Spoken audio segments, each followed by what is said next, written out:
Do we really have to do that? Peter asked quietly, his voice trembling in his mind. Yes, Hexen replied without hesitation. If they had found me, they wouldn't have listened. They would have killed us both. Well, they still try to kill us, Peter muttered bitterly. I could be removed from a host, Hexen said coldly, but it would be agonizing and likely fatal. Is that your preference? Peter had no answer.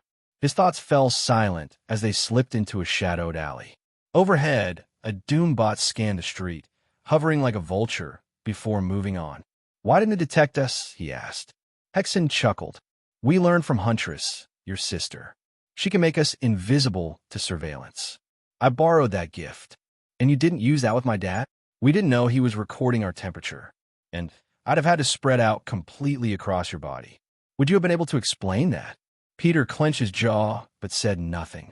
He knew Hexen had risked everything to protect him. Exposing herself to his family had been a last resort. They stuck to the filth-ridden alleys of Manhattan, far from the safety of main roads. Piles of refuse hid tired eyes peering from cardboard shelters. Midtown, once a marvel of progress, was now a neglected slum. The unkind called it Shidon. New Doomsburg was paradise for the elite, but for the rest, it was survival. So what now? Peter asked. Bleecker Street's back where we started. We return to Wanda and Steven. Admit we failed. Regroup. But we have to be cautious. Your parents might have compromised the sanctum. Are we doing the invisibility thing again? No. Too risky. We'll take the sewers. If they're anything like old New York's, we can lose our pursuers. You remember I can't see in the dark, right?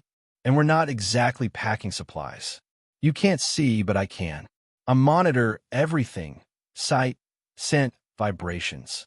Seeing in the dark is trivial. You didn't think to share that? A rush of sensory overload hit Peter like a wave. Sights, smells, sounds, heat. He felt the heartbeat of a woman a block away, the aroma of moldy food from a nearby shelter. His vision was awash in radiant heat signatures, but it was too much. Deafened by his own heartbeat, blinded by hypersensitive light, Peter fell to his knees, screaming. Then silence. You need time to adjust, Hexen said gently. We spend weeks syncing with a host. You must trust me. Stop doing that. Peter shouted. Pain and light flooded his vision, then it settled. He blinked and saw the world in muted shades of gray, punctuated by glowing forms. Rats, cats, people. We let you see through us. Heat, movement, survival. Yeah, great, Peter muttered. But what if I need to read a book or disarm a bomb? Wanda writes runes the size of eyelashes, blindfolded. Stop whining. We miss the old Peter. Same to you, freak. I didn't ask for this. I don't want to be your host. I don't want to know the world's broken. I don't want to kill everyone I love just to fix it. The truth of it slammed into him. What he was becoming, what he might have to do. I don't want this, he whispered, trembling. I don't. Stop being a child, Hexen snapped. Peter's breathing calmed as Hexen's influence pulsed through him. Stop. Don't mess with my body. Then stop fighting me. Yes, the world is broken. But fix it, and this nightmare ends. We go back. You get the girls. The life. The dream. This is just a bad chapter. Wait, 8. I have 8 girlfriends. 8 who live with you. You've tasted more. Now look at the redstone. Fix this. And stop crying. I'm not a baby. Peter roared. In a surge of fury, Hexen enveloped him. His body morphed into crimson and gunmetal gray. His voice, distorted, monstrous, echoed down the alley. Do this. Do that. Shut the fuck up. He slammed a fist into a brick wall, sending debris flying. We do what we want. We live how we want. Not a baby. Around him, the homeless scattered. Mutants brought doombots and death. Hexen tried to soothe him, as she usually did. But Peter's rage infected her. She liked it. It tasted powerful. She lost control, too. The sound of metal wings filled the air as doombots zeroed in on the disturbance. Kill you. Kill Doom. Kill and eat. Peter screamed, leaping at one and driving his fist through its camera. Connected to the bot systems, Peter saw them all, controllers, operators, the city's grid. He hissed into their ears. See you. Feel you. Kill you. Panic swept the control room. Alert command. Omega-level threat confirmed. Requesting heavy support. Pull all patrols. Ironmonger is en route. A comms officer reported. ETA 5 minutes. Orders are to delay it. The commander sighed. Deploy units 4 and 5. They were sacrificial lambs. Failure on Bleecker had sealed their fate. Better to die in battle than be sent to re-education. Gwendolyn's day had gone from bad to worse. She had tried to report Parker until she saw the names on his case file. High-ranking Doom officers. She dropped it. Now, suited in armor, she rode the back of the ATV, reading the latest update. Mutant threat in Midtown. 3 Doombots down. She scoffed. No one cared about Midtown. That meant free use of lethal force. All right, team. Midtown Op lethal force authorized. Anyone still there isn't worth reporting. Let's clean up the trash. Hoorah! Her squad shouted. The ATV screeched to a halt. Go, go, go. But by the time she stepped out, it was already over. A red-gray monster danced between her men. Blades and tendrils shredded them before they even raised their weapons. Screams. Blood. Limbs. Oh fuck. We see you, Gwen, the creature hissed. You're last. Before it struck, the second ATV arrived. The fresh squad fired, and the creature laughed. Bullets pinged off its armored skin. Gwen felt warm, liquid trickle down her leg. Kill. Eat. It dove into the new squad, turning soldiers into chunks of meat in seconds. She stood frozen until it reached her. She drew her sidearm and fired point blank. Useless. A hand wrapped around her throat. She was lifted like a doll. The tongue slid across her skin. Her breath caught. It tore through her armor like foil, licking across her chest. Eat you. Pain exploded as it bit into her shoulder. She screamed. And then, salvation. Missiles tore through the air. Boom. She was flung across the pavement, bleeding and broken. She crawled behind a car, sobbing, trying to stay conscious. A shadow fell over her. Massive. Armored. Ironmonger had arrived. Through Ironmonger's loudspeakers, the voice boomed. Pathetic. Hexen bristled as the towering mech touched down, hands raised, bristling with weapons. In this reality, Stark had gone far beyond Iron Man. Ironmonger stood twice as tall, a walking fortress of firepower. Shoulder-mounted cannons whirred as his forearms unfolded into multi-barrel launchers. Repulsor plates gleamed from his palms. His legs were plated in thick armor studded with spikes, and the emerald green paint glimmered over the gaudy gold. Stark Hexen hissed. Ironmonger laughed. Then you know better than to fight. I've got backup. You've got nothing. But the symbiote creature only paced, curling and twisting in readiness. Pathetic in every world, it growled. Repulsor blasts shot out, but Hexen moved like liquid shadow. Her tendrils lashed out, splashing Simskin onto the mech's arms. Tony raised a glowing energy shield with a flick of his wrist. Still got nothing. Wrath, ETA 1 minute. A voice crackled in his ear. Cancel that. Tony replied with a smirk. It's just a symbiote suit freak. Then came the screech from behind. Before he could turn, a blade pierced through his side. Another creature stood there, her form like glossy black latex stretched over flesh. We are rage, she shrieked. But Ironmonger's launchers swiveled and blasted her point blank, flinging her back in a cloud of smoke and sparks. We've got 2 hostiles, Tony muttered grimly. Wrath in 5, 4, 3 now. A sonic thump shook the pavement. A gaunt, hairless man slammed into the ground like a missile. Even Hexen froze, eyeing the shattered figure. The body twitched. Chemical vials hissed along his spine, releasing pale blue liquid into his veins. Then he screamed. Gamma, Hexen whispered. The man writhed and grew, his skin thickening, bulging, until he towered over them. Hexen didn't hesitate. She drove a blade straight into his chest. We know how to deal with Gamma. But Wrath simply swatted her away like a fly. Wrath strong. Wrath. He stopped, clutched his chest, and smiled sadly. Tony's HUD blared warnings. Wrath's metabolism was burning through the formula too fast. Radiation surged. He ignited his jets, soaring away just as Wrath exploded in a blinding flash of green. The blast tossed Tony like a rag doll. Sensors screamed. Radiation flooded the area. Below, Midtown lay in ruin. Buildings collapsed. Blood and debris painted the alleys. In the center of the crater, only a smoking foot remained. Wrath, disintegrated by the depowering serum Hexen had injected. Even Hexen had been thrown clear. Dazed, she staggered up on trembling legs. Better, she asked Peter's mind. Do you still want to argue? Peter stared at the devastation. Was that me? No. You took what you shouldn't. Made another of us, just to feel. Hexen glanced to the side, to Rage's broken body. You desired her. You lost yourself. We can talk about it later. Right now, more are coming. An arrow whistled past, coated in foul-smelling paste. Hexen pointed to a sewer grate lodged into a wall. There. Move, or we die. Without looking back, Peter ran. He dove into the exposed tunnel, landing hard. Above him, a craft buzzed overhead. Hexen urged him on. Run, run. Peter sprinted, the voices above fading behind as he plunged deeper into the shadows of the old New York sewer network. It was ancient, decaying, a forgotten maze beneath the modern city. What just happened? He asked at last. We happened, Hexen replied. We rage like children. You knew how to soothe us. But your fury, it overtook us. We are sorry. Will it happen again? No.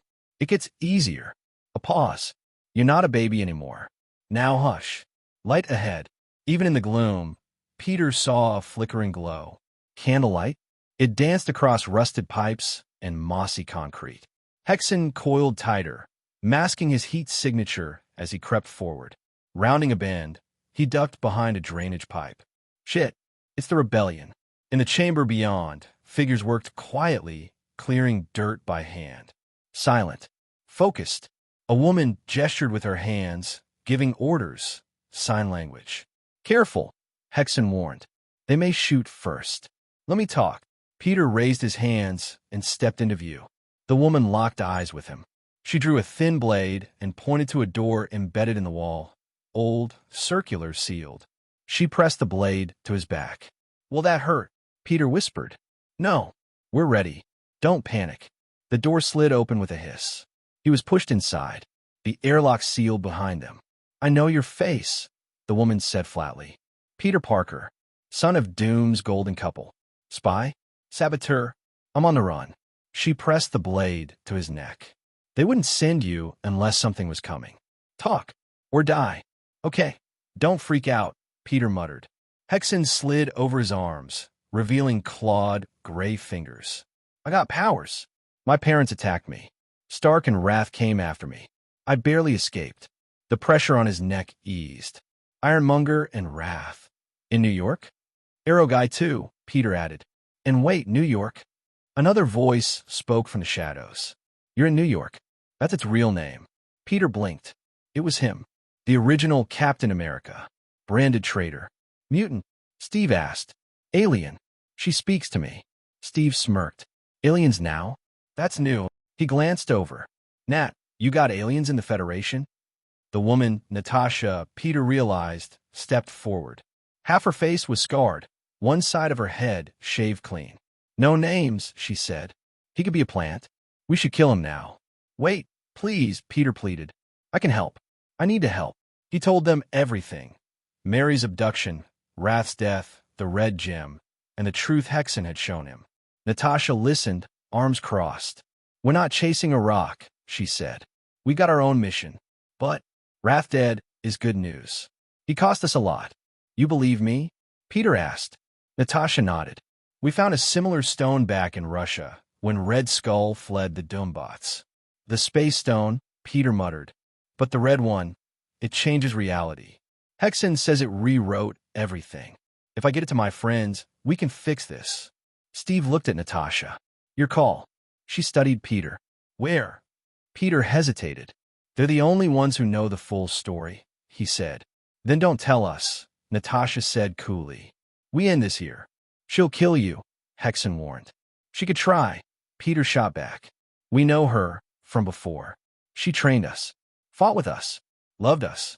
Peter swallowed. Bleecker Street. Natasha and Steve shared a look. The mutant from this morning? Peter nodded. Natasha sighed. Then we got a problem. Doom is raiding Bleecker Street today. He'll be there himself. Peter's blood ran cold. You're not going to stop him? Aren't you the rebellion? Natasha laughed bitterly. Steve shook his head. Doom's more powerful than you realize, he said. That suit isn't just tech. It's something else. Peter clenched his fists. Wanda and Steven, they can fight him. We just need to get there. Natasha exhaled sharply. Fine, we'll help. Surprise might give us a shot. As she turned to brief the others, Peter felt a pulse in his mind. What just happened, he asked. Hexen giggled. We used the stone. Just a little. She was going to kill you. Now she won't. Hey, everyone. If you enjoy my quantum audiobooks, you can support me by becoming a Patreon member. Your support helps me keep creating, and you'll get exclusive perks. You can also access my audiobooks directly through Google Drive. Check out the link in the description. Now, let's get started. So, you're from another reality, but Peter shook his head at Captain Rogers' question. My friends are, my alien is, but I'm really Peter Parker. Peter paused for a moment. I really don't understand, but they know magic and it protected them, I guess, but he still shrugged. Steven hadn't really explained it, and if Hexen tried to share any magic with him, it just flashed rubies in his mind and gave him a headache. So, we get their help and you turn everyone back to normal, right? And Peter nodded. Both Hexen and Steven said that the change was caused by a red gemstone, and if we find it we can change it back. It was only a single event that changed everything. You know what seems kinda far-fetched? I mean, if we turn everyone back, then what happens to everyone else? And Peter stopped. Look, if you don't want to do this, then why are you following me? Peter had been badgered by Steve the whole way back to Bleecker Street. The old soldier insisted on questioning Peter about everything, from what the world was like before the change, to what he thought was going to happen after. He is testing you. Hexen said he is seeing if your heart and tone changes if you lie. Can't you use the stone again? Make him go along as well? Hexen giggled. His mind is not his one, the redhead is dosing him, making him compliant. We would only make it worse if we did. Just curious, son, just curious, and Peter shook his head, at both Steve and Hexen. Hexen says we're here. And the trio sat below the sewer manhole cover, listening for any noise of fighting coming from above. It's quiet, but Steve and Natasha both looked unsure. That's the problem, there should be people moving above us and I haven't heard anything for several blocks, Steve stated, and as he unhooked a dull black shield with a red star on it from his back, he slowly climbed the ladder up to street level. Motioning with his hand, Natasha put a hand on Peter's shoulder and held a finger up to her mouth. Hexen rippled and Peter was coated in her armor, and he nodded. As Steve pushed up with the edge of his shield, his shoulders slumped and pushed the cover the rest of the way. He climbed out and into the street. A hand came down and he made a few gestures and Natasha nodded, pushing Peter in front of her. As they climbed up the ladder, Peter hoisted himself out and saw Steven kneeling, with his hands over his head. Ironmonger pointed a huge blue glowing cannon at him. So nice of you to join the party, a bit late though, and as a huge hand waved around, Peter looked and saw the devastation. Bleecker Street had been decimated. 1,337 was gone, and a smoking pile of rubble was all that was left. Even the buildings on both sides were full of holes, and if anyone had been living there, they had no home left. Not that Ironmonger cared. So, Peter Parker and the rebellion. Guess your parents were right. Tony laughed. They sold you out to save their own asses, and your friend, that blonde, she didn't make it.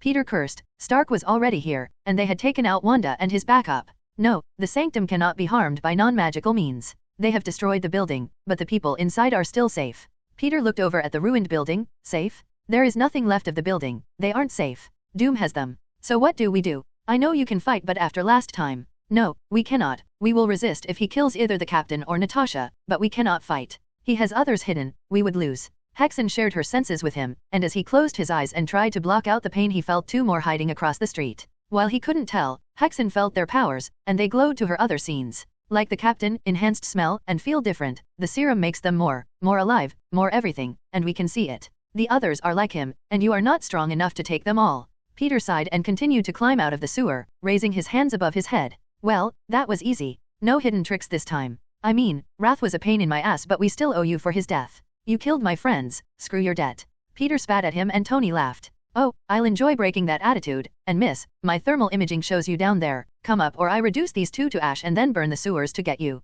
As Peter moved out the way, Natasha came head first out of the manhole and Tony laughed. Rogers and Romanoff, Doom will definitely reward me for this. I mean, you two practically run the rebellion, and Parker.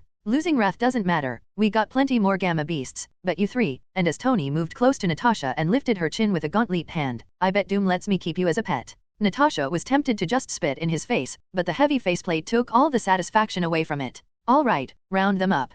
Power suppression collars on all three. Oh, and Mr. Parker, if that little slime creature you've got is anything like the other one, we know about your weakness, and as Ironmonger turned to one of the Doom patrollers, full charge on your pulse weapon, they don't like fire. You didn't mention the fire thing, Peter chastised Hexen. Because we aren't, offspring are weak and have not adapted. We are sorry they died though, we may not be able to make another. That got Peter feeling guilty. Sorry, I didn't know. If it saves you it is of no matter, we had no choice to evade capture. Yeah, fat lot of good that did us, and as a soldier clasped Peter's arms behind his back he felt the cold settle cuffs being connected and the small but audible whine as they powered on. Bah, Hexen scoffed, these are pale imitations of the Peter CLS, you and I are not chained to this device. If you can touch the others I can free them when you wish. You know, I'm almost disappointed. The son of the famous Parkers went out like a little bitch. I hoped you'd fight. I mean, I wished you'd fight. Maybe, and Ironmonger's faceplate slid back and he knelt in front of Peter. You know, Tony whispered, when the blonde attacked she took out 4 men on her own. I had to blow off her limbs one by one just to get her to stop, and seeing Peter's face contrast in anger he got closer, but it was the screams as I sprayed her with napalm. I recorded it. Wanna listen? But Peter shrugged. Nope, you can probably hear you jacking off to it in the background. Dirty old men aren't my thing. We are sorry, Hexen whispered. She had cut Peter's mind free and was now in control. You would have become dangerous once more, and your mind is too unstable. In fact, I bet she was only screaming because you stopped and spoke to her rather than fighting. Doom's dick slip out your mouth long enough? I mean, your breath alone dash, but Ironmonger raised a fist and punched Peter across the jaw, sending him flying. Nobody talks to me that way, and as the repulsor cannons in his armor whined and powered up he leveled them at Peter. Peter righted himself and laughed pathetic. Can't even handle a boy in cuffs, I bet you don't even get hard unless they chained up, to intimidate, and as the cannons whumped Peter was blasted back and into the ruins of the sanctum. As the building shook and clouds of dust billowed from the hole Ironmonger had blasted in the wall, Steve and Natasha both clenched their fists and gritted their teeth. From the building, all they heard was Peter mocking Tony. And you hit like a fucking pussy. I'm unarmed and you still missed. No wonder the rebellion is winning if you're the best Doom has. As the small contingency kept their guns trained on Natasha and Steve they couldn't help but stare as the building began to glow an eerie red color. From inside they could hear the kid's creepy laugh echoing around. Tony switched his comms on. Yeah, creepy kid. You got him covered, Warhawk, but all he got was static before he heard a splat. You touch on greatness, and fumble in ignorance. But we can teach you, and a circle of yellow energy began to spiral behind the group. Ironmonger's faceplate snapped back down and he signaled to the soldiers to be ready. As it spun faster and faster, eventually it spun and nothing happened. Standing back, Ironmonger wondered what the kid was playing at until the first soldier screamed. The yellow vortex appeared quickly and silently beneath his feet and Ironmonger could see the clouds through it. Clouds? He thought to himself, what the hell? But as he heard the screams of the men, he looked up. 2, 3, more vortexes appeared and soon each soldier was dropped. One by one they impacted on the ground and Tony watched as the creature, the red and gray one he found before, stalked from the wreckage of the house. Tony knew the magic Victor could do, but he had never seen him teleport or create portals in thin air. If he could, he would have conquered Russia years ago. The boy is weak, but we are not, and we will make you suffer. Hexen was never really allowed to cut loose with her own powers. Wanda and Steven both kept a wary eye on the symbiote's own magical ability. She had inherited much from Peter. Extremis ran through her armor. From Natasha, combat and tactics, and from Wanda, a small portion of her magical knowledge, and the more Steven taught, the more she understood. She had shared with the others, it was their way of welcoming her into the family, but she knew she was more. Wanda granted her a power greater than any of the others could understand, and she would use it to take revenge on them. As Ironmonger raised his arms and fired, she conjured more rifts and the beams blasted into his back, and taking advantage as he stumbled he sprang forwards and sliced at the bottom of each leg. As the thrusters sputtered and died, Hexen laughed, and now we see if you can fly. Oh god no, no please, he yelled as he struggled to ignite the boots. Feeling the vortex form beneath his feet, please, I'll help. Your friend isn't dead. I can give you Doom. I can dash, but as the vortex grew big enough he slipped through and Hexen calmly walked forwards and slashed away the restraints on Steve and Natasha. As Ironmonger fell, Hexen created rift after rift, stopping him from impacting the ground until she judged he wouldn't fall any faster. Creating one last rift he screamed as he fell through it and out, this time impacting against the side of the ruined building. No one destroys our home. No one threatens our mate, and no one hurts our friends. The crumbled and bloody mess of Ironmonger slid down the wall, blood and fluid leaking from the flattened front. Hexen could smell the blood leaking from the suit, and there was nothing but pulped meat inside. Even in her own reality, Tony had been a thorn in Peter's side, and this was a small victory, once she would relish sharing with the group, once they were all home. As Steve stood and undid the cuffs around his wrist he rubbed them, maybe start with that next time, but as Hexen slid back and Peter was returned to consciousness he fell to one knee. No, we can't dash, and as he slipped into unconsciousness he felt Steve rush and grab him. Peter woke up to an amazing sight. Natasha had laid his head on her lap, and as he stared up all he could see were soft pillow mountains, just close enough to reach out and, "If your hand moves any further I will cut it off, monster or not." And as Hexen laughed in his mind, he sheepishly lowered his hand. "Not our Natasha, you should be more careful," Hexen laughed, and a brief image of Natasha's full figure flashed in his mind. Sorry," he said as he bolted upright and slid back along the bench. "So, you can become the creature but are not strong enough to keep control?" Natasha asked him, and he shrugged. "You are strong enough, just not capable. We know the runes and the incantations but you do not. Your mind fractures and crumbles as reality bends to a will that is not yours," Hexen explained, but Peter really didn't know what it all meant. "Shia says yeah. Hexen, that's her name. Magic is, I dunno, something you learn, and as I don't know it dash." But Natasha had already looked away, bored of the conversation. "Yeah, I get that." Looking around, Steven and Natasha had stolen the Doom Patroller's ATV and were driving through the streets of New Doomsburg. Where are we going?" And he saw Steve look at him in the security mirror. "We have passcodes and disguises. We're going to break some of our friends out." And as Peter looked he saw that Natasha and Steve were both wearing patroller uniforms now, but his clothes were unchanged. "Am I not?" But Natasha cut him off. "No, you are not. Untrained idiot. Flailing and fumbling will get us killed, and if you cannot let your monster remain in control, then all you are good for is bait." Peter looked at her. "Bait?" And Hexen whispered. "Yes, bait. They will use you to gain entry to the prison and then attack."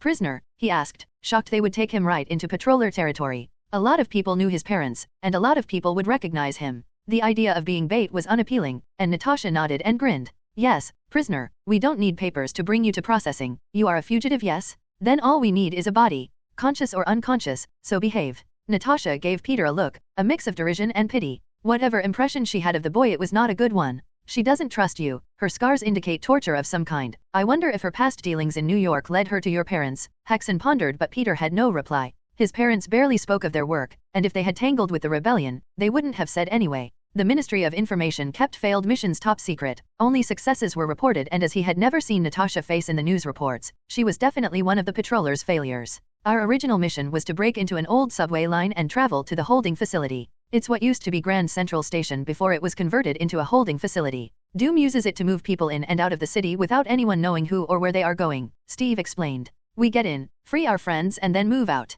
Once we have a big enough task force, we can deal with Doom while you get your friends and fix everything. I don't need to remind you that if you fail we all die. Doom won't let us go a second time." Peter gulped as he realized the implication of what Steve had said. "We do this and succeed or we all die," and Peter felt a ripple of fear flow through him. He had never thought about doing something so dangerous before. Even his lab was shielded with the latest safety equipment, and field work was never even a thought in his head. But now, he was about to walk into a maximum security prison with two people he only met an hour ago and an alien biosuit that could take over his mind. "You will be fine. Being afraid will help them. If you need it, we can stop the fear, but fear is good. Fear will keep you alive. And if I make a stupid mistake cause I'm scared, then we stop you and we help you. We are not your enemy, Peter. We may have been blunt, but we are not going to hurt you. We love our Peter, and you are more like him than you realize." Peter's nervousness grew though, as they slapped cuffs on him and they drove to the prison complex. He began to feel sick and a cold sweat had broken out over his body. As Natasha looked at him she smirked, as it was plain to anyone he was having problems coping. He took a deep breath and relaxed. Hexen helped to ease the anxiety, but Natasha tilted her head. "No, do not do that, do not help him," and Peter glared at her. "Why? What if I screw up?" he asked, and she shook her head. "You don't do anything, you look scared and you piss yourself. Leave the fighting to those who can," and she sighed. "You might think you will help, but you will get us killed. Be scared, hide, act as if this is Peter Parker, rich, spoiled brat of the elites, and not some kind of wannabe hero. We do not like it but we agree. To be too calm is to draw attention. We will help but we are sorry." Peter felt his heart beginning to beat a bit faster and the raw panic began to set back in. It was muted, from full-on terror to the nervous excitement before doing something dangerous or painful. Peter closed his eyes and leaned back in the prisoner compartment of the ATV. He could do this, he would do this, and then. He paused, and then? If everything went according to plan he would cease to exist, a forgotten fragment of a madman's desire for power. "No, we have bonded, no one will forget you, Peter, I will make sure of it. You are like our Peter, but different, like eating the oatmeal cookie, just as tasty as the chocolate chip ones but in their own way." "Did you just compare me to a cookie?" And Hexen laughed. "Crunchy outside but soft and gooey in the middle, and tasty, yes. Peter, you are our cookie." Peter laughed to himself. Better than nothing I guess, but the anxiety, while dulled, still remained. It had been instilled into him by loving but strict parents. Behave or the Doombots will take you to Central was their favorite way of getting him to do as he was told, and even now as an adult the thought of going anywhere near Central was horrifying. As he felt his blood pounding through his chest, Peter had the unpleasant thought that maybe this was a conditioned response. The fear felt unnatural. Visiting a prison shouldn't be this terrifying, shouldn't make him want to vomit and empty his bowels. Hush, Peter, we will make it easier, and he felt a small measure of comfort as Hexen began to hum within his mind. It was an old Sokovia nursery rhyme she had learned from Wanda. Steve looked up in the security mirror hanging above the driver's seat. Hey, you'll be fine, in and out. No worries, and as he looked over at Natasha she spoke in a language Peter didn't recognize, but Hexen did. It is Russian, the friend of Liv speaks it. Can we trust him? Natasha asked and Steve looked in the mirror again. We don't have to, we only need him to get us inside. And after? Steve's brow furrowed, after is still in the air. Even if he helps, he is still a target, orders still stand. They are going to kill me? Yes, I can hear it in her thoughts, a list of names, and you and your parents are on it. They intend to destroy the city, to bring doom here. They have an atomic device. You didn't think to mention that earlier, innocent people live in this city, doom or not they can't. We know, but we will change things before that. They are not planning on using it until next week. You are just a bonus they didn't expect. Peter kept his eyes closed, rubbing his fingers over the cuffs they had put on him. I still don't like it. We will make sure nothing happens to us, Peter. We will protect you. From a nuclear bomb. Possibly. We do not know. We have never experienced the gamma formula, but being with Liv tells us we can adapt if we are prepared. You're kidding, right? A nuclear bomb? You think you can survive a nuclear bomb? That's insane. You know that? Maybe, maybe not. We have stories from our sisters of much worse, and the Wanda has several spells and incantations that can harden the flesh against many things. We do not know until it happens. Peter was about to continue quizzing Hexen about her powers when he felt the van slow and seeing the chain link fence past the back of the truck his leg began to bounce nervously. This was the point of no return. Past the first checkpoint they were now surrounded by armed guards, all with orders to open fire on anyone, even their own men, if a threat was detected. Central held the most dangerous of Doom's foes, and none were allowed to escape. As Natasha lifted her gun and poked Peter in the back with it he got a good look at where they were. The train station had been sectioned off into guard towers and holding cells and as the train sat waiting, rather than escort each prisoner they were simply held in cages and lifted onto the back. Whoever designed it uncaring they were exposed to the weather. Peter shook his head, this is insane, and as Natasha nudged him once more he was pushed into a containment cell. Name, offense the guard sat behind a bulletproof blast shield asked. Peter knew someone was there, as he could see a faint shadow but the mirrored glass hid the occupant from everyone else. Parker, sedition, Natasha replied. As they waited a white line lit up on the floor, blinking, it made an arrow, and Peter was led along it to a row of cells. Natasha pushed him into the open one and he winced as it closed and slammed behind him. Be calm, a simple electronic lock will not hold us, Hexen reassured him. We are not caged, you are fine. But Peter still shuffled to the back of the cage and sat with his arms wrapped around his legs. What now? Now we wait. Natasha and Steve should return after they have rescued their friends. No one will attack you here. If they do not return within a suitable time, then we plan our escape and rain blood and fury down on those who oppose us. Wait, they aren't coming back, are they? Hexen huffed. No, we heard it in their minds. They are after their friends, and you were a means to get into the prison. If they return, it will be to make sure you are dead. Those assholes, Peter cursed. We should just break out now, screw their plan. No, we wait. If they succeed the prison will be easier to escape, and if they fail, then we can laugh and escape anyway. Relax, eat the food and rest. We may need our strength for fighting. He was given a meal, which Hexen warned him was full of sedatives but she had taken care of it and he waited. As the tension left him, possibly due to Hexen or the chemicals in the meal, he leaned back against the corner of the cell and fell asleep. Peter awoke with a jolt, and after stretching, wiped the drool from his mouth. We let you sleep, as we believe that we have been abandoned. It has been several hours and there is no sign of them. Can't you do that mind thing and find them? We cannot, the cells are shielded, and there are too many others, we are on our own. Peter took a deep breath. So what do?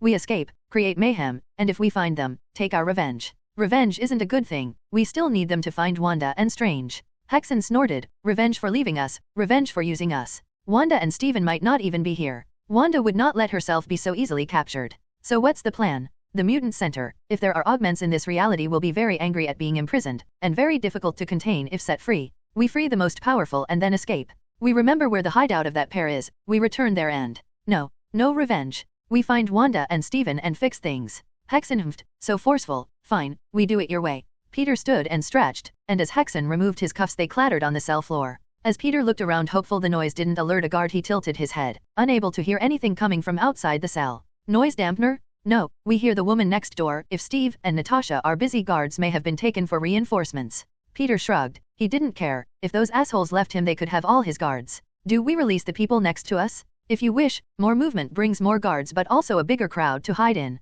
I doubt anyone in these cells is guilty of whatever Doom imprisoned them for. We release as many as we can, and Hexen agreed. Pressing his palm against the lock, he felt her extrude and squirm into the keyhole and soon there was a thunk and the door swung open. Nervously, Peter stuck his head out, and as Hexen had told him, there were no guards stationed at either end of the corridor. The rest of the containment unit was quiet though, and if they had done him, he imagined they had done the other cells as well. Why risk a breakout when you could gas the prisoners into unconsciousness while you dealt with the problem? Peter stood in front of the cell next to his and the women inside seemed to be sleeping. Can you? And as he pressed his palm the lock clicked and the door swung open. And now the rest. Making his way down the line, Peter opened any cell with a prisoner, but the gas they used took a heavier toll on the unprotected prisoners.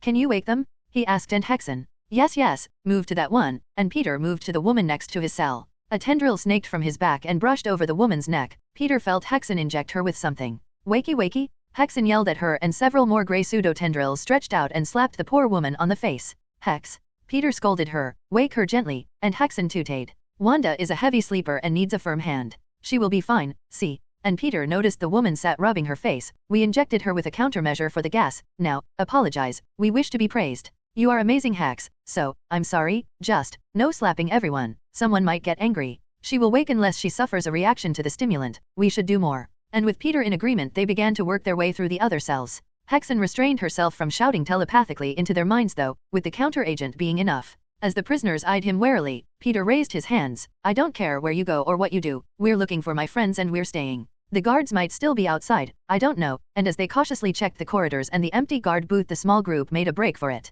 It was callous, but another distraction would aid Peter in trying to find either Wanda or Steven, and while freeing them was the right thing to do, most if not all could perish once they were spotted by the guards. A thought that was soon vanquished as Peter heard the first scream and explosion. Damn it, some of them must have been mutants. No matter, the markings on the floor indicate the holding cells for long-term prisoners are this way. We should hurry. We've got time, but Hexen tooted. We have a distraction, but a large enough hostile force will draw more specialized troops. We have no time to waste. Cautiously the pair made their way down the grey-drab walls, following the lines on the floor.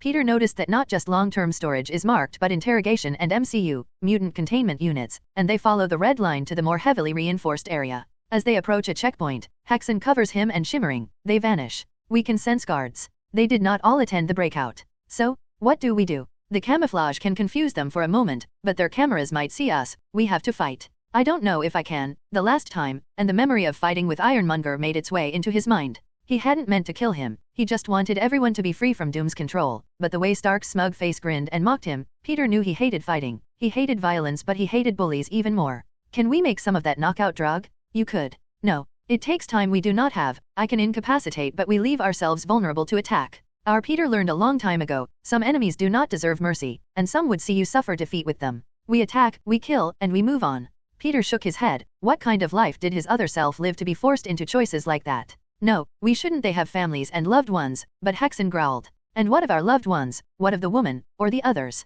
Do their loved ones deserve to be taken and live in terror? We fight. Peter wanted to argue more, but crouching around the corner of the mutant detention center while guards watched surveillance monitors was not the safest place to have an argument. Fine, we fight, but afterwards, once we have Steven and Wanda, no more. You can go back to Wanda. Hexen huffed, our Peter loves us, and you throw us away so easily. I'm not him, Peter yelled at her in his mind, and as the anger surged so did the adrenaline. Hexen laughed and giggled with joy as the cocktail surged into her. No, but we still love you. And as they roared, Hexen dived around the corner and the first two guards fell to tendril spike through the throat. Hexen hissed, and as the tendrils retracted, Peter shook his head at the casual way she killed them. As their bodies slumped, his hand began a giant club which he swung and smashed open the glass control booth. More Hexen laughed in his mind, feeling the executive rush of combat. As the guards raised their machine guns, they found them useless against the armored form of Hexen, thicker plates absorbing the bullets easily. Their mouth split into a massive maw and the guards screamed in terror as tendrils shot forwards, piercing skulls and organs, killing them before they could react. Hexen stood outside the glass booth, huffing and snarling as they searched for more enemies to kill. Hexen giggled, "Come now, we can check the cameras and find our friends." Peter's hands shook as he stared at the carnage surrounding him. Hexen had made him mad intentionally and then pushed it into madness, but this time he had been conscious, directing her strikes against the most vulnerable parts of the guards' bodies, making a mockery of their armor. With a sigh and a deep breath, they vaulted into the control booth and Peter shoved a corpse off the panel and began to flick through the different camera feeds. There. And spotting both Wanda and Steven on one of the cameras, they were being held in mystical containment. A small branch held deeper within the prison compound. There is no map to that area, and Peter couldn't even see where the cells were located on the prison map. We need help. If we start wandering around aimlessly, we'll get caught. And as Hexen began to flick through the cameras herself, she stopped on one of the long-term containment cells. We need his help. As Hexen guided them through the dark steel corridors, they came to a thick steel door, with a yellow and black biohazard sign on the door. Peter could already smell the fumes from inside, and Hexen covered his mouth and nose as they began to burn. With no key, Hexen pressed herself into the lock and it bubbled and hissed before crashing to the floor with a thunk. Too thick, too many locks, just easier to eat. As they pulled the heavy door open, they entered the room. "We know him," Hexen said as Peter stared at the short man writhing in agony. "If we free him he will help us." Peter could take his eyes off of him. The machine he was strapped to seemed to serve two functions. The first was containment, and Peter could see the locking mechanism around his forearm and legs. The second was to inject him with a solution, and as the injection site seemed to be a blackened mess of veins and blisters, Peter knew it was caustic, and the source of the smell. "Yes, he can heal and has metal claws in his arm. If we designed a way to entrap him, we would burn them from him as well. Yeah, I don't really think we want him. He looks half dead." "No, he will heal. They keep him from regenerating. Get closer." Peter moved slowly forward, coughing as the smell from the injection and the rotting burning flesh caught him in the back of the throat.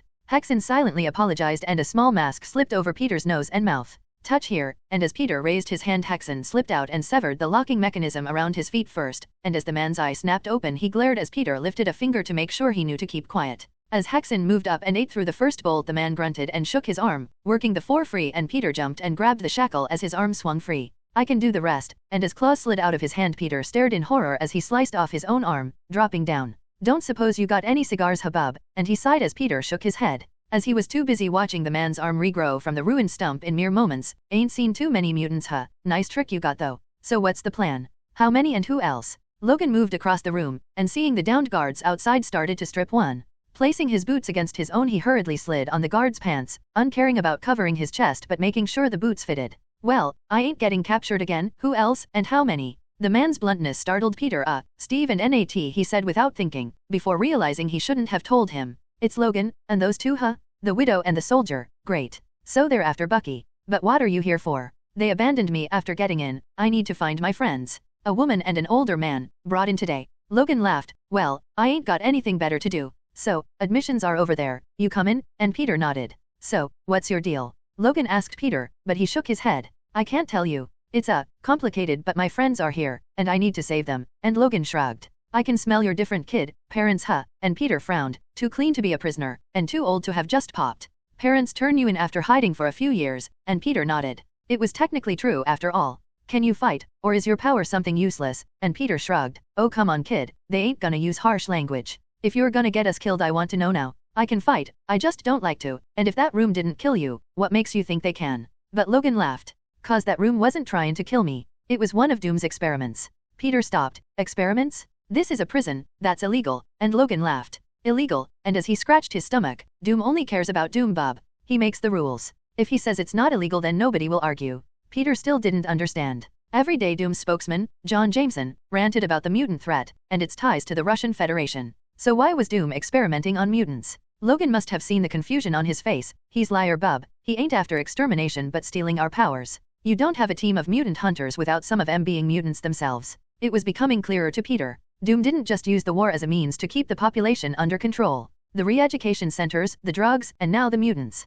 It was all to add to Doom's power and keep the country under his thumb. He never saw it. He was well fed and well cared for. No one would give that up. He had been so blind and stupid. "But you know, and are making a difference," Hexen whispered, but Peter didn't feel better. He wasn't. The memories supplied from Wanda and Hexen were. He wasn't the original or the altered. He was a blend of both, and he hated what his world had become. What he had become. "Stop it. Worrying over what we are or what we do is pointless. You are who you are. Strive to be better, not complain." And Hexen tooted. "We have a sister, who complains and hides in her host, only coming out to eat or screw, and we still love her, even if she wastes herself. Hey, we're here." Peter was brought out of his conversation with Hexen by Logan pointing at a thick steel door. "If your friends are anywhere, they're in there," and Peter nodded. "Hex, can you tell if anyone is inside?" But she mentally shook her head. "The door is protected by magic as well as technology. This is where they should have taken Steven and Wanda, so be prepared. We have to break it down," Peter told Logan, who just grinned at him. "You be ready, I'll make a hole, and you start doing whatever it is you do." And Logan roared as 3 slick silver blades sprang from each hand.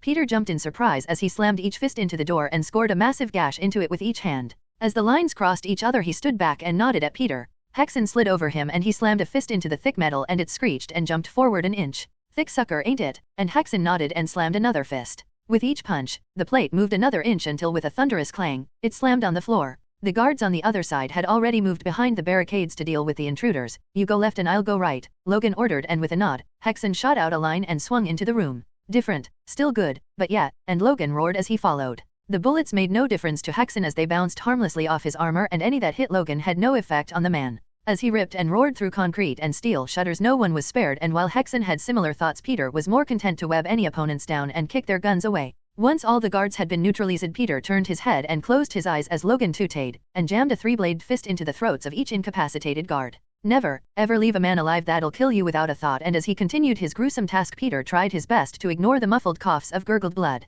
You didn't dash, but Logan glared at him. They are conditioned to kill, so shut your yap, and he continued his killing spree. Now, what do your friends look like? Awful lot of cells here, and I ain't about to start letting random idiots out until we hit the right ones. Hex. But she shook her head. The cells are warded, and Logan is right. We need to be careful. If Doom is experimenting, there could be danger in these cells. A man and a woman, Wanda and Steven. She's really beautiful, with long red hair, and he looks like Stark. I mean, the same beard and hair. But, and Logan raised a hand. I get it, kid. Stark wannabe and hot redhead with massive jugs, and as Logan took one side of the room, Peter took the other. In the cells, normal-looking people stared at them, keeping themselves away from the crackling orange energy field. Noon called out or even spared them a second glance as they moved from one to another. Sitting in the middle of one cell, Steven, wearing his Sanctum gray uniform but missing his coat, was sat floating, in deep meditation. I found one, and Logan nodded. And I think your girlfriend is in this one, he said, pointing to another cell. Know how to open these? 'Cause stabbing the control panel will probably open them all. Hex. And as small gray tendrils made their way into the panel, it shorted and the field around Steven's cell faded. That took you long enough, Mr. Parker, but I am thankful for the rescue. We need to find Dash, but Steven was interrupted as Peter moved away and placed his hand on the panel outside Wanda's cell as well. It seems teaching you about magic was not as wasteful as I thought, Hexen, and Peter heard her huff within his mind. She says thanks, I guess, and Steven chuckled. I'm sure she did. We need to be careful. Doom is a practitioner, and a strong one at that. Even Wanda and I were no match for him, and as he cast an eye over the cells surrounding his. Maybe we can acquire some help though, and as his hands glowed, the control panels on each of the cells became alive with runic patterns, and each one opened in turn. You idiot, we just avoided that. Logan snarled at him, but Steven raised a hand. I know, but fellow practitioners will make for good allies. I don't care what happens after we escape, only that we do. Steven cleared his throat. Denizens of the underworld, dark dimension, and alternate planes of existence. Dr. Doom has imprisoned you here against your wills. All we ask is that you fight Dash, but he was interrupted as one of the smaller women Peter had seen facing the wall suddenly burst into flames and charged at a wall, screaming in a strange tongue and burning straight through it. One of the men seemed to blacken and grow, his skin became thick and gray while his face morphed into a singular eye, and eldritch runes, pulsing with light, covered his skin. Or that works too. Wanda, and Peter pointed to a cell, where Wanda lay, panting and gasping for breath. Easy now, Wanda, the cells were designed to block out both your powers and your magic. You'll feel better once we're away from the wards. Steven explained as he helped her to her feet. I would appreciate it if you could protect us while we escape, and Peter nodded. Logan, he asked as the man stared expectantly at the burning wall. Nah, I'm good. Think I'll follow the crowd, and see if I can find your other friends. Maybe say hello to an old pal of mine. As he walked towards the hole, he stuck his head through and nodded back at them, CYA around kid, and dived through. Peter could still hear the screaming and gunfire coming from their direction, and as Steven and Wanda leaned against each other for support, Peter cautiously led them back to the entrance of the station. As he scouted ahead, the courtyard was empty, both of bodies and of signs of fighting. I don't like it, he said as the pair slowly made their way behind him. It's too quiet, and even the sounds of fighting in the distance had almost vanished to his sensitive hearing. Did you discover what Doom was planning? But he shook his head as the trio crouched down behind one of the emergency barricades. All Logan said was that Doom used this place as a testing ground for something. Natasha and Steve were interested in getting here, but nobody would explain why. Steven looked serious for a moment, and sat back down on the ground, leaning against the wall. We need to find Doom and the stone. Without it, we can't fix things. So what do we know? And Peter shrugged. That this is a holding facility and not a prison, that he was experimenting on mutants here, and Steve and Natasha were more interested in getting in than rescuing you two, even with my help. Which tells us that whatever Doom is planning, is probably centered here. So my suggestion is to simply wait. We can rest for a few moments, and if the station is as important as everyone is making it out to be, then Doom will come to us. And as he lay back against the wall, he closed his eyes.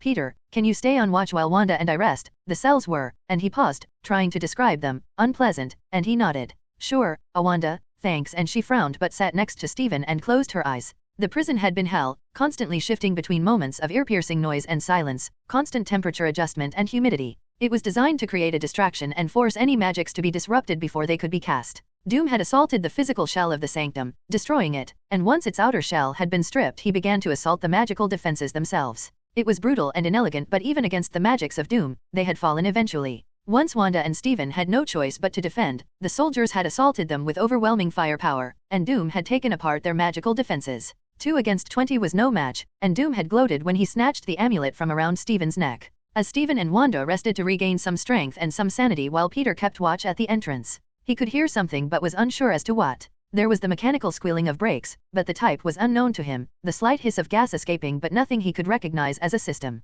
As he saw Wanda and Steven lying limply against the wall. Gas? Shit, he cursed. Hex, is there gas in the air? Yes, we are keeping you safe though. No, Steven and Wanda. Help them. We can do better, hold your breath. As Peter took a deep breath, hexen flowed from him and covered Wanda. Her eyes shot open and she stared over at him as his cheeks went red. I can manage, and hexen flowed from her back to him. Waving her arms, a barrier of red flowed from her and surrounded the trio. I learned that very early on, she said with a slight hint of red on her cheeks. Her Peter seduced her with a scent, and she remembers it fondly, hexen told him, and Peter could only nod, unsure if it was appropriate to comment or not. As Wanda cleared the air around them, Steven stirred and groggily rubbed his face. We what? And Peter helped him to his feet. We need to move, and the world exploded into bright light and colored smoke. As soldiers poured into the area, gas masks and the standard thick body armor of Doom's personal guard, Dr. Doom himself floated into the prison. Doom sees all, even the insects that threaten his domain, and seeing the imposing figure of Dr. Doom, his armor, gray steel with a huge green cloak and hood that covered his helmet,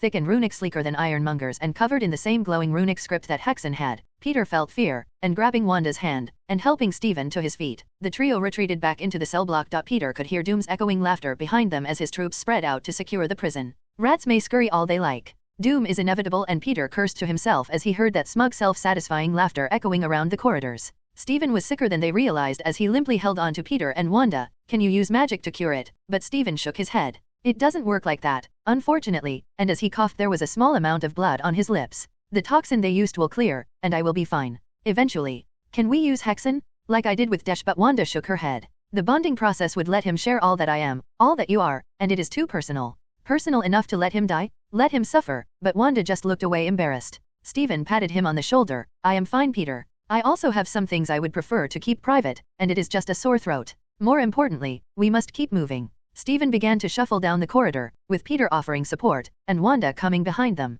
She was keeping a barrier of red energy across the width of the corridor, trapping the gas behind it, and with Steven hurt, they moved slowly, back towards the mutant containment facility. There, can you hear that? Peter asked, and the pair shook their heads. Fighting, and a lot of gunfire. Logan said he was going to find Steve and Natasha. Maybe that's them. Captain America? And Widow? Good, with Logan we should be safe, Wanda asked, and Peter nodded. We should head there. They were our Desh, but Peter shook his head. Not this time. Logan helped me, but the other two abandoned me. I bet Logan is fighting them, not Doom and Wanda side. I will be glad when this is over. As will we all, and as Steven stood a bit straighter a small yellow circle appeared on his hand. At least my magic is coming back. A loudspeaker squealed as it activated. Doom is merciful. Share the secrets of the talisman and Doom shall spare you. Talisman, and Steven sighed. He took the eye, but I had already conjured a ward onto it. A simple spell but quite unbreakable. Only I can open the casing, even if I die it won't work for anyone else. Steven coughed once more, and as he wiped his mouth. We need to hurry though. If we lose our allies then Doom will capture us again, and the trio began to run down the corridor.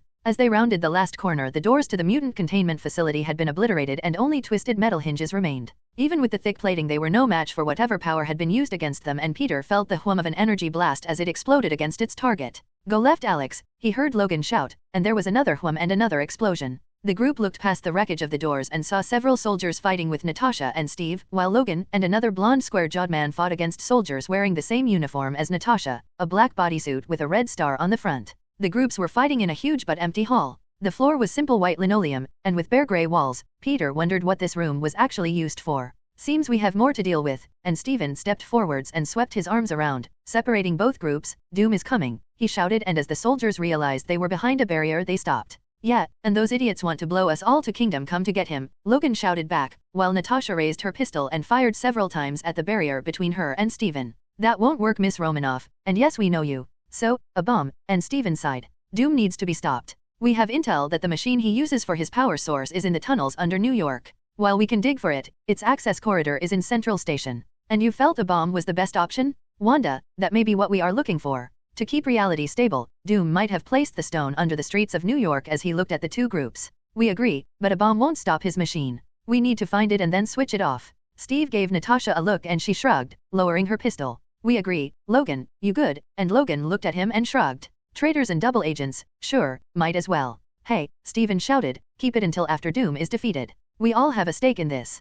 Put it all aside for now, and Logan snarled but nodded, good. Then we can all relax and find this mysterious machine. Wanda, can you use a tracking spell to find any sources of magic nearby? Mine is still, and he held up a hand and the yellow circle spluttered after a few seconds. We ain't got time for that. I can hear Doom's men comin' now. You two, get your asses ready, Logan shouted, and Natasha checked her pistols while Steve brushed the dirt and blood from his shield. Doom has no time for this petty battle. Men, sacrifice yourselves for the glory of Doom, and as he floated into the empty hall, his men roared and ran past him, firing into the groups of men before them. Mutant and human fought, and Peter saw the mutant Logan was with fall to a Doom patroller with a flamethrower. Logan barely rolled out of the way as its napalm spray covered at least 10 men in choking flames. He could hear the screams, and the smell of cooking flesh was overwhelming. Hush, Peter. We will keep you safe, and his hearing and sense of smell vanished. We will protect you. Wanda conjured a red shield as the flamethrower turned its way towards their group, and the man screamed as a cone of red energy enveloped it and pushed it back over him. His tank exploded, covering the men beside him and the walls in the sticky burning fluid, and Hexen enveloped Peter in armor.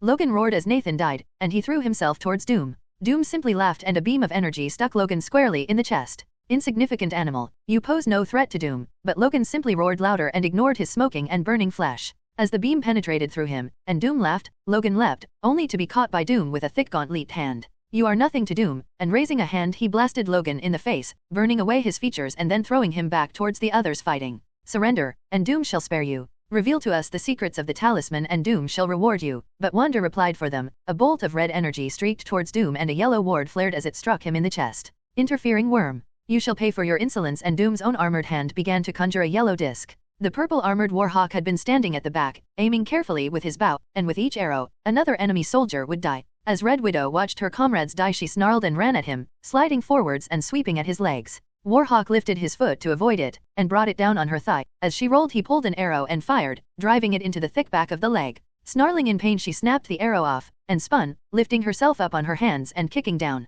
Bringing his bow up to entangle her legs, she was lifted and spun around, but as she twirled, she brought the snapped arrow up and stabbed him in the groin, pulled her legs down and brought him to the floor, and as he lay trapped under her thigh, stabbed the arrow into his throat.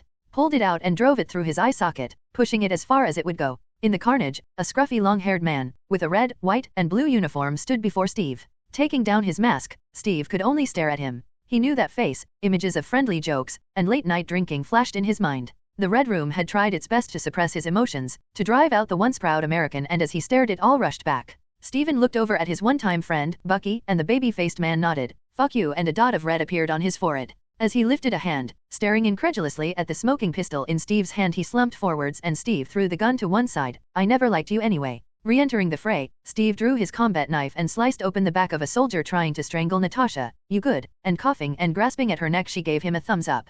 He moved to the next but hesitated as a flamethrower-wielding soldier sprayed Logan with napalm before grabbing the man, twisting his neck and taking the long-barreled gun from him, turning it and spraying Doom patrollers until the tank ran dry. He tossed the gun to one side, when a barely covered skeleton stabbed him through the chest, wheezing, I told you never turn your back on me, and Steve slumped. Natasha screamed, and as Logan lifted his other clawed hand to stab Steve again, she fired, catching him in the head. He stumbled backwards, tearing his first hand free. Steven slumped forwards and lay over the dead body of his one-time friend. Natasha leapt forwards and drove her knife into the eye socket of Logan, whose skin was slowly recovering, the bones showing through. As he pulled out the knife, Natasha took another one from her waist and the pair began to fight. Logan was slower, but as Natasha scored line after line across his naked chest, it didn't matter. She brought the knife round, and rather than avoid it, Logan stepped forwards and it punctured his chest, and he stabbed both claws into Natasha's chest, ripping up and letting her fall down, spewing blood and coughing her last as the trio lay tougher in death. Logan stared at the trio, and undoing a locket from his pants, he dropped it onto Steve's body. Peggy hopes you burn in hell, and he rejoined the fight against Doom's minions. We don't have time for this, Steven muttered, watching as Wanda did her best to contain as many soldiers as possible while Doom worked on his incantation. Just as he was about to release the spell, Wanda dropped her barrier and Hexen flew towards Doom, striking him and sending the sorcerer flying. A sliver of energy flew from his hands, and while Wanda created her shield, it grazed her arm and she went down, screaming in pain.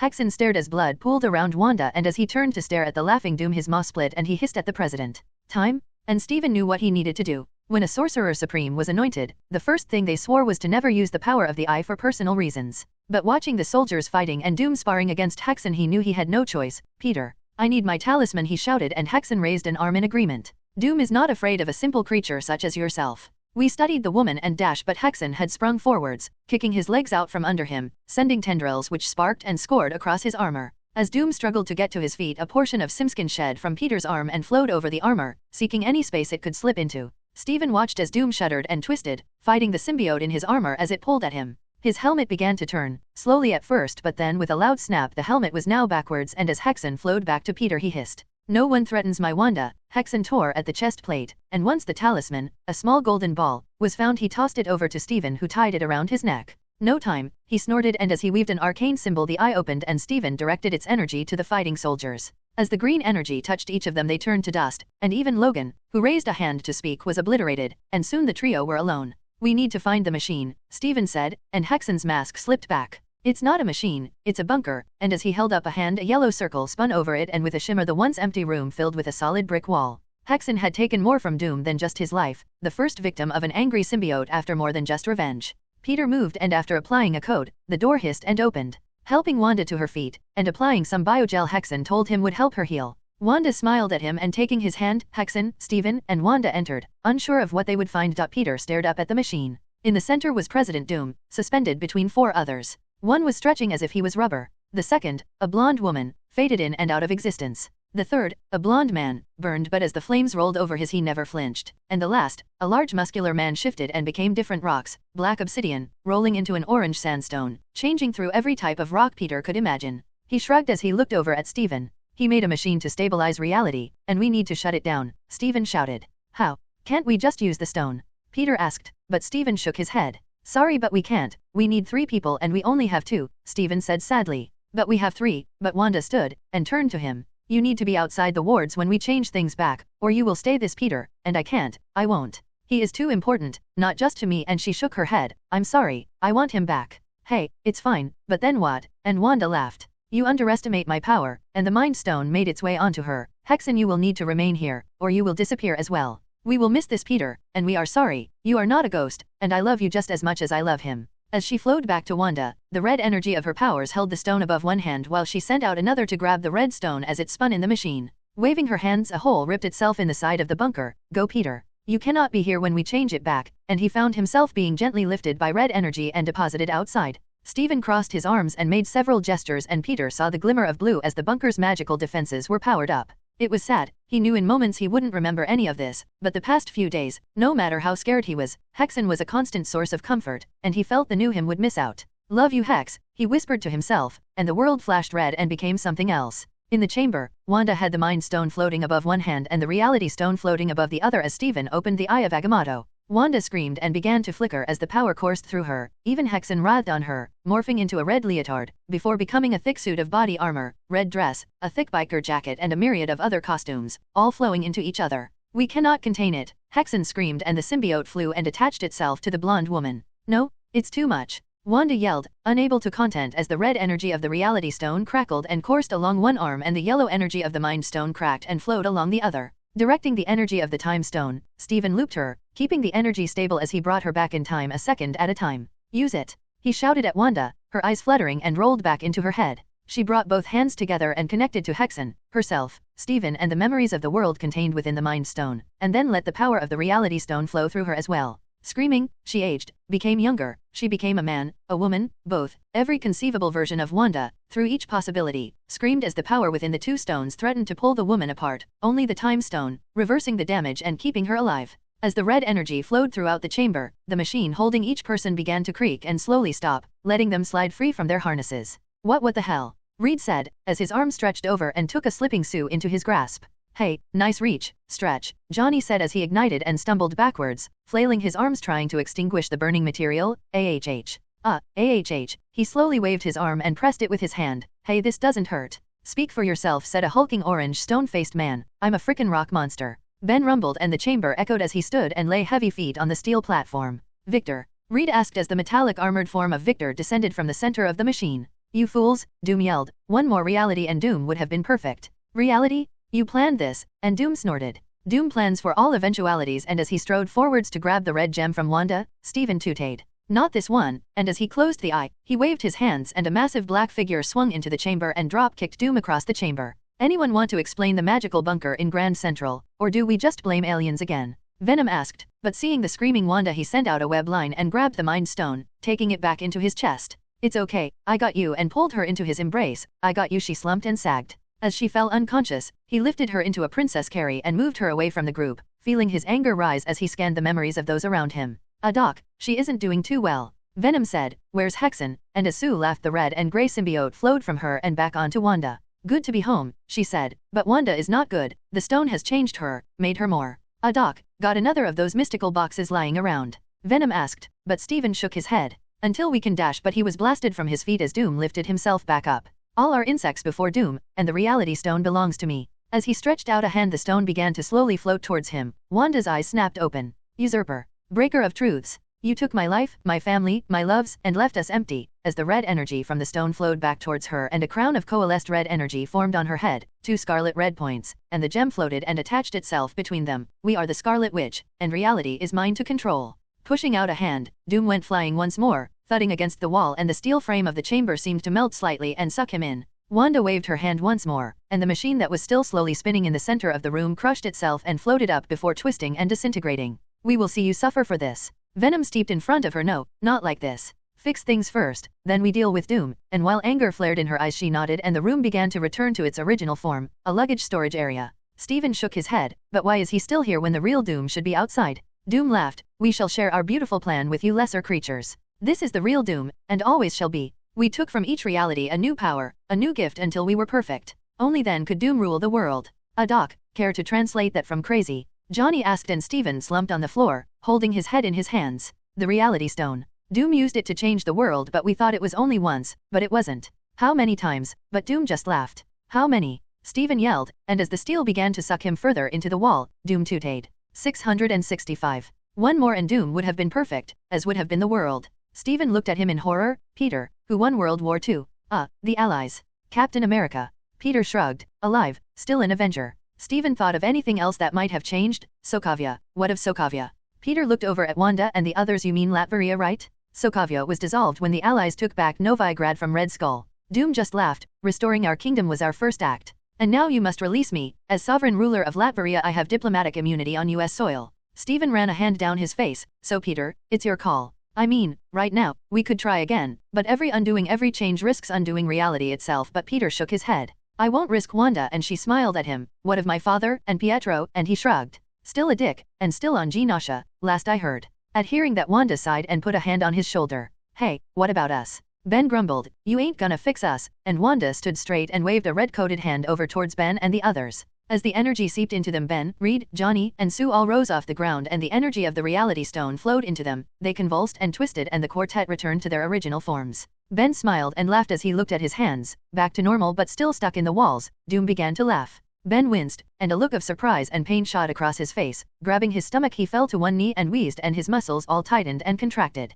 He leaned back and screamed as his flesh erupted back into a cracked orange stone, and as he thudded back into the ground, the others followed, Reed stretching, Sue vanishing, and Johnny erupting into flames. You ain't fixed us, but Wanda shook her head. I can't. Whatever Doom did, the stone won't reverse it. Still stuck in the wall, Doom laughed. Using 4 lesser mortals to ascend myself to godhood was necessary. The changes are irreversible, even with the stone's power. And bracing himself, the steel around his armor glowed and Doom dropped down from the melted wall. Reality was Doom's to control, and, if you give me back the stone, mine to fix. But Wanda shook her head, and as she stood, Peter moved next to her, ready to fight if Doom made another move. Doom tooted, then Doom shall depart. This place stinks of failure, and we wish to see our empire in all its glory. As Ben stood, oh no you ain't, he thudded over to Doom and grabbed him by the shoulders. You fix this, he yelled, fix me, but Doom pushed his hands away. We will fix nothing, you simple-minded insect. Doom does what Doom pleases, and Ben looked at his hands, turning them over and staring at his rocky knuckles. Oh yeah, he said, balling his hands, then I guess, and winding back an arm, it's clobberin' time. As the punch connected, Doom crumpled, even his armored faceplate dented, and he sailed out through the hole Venom had entered from. With a satisfying thud he landed, rolled, and lay in a heap in the street outside the dimensional bunker he created in the alternate reality. Well, I feel a lot better. You guys good? Ben asked, and the other 3 nodded. Holy shit, Johnny yelled excitedly, that was a punch, and nice catchphrase. Hey, flame on, and Johnny erupted into a bring orange. Hey, hey, hey, he laughed excitedly, now we match. Well, I'm hot and you got big stones. Reed, you still stretchy and sis. Sue was sat on the floor, shaking her head. No, this isn't, and she vanished from sight. Holy crap, you're invisible, Johnny said, and as he moved to wave an arm where she was sitting he stumbled and rather than falling from the edge of the platform he floated upside down. He whooped as he didn't fall, instead he was hovering. I can fly, and he began to float around the chamber before regaining control. Yeah, that's nice, but how about we get out of the massive chamber of evil and make sure that the world is fine first? Okay, Matchstick Man. Matchstick, and a small fireball flew towards Venom who batted it away. Human Torch. Peter snorted. Yeah, blow torch more like, cause your powers blow. Steven sighed. Can we please just go home for now and save the childish insults until after we make sure the world isn't in danger? Doom picked himself up and dusted off his armor. You mindless cretins shall pay for this insult towards Doom. Each step was meticulously planned. As if Doom would do anything to harm reality. Doom is not a hack sorcerer, unlike the rabble he sees before him. A few people had already stopped, seeing Dr. Doom rolling along the road and the small group that followed. As an international figure, slowly building a presence, he was known enough that a few people had cell phones out, recording the commotion. Sensing the people outside, Peter let his armor slide back, causing an international incident as Venom was the last thing he wanted. Yeah, nice third-person monologue. I hear that's usually the result of brain damage. Peter said, waving a hand and taking out his phone. Hey Shuri, long story but I'm in New York again, is everything okay? He nodded and paused a few times. Oh alright, Victor Von Doom, ring any bells, and Peter had to hold the phone away from his ear as Shuri began to yell. Yeah, I got that. One moment then. It had been disorientating to suddenly find himself in New York, but as Wanda touched his mind as he took back the stone, he realized what had happened, and what Doom had done. Hey Shuri, can you collect the ship in Egypt, and when you find a box, can you bring it back to New York? Love you too, bye. Suppressing the rage he was feeling right now, he looked over at Victor, busy brushing dust off himself and yelling at the pedestrians who insisted on taking photographs. With so many witnesses he figured crushing the man's skull would maybe be a bad idea, for now anyway. Right, I checked. Nothing other than Latveria. Oh, and my wife to be Queen Shuri says to kiss her ass. Latveria isn't getting vibranium. She'll find the original box the stone was in, and Wanda should be fine.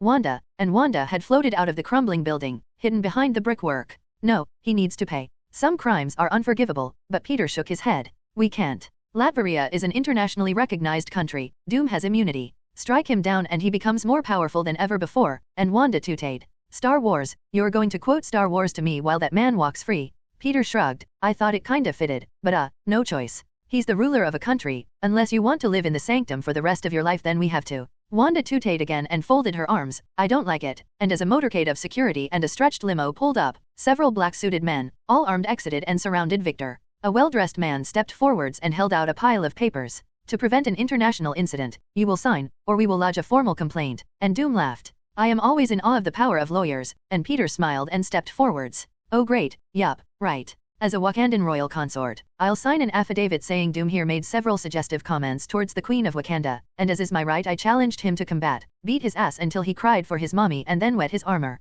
You guys saw that right? The six behind him all nodded. Oh yeah, we saw. Doom snorted. Leonard, we shall leave these lesser beings to their games. I wish to see Latveria once more, and as the man gave Peter and the others a dismissive look he turned and opened the limo door for Victor. Doom shall not forget this insult, and he swished his cape as his aide closed the door behind him. As he slumped into the limo he gasped in pain. The Scarlet Woman's attack had fused him to his armor and the agony was threatening to overwhelm him. He would need sacred tomes to heal the damage she had done, and several days in the regenerative liquids he had developed in one of his alterations. If they were keeping the stone from him, he feared he would never properly recover. As he sat in the back of the limo, Victor cursed not just the Scarlet Witch, but Peter Parker as well, and he vowed that not only would the stone be his once more, but that he would see them crushed beneath his boots. As the motorcade pulled away, Peter shook his head. That would not be the last they would see of him. A bright yellow circle split the air next to Peter, and as he turned and tensed he complained, "Oh what now?" But Steven walked through, circling one hand over the other. "Sorry, I felt waiting a day to contain a problem was not a good idea," and Peter saw the bright sun of the desert and the pale yellow rocks of the spaceship's burial chamber.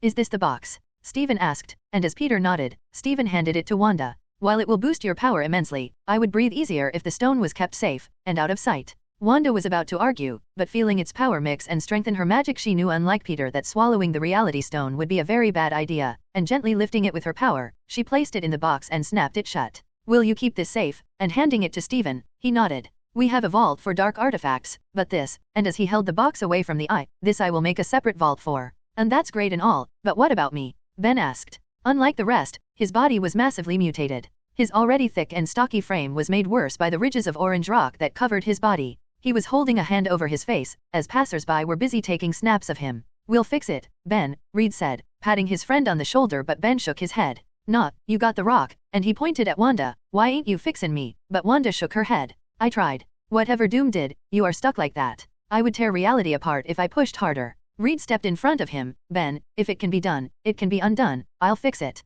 I promise. Reed looked over at Peter and gave him an angry look. I don't abandon people, and Ben huffed. I get it. One guy ain't worth squat over the world, right? And he shook his head, and Steven and Wanda both solemnly nodded. Yeah, you comin', Susie, or still workin' for him. But Sue shook her head. No, I'll come back, and she wrapped her arms around herself. I found out a few things, and as she gave Peter a strange look, a mix of revolution and confusion, Peter could feel that she was still reeling from the brief exposure to Hexen, while Wanda used the 2 stones. Ben reached forwards, and in a massive hand, helped her to her feet. Peter shrugged though. If they wanted to blame him for Victor's mistake, he didn't care. It wasn't the first time he'd been blamed for something without evidence, and it wouldn't be the last. He just hoped whatever Sue's problem was, didn't upset Gwen. I will help them get home, Steven said to Peter and Wanda. You are kind of conspicuous now, and he created a sling ring portal into the Baxter building, and even as Reed stared and tried to examine it, Steven ushered them through. I will stay at the sanctum, Peter, Wanda said as he crossed her arms. I am feeling unwell from the stone, and Steven can help.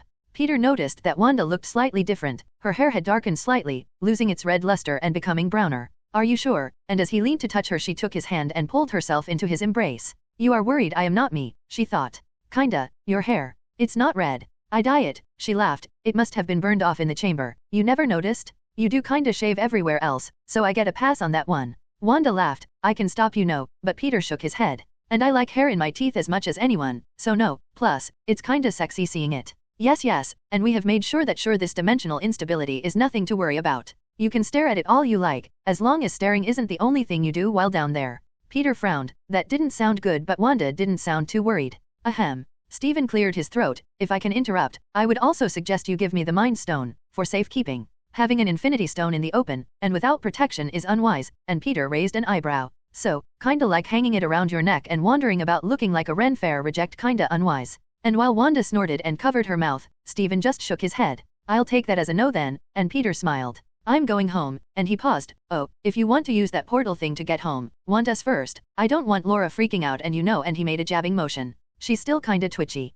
Steven sighed. I can send round Wong at some point and provide magical wards around your home, but I will require some compensation, and Peter sighed. Don't suppose you take vibranium either, do you? And Steven shrugged and smiled. It is a magical metal after all, and Peter sighed. His stockpile was dwindling, even with the amount Shuri had promised him. Once everyone found out about it, it seemed that old favors and promises of help were being dragged out of the woodwork, with the silvery gray metal being carved up as compensation. Thank God Ross got his already, and Peter's shoulders slumped as he still had to go and check on Stearns. Leaning forwards and kissing Wanda, see you at home, don't let the house elves keep you too late, and once more Steven shook his head. As he motioned for Wanda to head into the sanctum, Steven paused. That does remind me, where did Wong get to? Across the world, in a hidden valley, surrounded by a strange mist, Wong sat on a throne carved from the finest jade. Behind him was carved an icon from the whitest marble, a series of connected rings, each one representing the paths of sorcery, plus one more. The Forbidden Path. 10 rings in total. A warrior, decked in black apparel, approached. Master, the dimensional distortion has passed.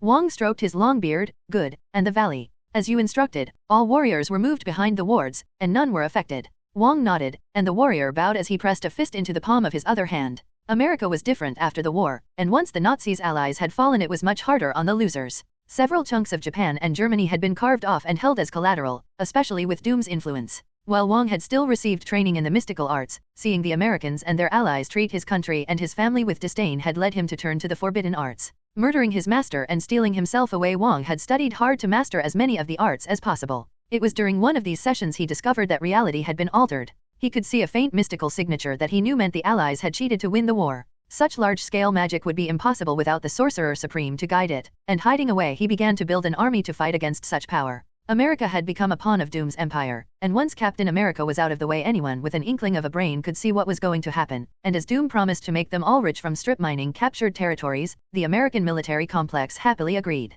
Knowing it could happen again, Wong had built his fortress in the remotest part of the world and spent a fortune, and many lives to construct the best defenses he could. His fortress was impenetrable, not to the mundane but to magic as well. He knew its dimensional wards were almost as strong as the ones at Kamar Taj. They should be, as he used forceful mind magic to rip their design from the sorcerer in charge of maintaining them. As he stood, he strode down the corridor of his fortress and stood on the balcony, watching as his warriors fought and trained together. Every conceivable type of combat was taught here. Each warrior was a testament to the finest enhancing magics as well as the finest mercenaries they could find. Each man rippled with taunt and trained muscles and was an expert in every conceivable weapon, as well as deadly combat magic drilled into them every day. Only the strongest survived the training. Wong himself made sure of that. Each man was worth dozens of those useless Americans, who relied on their stolen technology and chemical formulas. As he stood, their instructors noticed his gaze and yelled, "Pay respects to the master." Every warrior stopped and turned to bow, and as one they began to yell, "All hail the Mandarin." After letting himself absorb the knowledge of the Mind Stone collected while Wanda and his other self were in the alternate reality, Peter knew that Latveria was the cause of the main change.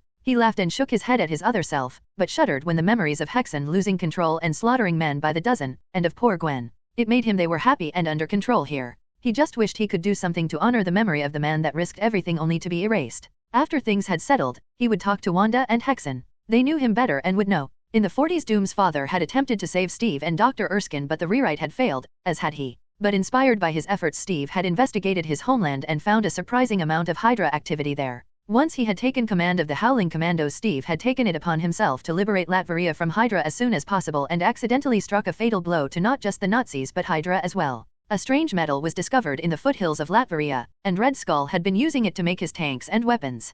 Peter knew it was an alloy of vibranium and had given Hydra the edge they would have used to defeat the Allies. With Hydra and the Red Skull defeated early, Latveria never fell, and as such Doom's family enjoyed a celebrity status until they rose in power and were now its rulers. Peter sighed. Wanda's home was gone, and even the incidents of Hydra's infiltration were gone. His mission with Natasha had taken them into Latverian airspace and they had been shot down by automated missile defenses. Eric had taken the hurt pair in and they never found Ultron. Wanda was never exposed to the Mind Stone, and it was her nursing him back to health that created their connection. Strucker was a low-level agent and had been killed during the attack on the Triskelion, and not by Wanda as before. That caused its own issues. Peter and the rest had one set of memories, but Wanda and Steven had different ones. There were minor changes that nobody would know about, small things that unless Wanda or Steven were already aware would go unnoticed, and that left Peter with an unsettled feeling. Peter leaned back in his favorite chair and pressed on his phone, called Shuri. He would deal with everything else, but first, he had to deal with the most important one. As his simskin connected and he felt Shuri connect to Ihalia, he sighed. "I don't have good news," and he could feel Shuri's apprehension, "and it seems neither do you.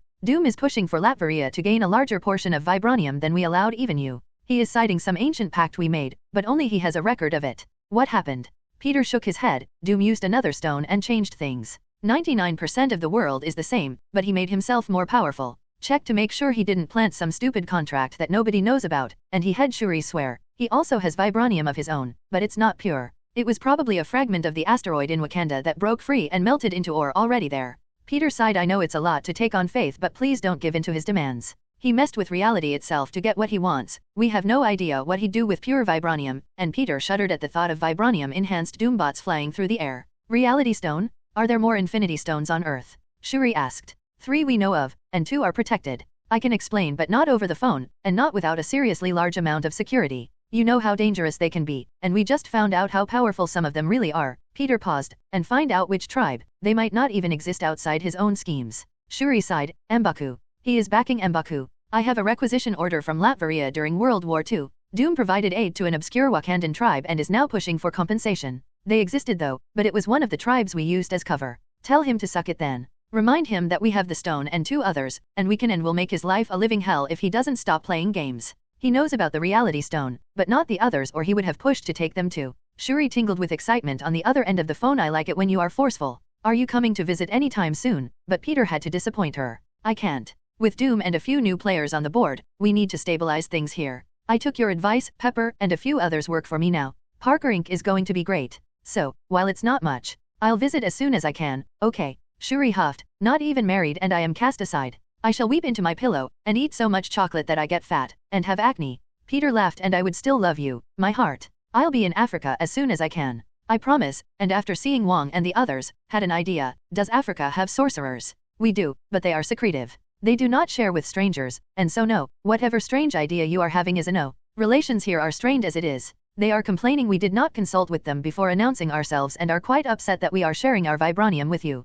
Does Steven know about them?" "Oh, your Doctor Strange, I believe so. He is one of the reasons they are quite angry. But you will have to talk to him about it. I am apparently only queen of the mundane. The mystical has its own set of rules and rulers." Peter sighed. "I will, and everything else." His idea of getting Steven to create portals to and from Wakanda went up in smoke. Eric is behaving, but M'Baku still sends his advisors to tempt him. "I am afraid a war is coming to Wakanda, Peter, and we might need to postpone not just your visit but everything." Peter sighed. Even after dealing with the white gorilla tribe, M'Baku was refusing to back down. Shuri, you do what you need to. And if you need me, you always know where I am. I do, and I will. I must go, my heart. Being queen is exhausting, and as the line went dead, Peter put down his phone. He would check on Wanda, and make sure nothing major had changed. It was a delicate subject, but with Doom's takeover of Sokovia, she might leave the sanctum to find that both Eric and Pietro were different people, or that her mother was still alive. While nothing had changed for him, Doom's interference with reality was rippling through the world, and not in a good way. Across town, in a tall glass building, Peter was not the only one feeling the effects of history being written.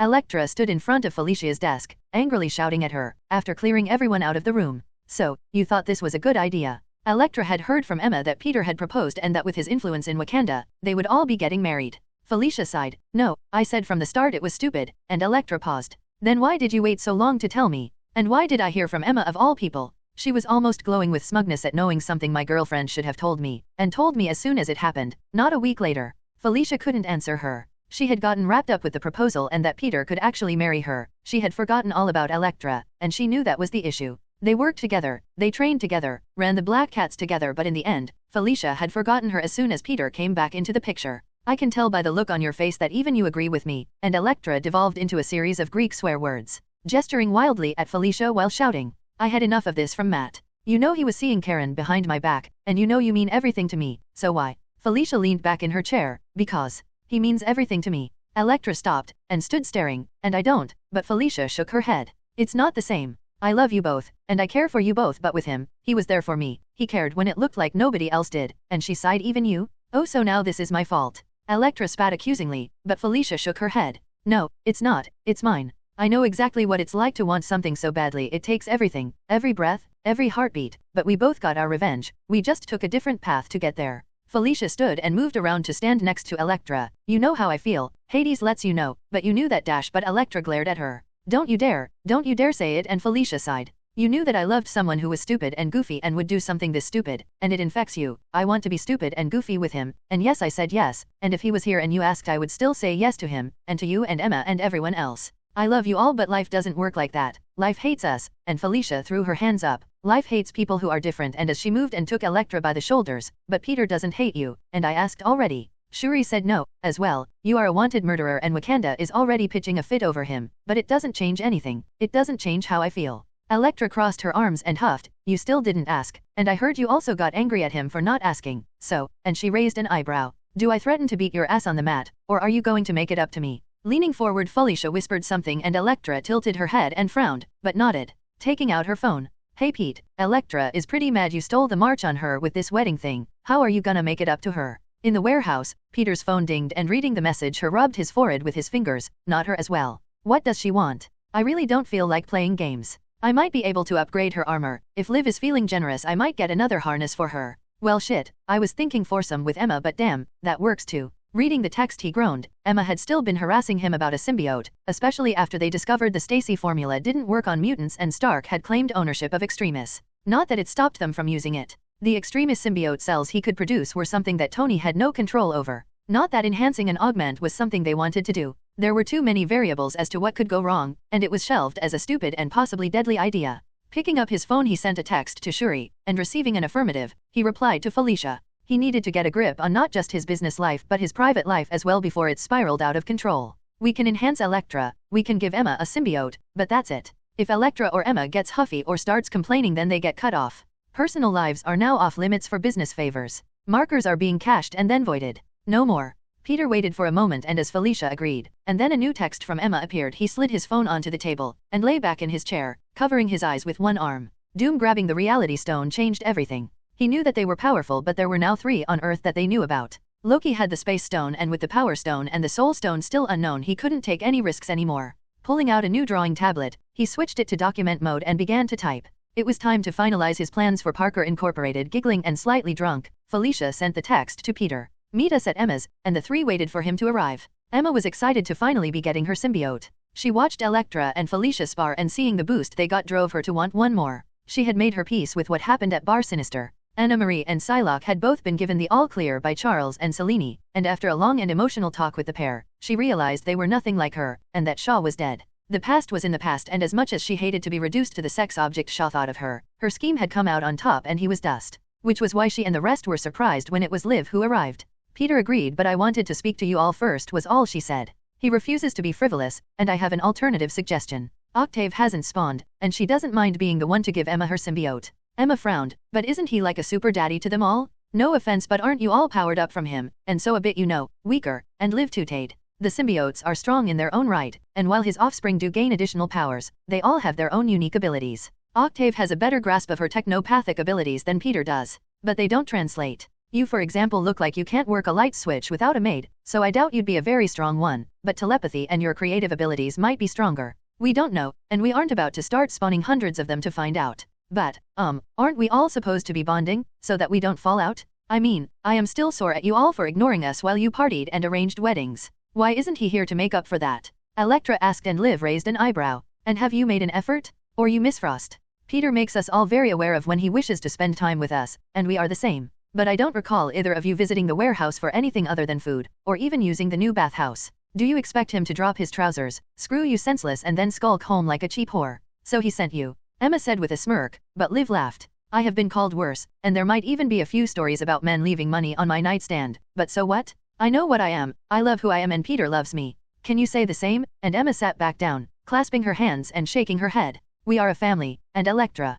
Peter does understand you're upset at being left out of the festivities, but we are all equally to blame. Did you even make an effort to join in? I remember seeing you at one dinner, and then you vanished. And Miss Frost, you simply turned up, made derogatory comments about everything and then left, leaving your mark and several receipts. Peter gave you space after Shaw. He knew you needed it, but once you got it, did you even try to let him know you were okay? Or did you simply refuse to bow your head and expect him to woo you? I mean, have you even told him about Kitty yet? And even Felicia looked over at Emma confused. No, it slipped my mind, she admitted, and seeing the look Felicia was giving her, she came to me about working for the cats. Since Scott left the X-Men and she got hurt, she feels Bobby and the others are babying her more. I was going to bring it up, but we all got distracted. She had only mentioned it to Liv as Kitty was receiving medical care from her. Peter's stronger biogel was only available to the warehouse, but as she had been hurt on his mission, he felt that she deserved it. Yes, and nobody minds you scouting, but you cannot forget about new employees. Peter also has plans and new contracts coming for us, and Emma looked even guiltier. Oh, go on, say it. Psylocke as well, I mean, we've been working on getting her memories back, and she is like a sister. So, you all complained and cried about Peter being unfair while you were all doing the same things behind his back. Peter won't sleep with either of you for that reason alone. After Selene, he needs to be able to trust everyone. Emma, while it is painful, look at what Shaw did behind your back. While we're not about to start cloning people, making a symbiote is just as personal, and just as dangerous. Emma and Electra both looked guilty. Which is also why, if this is your answer, then Peter won't be joining us. He wants to stop mixing our personal lives with business. Parker Inc., and more importantly Peter himself, will be off limits. Peter has enough to worry about without two grumpy and belligerent women trying his patience. Emma scrunched up her face. Now wait a minute, I understand we didn't exactly make an effort, but we did try. Is the coffee not good enough? Are the swimsuits not to your taste? And Electra, emboldened by Emma's outburst. And I did try too. I met Peter's mother, but you are all so busy. When did he attempt to make time for us? And Liv nodded.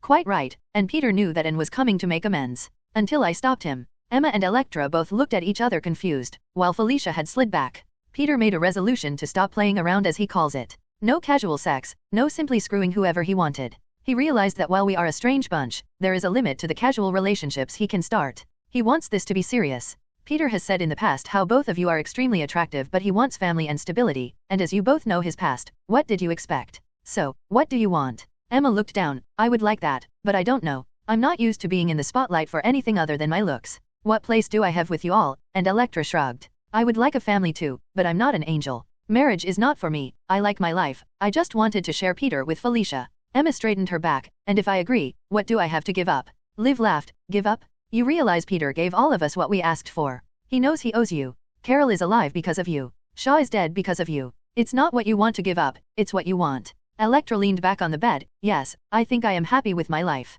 Extremist powers, and a selection of creams, I think. Yes, I think I am happy, as long as I can still spend time with Felicia, then everything else is just a bonus. And Peter? Liv asked, but Electra shrugged. No, I do not want what he wants. The little Pete, as you call them, is enough. Emma stared at her. Wait, little Pete, and Electra giggled. They are modeled on him, did you not know? And as Emma went red with embarrassment, I take that as a no. They are very satisfying, don't you agree? Felicia laughed and slid back down the bed to wrap her arms around Emma. The normally stoic woman was put off balance by the fact that her new favorite toy was modeled on the very man she's berated for treating her like a sex object, and here she was, using him as a sex object. Peter doesn't care. Just don't mention you use one. He does care about people's feelings. Elektra giggled, betting 8 women, not much though, and even Liv laughed. Well, they were friends. He just got to indulge in every boy's fantasy. Very beautiful childhood friends, willing and very accepting. There is another matter first, and the door buzzer went. She came because I asked her to. Emma lifted the handset of the door buzzer and saw Selene waiting outside. Sighing and shaking her head, she buzzed her in and unlatched the door. A few moments later, Selene came in and smiled as she saw Liv and the others. Emma, I would say it is nice to see you, but it is not, so I shan't. Liv shook her head. Behave. Peter agrees, but you need to keep your end up as well. Emma frowned. We might be telepaths, darling, but really, Peter wants you and Felicia to go legit. He knows Felicia hates sitting behind a desk, and you hate the Hellfire Club more than anyone. Sell your shares to Selene and Elektra, and come work for us. Emma laughed. Really? Leave the club? And do what? I'm not a chemist or a robot builder. What on earth does he want me for? And as Liv smiled, Emma shook her head and frowned, and that would be the wrong thing to joke about. Liv shook her head and grinned. Oh shush. You know Peter. He is willing to let you do what you want. He did offer to let you go legit, so this is part of it. Go legit, make a legit business, and cut ties with the cats. Emma leaned back in her chair and tapped a finger against its armrest. I still didn't get an answer, Miss Frost. Elektra has made her stance clear, and yours. Emma stood. Well then. A symbiote, one from Peter, a selection of creams from Gwen, as so far nothing compares, and a proper position. Maybe fashion, or cosmetics. No more skulking. I want to be legitimate and I want to be beautiful. And Peter? Liv asked, and she folded her arms. I am not about to break my vow over someone who doesn't seem that interested. If Peter wants that, he can come and ask for it himself, and properly. I might not want him to whore himself for me, but I am the same. I am not a whore, and certainly not about to bend over and take it like one. Peter accepts that, and Liv showed them her phone and her connection to it through Octave. He heard, and Liv nodded and Emma sighed. Then we are on the same page. I am not after anything casual either. Liv smiled. Good, there will be more than enough time for that, dear. When you are ready, the symbiote will be your choice. Do you want one now, and I take my clothes off and slip into bed with the 3 of you, or do you want Peter, and decide then? Selene gave Liv a look. Is Peter giving Emma a symbiote? Can I? But Liv raised a hand and shook her head. I believe that he paid your price, Miss Gallio. A symbiote is entirely another matter, especially as you may kill it before it can adjust to your powers. And Liv crossed her arms. There is the other matter. Peter made it perfectly clear what he wants, and while I can understand your enthusiasm, you did put him in a difficult spot. There will be no more casual relationships. If you wish to join our group, you do so after we all agree. And Selene nodded. I cannot spend my time around people. Even here I can feel all your powers, and while Peter was resilient to my abilities, I doubt you all are. And she straightened herself, and with a hint of sadness hidden behind a stern look. I will take over Emma and Felicia's parts of the Hellfire Club. Psylocke and I have already spoken, and she is willing to join as well. I will set a specific dollar amount for you, Emma, and then we cut ties. As long as your business does not interfere with mine, then we can remain cordial. Liv nodded. As long as we don't discover that the part of the Hellfire Club we just eradicated is up and running, I don't see an issue. And as Selene gave Liv a disgusted look, she turned and headed to the door. Shaw was once my friend, but for what he did, I hope he burns in whatever hell he believes in. Shuri was good on her word, and the ship from Egypt was excavated, quietly and under cover of a Wakandan stealth field. Shuri was marveling at not just the new technology they had activated within Wakanda itself, but at the log files she could now access and transcribe. Peter had a new task as well. Setting up a meeting with Ross, they agreed that once the international incident that Doom was threatening over Shuri's refusal to give Latveria any vibranium, Stark's huffiness as Pepper coming to work for Peter, and the collapse of AIM, Peter had to focus on what he was going to do next. Which was why Felicia, Gwen, Natasha, Pepper, Emma, and Liv were all sitting in the meeting room in his apartment. So, with AIM gone, we need a new strategy, and I came up with this. Peter handed out folders to each of the women, each with a general outline but specifics for them all. First, Pepper. You will be CEO of AIM. Killian left us the name, and even then with Hammer dead, Parker Inc. is the only company left. While I'm not going to head AIM, I do want to keep the original idea alive, and as Liv leaned forwards to interrupt, Peter shook his head. Liv, you will be head of Octech, or whatever you want to call it. I will be head of Parker Industries. Gwen, I thought Stacy Solutions, cause you know it's a pun but still works, and Gwen did smile and nod, and then Nat, Black Cat Securities, and Felicia, you'll get legit papers for everything through that. Emma, you need to speak to Gwen, but I don't see why we can't have White Cat Cosmetics. As the group slowly worked their way through their files, a few frowns and a few smiles appeared. It was Pepper who spoke first. So, I do everything, but Peter shook his head. Not really, you run everything, delegating resources and manpower. Yeah, okay, you run everything. I'll stick to R&D, Liv does manufacturing, Gwen has her cream and cosmetics, Nat runs our security. Emma needs a business strategy, but I guess you know that already, and anyone working for us is employed by whatever company they work for. Pepper nodded and flicked to another page. So, salary, and Peter sighed. You can look at our cash flow, our patents, and decide that. Look, Pepper, or I know that's a nickname, Virginia, but she shook her head. Pepper, you have all the experience. I mean, you'll make us more money in a week than we could in a year. You're the brains. I'm sure Emma will be able to help, but really, this is on you. Really. Liv added, I did work at Oscorp, dear, and I did manage most of Norman's projects, and Peter nodded but pointed at the file. Yup, projects. Pepper is above that. Managing teams is one thing, managing teams of teams is another, dealing with lawyers, HR, and recruitment. Liv, everyone sitting here is an expert in their field, which is why I want everyone to stick to that field, and live.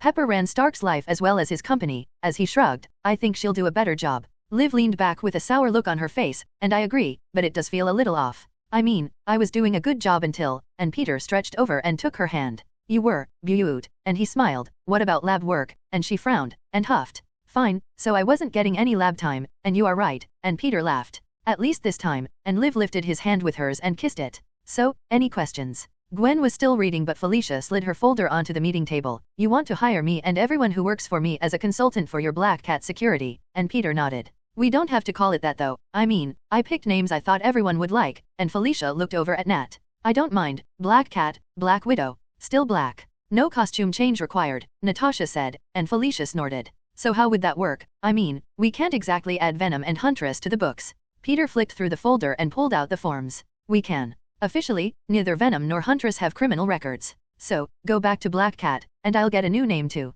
We keep Huntress and Venom as off-the-books underworld and have legit identities, Black Cat, and I dunno, I'll think of something. Gwen coughed, Night Monkey, and everyone looked at Peter and laughed. Yeah, but it still stands, legit and above board, 2 teams. One as security for the Vibranium and one for field work. Cindy and Eddie are for home, and I'll lead the other. Nat leaned forwards and frowned. You don't want me on your team, and Peter shook his head. If I could trust anyone else to lead the team I would, but I need someone trained and proficient at what she does. Cindy and Eddie are both rookies. I've at least been on one mission plus everything else. We can't leave the warehouse's security to amateurs, and we need someone here 24/7. Nat nodded. Seems you do listen. If you'd come up with any other plan then I'd have smacked you, and Peter laughed and winked at her. Right, so do we now get the lawyers in and make it official? He asked and they nodded. Pepper, and she stared at the file, spinning it with a finger. It'll work. But cash flow will be your biggest issue. 40% and I'm in, and that's 40 of it all. 40 of all of it? A bit greedy, aren't we? No. You can negotiate individual percentages with everyone, but 40 gives you the ability to freeze us all out.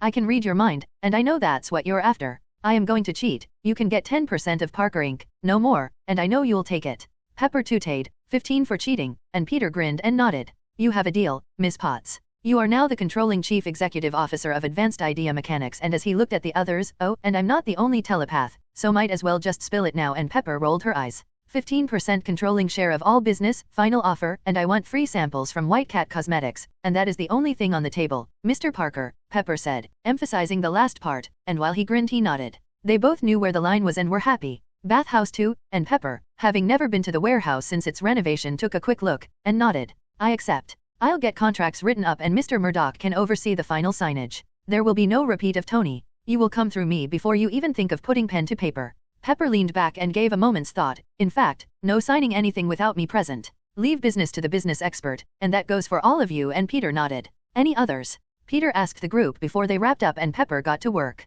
Gwen looked over at Emma, who raised an eyebrow. I have no problem with a business to market my stuff, but I do want to sell outside of New York. Can you? Emma looked over at Pepper, who nodded. Is that all? Gwen asked, but Peter shook his head.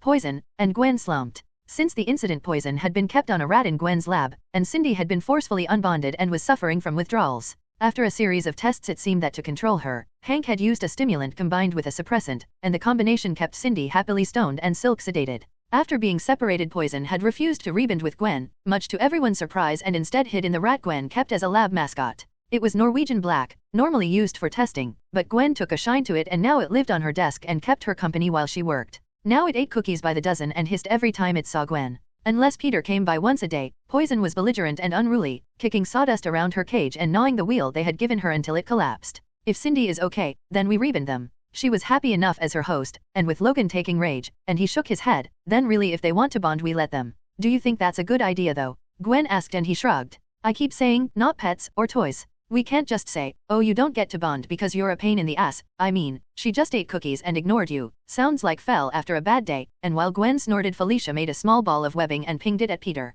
Grinning as he remembered the first few months in the warehouse, he shook his head. I'll make it up to you later, but sure, why not? Cindy's fine now, right? And looking over at Liv, she indeed. It's just withdrawal from a stimulant, no different than coming off caffeine. My next question though is, do we enhance her? Eddie was given Purple Heart formula and Natasha has one as well. Do we leave her the only normal person? But Peter shrugged. I have no problem giving anyone any formula they want, but tie her to a huge contract, and I mean, as her soul kinda deal. We don't enhance or host anyone who looks like a flight risk, and he pushed. In fact, no one unless I say so, and Pepper looked over. Why? And Peter sighed. I have an ability that I can use, one I don't advertise as it's kinda invasive. Liv sighed. You might as well tell her. Pepper is CEO, she needs full disclosure. Peter explained about the Mind Stone, and the others, while Pepper stared. You have that right now, and he nodded, and you can control someone's thoughts, and he shrugged and nodded. But Pepper laughed. Prove it. Really? No strings, and she nodded. Fine. What do you think of me? Nice ass, amazing body, young, and you'll kick Tony's ass into the next century with my help.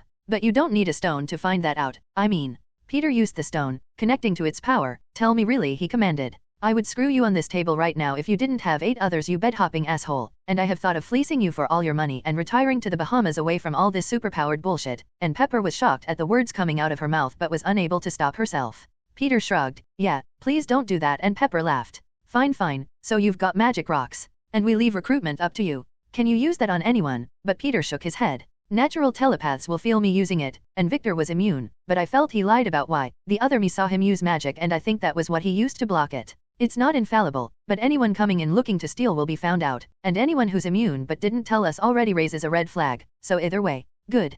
Peter nodded. So, clear the table or book a ticket, and Liv laughed, but Pepper looked unamused. Peter raised his hands in mock surrender. I know, Tony, and she crossed her arms and nodded. Business only then. Good, I've got a few contacts I can bring over. If Nat is head of security, she can fill them in on what you'll be doing. If you have any other employees, send me a list and I can set up your systems, get your departments set up properly. And Peter shrugged. It's fine, nobody expects you to have a degree in business. That's what I hired you for, and Pepper nodded. Damn right. Gwen sat back, upbeat. If Poison gets to move, can I ask for something? And he nodded. Sure, another, but she shook her head. No, I kinda agree with Logan on that one. We need to start keeping better track of hosts. I mean, Silk just up and walked off on Logan, and while Octave and Huntress seem to be happy, what if Muse or Ravage just up and leave too? Peter nodded. There had also been an issue with Emma. Octave had touched her, and recoiled, refusing to even move to the woman, and unsure of what that meant, Emma was left without a symbiote. Octave had just said bad, and after refusing to elaborate, Peter was hesitant to create a newborn, just to have it suffer. We can leave that option open for the future. I mean, it's not like we can't create a new symbiote for you if you change your mind. Nobody thinks you'll just up and leave, right? And Gwen nodded. But I want more. I want extremis enhancement, and rested her arms on the table. I want you to use the Mind Stone as well. I want to be like you. After the meeting had wound down, Pepper made full use of the bathhouse and added her name to the small alcove of baskets. She would leave a suit there if they had guests, but like the others if it was just Peter, and as she was still single, she had no qualms about him seeing her naked once more. She still watched the video they had made, and she had been quite correct. If he was monogamous, she would have made a move on him. By using the stone, Peter was aware of this, and let the others know, but still stuck to his resolution. No casual relationships. Even promising Emma was skirting that line. If she was serious, though, then he had found her attractive, charming, and interesting enough to warrant giving her a chance, and none of the others had objected. After the disaster with Octave refusing to create a symbiote for her, however, she had left to spend some time on her own, and Peter just shrugged. If Emma was unwilling, he wasn't going to force the issue. With the list of employees delivered and a schedule set up for testing each employee, it was still down to Peter to decide what to do with Gwen and Cindy. Cindy was detoxing, with Liv's supervision, and even if she wanted to be enhanced, it would be his decision. Nat had given her opinion. She would rather lead a team of enhanced, plus regular security than have a single weak link in the chain. Poison was bruxing as Peter sat with her on his lap, gently stroking a thumb over her head. More pets, she shouted, and he just quietly laughed to himself. Once more, the decision to allow Poison to rebond with a host was up to Peter, and it was down to whether Poison herself would behave or simply huff and go back to being belligerent. Finally, Gwen. Her insistence at being enhanced with not only the new formula but the Mind Stone as well threw Peter for a loop. He had been asked the same by Shuri and had put it out of his mind, but Gwen was adamant, and while she would be upset but ultimately accept if he refused, it was still something he had considered himself. In each situation, Peter had a reason for pause. Cindy had been experimented on by Hank Pym, and if he ever found the bastard he would pay for his crimes, not just against Cindy but rage as well. But Cindy was recovering nicely and was still willing to work with Peter. Her time with Poison hadn't been bad. In fact, one of the reasons she had willingly let her do what she wanted was because of the intense emotional bonding. I want her back, was all Cindy said before glaring at Peter, and I don't give a shit about knowing what you get up to with everyone. I want her back. And at the moment she reminded Peter of Felicia, and the bad attitude she had when she first got here. If she says yes, then we'll see what we can do. And she turned to Liv, placing a hand on her arm. Cindy had been brash and angry, but considering what she had been through it was understandable, but she was also more tolerable than Felicia had been at the start. She went out of her way to make amends with everyone, including Felicia, before visiting the bakery she terrorized, apologizing and paying for the damages. Opinion? He asked Liv. She's fine, no more grating than Felicia, but physically and mentally she's fine. Well, as fine as she can be. Even Felicia has forgiven her. We all remember how unstable we were, and she didn't have you to help keep her calm. However, if I find Hank Pym, he is going to get a very painful lesson on the line between medical treatments and torture. Nodding, Peter went to his next stop. Gwen's lab, where Gwen was staging into Poison's cage, and the simskin-covered rat crunched apart another wheel. So, and she shrugged. I don't care, Pete. We never got on, not really, and if Cindy wanted her, just make sure she realized that Poison wants pastries, cock, and sleep. She's a lazy bitch, and if Cindy is our security, I don't want to find out Poison is napping when I'm getting my ass beat. And Peter opened the tank and lifted out the symbiote-covered rat. So, we miss Gwen, but we hear and we agree, we want to do things. Sleeping was better than boring work. You do realize Cindy will be fighting, training, and probably won't be sleeping with me, ever. She likes Felicia. Poison huffed. Gwen forgets we used to train, and run, and do everything. She made us bored. She wants to write and stare at glass things. We want excitement, and we can see if Cindy will maybe. No, if you bond with Cindy, no making her something she isn't. She'll be warned about that. You'll behave? We will. Now rub our ears. We like the scritches and the belly rubs. Being tiny is fun. Peter laughed and sat on one of the office chairs Gwen had at workstations to save her moving her chair about. So, Poison and Cindy are dealt with. Just me then, so what's the big deal? And as he flipped Poison Rat over, he tickled her stomach as she wriggled under his fingers. It's painful, and neither Wanda nor I came out unscathed. I mean, she saw visions and well, I think it tried to kill me, but that might have been whatever made Ultron. Either way, it's not good, and he looked at her, his face frowning in concern. I just don't want to hurt you. Oh, so we shoot Liv with a laser and I get nothing, and Peter laughed. Yeah, I remember being yelled at for that. So, if, and I mean if we do this, I control the stone, while Liv monitors you using Octave, full medical before and after, extremis, transfusion from me, and sure mind stone, but the second something goes wrong, we stop. Gwen took a breath, and if I go wrong, I need you to promise you'll stop me. Peter lifted Poison Rat and rubbed it against his face before setting her back down in the tank and covering it. As he sat back down, he clasped his hands and leaned forwards, bringing them to his forehead. I can't make that promise, and Gwen huffed, but I don't have to. Gwen, I don't ever want to hurt you, but well, we have people on staff now who should be doing things like that, and well, if they can't beat you, then if any of us go bad we're in trouble. Gwen looked confused. So wait, you're agreeing? And he nodded. Logan and Gwen leaned back and looked apprehensive at him. Logan? Shit. And as she stared at the ceiling, doesn't change my mind though, so yeah, if you are willing, then yes. Then set it up. Once Liv gives Cindy a clean bill of health, you get Mr. Squeakers back, but Gwen looked at him. Mr. Squeakers, and shaking her head, such a dork, Pete. The rat had enough intelligence to give itself a name, only added to by Poison. Dork or not, he didn't care. Mr. Squeakers was allowed his own name. So, I think we should fix Cindy first so that if anything happens, we aren't missing our top scientists. Gwen snorted. Yeah, don't let Liv hear you say that, but she knew that without Poison it was probably true right now. The lack of symbiote meant Gwen actually had to wait for the mass spectrometer to finish, had to properly analyze and test each formula she was creating, and it was laborious.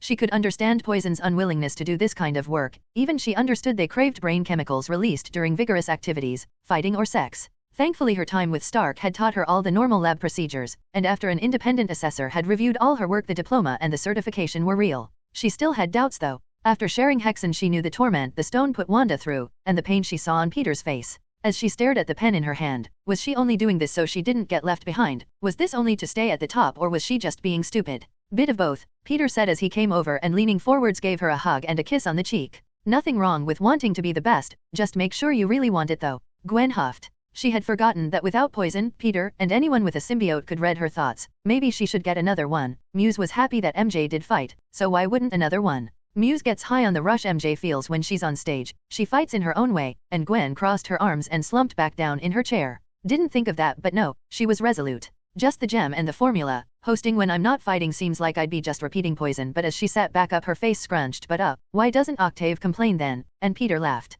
Probably because Liv still trains, and yeah, she smokes, drinks and has a lot of sex. I mean, if you thought I was bad, Liv outpaces everyone, even when she's on her own, and Peter shook his head as he grinned. I mean, if she wasn't a host I'd be holding an intervention. And as he thought back, he had realized a long time ago that maybe Liv wasn't the best person to ask for advice, as she was very much a live in the now person and prone to spur of the moment decisions. So, it's okay? Gwen asked as she rubbed her fingers on her palms. I can't say I'm not unhappy, but I don't think it'll hurt you. Not just me, but Wanda used the stone again, so with proper care, it'll be fine. Just no giant mutant head, that'd be weird. Wait, giant mutant head, and Peter nodded, showing her the picture Ross had sent over with Stern's file. The gamma formula reacted with Blinsky's and Bruce's blood, so we have the leader. Peter rolled his eyes. Massive intelligence did not grant anyone good naming sense. And as Gwen stared at the photo, she saw the green-skinned man, with a giant egg-shaped head. That can't happen, right? She asked as she handed back Peter's phone. Nah, Shuri sent over some files, they dug them out of one of the alien computers, and we can test what X gene variant you have. If there will be a problem, it'll be because of that? Gwen nodded. She had already looked at the files and taken blood to test herself. The last thing she wanted was an unknown mutation to occur. She couldn't decide though whether the lack of a special X gene in her DNA was a good or a bad thing. The files had 3 variants on an additional gene that had been implanted back in humanity's history. The X gene, the K variant and the V variant. While a full augmented had the massive X-shaped extra gene and it allowed them extraordinary powers. The K gene, the half-formed X gene, reacted with radiation to produce the gamma-enhanced, and finally the V variant, the half-formed and the completely inert gene that everyone had. While it could be partially activated with formula, it would only enhance a person, and they wouldn't gain any special powers. It was also why the super soldier serum killed augmented. The serum partially activated their X gene, causing an imbalance in their powers, ultimately killing the augmented. Gwen was a bit disappointed to know she was a carrier of the V variant, but as they tested everyone in the warehouse, only Laura and Wanda actually carried the X gene and nobody carried the K. Even Peter had the V variant, so in the end, she didn't feel too bad. Peter had received permission and had passed on their files to both General Ross, S.H.I.E.L.D., and finally Charles. While he wasn't too happy with Charles's behavior, he was one of the pioneer researchers in the field of augmented, and Peter felt that smoothing out their rough relationship was a good way to get Laura and Wanda help in the future if either developed problems with their powers. Ross was ecstatic, and Peter sent over their testing procedures. A simple enough cheek swab and a special dye to highlight the gene variant they carried. Peter knew Ross was building a military force, sanctioned by the US government, and that the Thunderbolts would eventually become a proper battalion. Now he had a way to test for the gene. He would save a lot of people from a very painful procedure, and save a lot of lives. Even if the military ended up with a lot of gamma-enhanced, it was still better than the alternative. A lot of unstable hulks and a pile of irradiated dead bodies. Cindy and Poison were easy. Cindy was given a physical, cleared for exercise, given a once-over through the group's exercise regime, then Nat and Logan even gave his opinion as well, as he had taken to coming round more often. Now he was also bonded. Once that was all done, Poison simply slid from Mr. Squeakers, who hid in his house during the process. We are Poison. Cindy laughed as she was bonded once more, but we know it is not fair. We are now Ghost Spider, and Peter nodded. GS huh. Gwen snorted, and Cindy shrugged. I feel kinda bad I'm taking her. I mean, she was yours, but yeah, and she awkwardly rubbed her arm, and if the offer, and Gwen smiled and nodded. Only after the next round of physicals, to which Cindy groaned and Peter just shrugged and went to speak to Logan. Logan was table sparring with Laura, a simple game of slap tag. Elbows on the table, and the goal was to touch the other person's hands without moving anything but your arms. As they laughed, Peter approached and sat in his chair. So, rage behaving, and Logan snorted. Yeah, Charles had a little bitch about it, but yeah, that ain't my story to tell you. Just no comin' to me yelling about it. Peter looked confused but left it. He knew Eric and Charles had a plan in motion but didn't really care. As long as Laura, Wanda, or Jean aren't affected, I don't care what Charles and Eric get up to. And as Laura clapped the back of Logan's hand with a tendril, he laughed. That's cheatin', but she shrugged. Coney Island, and he sighed. Fine, fine. Once the weather clears up, we'll go. And Laura beamed at him. Thanks, Dad, and he rubbed his forehead. Yeah, well, Pete here can supply the spendin' money. Charles ain't runnin' the X-Men anymore, and the school's closed for now, and Peter frowned. I could get you a job if you want. I mean, we need more security, but Logan shook his head. I gave up those kinda gigs years ago, kid. Nah. After Squirt here gets her field trip, I might head on out into the wilderness. Been a while since I just wandered, and Rage here ain't seen the Rockies.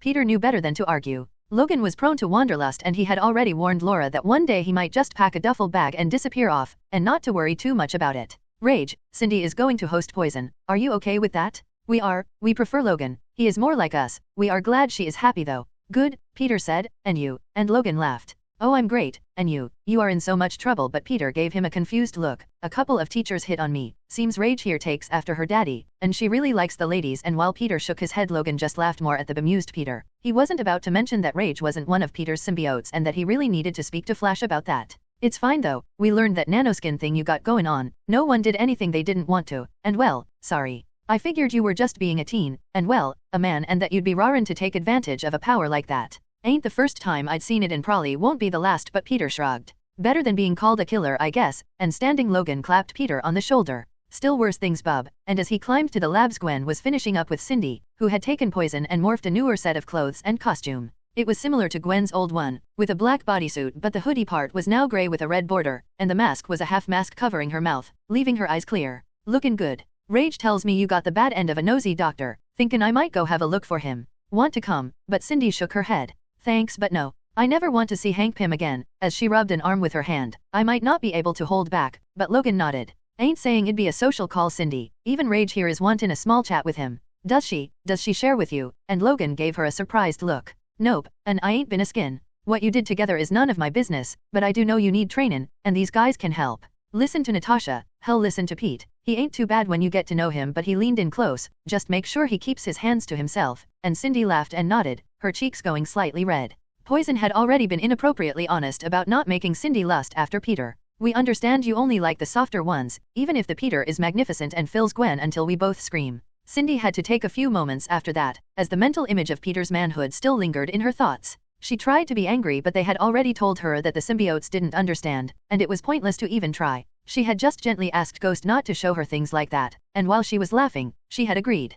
Gwen made a note on her clipboard and then set it down. Logan, Nat will be taking care of that, and Cindy isn't interested in Pete. Stop embarrassing her, and he smiled and shook his head. Yeah, ain't happening. She ain't learned yet, has she? And Gwen shook her head. Mentioning Peter had Cindy thinking about Gwen and Felicia, and the room was thick with pheromones. Cindy, Logan needs a physical, go downstairs and see Pete. I think he and Laura have plans for you, and nodding she gave Logan a small sad look. Bye, Silk, and she walked down the ramp and into the breakfast area. So, Gwen said you had something for me, and Peter slid over a bottle of neutralizer and some thick absorbent pads. Yeah, I know it looks strange, but until you learn to coat yourself properly you'll need it, and while she scowled she took the items. But I'm not into guys, she complained, and Peter nodded at Laura. Doesn't matter if they are into you, but you're giving off a lot more than just lust. I can smell the apprehension, the little tinge of fear, and a hint of anger at us all treating you like a kid, and Cindy frowned. I thought it was just horny juice, and Peter laughed. Oh hell no. You can make grown men piss themselves if you want, and he sighed. You'll just find that being attractive you'll mainly give off signals to attract.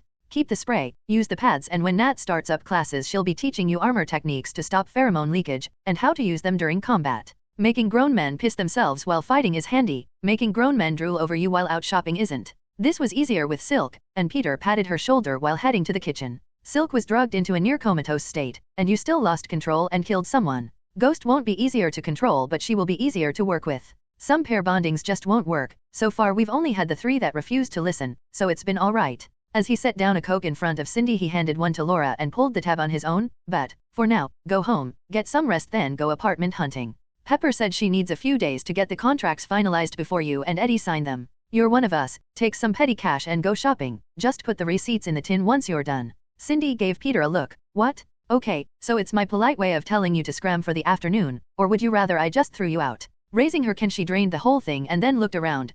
Don't let Ghost tell me things, cause of well, you know. So how much can I take and how long do I have to be out for? 100 is fine, the tin's in the 3rd cabinet on the left and till 4. Take 2 and grab food on the way back. This time though ask Ghost what we like, and Ghost, if you bring back nothing but Danishes I'll spank you. Ghost made a PBTH noise in his head and while he laughed Cindy looked horrified. Touch me and die, she hissed, and Peter rolled his eyes at her. Lighten up. We got that crap from Felicia. I'll just get Nat to beat it out of you. Now, politely but firmly, screw off, and handing her the money in several notes he motioned her towards the door. And if this goes wrong, don't come back until we say it's safe. He sent her and Laura nodded. We will, but Cindy opened her mouth to complain but Ghost had already started to walk her to the exit. Right, one pain in my ass dealt with, come on short stuff, and Laura nodded. Normally her height was an issue, she did hate being so small compared to the rest, but today, she was here on a mission to watch over Peter while Logan dealt with Gwen if things went wrong. Gwen had let the pair know she was ready, and after Logan had been given his physical, and Rage had been given hers, it was Gwen's turn.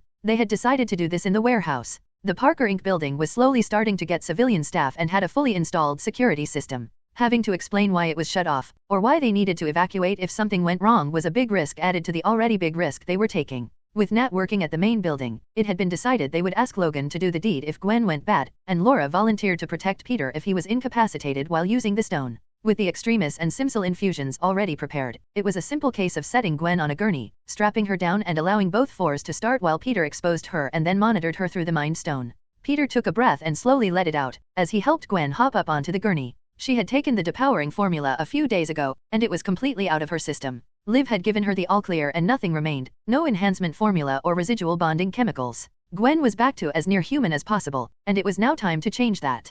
Peter had been practicing but Gwen insisted, and as she inserted the cannula Peter brought over a wheeled swivel chair. I can focus on Gwen, but maybe standing behind me might be a good idea anyway, just in case, and Logan and Laura both moved back, tense and ready. Okay, drip in 5, 4, 3, 2, and 1, and as the liquid began to drip into Gwen's arm Peter slowly brought the stone to the surface of his chest and it glowed a pale yellow light, casting an eerie shadow over Gwen's face. Oh God Pete, oh fuck me, Gwen cried out, and as her hands clenched Peter took one and held it, so much, so beautiful, and he could see small lights dancing in her eyes. As the bag slowly drained, Peter could smell the changes before her muscles began to adapt and tighten once more. Her skin rippled and trembled slightly as bone and skin changed, absorbing the extremis, and even as her hand began to heat up he saw her core temperature was steady. More, was all she said, and he nodded. Exposing her to the stone wouldn't grant her powers. After experimenting it was only enhancing what was there. Extremis wasn't a mental formula, only a physical one, and she would remain a blank slate, unable to project her thoughts, but the hardier body would protect her against the effects of the Mind Stone, and he could sense the activity in her brain going crazy as she took in more and more of its power.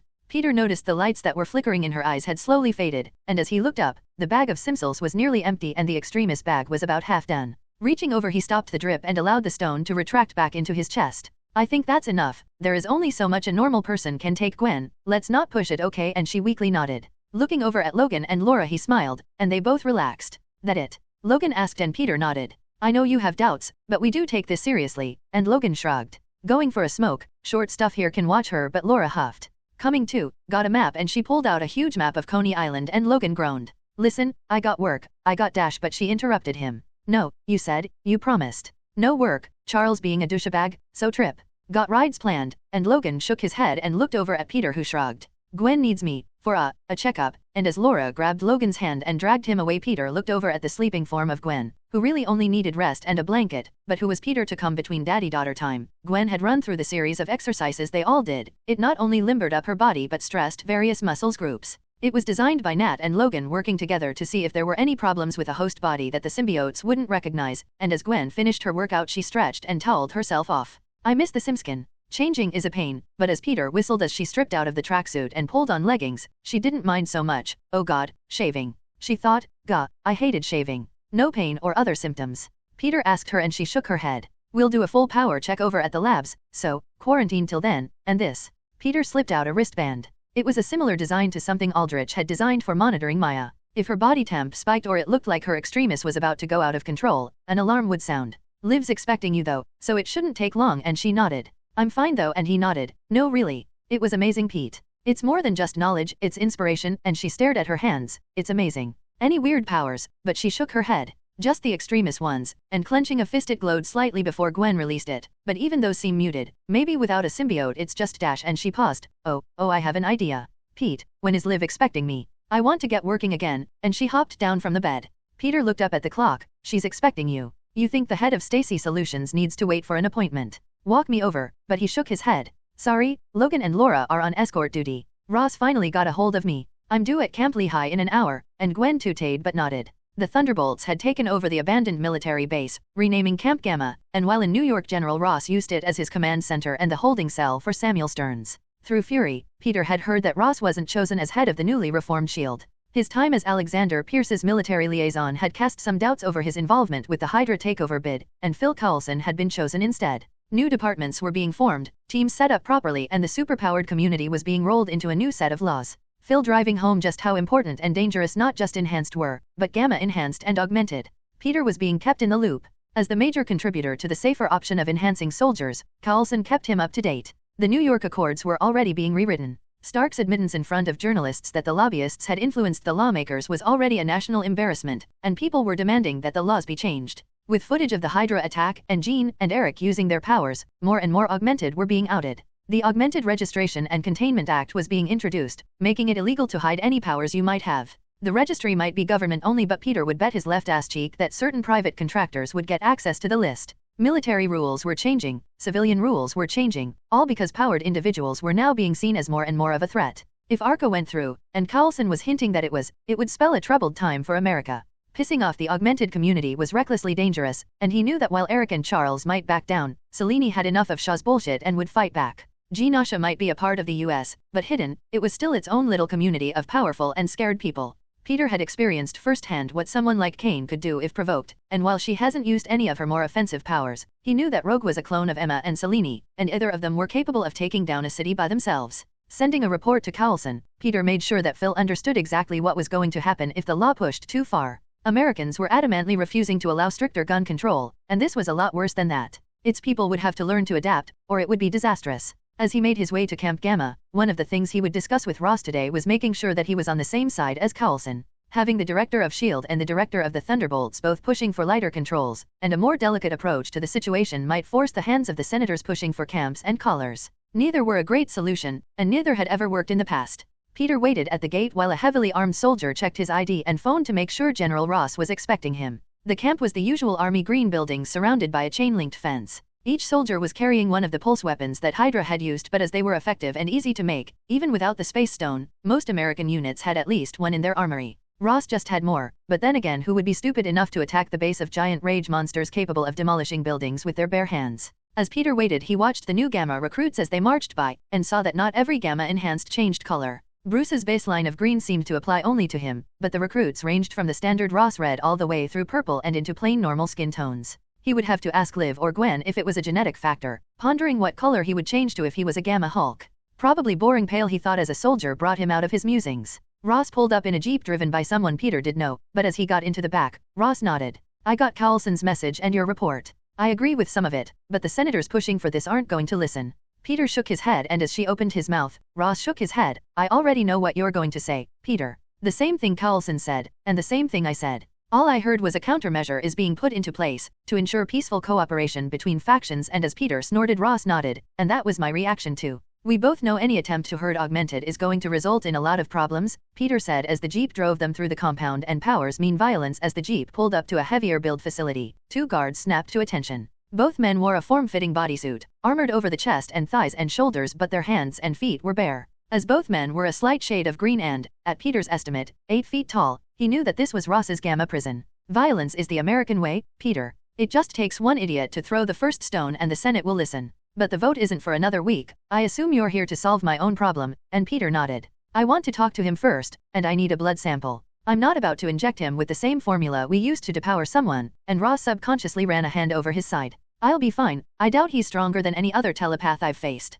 Ross shrugged. You still won't mind if my soldiers have orders to shoot you if you try and break him out though, and Peter laughed. I wouldn't have expected anything less. After being taken through several security doors, Peter was shown into a circular room, containing another circular room. He raised an eyebrow at Ross, who shrugged. You might not have enjoyed the ride, but the theory was still sound, Ross said, and Peter knew he was right. The fact that Laura had a symbiote saved her, but after testing, the Gamma augments still need to breathe, and the recreated containment cell was designed to do just that, launch itself and its occupant into space, and suffocate them. An unpleasant way to die, but for someone like Hulk, possibly the only way to actually kill him. In the center of the sparsely furnished room, with a single book and foam mattress on the floor, sat a green-hued man. His forehead was swollen out of proportion, and he looked like a giant green carrot attached to a man. As Peter stared, he looked up from his book and smiled. Peter could see his mouth moving, but he just shrugged. Lip reading wasn't one of his powers, and he wasn't about to use his telepathy until he knew he was safely inside. Yeah, I can take it from here. And as Ross clicked on an intercom, you're getting a visitor. Step back and face the wall. As Stearns stood and faced the singular panel in the whole room, Ross pressed another button, and the intercom squealed.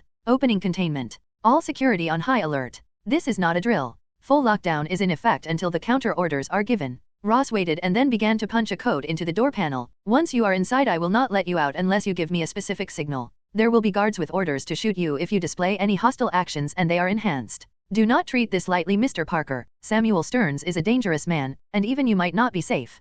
Peter was tempted to make a small joke, but the apprehension and paranoia poured from Ross like water. The signal will be 3 fingers on my palm and the phrase, rubber baby buggy bumpers. Show me, and Peter pressed 3 fingers and Ross nodded. Any other code phrase or mistake gets you both a trip into space. I will not allow Stearns to escape, and Peter nodded. Good. And as Ross pressed another series of buttons, the door seal hissed and Peter was let into the airlock. As the door hissed again, it closed, sealed, and he was let into the room with Stearns. So, and Stearns turned and stared at Peter, you're the one they use to see how my powers affect someone.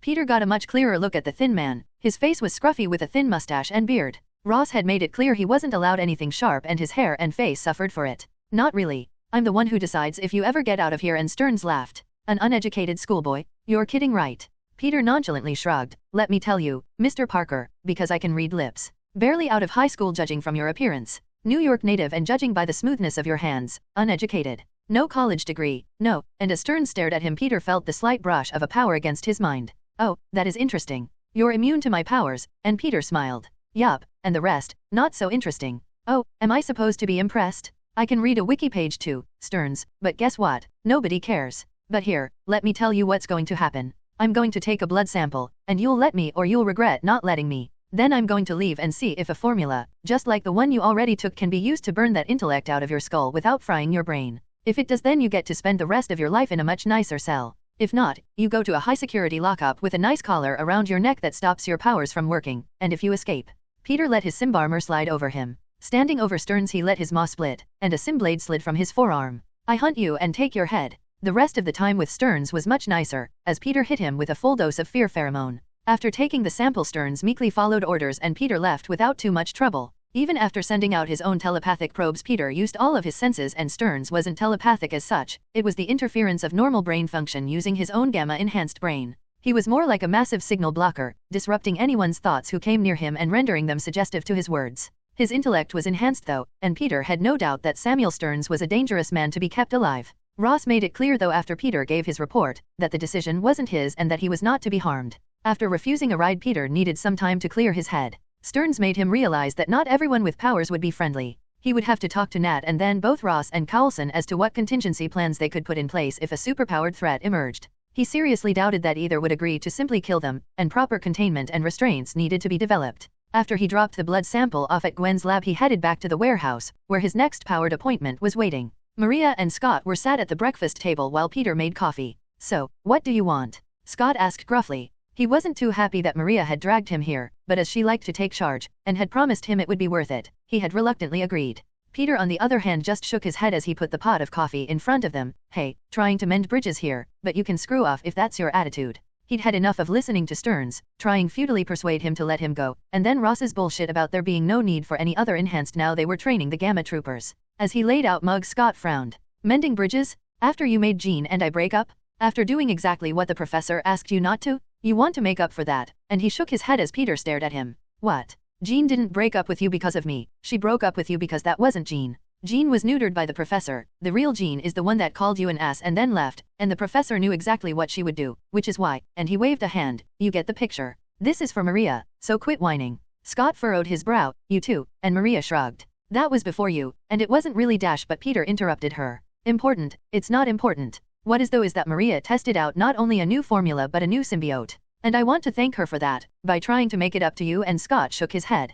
Damn it, Parker. Do you sleep with every woman you meet? I mean, are there any women left in New York that haven't been bedded by the mighty Venom? Scott asked accusingly. Oh, grow up, Scott, Maria said as she sipped her coffee. It was barely a thing and in the past. Peter, give him the tech. And sorry, and Peter shrugged. It's fine, we need to head upstairs, the lighting has been adjusted. Scott just looked at the pair confused, but Maria leaned over before Scott could stand. You leave, I want to say something to my boyfriend. And Peter shrugged and grabbed his mug, heading up to the lab. Scott, please. He and I weren't a thing. It was once for about 5 seconds, and as he slumped and looked dejected at his cup, she took his chin and turned him towards her. I get it, you're worried he's after more, and this is his way in, but it's not. He asked. He does want to fix things between you two. He's not your enemy. As he leaned forward, she kissed him gently on the lips. As he still looked upset, she sighed. Fine, my ass, give him 10 minutes and you can have my ass. I know you stare at it. I know you're plucking up the courage to ask. I am telepathic, remember? And Scott went slightly red. That's not fair, he whispered. Not fair at all. Suck it up, Cyclops.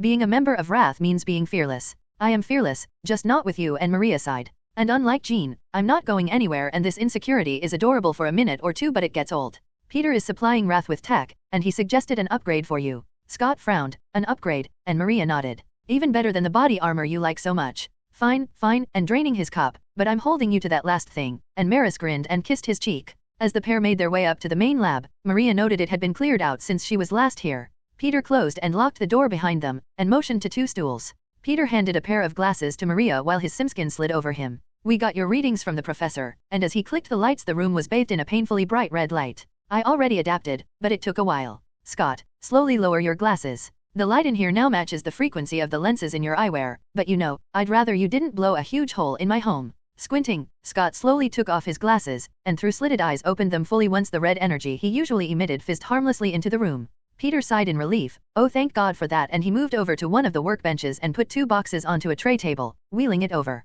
Right, we have 2 pairs of new eyewear for you to test. One for combat and one for everyday. Opening the box it was a banded single-slit visor, similar to the one that he normally wore as part of his X-Men uniform. This one was black with familiar red ruby lenses embedded into the frame. This is for combat. It's self-adjusting so all you need to do is slide it on. Peter explained, but before he could finish Scott grabbed it, gave it a once-over and slipped it over his head. Wincing in pain, what the hell, and as the burning sensation at his temples grew he searched for the normal switch on the side to allow him to see out. Gritting his teeth he felt Peter lift his head. Ass. I was about to warn you, here, and pressing a switch the pain faded and Scott heard a voice. Visor operating system enabled. Select mode. Hear that? Peter asked and he nodded. Good, it's the visor's neural bridge. Liv set one up for you. You can set up different patterns in the visor's aperture, for whatever beam strength you need, or manually control it. It takes some practice but you'll get used to it, just not in here, and Scott nodded. He was more than used to not being able to test his powers fully. Even at 50%, he had blown a hole in a rock mountainside and after quickly evacuating, saw the authorities rushing to the scene. It just slides on and off. The neural bridge is a small electrode in your temple, but if you want it removed just think remove and it disengages completely and resets itself. Otherwise, it's just like a normal visor. Scott nodded. I'll test it later, so I guess the other box is the same but a bit more fashionable, but Peter grinned and shook his head. Oh no, these we worked on especially to order, and while they are a test pair, if they work, we'll be selling them to other augments with similar problems. As Peter lifted the second box, Scott saw a pair of contact lenses. Lenses? I'll blast right through them, and Peter laughed. So little faith, take that one off and try them. Scott simply shook his head and unhooked the normal visor. Leaning back he dipped a finger in and pressed each lens to his eye. Good, now look at me, and as Scott looked over at Peter he shone a light in his eye, and the other, and Scott blinked a few times before letting Peter shine the light in his other eye. Leaning back, Peter put down the pen light. Now, this time I need to activate them before you can use them. The light bonded them to your pupil, you don't need to take them off, and unless I use the laser again they won't ever come out, okay? What the hell? Did you perform surgery on me? Asshole, but Maria squeezed his hand. Fine, do it, and Peter lifted a small instrument with a soft tip and holding Scott's eye open touched it to the lens, repeating the process for the second. Initializing, he heard, and then a countdown. I got a warning at least, and as it reached 0 he felt a slight pain in his eye socket and face fading after a moment. So, what do they do? Close your eyes, and as Scott shut his eyes, he heard Peter move. Are they on? Think self-check test. Self-check test. Self-check test initiated. Fully functional. Yeah, they're on, and as he heard the click he opened his eyes to make sure Peter wasn't up to anything. Well, I would have said slowly, but that works, and Scott stared at him. Thanks for not blasting me into next week. Peter knew from the scans and from experience that Scott's optic blast was painful and more of a directed concussive force than a laser. So, how do they feel? Scott was confused. They feel fine I guess, but, what? And he gave Peter a confused look until he realized the lights were normal bulbs and the room wasn't red. Maria smiled and held his chin with one of her hands. You have beautiful blue eyes, and as he took her hand, he kissed it. The lenses are more than just an aperture. Normal lenses would be too thin to keep the energy contained, plus we had no idea if it would damage your eyes, so we turned your powers off. The lenses contain a miniature power dampener, running on your own bioelectric energy, but Scott stood and angrily marched at Peter. You what? And as he lined up a punch Peter simply pushed him back into Maria's arms, before flicking the switch to turn on the red lights once more.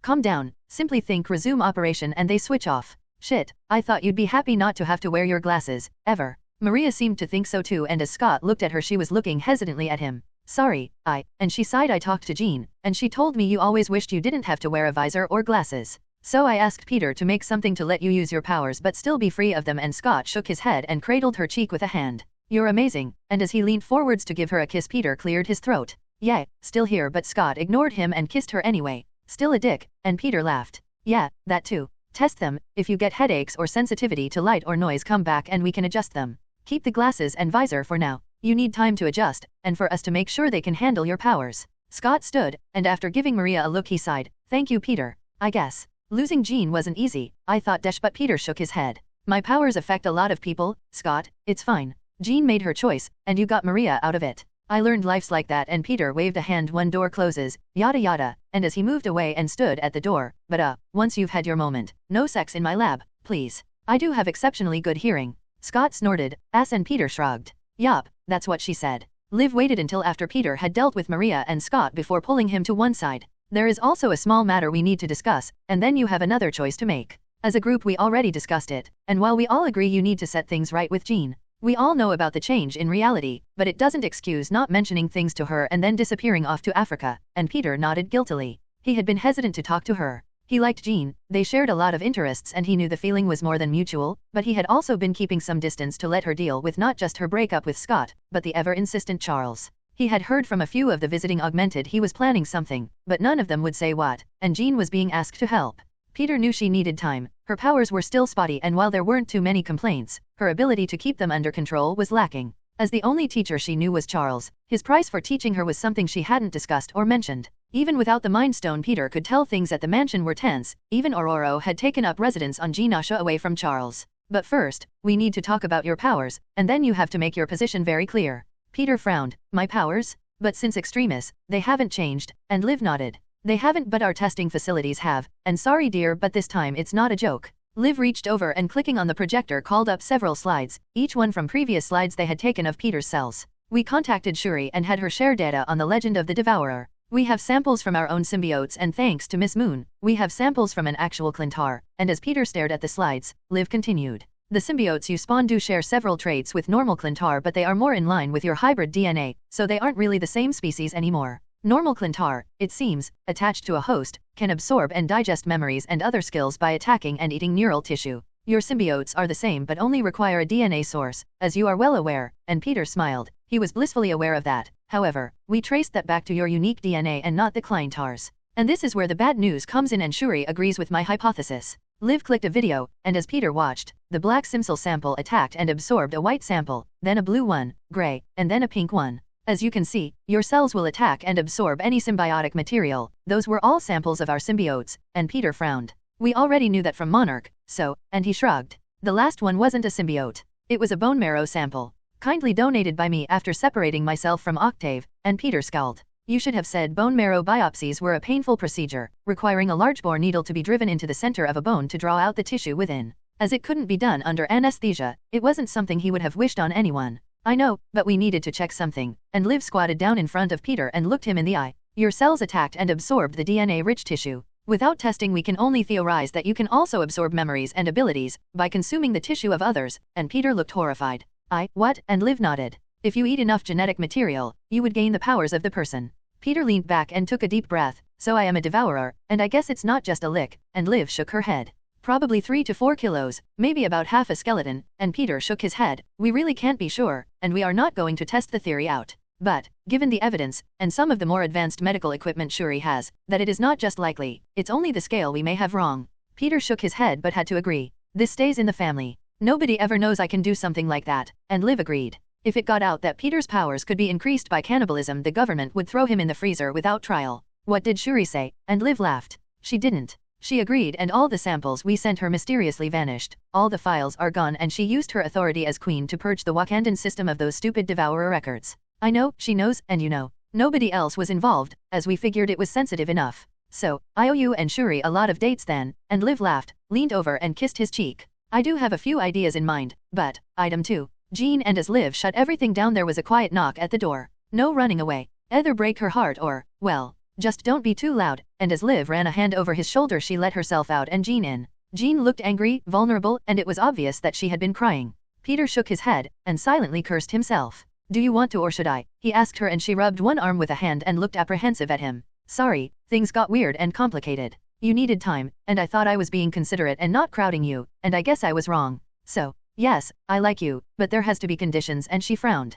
Conditions? You leave me hanging, get engaged, and I hear you already had sex with her. Conditions, and as Jean got angry the desk and selection of books in Peter's lab began to rattle, and Peter felt the heat beginning to rise from her. That for a start, and Peter reached out with the Mind Stone. Sorry, but you need to be calm, and he pushed down onto her. Calm, please be calm. At the dam, Phoenix had told him the only one who was strong enough to contain her was a Mind Stone enhanced Peter, and right now he was pushing it to its limit and he could still feel the power burning within her. That is why Jean. I like you, but you can't control your power. I can? She yelled, but nobody listens, nobody cares. I can. I can. We do listen, we hear you, you live next to Liv and she hears you at night, when you dream. We hear you and Nat wakes up horny and wet because you've been touching yourself thinking of me. We do hear you, and we all know how you feel. It's not fair, and Peter starts to shake as the power of Phoenix ignites and Jean starts to burn. Why won't you MPHFF? Ignoring the blistering heat, Peter moved forwards and embraced her, kissing her gently, pressing his lips against hers, but as she pulled back and Helios slipped back into her, she stood naked expecting him to do the same. As the heat flares between them, she stares at the burns. The red flesh not just blistered but cooked and the pain in his eyes. No, I'm sorry, please, no, and as Jean pushes him away she squats down, wrapping her arms around her legs and burying her face in her knees. Taking a deep breath Peter moves and sits in front of her. Hey, look, and lifting her head he smiles. See, it heals. I've got healing. Sure, not like Logan, but a bit of fire isn't anything, and she sniffs and shakes her head. But what if, and he nods, what if I'm going down on you and hoof, up in smoke, and that's why. It's not, no, you just need to get control of your powers. Jean huffs and stretches out her legs. It's not fair, and Peter shrugs and tries his best to not stare at the uncaring Jean, as she shifts and shows him everything. We had this talk, remember? Gwen attacked me too, and look where that went. Jean, you wouldn't be living here if we hated you. I wouldn't be having this conversation with you. You'd be at the mansion, still miserable. Jean snorts. You mean, rather than being here and miserable, and as she looks at him, Peter shrugs, that I can't help with. You're as much of this family as anyone. You live here, you work with Gwen, I mean, you take baths with the others, and Jean rolls her eyes and huffs again. And yet, you hide, and Peter shrugs, even now, I mean, I'm not unattractive, you can look. It's not polite, and plus, I don't recall being invited. Jean stared at him, frowning slightly. You mean? All I had to do was ask, and Peter nods. Red flag was up. Nobody wants to be stared at while they're bathing, or be made to feel uncomfortable while they're trying to relax, and Jean sighs and buries her head in her hands. I'm such an idiot. You've been keeping your distance so you don't hurt my feelings, and Jean laughs to herself and shakes her head, and I thought you were avoiding me. Oh yeah, 'cause seeing naked ladies is totally a turn off, and as he half shrugs, but without permission, it kinda is. Nobody likes a creeper. Wiping her eyes with the back of her hand, Jean stands and takes a deep breath, and now Peter lets his eyes drift up her slender and toned body, and Jean smiles as she sees the excitement in his eyes. So, if I say, I needed a bath, after getting all emotional, and I asked if you would wash my back, what would you say? Peter holds up his hands in mock terror. Help?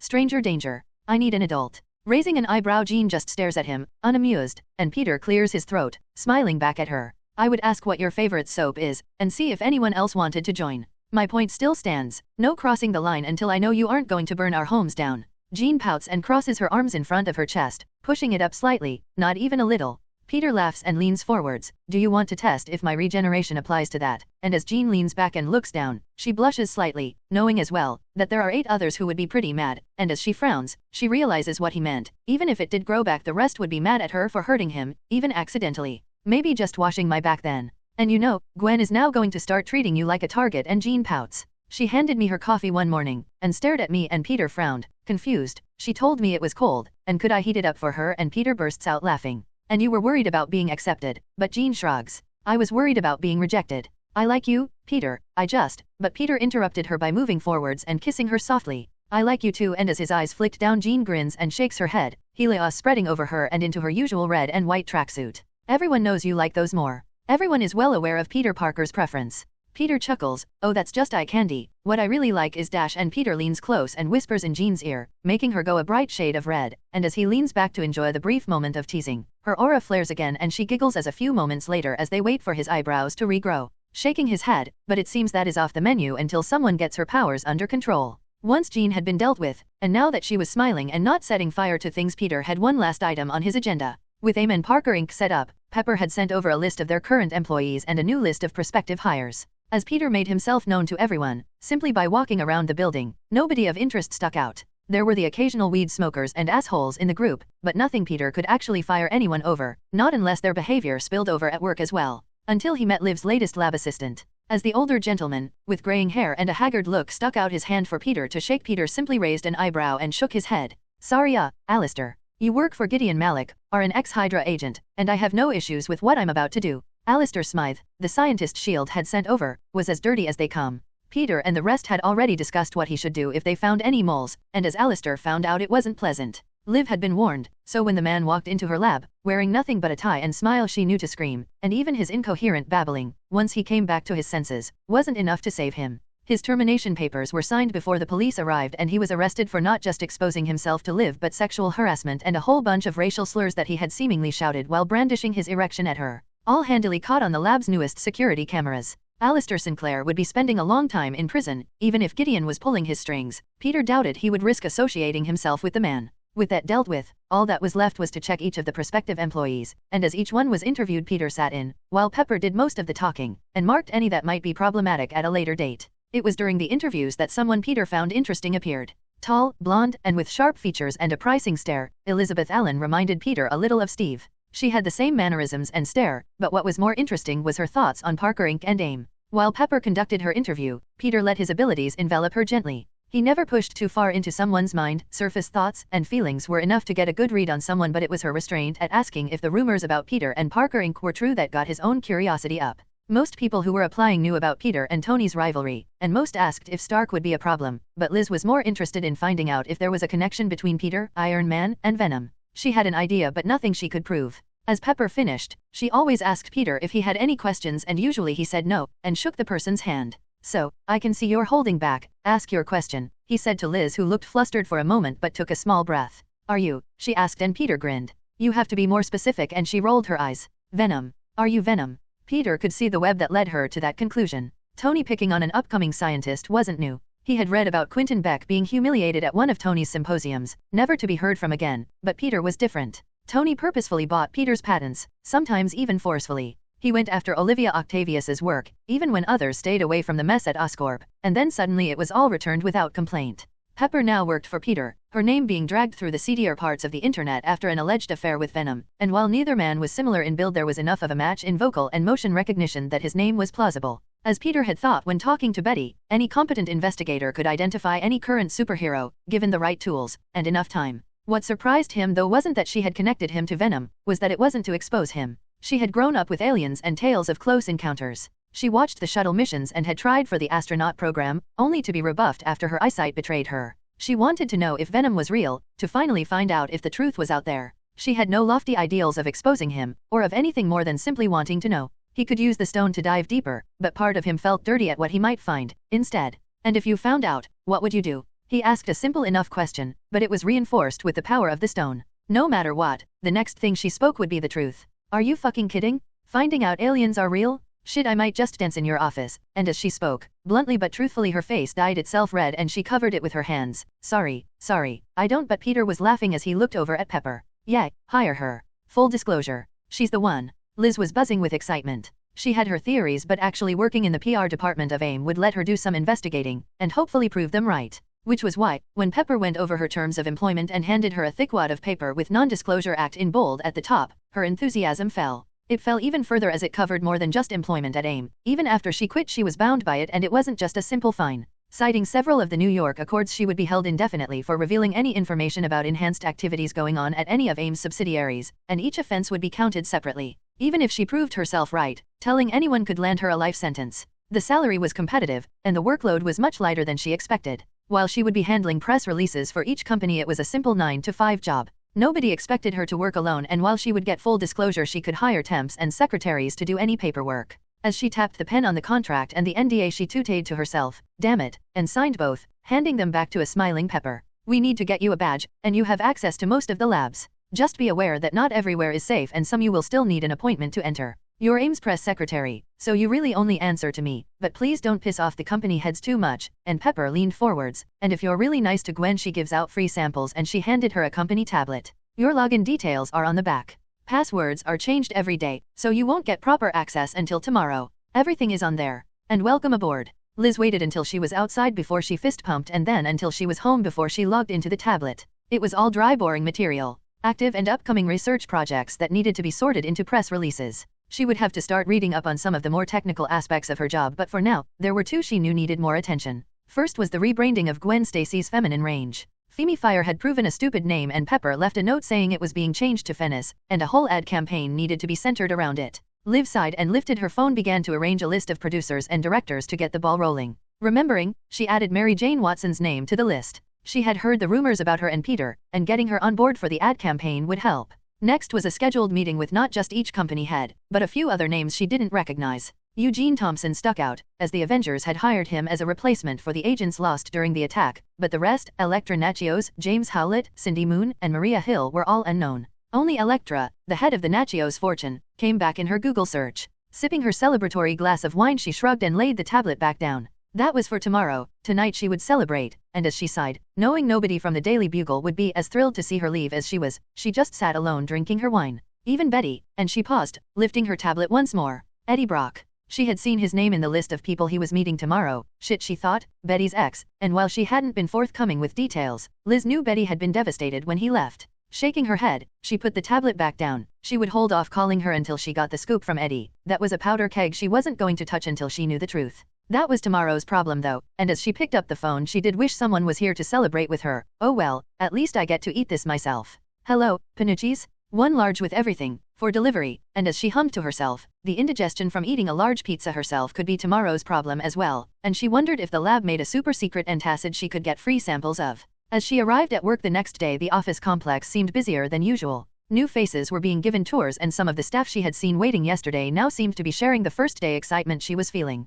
Pepper greeted her at the main reception. She knew the office building was new, and that their main labs were somewhere in the Brooklyn warehouse district where Peter lived close by. It was a typical office, mainly modern glass and steel with a fresh natural feeling. Pepper had taken care to incorporate fresh wood and plants, and they gave the bland and cold modern building a much-needed welcoming feel. While today will be mainly orientation, we thought we'd get the big problem out of the way, and Liz nodded. She was to be given full disclosure, and she figured that there were military and possibly even national secrets she would need to know as part of her job. What she didn't expect was the room full of very attractive and very fit people, most of whom looked like soldiers. Peter was there, as was Olivia Octavius. Her picture had been in the news, over the Oscorp incident, but everyone else was unknown. We'll do introductions in a moment, Peter said. First, we need you to sign this, and as he handed her a single piece of paper she frowned. It was a very blunt NDA, stating anything she saw in this room was an addendum to her other NDA. Really? She asked as she signed. This better be good, Mr. Holy shit, she stammered, and Peter's clothing rippled and the black-clad Venom stood before her. Yeah, it's good, and as she backed away more of the people here shifted and more of the armored villains and heroes appeared. She saw Flash Thompson shift into Agent Webb, and a few others with the same style armor on. Taking a deep breath, you know the NDA doesn't cover acts of criminality, and I am free to quit. But as his clothing changed back Peter laughed. And Venom isn't a wanted man, and neither am I. S.H.I.E.L.D. took care of that. Nobody here is a criminal. Liz backed away but Peter just laughed. Yeah, see, that's job number one, to get people to stop doing that, and as Liz realized the enormity of even that reveal, she took out her tablet. Fine. Tell me the rest. By the time Peter had finished, she had been introduced to everyone and noted down their names. Liz was on cloud 9. Every childhood dream was coming true, and here she was in the middle of the next cultural revolution. It would be her job to mold and sculpt the public's perceptions of not just the symbiotes but enhanced and augmented. No wonder the paperwork was so thick. She could go down in history as one of the figureheads, even more than anyone else sat here. Sid Vicious might symbolize punk, but Malcolm McLaren made it happen, and that was her job now. So why me? She asked, and Peter pointed at Eddie, who rubbed the back of his head with a hand. Betty, she knows you're not happy at the Bugle, he admitted, and Liz agreed. Since JJ's meltdown over John's death, it was becoming harder and harder to listen to his anti-hero rants. So, one last thing, the Clintar are aliens, right? And Peter nodded, and other aliens exist, and looking around, he did neglect to mention Carol's half-Cree biology, but he still nodded. Sure. There is an Asgardian embassy on Earth, and we hear that another race, the Xandarians, are coming soon. Liz was buzzing with excitement as she almost bounced over to Peter. Taking his hands, she stared at him with a huge grin on her face. Peter raised an eyebrow at her, expecting the worst. Can you introduce me to Thor? Once Aim and Parker Inc.'s problems were fixed, it was the last pain in his ass that Peter needed to deal with. One of a more personal nature. Friday sat nervously twiddling her fingers as Tony glared at her, and then at Peter and Pepper. So, Friday will be joining Parker Inc., and while Jocasta and Vision are staying with you, I'll agree to help with their maintenance and diagnostics. Peter offered, and Tony's glare didn't change. Peter sighed, you have to meet me halfway here only. But Tony interrupted him. No, that's not why I'm glaring. I agree. I agree with everything. Pepper, Friday, the help, and Peter shrugged. Then what? I haven't done anything, and Tony took out his phone and slid it over to Peter, touching the display, and a manifest sprung up. Wakanda. You took my vibranium, and I want it back, and Peter laughed. Shuri took your vibranium and maybe applied a little pressure. I had nothing to do with it, but Tony shook his head. And the fact that while Wakanda has officially shut its borders, and word is civil war, Latveria is suddenly strutting on the world stage like a preening peacock as Doom suddenly uncovers a whole mountain of, what are they calling it, adamantium? An alloy of vibranium, and you don't see a problem with that. You don't think that they aren't connected. Peter frowned, as they weren't. One moment and he took out his phone. Shuri, adamantium in Latveria, and after nodding and listening, okay, thanks, love you, he hung up. Not Wakanda. Shuri says a small meteorite must have hit Central Europe, probably a fragment, and that's why the Red Skull and Hydra were all over the country. Seems to make pulse weapons you need it. But I still don't see how that's my fault. It was a lie, as Peter already knew about the vibranium alloy, but telling Tony that would only encourage his suspicions that once more, Peter was out to get him. Oh, was all Tony said, and flicking the screen on his phone, a headline popped up. Today, Lataveria filed an official complaint against Parker Incorporated citing damages to a delicate project. As you can see, Doom seems to have it out for you, and it's making waves, Pete. He cut off all my contracts, citing my involvement with your little schemes as the cause, but Peter shrugged. Doom was an asshole who got spanked for being naughty and is now crying like a little bitch about it, and Peter sighed. Fine. Miss Potts, is it too much to ask if Tony actually acts like a decent human being that we assign part of our vibranium rights to Stark Industries? And Tony raised an eyebrow, smirking. Miss Potts, huh? I prefer Pep, and Pepper coughed. And I prefer a professional working environment, but yes. If Mr. Stark can act like a decent human being for at least 1 minute, we can. Tony rolled his eyes. Fine. Peter, I am sorry. After arranging for my medical issues to be fixed, I had time to think. I was a jackass and a giant baby, and I messed up. Miss Potts, I am sorry I ruined our perfectly good relationship by acting like a spoiled man-child, and I am sorry. And as he leaned back and crossed his arms, there, happy. Peter nodded and showed Tony his phone, set to record. Impressive, proof Tony Stark actually does have a heart. Miss Potts, I'll leave the contracts and the dollar fee to you. And sorry. Pepper scrunched up her face in confusion. Sorry. Yup, one last jab. I know you're used to having Tony's balls in your hand, so I know I can trust you to squeeze hard enough we all get what we want. And while Tony rolled his eyes and pulled a face, Pepper coughed and laughed lightly. I can forgive that. Tony, I'll send over the contracts later, and the ones for Peter's maintenance fee for Jocasta and Vision. Friday will be pro bono, as she will be working for us. And any vibranium needed to fix their components will be coming from your own supply, Peter added. The 3 synthezoids were all varying vibranium content. Ultron created Vision first, and his outer shell was almost pure vibranium, but Jocasta and Friday were both made of an alloy, a mix of carbon nanopolymer and vibranium, with the polymer being a much higher percentage. Their outer bodies were softer and would need to be carefully maintained, almost like a normal human body. Really? You won't meet halfway there either. But Peter shook his head. Not on Jocasta and Vision, and Friday grinned. And if we develop a synth skin coating to disguise their features, you can speak to Pepper about that as well. Really? Even though Tony began, but Pepper glared at him, raising his hands in surrender. Fine, we can work something out. Last thing, nanotech, and Tony shrugged. Yeah, I ditched that. The number of particles needed was exorbitantly high, and even with a housing chamber, there was no way I could maintain enough for a suit without doing something stupid like hollowing out my bones. I'm going back to mechanical. I have a contract and another dollar amount set up to pay you back for that. Stark Tech is leaving nanotech alone. Peter looked over at Pepper. That was easy, and Tony laughed. Yeah, take a look at this. And as he switched his phone around, Peter saw a huge suit of armor, more than 5 times the size of a regular Iron Man suit. That's the Hulk Buster. The Venom Buster isn't as big though. I don't think you need it. Pepper rolled her eyes, but Peter smiled. Oh, that's great, Tony. I can come down and help you test it. Punch you through a wall this time. Pepper tooted, and both Peter and Tony looked over at her. What? They both asked at the same time, and while Tony tooted, Peter laughed. Jinx, first punch is mine. And Tony shook his head. And you made me apologize for being childish, he said, but Pepper shrugged. Peter has 8 others to make sure he behaves, and he does. Superpowered girlfriends were scary, and while Maya had been cured of the extremis virus, the lingering after effects were enough that he knew a single enhanced girlfriend could be intimidating, let alone 8. In all honesty, Tony had forgiven Peter for Pepper. She was definitely in the past now, and with a situation developing with Maya, it was never going to reignite. He was more hurt by her jumping ship, but even then he couldn't blame her. His self-destructive behavior hurt her more than anyone. Well, then I guess I'll see you later, Friday, Miss Potts, Peter. And after Peter showed him out of the warehouse, he saw Friday sitting with an apprehensive look on her face. I messed up, and Peter gave Pepper a quizzical look, who just shrugged. I got into an argument with Jocasta about coming here, and I don't think she wants to speak to me again. She was really mad, and Peter moved over and knelt down in front of Friday. People fight and argue, Friday. Your sisters and families fight. I mean, I have to go round and clean my mom's gutter, 'cause I sorta lied about being Venom. It's normal, and she'll forgive you. And Friday pursed her lips and nodded. But, first, we need to get you a job. Pepper has a huge list of positions, and we can see what you like. Fighting, I really liked taking out those Hydra scumbags, even if Mom didn't know we were there. And Pepper looked angry and then confused. Hydra? You were at the Triskelion, and Friday bit her lip.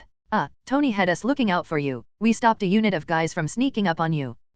Please don't tell him. I promised we would keep it a secret. And Pepper sighed. I'll maybe go a bit easier on him, and shaking her head, moved away to head outside and make a few phone calls. As she stared at her phone, I'll head to the office and get the paperwork drawn up. You have a meeting anyway. Eddie and Cindy are coming around with Natasha, to set up your second home team, and Peter nodded. It wasn't long before Natasha, dragging an exhausted-looking Cindy and Eddie behind her, arrived at the warehouse. Peter already had coffee and a light meal prepared for the 3, and Friday was happy to help herself to some as well. Her form could eat and drink, and while she had held off a little, it was always exciting for her to discover new things. So, and Nat smirked and shrugged. Salvageable, who knows what junk they learned in San Francisco, and Eddie sat down at the table and lay his head down on it. We did just fine while he closed his eyes. Cindy stretched and disappeared into the bathhouse, and they heard the shower start up moments later. She's surprisingly compliant. I thought you all said she was a bitch, and Peter shrugged and then laughed. She likes women, guess the sexy spy is too distracting, and Nat sighed and shook her head. No, Cindy shouted from the bathhouse. I asked Ghost, and while she didn't share everything, she told me enough. Plus watching her kick Eddie around like a football made me realize I was next, and as she came out, Ghost morphed into a set of clean white tracksuit top and bottom, leaving her midriff bare. I'm not dumb, and Natasha is my boss. Before she grabbed herself some coffee and sat down at the table. Plus they both had heart attacks when I came at them as War Widow, and Peter laughed. As he looked at the grumpy-looking Cindy, Eddie lifted his head from the table and rubbed his eyes. Armor and a symbiote is cheating, he said before scrunching his eyes and rubbing them. Coffee, and Peter nodded, pointing at the pot. Food should be ready soon. Pasta bake, plenty of veggies plus chicken. Eddie grunted in agreement, pouring himself a cup and keeping it black but adding 6 sugars. Do we get armor as well? I remember you doing a good job of breaking my ribs, and Peter looked over at Nat, sliding out a tablet from under the table. He powered it on and switched it to 3D. All 3 of you get it. Nat has hers as Widow was insistent, but each member gets body armor, designed on the harness. If you want upgrades, then that's for you to talk to Nat and live about, not loading you up with gadgets for you to not use half of them. And you can't get too armored, you'll be wasting half your other powers if you do. Friday looked like she wanted to say something but hesitated. And yes, Friday, you too. Nat is here to test your combat capabilities, and we still have some equipment for testing. You'll be on the home team though. Jean decided to get her education sorted first, and a better grip on her powers. So me, Cindy and Eddie? Friday asked. Yup. Laura and Felicia are with me. Wanda is with Steven, and Liv and Gwen are happy in their labs. You'll be officially an employee of mine, and get a salary too. Peter said, the home team will stay stateside, but my team will deploy internationally. Once Shuri has finalized and stabilized Wakanda, we're also getting a 4th. Shuri is going to allow Nakia, the Dora Milaje who is technically supposed to be guarding me, to join Parker Inc. She's unofficially still Wakandan, but for appearance sake, she's not. It had been a huge headache for Peter and Shuri. Was there really any point in him having a guard if he was superpowered? But after discussing it, they had agreed on one. Nakia was all cleared, and when she arrived, another one of the houses would be filled. Then a small problem of her training came into the light. She refused to deal with Nat, as her Dora training was better, but Peter had a simple solution. Widow would take a small holiday, and with their enhancements, at an equal level they would fight, and if Nakati lost, she would submit to Nat's training. If she won, well, that was something Peter didn't really want to think about, as Nakati had simply smiled and said she would claim her prize as she saw fit. As Nat took Friday away, and Cindy and Eddie both made themselves sides to go with the pasta bake, Peter lifted his phone. Tomorrow, watch, it's not good. Peter sighed, as Carlson was warning him ahead of schedule about the president's speech. Peter and everyone were sitting waiting for the president's speech. The vote had been done in secret, and it had been agreed that the result would be announced by the president himself. Of all the changes, this was the second worst, right after Doom's alteration of Sokovia. The New York Accords had been hailed as a disaster, and newer, more stringent laws had been drafted and discussed since the attack on the Triskelion by Hydra. After several years, court orders, and legal injunctions, the new law was now being voted on.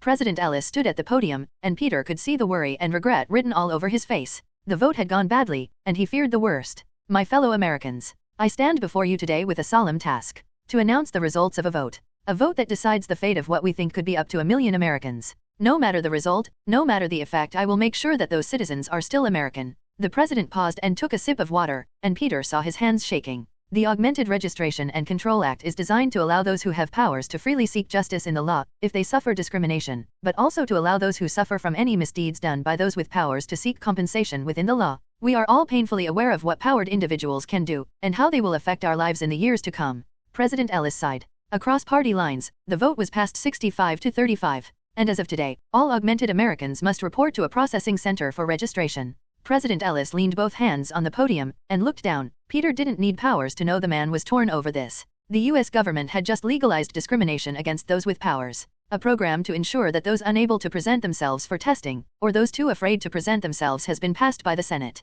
Starting this week, the Sentinel program will begin. A series of drones, held and controlled by the military, will provide support and assistance to any non-powered individual under duress. These state-of-the-art drones, supplied by Trax Industries, have been in production since the 50s and are 100% secure. They have been rigorously tested again and again, so I have been assured. As the camera pulled back, a huge giant robot with humanoid features strode into view. The main body of the Sentinel was a huge plexiglass dome and must have been some kind of carbon fiber shell, housing an arc reactor, which Peter raised an eyebrow at Liv, but she shrugged and pointed back at the screen. The arms and legs were thick and banded and looked strong enough to cope with even his super strength, and the whole thing was covered in thick purple armor. While it was supposed to be a peacekeeping drone, to Peter it looked more like a combat drone, for killing not capturing. I am a sentinel. Do not be alarmed. I am programmed to assist any citizen. Commencing scan. As the sentinel raised its arm, a light shone on the president. No mutant gene detected. Subject is Homo sapien. The president cleared his throat. As you can see, the sentinel is safe and non-hostile.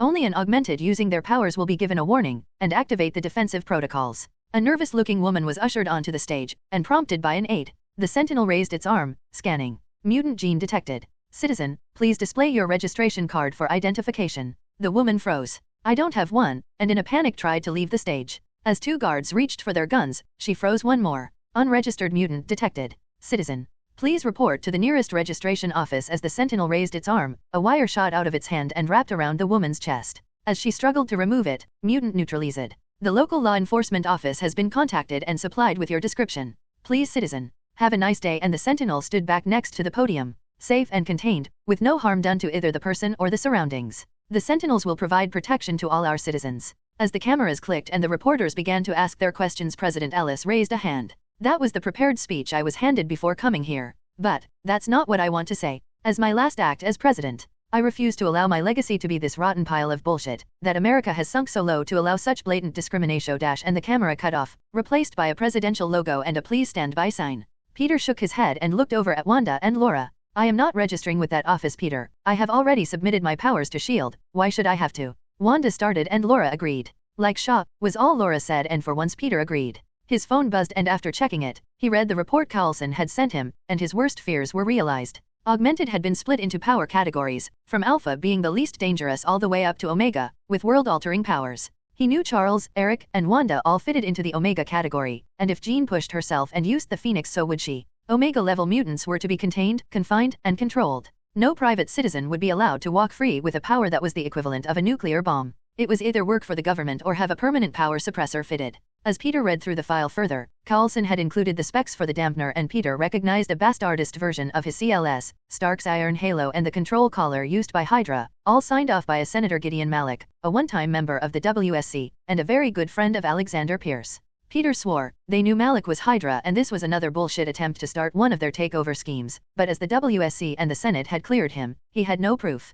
He couldn't even sue for patent infringement as this was the US government. They would just slap him silly in court and laugh their asses off. If he didn't end up in jail himself. Fury had been shielding him from several agencies, but with the Arca in place they would be coming for him, and knowing Sword, coming from them all. Nobody's going anywhere. We need to see what the changes to the New York Accords are, and sharing the file, they all stared at their phones, Peter laughing though, as Loris was playing one of her mobile games. She wasn't interested in laws or reading but knew to stay quiet until everyone else finished. As the group read, and occasionally tooted, they could hear the news reporting on the television. JJ here. Today marks a great day for peace-loving Americans. You wouldn't let your child carry a gun, and we shouldn't let potentially dangerous mutants free with powers that could harm us either. But, never let it be said that JJ didn't put his money where his mouth is, and so, as the Sentinel program rolls out across the country, I'm going to volunteer. On screen, JJ stood outside the Daily Bugle offices, and a crowd of Humanity First waved banners and cheered as a purple Sentinel landed.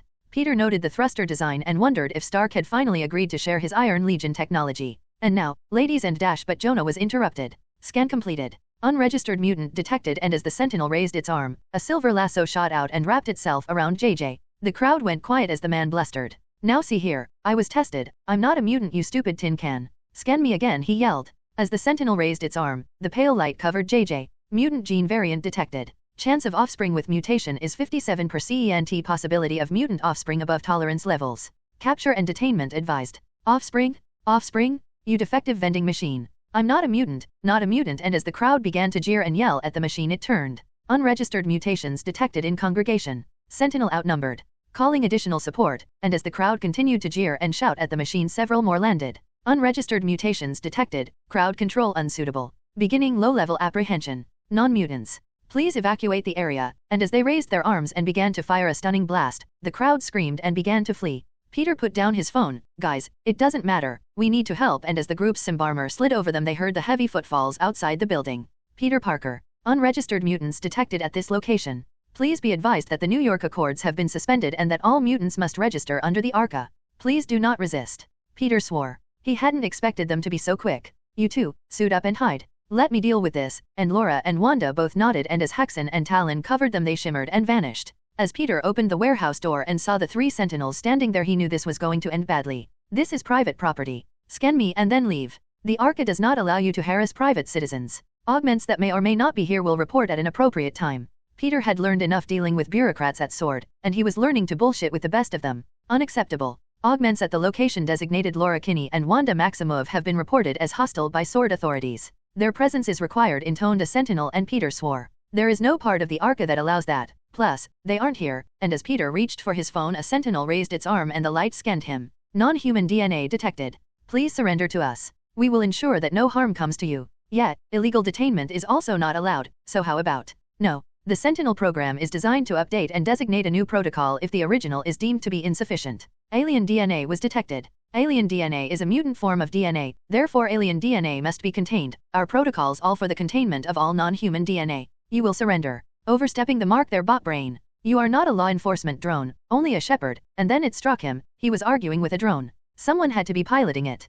The US government, right after Ultron and MODOK, weren't stupid enough to run an independent AI, were they? Peter sighed, of course they were. Raising his hands and trying to appear as non-threatening as possible, he walked towards the sentinel. I need to check something, big guy. Hold still for a moment, and as Peter walked up he rested a hand on the sentinel and in an instant bored a hole into its casing and into the circuitry. Just remain calm. This won't hurt, he thought as he zipped around its neural network. Oh, those idiots. The sentinel was a basic AI, not like Ultron but most certainly like MODOK. It had a learning matrix and would be able to make spot judgments on any scenario it encountered. He tilted his head, and as his technopathic powers touched the sentinel's control program, his normal telepathic powers flared as well. It wasn't an Ultron copy, but there was a living system embedded within the sentinel. As his mind touched the living component he felt it snarl at him, and the sentinel's eye glowed for a moment before it backhanded him across the parking lot in front of the warehouse. Hostile actions detected. Peter Parker is now wanted for tampering with official government equipment. All others within the domicile will exit and be scanned for illegal mutant DNA. As Peter picked himself up and thanked the stars he missed the warehouse,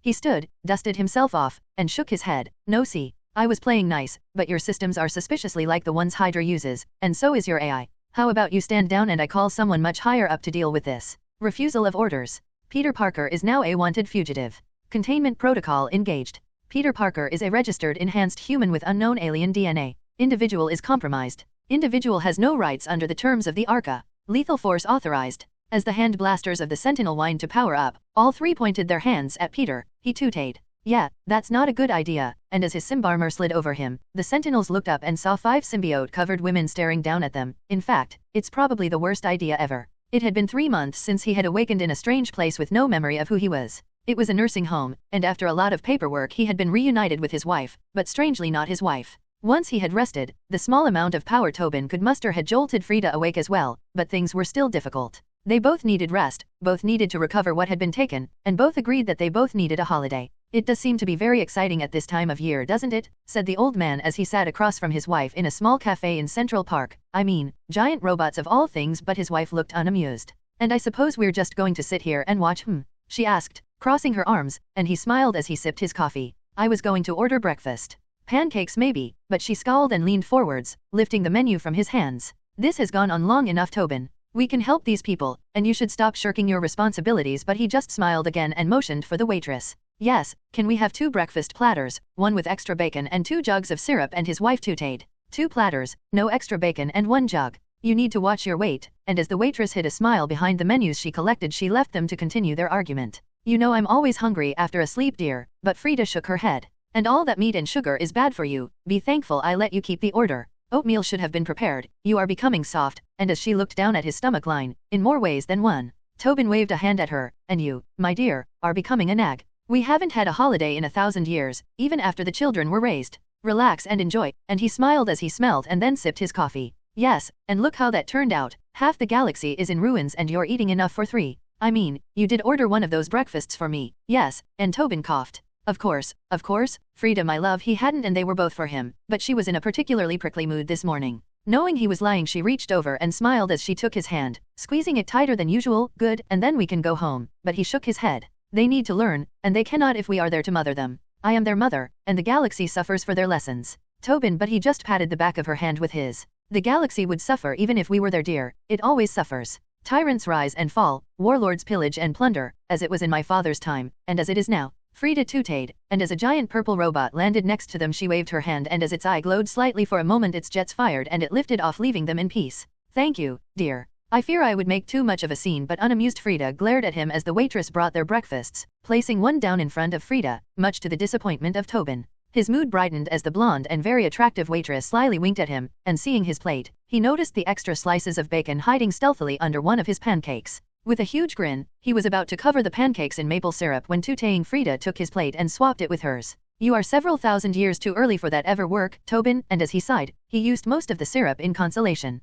As the elderly couple argued with smiles in their eyes, the rest of America was not as happy. Trask Industries had been busy, constructing, refurbishing and collecting mutant cell samples to make the final release of their masterpiece perfect. New York was the test bed. Other cities had minor hero activity, but New York was the epicenter of all the trouble lately and had been chosen to field the first unit of Sentinels. Over 100 Sentinels were deployed in the city, and as they booted up and began their gruesome task, as Coulson had predicted, it became a war. Not everyone knew they were an augment, some were small children, with no powers and no idea of what fate befell them. The president's announcement had sent a shock throughout the populace, and though illegal, it only took one man to pull his gun on an advancing sentinel, his other hand pressed against a small boy hiding behind him before hell broke loose. Violent response recognized. Use of lethal force authorized to complete primary mission. At the Sentinel Control Center, the situation was being monitored. As Senator Malik watched the monitors, he saw the protocols that had been activated due to violent reprisals. He smirked, all according to plan. As the red phone on his desk flashed he lifted it. I understand. Tell them to stand down. The Avengers are not to engage the Sentinels on US soil. Placing the handset back down he stared at the map, as each purple dot spread out across the state of New York. A separate group, of 20, was heading off the coast. Nothing was there, or so he told himself, but the reports on Genosha indicated it was protected against intrusion, not well enough, and as the satellite image showed the island in its entirety, it was only protected from man, and not machine. This was the outcome he wanted. Trask had been suitably paid, and he would get his revenge, but Malik wanted the chaos, the disorder that he could use to push through his own agenda. The others had been too sloppy, too quick to push forwards. No, he knew the best way was to incite chaos and let them beg to be saved. Unaware of the change, Peter was in the process of examining the remains of the 3 broken and smashed sentinels before him. Even with no power, he could still feel the connection between them, the shared network data, and to his other senses, the hidden danger. There was still an alien presence within the metal, as if the metal itself was alive somehow. When Wanda had floated from the roof of the warehouse she had blasted on Sentinel with her power, and as its frame twisted, Peter felt something stir within the machine, and before he could yell a warning it had shimmered, and the banding around its body had shifted, almost transformed in some way, and the energy simply bounced from it and impacted against the side of a nearby building.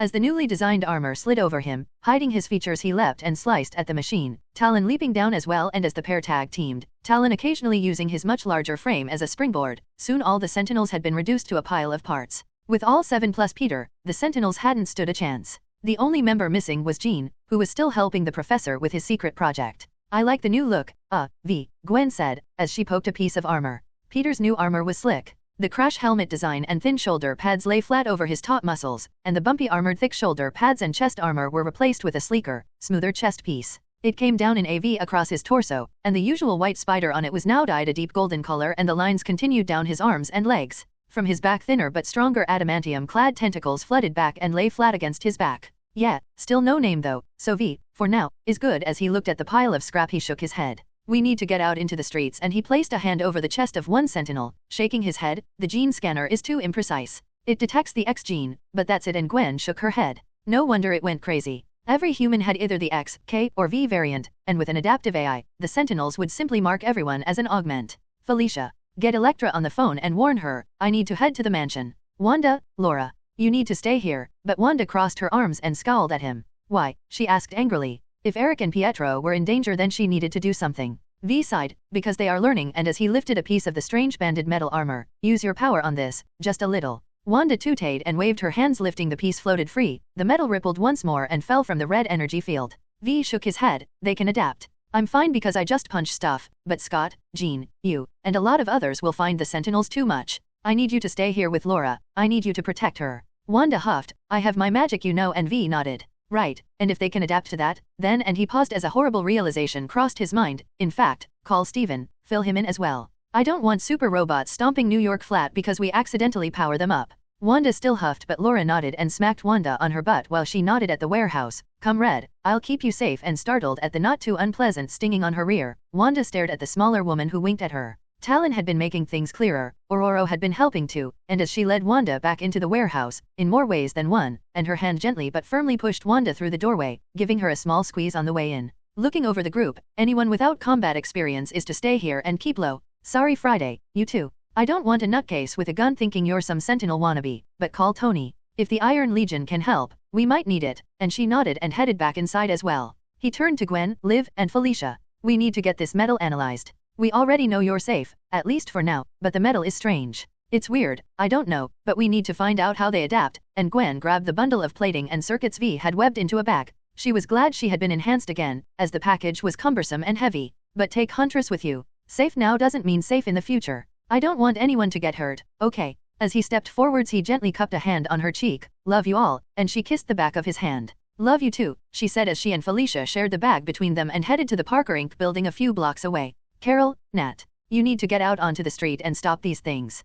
Carol, no powers. If they adapt to you, then we're in really big trouble, but you're strong enough to just punch holes in them. I doubt they'll be resistant to that. The pile of scrap metal a testament that they weren't. The pair nodded at V and Ravage covered Carol, and Widow flowed over Natasha. Picking her up, V heard his mic click as they checked their communications and the pair flew off into New York. I'll head to the mansion. If Jean and the others are in trouble I need to be there. Plus, if we can get Eric's help, this will be over before it begins, said Peter, and as his harness sprouted two small thrusters, he took off and headed towards the mansion. As V was flying his phone rang, and he wasn't surprised to see it was Cowlson. Cowlson, kinda busy, he answered. He could hear Phil sigh on the other end. I figured. Stand down, and V almost hit the side of a building in surprise. Oh what? No. Please Peter. Everyone else is grounded. You can't interfere. Oh, I can, and I am. They attacked us at the warehouse, Phil. They came for Wanda and Laura. Cowlson sighed. I know, we got the report. But any enhanced team is grounded until they are registered under the new act. You, Tony, and even Ross are under orders. Stand down and stay out of it. V slowed and landed on a building. That the official line? What's the actual order? That is the order, Peter. Stand down, please. We have orders to apprehend you if you destroy another Sentinel squad. V could hear someone else breathing in the background. They'll send me son. Better listen, and he knew it was Ross. V took a deep breath and his armor shifted once more. It died back to its deep black, and the white spider was once more prominent on his chest. As he let the anger bubble up from within him he thickened the plates on his body, and now he looked more like Iron Man on steroids than the sleeker Mark II Venom armor they were trialing. Defeating Sentinels would require strength and endurance. Sleek and sexy was out, angry and strong was the way forward. Standing on the side of the building, Venom huffed out through his nose. No matter what, no matter if the government was about to rain hell down on him. This was his city, and these were his people. Legal didn't mean right, and lawful didn't mean ethical. Philosophy, and he heard him sigh. Yes, Peter. Go fuck your orders. Venom hung up before Cowlson could reply, and as soon as he did his phone buzzed again. Fury, he said as he answered the call. Yeah, I already know what Cowlson said. He called me right before you. That's not why I'm calling though. I'm heading into New York. We'll take care of the Sentinels here while you take care of your people, but I needed to warn you. Venom frowned under his mask. Warn me about what? Stark. Part of his deal to not be thrown in jail for the Times Square attack and all the other shit he did was to be the stopgap if you went rogue, and Venom cursed. So the Legion, and Fury sighed. Plus that new suit he made, and Vision. Venom swore, right, thanks for the heads up. Oh, don't thank me yet. We'll all be in the same prison if this goes south. Make sure you get this done. I don't have the pull to save us all this time, and Fury cut the call. On to the next one, he thought to himself. In S.W.O.R.D.'s headquarters, shared with S.H.I.E.L.D. in the newly refurbished Triskelion, Flash sat while Steve argued with Ross. They had been given their orders, and once more the Avengers had been benched. Flash, I already know, are you going to stop me? He heard in his mind. He really hated Parker or anyone intruding on his thoughts, but at least Peter could keep the feelings out. Steve's in there now, Ross is under orders to contain you if it goes sideways, and I don't think Steve agrees. Look, I won't blame you if you do, but I'm not holding back. Flash was about to reply when he heard a roar, and a smoldering Steve crashed through the door of General Ross's office. The large red Hulk ripped the rest of the door away as he strode through it. Yeah, not an issue. Flash sent him, as his web armor slid over him, and he charged towards Ross. Venom felt Webb's anger, and he knew it wasn't directed at him. Fury had been right. It was all going sideways as he put it, and as he stood on the side of the building he let his technopathic senses extend out.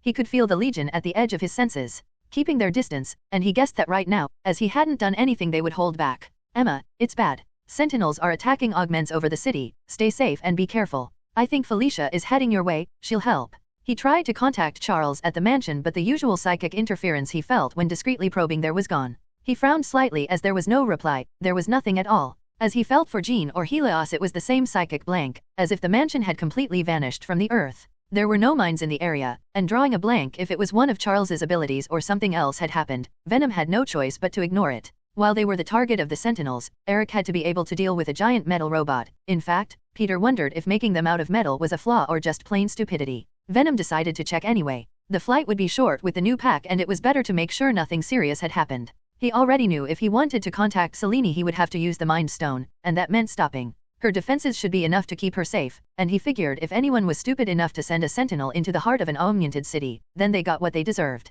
He just hoped Kane was okay. The last time they spoke he was still upset at having to take down Rogue. The fight had brought back several unpleasant memories of not just bullies, but the violence that followed with them. With limited flight on the newer harness, Genosha would have to take care of itself. With everyone either warned or safe he had one last call to make. Go for Tony, came the smug voice. Yeah, can we not do this? Tony took a breath. Parker. What you're doing is wrong. You accepted the New York Accords, this is just a bit bigger. You should have been warned, stay out of it. Peter bit back his reply and decided to be more cordial. No, it's not. Nobody asked to be an augment. Nobody asked to have powers, except us. We made that choice, but kids? People living without using their powers ever. No, Tony, this is wrong, and you know it. It doesn't work like that, Pete. Nature handed them a loaded gun, and we need to make sure they never use it. By locking them away, with control collars, or power dampers. By forcing them to serve in the military or face prison. That's slavery, and you know it. He could hear Tony sigh. Is that it? No way to change your mind. Venom snorted. My mind? You're wrong, Tony. You're agreeing with discrimination and bigotry. Tony sighed. It's not bigotry to protect the people you care about. 1%, maybe less, have the gene. 1% Peter, and so far if they're all on Eric's level they are a threat, a huge one. What happens when Eric gets angry or any other augment? We need to be policed. Ultron was a mistake, Modok, Osborn. They were all mistakes that could have been avoided. We made them, Peter. Those mistakes were ours to stop and we failed. There need to be consequences. There needs to be oversight. Arca isn't bigotry. Arca is the best solution without actually rounding people up and putting them in camps. Venom sighed. The last time drones were used, they killed people, Tony, and the time before that. The AI the Sentinels use is dangerous. I wouldn't let run a toaster. It's alive and angry, and with the powers it has, it makes Ultron look like a kid's toy. This is a mistake, and I won't ask permission to stop it. You should know better than anyone what an angry AI can do. Of anyone I thought you would understand. I do understand, Pete. I understand that powers and armor comes with responsibility, and right now, nobody's being responsible, not even us. Stand down, or I'll make you stand down. Venom snorted. That sounds like Coulson talking. This is wrong. So, you always wanted a fight. Well, you know where I am. So come get me, or stay the hell out of my way, and he cut the call. Now Tony decided to be responsible. Now Tony decided that things had gone too far. Of all the stupid jackass, idiot messes Tony could have gotten himself into, this was the stupidest. Venom wished he could go back to when they were fighting over stupid things, tech, and who slept with whose girlfriend. Fighting an injustice was a war nobody won, and there were always consequences. As there was no movement within the range of his powers, he figured Tony either listened or more likely was waiting until he broke the new law before trying to apprehend him. With a sigh, Venom fired up the small pack on his back and continued to head towards the mansion. Peter, we've got company at the labs, but Cindy and Yvonne are keeping them busy while we work, and we were right. It's some kind of mimetic alloy, not wholly alive but a mix of earth metals and something else the mass spec can't identify. Good, but stay safe, okay? We will, but make sure that any augment stays away from these things. Their main processing unit is almost like a symbiote, adaptive and absorptive. Once they sample a power they can adapt to it and reflect it back at an attacker. We already warned Wanda. Oh dear, it's not looking good here. We'll be in touch. Love you. Love you too. Peter cursed once more. Did S.H.I.E.L.D. or S.W.O.R.D. manage to keep a cell sample alive long enough to make these things? But Peter knew that one person stupid enough to make murder bots that could take not just augments but himself would be Stark. It just wasn't his style though. Suits yes, his Legion yes, but these weren't as flashy, and Stark would be all over the press like cops on a donut. Someone else was behind this, and once he found out who, he would stop it at the source. As his phone buzzed again, he knew who it was. Hey Matt, I know. Matt laughed. Oh no you don't. Give me some credit, Peter. They did file a whole bunch of legal injunctions against you, citing your involvement as Venom in the past few attacks, but it's all bullshit as they can't prove who you actually are. I'm getting them all thrown out of court. It'll take a while but, no biggie, and Venom had to laugh. Pepper, he asked. Oh she's here, and wow, I think I'm in love. For a non-lawyer, she really knows her stuff. I think New York and whoever set this up is in for one hell of a shock. But stay safe, okay? They're fighting dirty, and not afraid to overstep and claim it was an accident. Thanks, Matt. I owe you, and Matt laughed. You haven't got my bill yet. I'll call you later with good news. Get anyone to use their one phone call if they need to call me, and then hung up. Venom cursed. Whoever was in charge of the operation knew enough to systematically take each of his supporters away. He had given everyone he could warning, and he figured nobody would be stupid enough to target his mom. He silently cursed, of course they were, and pushing the small flight pack to its maximum he sped to her house. His senses were going crazy, and as he approached the block before her home he could already feel the Iron Legion drones and the last obstacle. Vision. As he approached he could feel a synthezoid blocking his path and he slowed. Vision, he said as he floated across from him. I am sorry Peter, but I have been asked by Mr. Stark to stop you before you reach your destination. Your presence would disrupt proceedings. Venom snorted, you mean I'd see the authorities arrest my mom and dad and tear them a new one? Let me guess he sent you as you're technically not a person, and so don't break any laws in stopping me. You have assumed correctly. I am sorry. However, Mr. Stark has made it clear that these laws are a necessity, and after recent events, I agree. Augmented and enhanced individuals are rampantly running out of control, and need to be properly monitored. A good argument, coming from one of those mistakes you all keep mentioning. You know these laws apply to you, and to Joe and Friday as well, right? As Vision's face twitched, Venom snorted. Tony got you a pass. You bring me in and he saves you from the lab. You hypocrites. Saving your own asses at the expense of everyone else. Move, I won't ask again. I am sorry Peter. My continued existence and that of my sisters is of top priority. I may sympathize with those affected but I cannot allow that to cloud my judgment. Please surrender. Venom and Vision floated across from one another. What about Friday? You know she's mixed up in this. You know Tony will hold this over her. Are you okay with that? He'll use her to get to me if he's given the chance. You are dangerous, and even if Mr. Stark begrudgingly accepts your presence I know better. You may be partially to blame for this situation. You are responsible for the creation of Ultron. You have taken steps to make amends but are unwilling to allow the proper authorities to monitor your activities. You are dangerous Peter, and I will stop you. Venom snorted, Peter? We are Venom, figuring they were trying to get him to admit who he actually was under his armor. With Hydra's little server wipe all the files on the enhanced and the augmented were gone. His identity was known to anyone who knew he was Venom, but there was no evidence other than hearsay. Nobody had ever actually seen him either put on or take off his suit, and since he promised Fury he'd behave, he'd been using a different costume. They were pinning a lot of him admitting who he was. Venom laughed, so that is why Matt is so successful. You have nothing. You need me to break the law. Even the first squad overstepped their programming, and now you're here, and he titled his head, you're here because you don't exist. Another Iron Drone Tony can claim Ultron overrode. Or Modok, pin everything on Hydra going rogue once more. It's pathetic. Now move. Venom let out a slow breath. I'm not arguing with you. If my mom is being arrested, then get out of my way. I won't ask a third time. As Vision raised his arms, several Iron Legion drones lifted themselves off the rooftops surrounding him. I am sorry Peter. I am unable to follow that order. Fine. Venom closed his eyes. I love you all, and I'm sorry. They went after my mom. The warehouse will be next. If they start to win, give up. I don't want anyone to get hurt. We know dear, you do what you need to. We all love you too. Ultron? By attacking New York once more you force my hand, Venom shouted and Vision floated back, surprised. I do not dash but Venom interrupted him. I will not allow you to harm these people. Ultron, he shouted once more, and he could feel the curious people below him starting to peer up at the gathering, and as expected, some took out their phones. My Ultron Buster armor will stop you, Ultron. Venom shouted again, and the white spider on his chest faded. Venom whispered, so that only Vision could hear him. You picked on the wrong person. You tell Tony he's next, and Venom sped towards him and struck out with a haymaker. It was like hitting an iron post, and Venom spun and flew backwards. I have upgraded my body. Tony acquired quantum mass manipulation technology, and it works surprisingly well with my body. Ultron?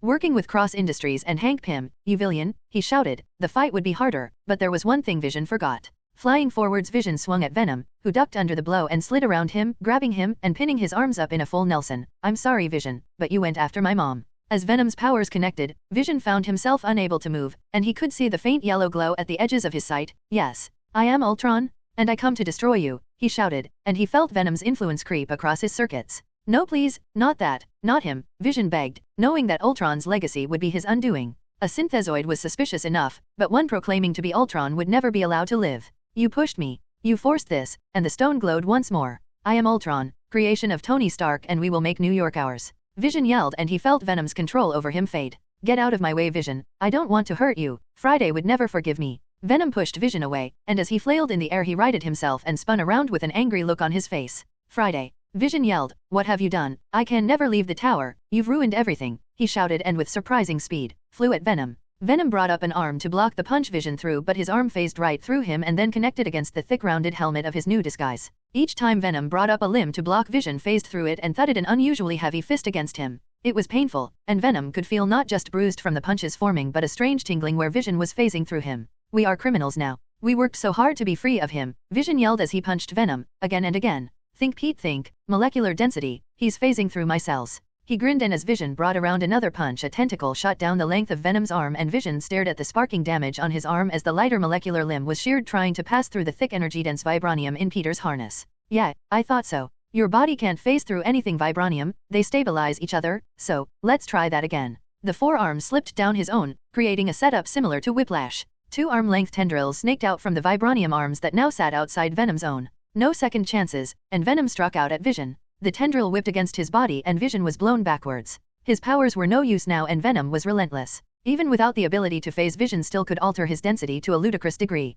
Venom even wondered how he was managing to stay flying, as each blow felt like it had tons of weight behind it. His fighting style was sloppy though, wild swings and simple kicks the Venom had no problem blocking, but that itself was a problem. Even with armor and enhanced bones, being hit with that much weight didn't need finesse, and as the fight continues, Venom wondered if eventually, he would simply be too tired to continue. That's his plan, he tooted at himself, to tire me out and I dunno sit on me until someone comes to collect me. Bronze vs skill, and even without skill, Vision was using his powers effectively. He would lower his density, allowing his blows to speed through the air and then drop it at the last moment, hitting Venom with the equivalent of a truck on each blow. Can't carry on like this, Venom thought to himself. Sorry Friday, but I can't hold back. Venom didn't want to fight Vision, he wanted him to move, but that was apparently not an option. At least Tony should be able to fix him, and as the Arkster realtor on his back whined, it fed power straight into the harness, and its limbs stretched down each side of Peter's arms. Small blue circles lit up on each of the limbs, a copy of the technique he had shown Whiplash, and as the vibranium plating began to spark and emit a low hum, he unattached them and struck. Vision wasn't expecting Peter to retaliate with such ferocity. They had expected him to surrender rather than risk his parents, but they had been wrong. As he lowered his density, the vibranium-edged blades on the tentacles still hurt as they impacted. The energy from the generator installed in his chest was leached away with each blow, damaging the area as the stress of 2 different molecular densities fought one another. I can't. I am sorry Mr. Stark, but I can't. Vision transmitted. He was flagging and knew that seriously hurting Peter would isolate Friday from them all further. In the air, where neither had practice fighting, it was now just a brawl. Venom was using 2 arms to slice at any limb Vision struck out at him, while the other 2 crossed his own chest, protecting it. As Vision struck out once more, Venom wrapped a tendril around his arm, and yanked. Vision yelled and the limb came away from its socket and hung uselessly by his side. Stop, I know how to fight you, your tricks are only hurting you, Venom said. As he held the arm, Vision knew he could continue. He knew he had to. Mr. Stark wants me to delay you, so I must. As he grabbed the tendril with his other arm, Venom shook his head and stuck him once more, letting the blade pincer stab and then twist into his other arm. Then no second chances. Venom held both of Vision's arms and pulled them apart, holding him up in a T-pose. The 2 extra arms uncurled and thudded against Vision's chest, battering him mercilessly. Vision's head dropped, and wondering if Tony had installed any other traps or tricks, decided to make sure Vision was out for the count. The 2 arms stuck out, piercing Vision's thighs and wrapping around them, squeezing as the vibranium absorbed the quantum energy and crushing them with the added power. Venom huffed as Vision's final limb was shattered, and wrapping the 2 tentacles around his body, he pulled him close. I won't kill you. You and that bastard deserve it, but I won't. Friday would hate me, and this, you of all people should know what it's like to be feared, to be treated with suspicion, so why follow through with this? As Vision stayed silent, Venom sighed and shook his head. I didn't want this, Vision, it's wrong, and you know it. Venom sighed once more, but you made your choice. Venom laid a hand on Vision's chest, seeking out the upgrade Tony had given him and disconnecting it from his system. You don't deserve this power, and Vision soundlessly shook and screamed as Peter dismantled the quantum generator. It wasn't compatible with his own powers, and he really didn't want to try and start testing something like this in the middle of a fight.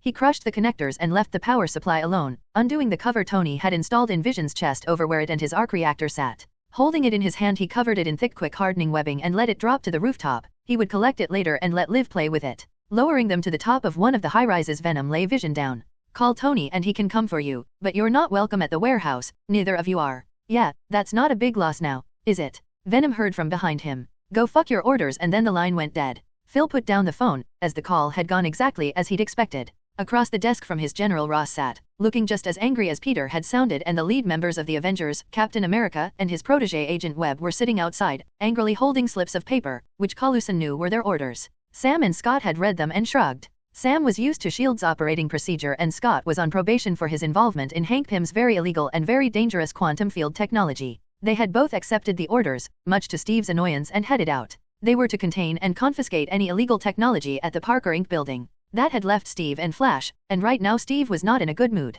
He had dealt with laws like before, campaigned against them, and had thought that the US had grown up from the last time. He knew refusing this order could land him in trouble, but principles were more important than orders. As Ross looked out of the door and motioned to Steve, he put a hand on his shoulder. Behave, son. Getting angry doesn't solve this problem, getting arrested won't do anyone any good, and Steve clenched his teeth but nodded. Steve stood with his hands behind his back. He had told Flash to sit outside, that it was better if he was there as moral support, but left the talking to him. He would teach him how to argue with the top brass, but for today, it was too important for there to be any mistakes. Carlson leaned back in his chair. Cap. I can't do anything. My hands are tied. I already phoned Parker and asked him to stand down and he said no. Phil grimaced. He really said no. I can't send the Avengers out into the streets until this is over. I can however send the Avengers to contain and control Parker's little group. It would be a lot easier on everyone if you just said yes. Steve said nothing and just glared at Philosophy. Fine, and lifting the phone he dialed the number for the command center. Get me Senator Malik. It's Carlson. As the trio waited, Phil nodded. Yes sir, I understand, and put down the phone.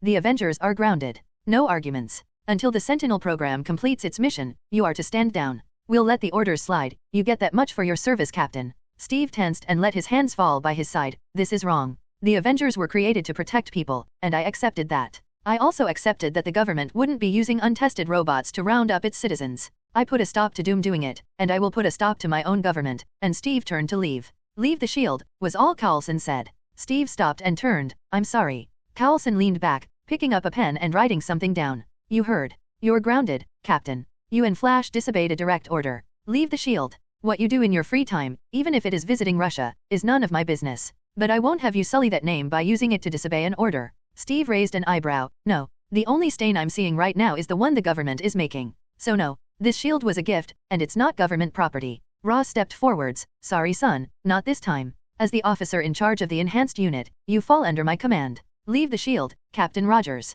That is an order. Steve saluted. Under Article 90 of the Uniform Code, I am officially ignoring that order. It is unethical and unconscionable, plus I remember the president saying this bullshit order, so I guess my real commander agrees. Ross clenched his fist, and steam started to rise from it. Son, that's a big commitment. You know we don't get to choose. You know civilian lives are at stake here. You dash, but Steve raised his hand. And that's all bullshit. What did they promise you? A better formula, Stark tech armor of your own. No, this is illegal detainment of innocents, and I won't stand for it, and I'm leaving. As Steve looked Carlson and Ross over, and you know you can't stop me. Ross stepped in front of him. I ain't asking, son, and his uniform began to smoke as he swelled to massive proportions. You ain't the only enhanced anymore, Cap. Now, drop the shield and we do this nice and easy. Flash had started speaking to Parker. He really hated anyone being in his mind, even if Webb laughed at him. It was too personal, too intrusive. Look, I won't blame you if you do, but I'm not holding back. Parker had just said, and Flash was about to reply when he heard a roar, and a smoldering Steve crashed through the door of General Ross's office.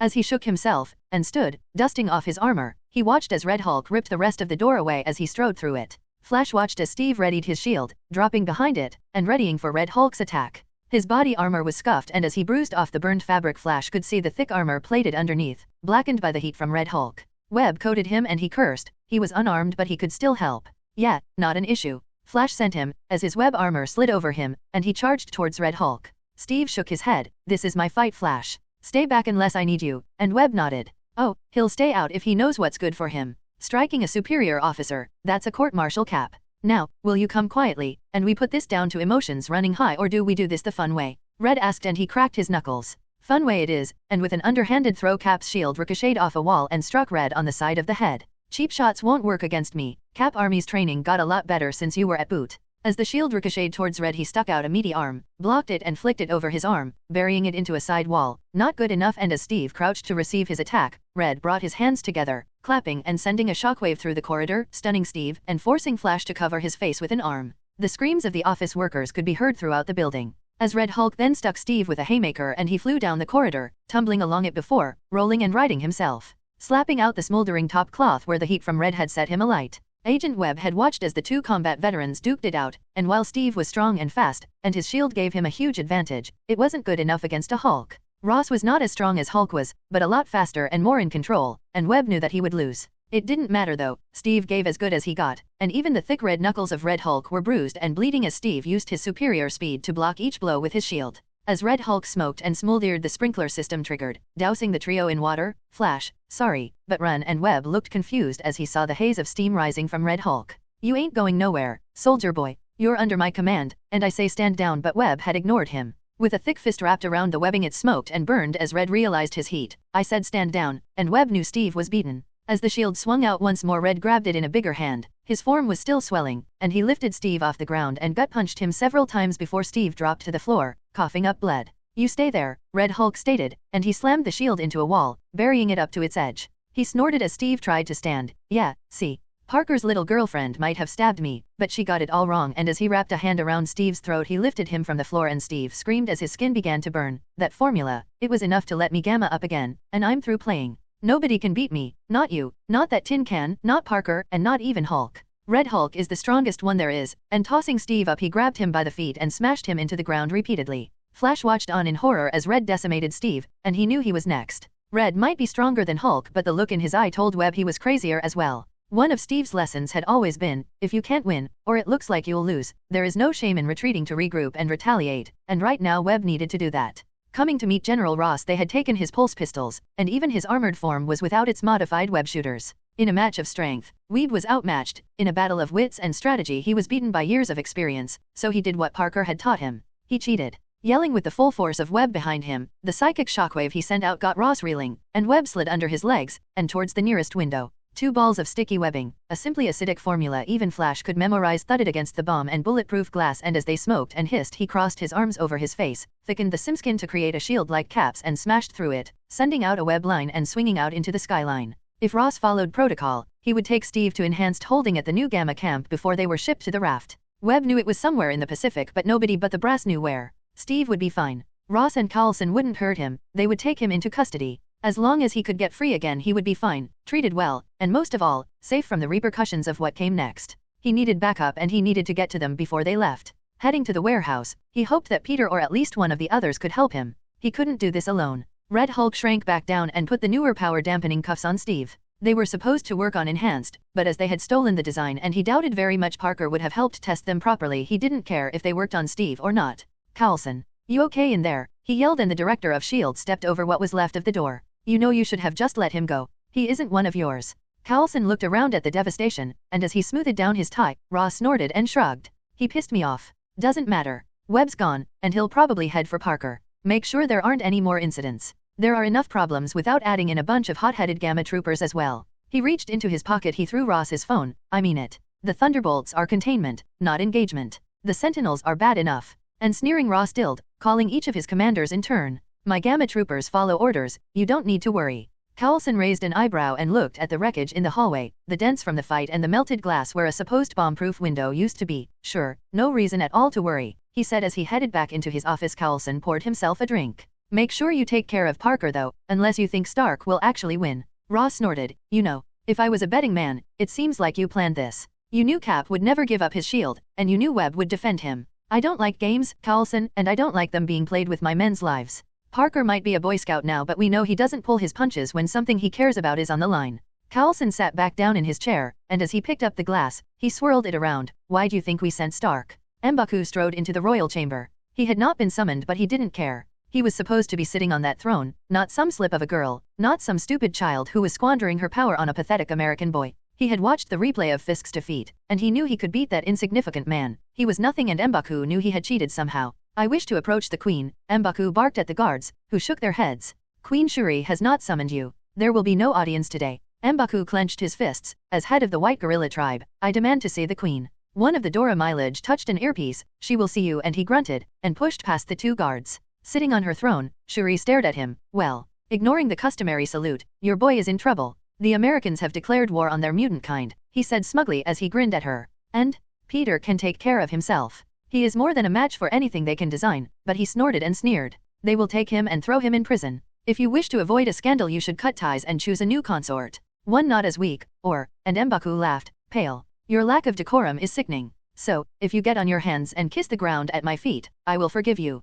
Tribal leader or not, you forget your place." Shuri stood and walked down to the bottom of the throne. It was only a few steps, but she slipped a foot forwards and rubbed it on the ground. "Right there. Kiss it and I will consider your words. I may even allow you to keep your tongue." M'Baku scowled. "You dare," but Shuri laughed. "I have the key to the city. I have the key to every system, every historical record, every piece of technology locked behind an alien language. What do you have? Other than some pathetic power fantasy where my throne is yours." As she stepped back, she pointed at the ground. "Now, do you kneel, or do I make you kneel?" M'Baku snorted. "Your place is on your knees, while you dash," but Shuri interrupted him. She stuck out, and a foot caught him on the side of the knee. He screamed and grabbed at it with both hands as it twisted unnaturally. As he staggered, she brought a fist up and smashed it into the back of his head, driving him to the floor. Such vulgarity is only permitted by my heart, and you will never own me or my throne. Shuri picked up M'Baku by the neck and drove his face into the solid stone floor of the throne room. Hear now, citizens of Wakanda. For sedition and treason, M'Baku and the White Gorilla tribe are banished back to their ancestral home for a century.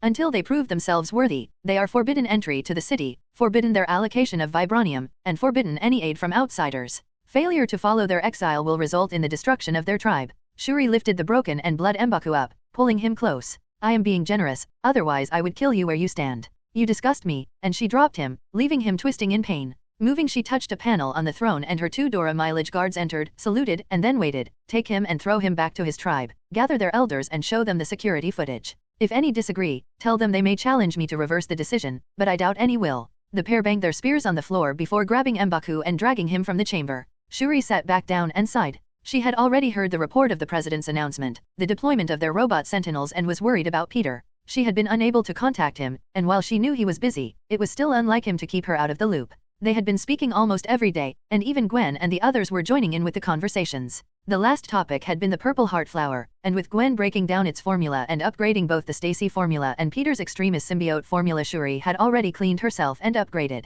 Even with Yhalia, she was now the strongest person in Wakanda, but she knew that her connection to Bast was waning. Once T'Challa woke, she would seek his guidance in that matter, and if Bast disapproved, as much as it pained her, she would relinquish her title as High Priestess. She also knew the purple heart flower was a crutch that a lot of Wakandans saw as a path to power. The serum was amazing but was inferior to even the Erskine formula. Peter had been right, and it was a slow poison, enhancing cells but at a price. Any Wakandan who used it aged prematurely, became dependent on it, and eventually, it killed them. One of her discussions with Gwen had been if it could be saved, re-engineered to be non-toxic, but Gwen had shaken her head. The high concentrations of vibranium in the soil where it grows is poisonous. Gwen had used scans of Logan and the toxicity of adamantium as a basis of comparison, and the cellular damage was the same in him, and every sample she had received. Shuri agreed. She just knew that the council wouldn't. Her own analysis of the soil proved Gwen correct, and the blood samples she stared at proved their theory right. The purple heart flower was toxic, and nothing would change that. To remove the vibranium would remove its effectiveness, and it would return to a normal flower. Shuri weighed the options, and without informing the council had decided to stop using it. Even Okoye had agreed, and for now, at least, her own personal guards were weaned from the serum and were being prepared to receive the safer Stacy formula. The decision weighed heavily on her. The serum was one of the methods her family used to stay strong in the eyes of the Wakandan people, and by declaring it poison she would lose the respect of her people. It was her daily check on T'Challa that broke her from her mood. His vitals had improved remarkably, and his recovery was being hastened by the application of Peter's biogel, that she found with Yhalia she could produce herself. Most of the breaks and cuts on his body were already closed and healing, and they were just waiting for him to wake, which the instruments said should be any day now. You know, I have heard you pace back and forth next to my bed for the past 2 days now, T'Challa said with cracked lips, and it is tiresome. Go play with your husband, and let me sleep. Even being in a coma I get no peace from you. Shuri laughed but tears dripped from her eyes in relief. As wiped away tears as she patted his arm, and here I am, wrestling the world while my lazy brother decides what breakfast to have in bed, after sleeping away his responsibilities. T'Challa winced as he smiled.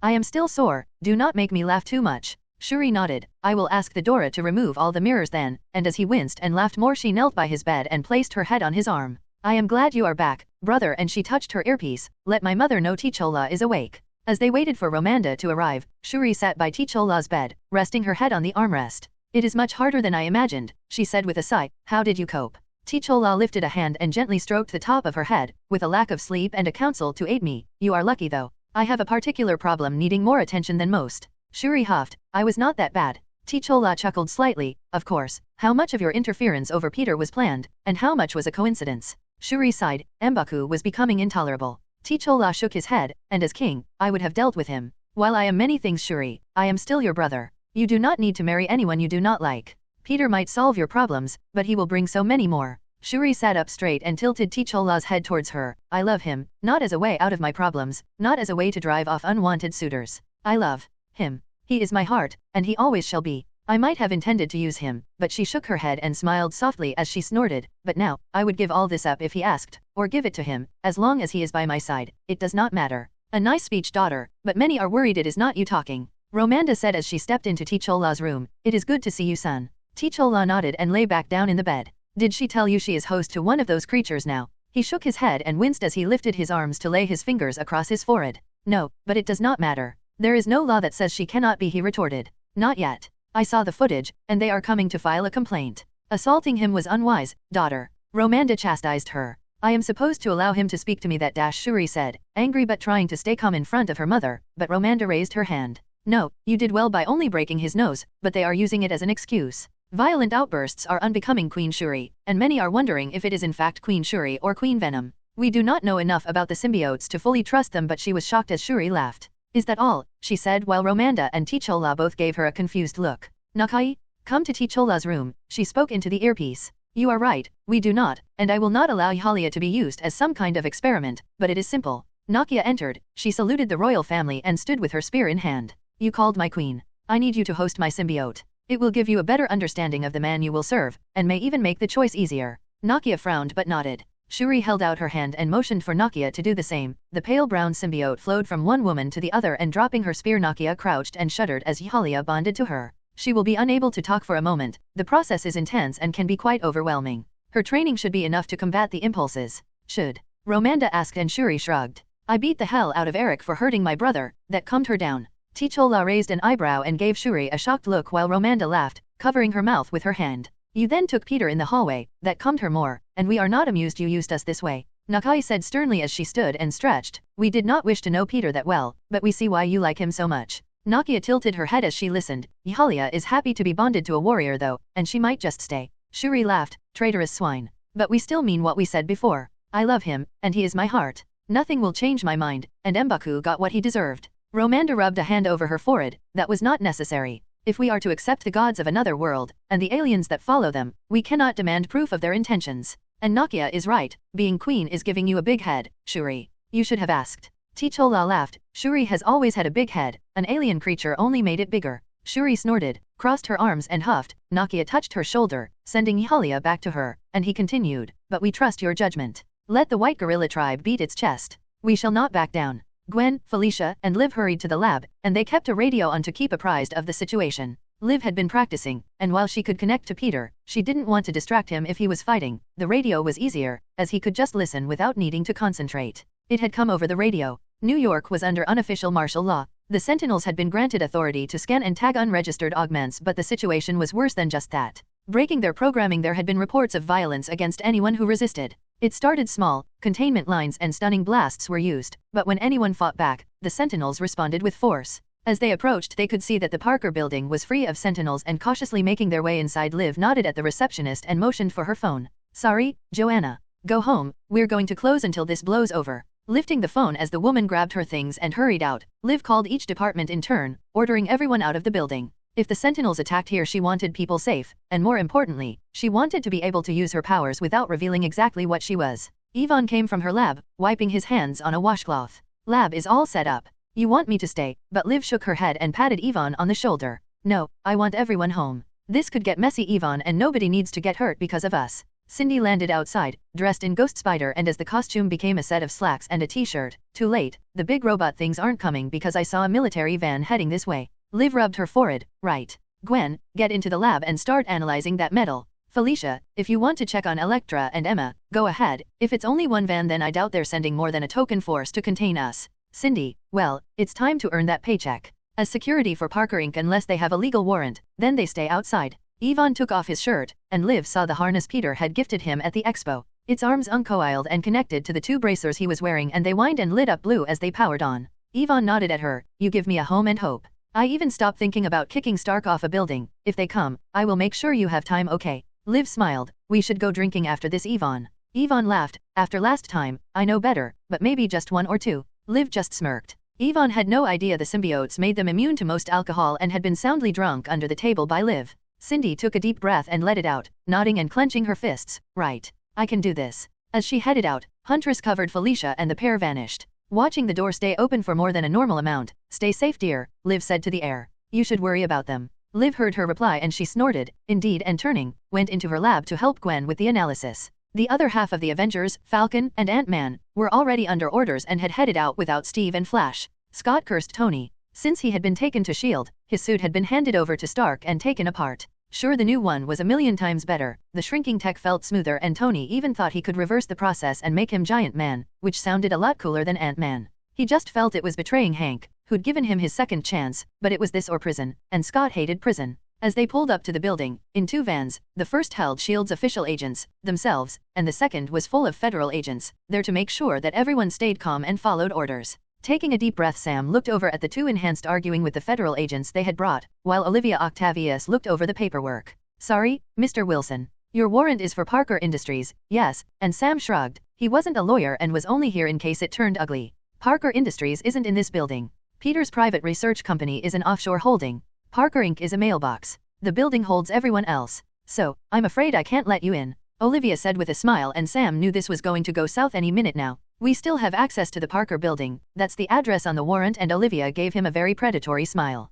Yes, but as my very competent legal team informed me, the Parker building is not the building's real name, and the address covers every building in this block. Even the cars in the parking lot are covered under that warrant, and that belongs to the building next door. Olivia touched her earpiece. Oh, too late. Miss Potts has already filed several illegal entry complaints against S.H.I.E.L.D., federal enforcement, and the military. I do happen to recognize the patch those men are wearing. I'll need to call this in. My orders were specific, and if you're right. Sam motioned to Scott, who took out his phone and dialed the only person he could. Stark. Tony was receiving reports from across the city. The team dealing with Carol and Natasha were under fire, but the team sent to the Parker Inc. building was arguing with the enhanced they had there. Tony cursed. He knew about Natasha, but these two new ones were a problem. His phone buzzed and he connected. Yes, Scott, I don't care what you do, just do it. Parker needs to be contained, get it done, and he hung up. The report he had done had already condemned Captain America and his ward, and Tony had been promised lead on the new Avengers team. Scott and Sam had just shrugged. Who ran the team wasn't important, what the team did was. Sam looked over. So,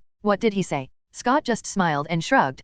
Yeah, we need to hurry up, and he sounded pissed. Tony always sounds pissed, but after reading the file on Parker and his team, I don't blame him. Liv just shook her head. So with no new orders and a huge legal mess, this just got ugly. However, if you leave now then dash, but as Sam predicted, it all went sideways. Watch where you're fucking touching. Sam heard the gray-clad enhanced shout, and he saw her bat away the hand of one of the Gamma troopers they had brought. His skin swelled and the bright blue soldier returned the favor, swatting her across the parking lot. Oh shit, he thought to himself as the harness on the back of the large Russian snaked down his arms. Sideways it is. He watched as the woman stood and shook herself off, her masked face splitting into a rictus grin, and she couched and sparing at the soldier, scoring several lines across his chest with thick wicked-looking claws. As he stumbled back, she flipped, kicked him with both feet, and he went flying across the street. As Scott shrank and headed towards the brawling enhanced and Gamma trooper, Sam looked over at Olivia, who crossed her arms and tooted. Peter will hear about this. Won't matter. Assaulting a military officer, assaulting a sanctioned agent of the US government. She is going to jail, and immigration wants to speak to Eva Dash, but Sam was thrown backwards as a Gamma trooper flew into him.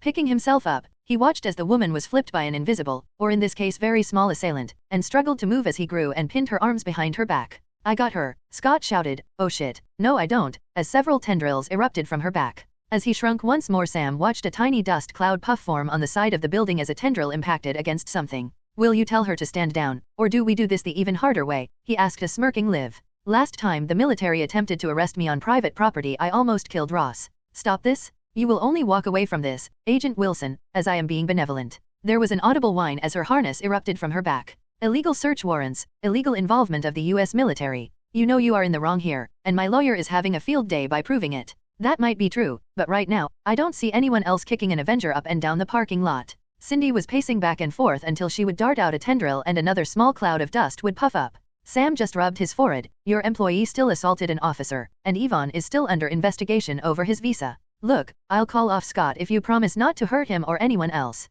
Liv paused for a moment and then nodded. Cindy, leave the idiot alone, but Mr. Wilson, you provoked the situation. Even if you take her, you are in a lot of trouble. As a small dust cloud puffed up once more, Scott grew and undid his face mask. I almost had her, before collapsing back onto the ground. Liv tooted. I want to make a call though, and she pulled out her phone. While Peter stared at Tony in his new armor, his phone buzzed again. Liv. They sent agents to the labs, Peter. A winged man and some shrinking idiot. Peter heard someone yell, it's Ant-Man in the background. They are claiming a lot of nonsense, and one even assaulted Cindy. That's all you get, Peter heard Sam say. Sorry Parker, at least I let her call you, and the line went dead. Liv? It's fine, we have footage that they started it. However, Cindy and Yvonne are both being taken in for questioning. They agreed to call off the dogs, Peter, but the damage was still done. They are doing a lot of posturing, but they can punish us for overreacting. They are being very sneaky, Peter. Call Matt for Cindy and Pepper for Yvonne. I know she sorted out his visa. I was there when she signed off on it. If they say no, tell me, and I'll do it. I have. Stay safe. Love you. Liv crossed her arms as Cindy and Yvonne were loaded into the back of the military jeep. She had no reason to stop them, and as she dialed her phone, Sam tooted and she darted out the way as he grabbed for it. Matthew. They took Cindy and Yvonne. I'll send over the security footage, and as she hung up and pursed her lips angrily. Don't think this is over. And huffing she went back inside to find Gwen. I don't believe you have a warrant for my arrest, Mr. Wilson, so kindly leave. Sam nodded, and as the rest of the teams got back in the jeeps he gave the building one last look over. Well, that was a disaster. In the second jeep, Scott was holding an ice pack against his forehead, where the enhanced woman had swatted him. Like a bug he laughed to himself. Hey, you think this is over? He asked Sam, who was sitting holding his hands over his face. Over? I think we're lucky she didn't kill all of us. Flash had no idea if the soldiers were there for him, or if they were after Liv and the rest, and hiding on a rooftop across the street he wasn't taking any chances. If it looked like there was going to be trouble he would help, but for now, he needed to stay low and stay hidden. Swinging down he landed outside the building and stumbled back as Liv was standing in the doorway, waiting for him. I might not be telepathic, Eugene, but I can sense your panic a mile away. Here to finish things off, and as she spoke, Octave and the forearms of the harness sprung from her back. What? No, shit no, they got Cap. We were ordered to help take you all in, and up, and Flash's shoulders slumped. I'm a fugitive, Steve's in jail, and dash. And you need help. I'm sorry, Eugene, but I really don't know, and she paused and smiled. Wait one moment. Liv lifted her phone, and after a moment, I think you'll like this. Flash lifted his head as he heard the engine noise of a Quinjet approach. You called S.H.I.E.L.D.? I just came from there, he yelled at Liv as the noise grew louder than his voice, and she crossed her arms and tooted. Give me some credit. As they waited the jet landed in front of the building, and the back cargo door descended. So, taxi for one, said Vengeance as she and Scott stood waiting for Flash to embark. Take care, you know they'll be back. We'll be fine. Now, go kick some ass for us all. Vengeance gave Liv a small nod and the jet lifted off once more. Don't worry, Peter, they haven't got us yet. Emma had a glass in her hand as she watched the president's speech, and as he finished and she clicked off the TV, she drained it and sunk back down into her couch. A shit ending to an even shittier day. As Octave had refused to create a symbiote for her, she had wondered why, and as she and Selene had gone over the records of the Hellfire Club, released that moron Wade from the storage facility of the bar where they had kept the others, she made a horrifying discovery. Emma Frost was dead. The person sitting drinking scotch in the afternoon wasn't her. She was a perfect clone, made to think she was born in the 80s, made to think she had lived a life of her own, but the truth was that Emma Frost had died sometime in 1997, of something as boring as old age. Like Charles and Eric, she had been part of the original X-Men feud. Shaw was trying to start a world war in the 60s against Charles and a vengeful Eric. Emma had been in her 30s in 1962, and now over 60 years later, she would have been almost 100. Emma had passed on, and Octave had known. Maybe there was something wrong with her, maybe the symbiote was just a fussy bitch and didn't want a defective host. Emma stared at the bottom of her glass and disappointed it was empty, levitated the bottle over and poured another one. What bothered her more though, was that she didn't care. She wasn't drinking because she was upset, she was drinking because she wasn't the only clone Shaw had made of Emma. Psylocke was Emma, Anne-Marie was Emma, there was so many fucking Emmas in the world she was angry she wasn't as special as she thought. They got amazing powers and she was created to suck dick and do anal. They were fighters, they were warriors, and she was a pair of tits. And while she thought they were a fantastic pair, it still pissed her off. There were 6 of them in total. 4 accounted for, once she discovered that Madame Hydra was also another fucking clone. Even she got to lead Shaw's little chemical empire, leading while she had been on her back, fucking world leaders and debasing herself. She felt a twinge of anger at Peter, not for killing him, but for making it too quick. Now she knew the truth. She wished she had been there when he killed Shaw, wished she could have seen the light fade from that prick's eyes as his life's work spat in his face. She had been made to be a pet to the rich elite. A powerful telepath to spy on their enemies, a powerful telekinetic to protect them, and if that failed her diamond form was the ultimate defense, to act as a living shield as well as being stunningly beautiful. Of course, it had all been wrapped up in a slim and toned body, delicious curves, and an ample chest. She didn't hate who Shaw had made her, she hated she never got the choice. She was just about to scream and throw the glass across the room when Peter intruded into her thoughts. Emma, it's bad. Sentinels are attacking augments over the city, stay safe and be careful. I think Felicia is heading your way, she'll help. She thought, at least he was nice enough to give me a warning. Her time with Felicia had been her way of getting back into a more normal life, and she had hoped it would lead to Peter joining them, but the stupid idiot grew a conscience. What was wrong with screwing beautiful people all day? Life was short, and beauty faded, as she knew all too well. She didn't care about the labels. Poly, harem, or whatever the idiots wanted to call it. Monogamy was boring. Gay, straight, bi, pan, or whatever the latest fatty label was. Emma didn't care about that either. She took who she wanted, when she wanted, and anyone else's opinion be damned. Liv had also provided a willing partner, and a most welcome one, sharing in her tastes and opinions, and had been very forthcoming on how she could get Peter if she so desired. And she admitted it, to herself at least, that she did. He was handsome, wealthy, powerful, and becoming very influential.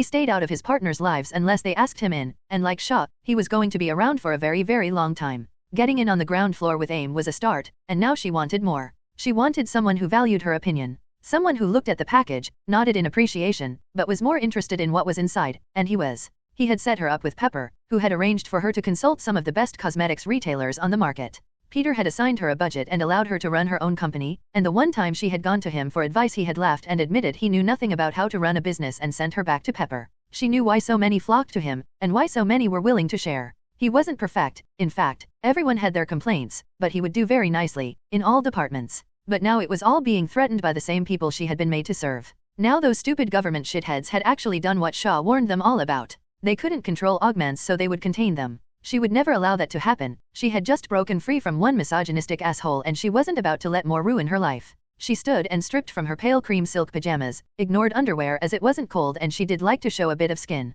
As Emma called over her clothes and squeezed into a white tube top, tight leather pants, and a fur-lined cream half jacket, she spied herself in the mirror. I am fucking fabulous. Now, let's relieve some of this tension and show Peter just what he is missing. Electra, did Peter send a warning? No, but I know from Matt, we have sentinels at the bar, and I have heard from Felicia they sent the military to Peter's work. Are you coming? Oh, not just yet. Maybe once I've dealt with this mess. Electra laughed. Now is not the time, Emma. We have problems. Emma floated out of the penthouse apartment window and hovered over the New York skyline. Stretching out her senses, she felt for the most panicked areas, where she imagined the sentinels were causing the most damage. No, darling. They have problems. Electra huffed as Emma cut the communications off. Hades let her read the minds of others, a nice trick when she was negotiating, but she had trouble grasping the intricacies of long-distance mental communication. She had been told by Liv that each symbiote had its own strengths and weaknesses and that while Hades was fine she expended a lot of energy keeping Electra alive and healing her. Hades was whole, she would just never be as strong as the others. As Electra stood outside of Bar Sinister, she ushered out the bar patrons and staff. While the sentinels were rolled out everywhere was closing to keep their businesses and premises safe during the upheaval. Idiots, Electra thought to herself as the first sentinel scanned her. Scanning for mutant DNA. Non-human DNA detected. Matching sample Peter Parker. Alien DNA detected. You are to report for questioning. The local authorities have been made aware of your location. Not happening. I already know that you are not allowed to do this. The act only covers Dash, but the sentinel interrupted her. Accomplices of Peter Parker are to be taken for questioning. Refusal of orders is non-compliance. Non-compliance will be treated as threatening behavior and suitable countermeasures will be deployed. Electra couldn't believe what she had just heard. You are kidding. No, and as the sentinel lifted a hand she flipped out of the way as a blast of energy scorched the ground where she was just standing. Her clothing morphed into her armor, and 2 simskin sai grew from her palms. Taking her stance, I will not be taken for knowing someone. You have no right. The sentinels were like fighting large target dummies, barely moving, and as she danced around them her sai were replaced by twin blades that made short work of their armor. Even as it twisted and rippled, she simply switched tactics and went after the lesser armored joints. She barely broke a sweat as the simple machines proved ineffective against anyone who fought back. Whoever had designed these had been a poor architect. These were not for combat against normal people, and if the president was right, and these were augments hunters, they were more suited for standing and acting like cannons, while troops or specialized units took care of the more physically powerful. As she let out a slow breath and the sentinels lay in sparking and flickering scrap, she knew these were not what she needed to be worried about. They had come directly to the bar, they had known to, and whoever was pulling the strings of this farce knew what the club actually was. Emma landed and walked over, a small smirk on her face as Electra shrugged. I thought you would leave something for me, darling, but I guess we can't all be a ninja warrior.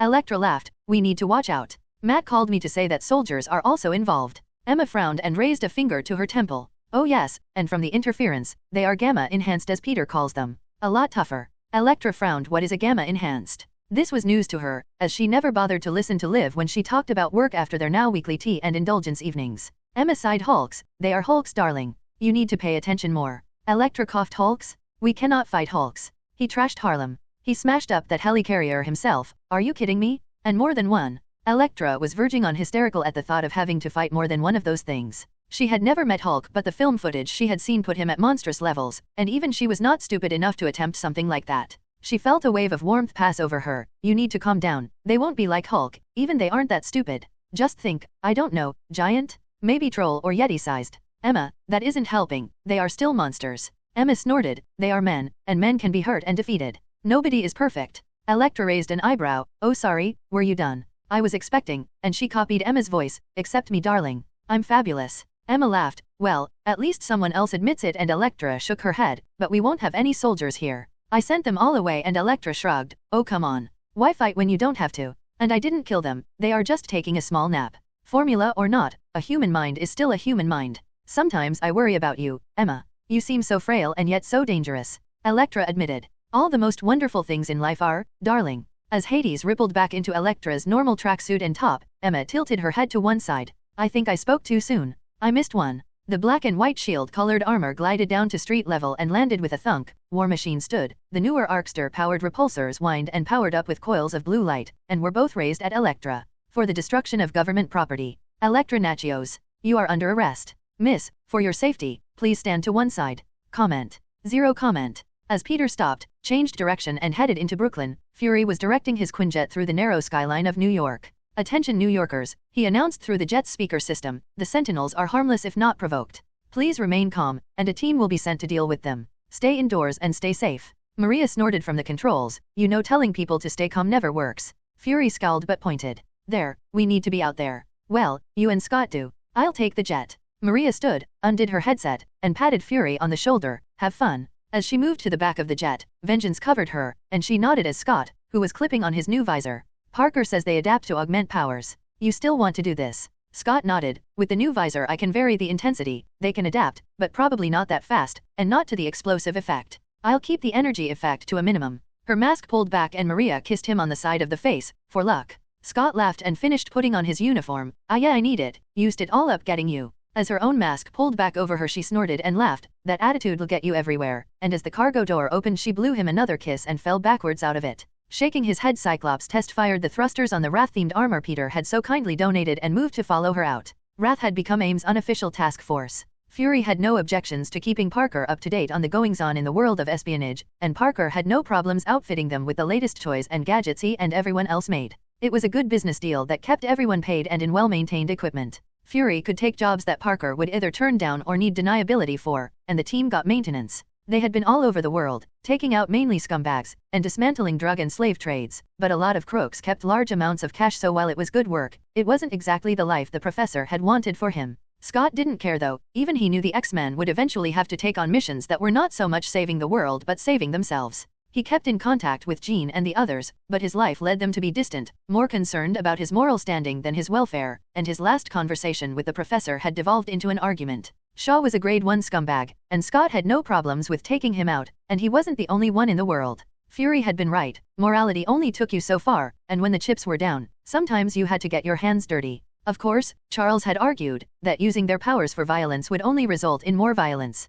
Scott disagreed, and that by not using his powers, he was depriving his team of a valuable asset, and would endanger more lives. Neither side would back down, and Scott hadn't been back at the mansion since. He didn't care though. He had a good life, long breaks followed by intense combat, but he was learning and Maria was a good teacher, as was Fury. He had even snagged a few sessions with Captain America, but most of his mat time was with Maria, in fact, most of his time was with her. She admitted Vengeance ramped up all her appetites and after watching her devour a large pizza, he had been pushed to his limit in the bedroom. Things started off spotty, he was mad when he found out about Parker, and they argued.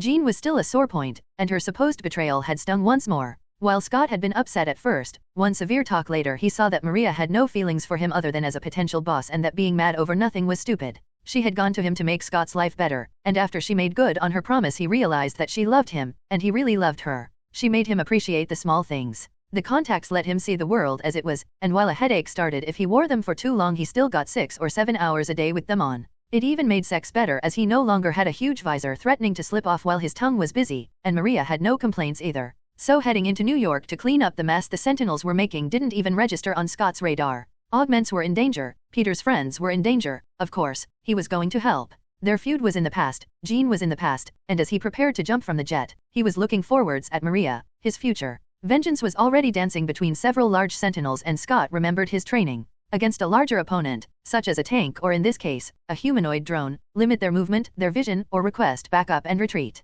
Vengeance had a large two-handed claymore and was slicing legs off at the joints and crouching. Scott's visor split and a beam of red energy thrummed out and tore the leg of another sentinel. Augmented human detected. Alien DNA detected. Scanning. Scanning. Apprehension ill-advised. Initiating combat mode. Several units are damaged. Programming updated to eliminate hostile resistance. Shit, Cyclops yelled. You hear that? Fury, they've moved to kill mode. Head to the next group and we'll meet you there. Anyone resisting is now a target. Affirmative, Fury calmed back and the jet spun and flew off. Attention. The Sentinels are now hostile. Repeat, sentinels are now hostile. Do not resist, stay indoors and we will take care of them, Cyclops heard announce over the jet's loudspeaker. You okay there? He asked as another beam took the outstretched arm of the sentinel he had knocked down. It was immobile but still able to fire. Yeah, we are good, Vengeance said, and ducking under another blast she took the leg off the sentinel and then decapitated it as it fell. Parker warned us they can adapt, manage your fire until they do, and he clicked an affirmative back. Whatever the sentinels were made from was resistant to his beams. But Scott had been spending time with Liv as Maria and Fury both were fitted for armor and she had told him his blasts were not just energy, but a concussive force. Can't adapt to that, Cyclops thought as the sentinel twisted and a portion of the energy split around the armor but still blew it backwards. As he adjusted the visor's aperture, Liv had also told him that the energy didn't just emit from his eyes and needed to be focused but could be manipulated into different frequencies, similar to eyeglasses needing either convex or concave lenses to correct vision. Scott could use the same effects to alter the beam. Adjusting it, the now more laser sliced off another limb before switching and the concussive force blasted it onto its back. Vengeance leapt over and took its head off and soon the sentinel squad was nothing but scrap. I've located 2 more squads, one at my location, and one 10 blocks south of yours, head to the second. My guns work just fine, so I can scout ahead and find more. Carlson said 100 and I think we're about halfway. I'm getting chatter about enhanced on the field as well. We're currently in the clear but I'll keep you apprised.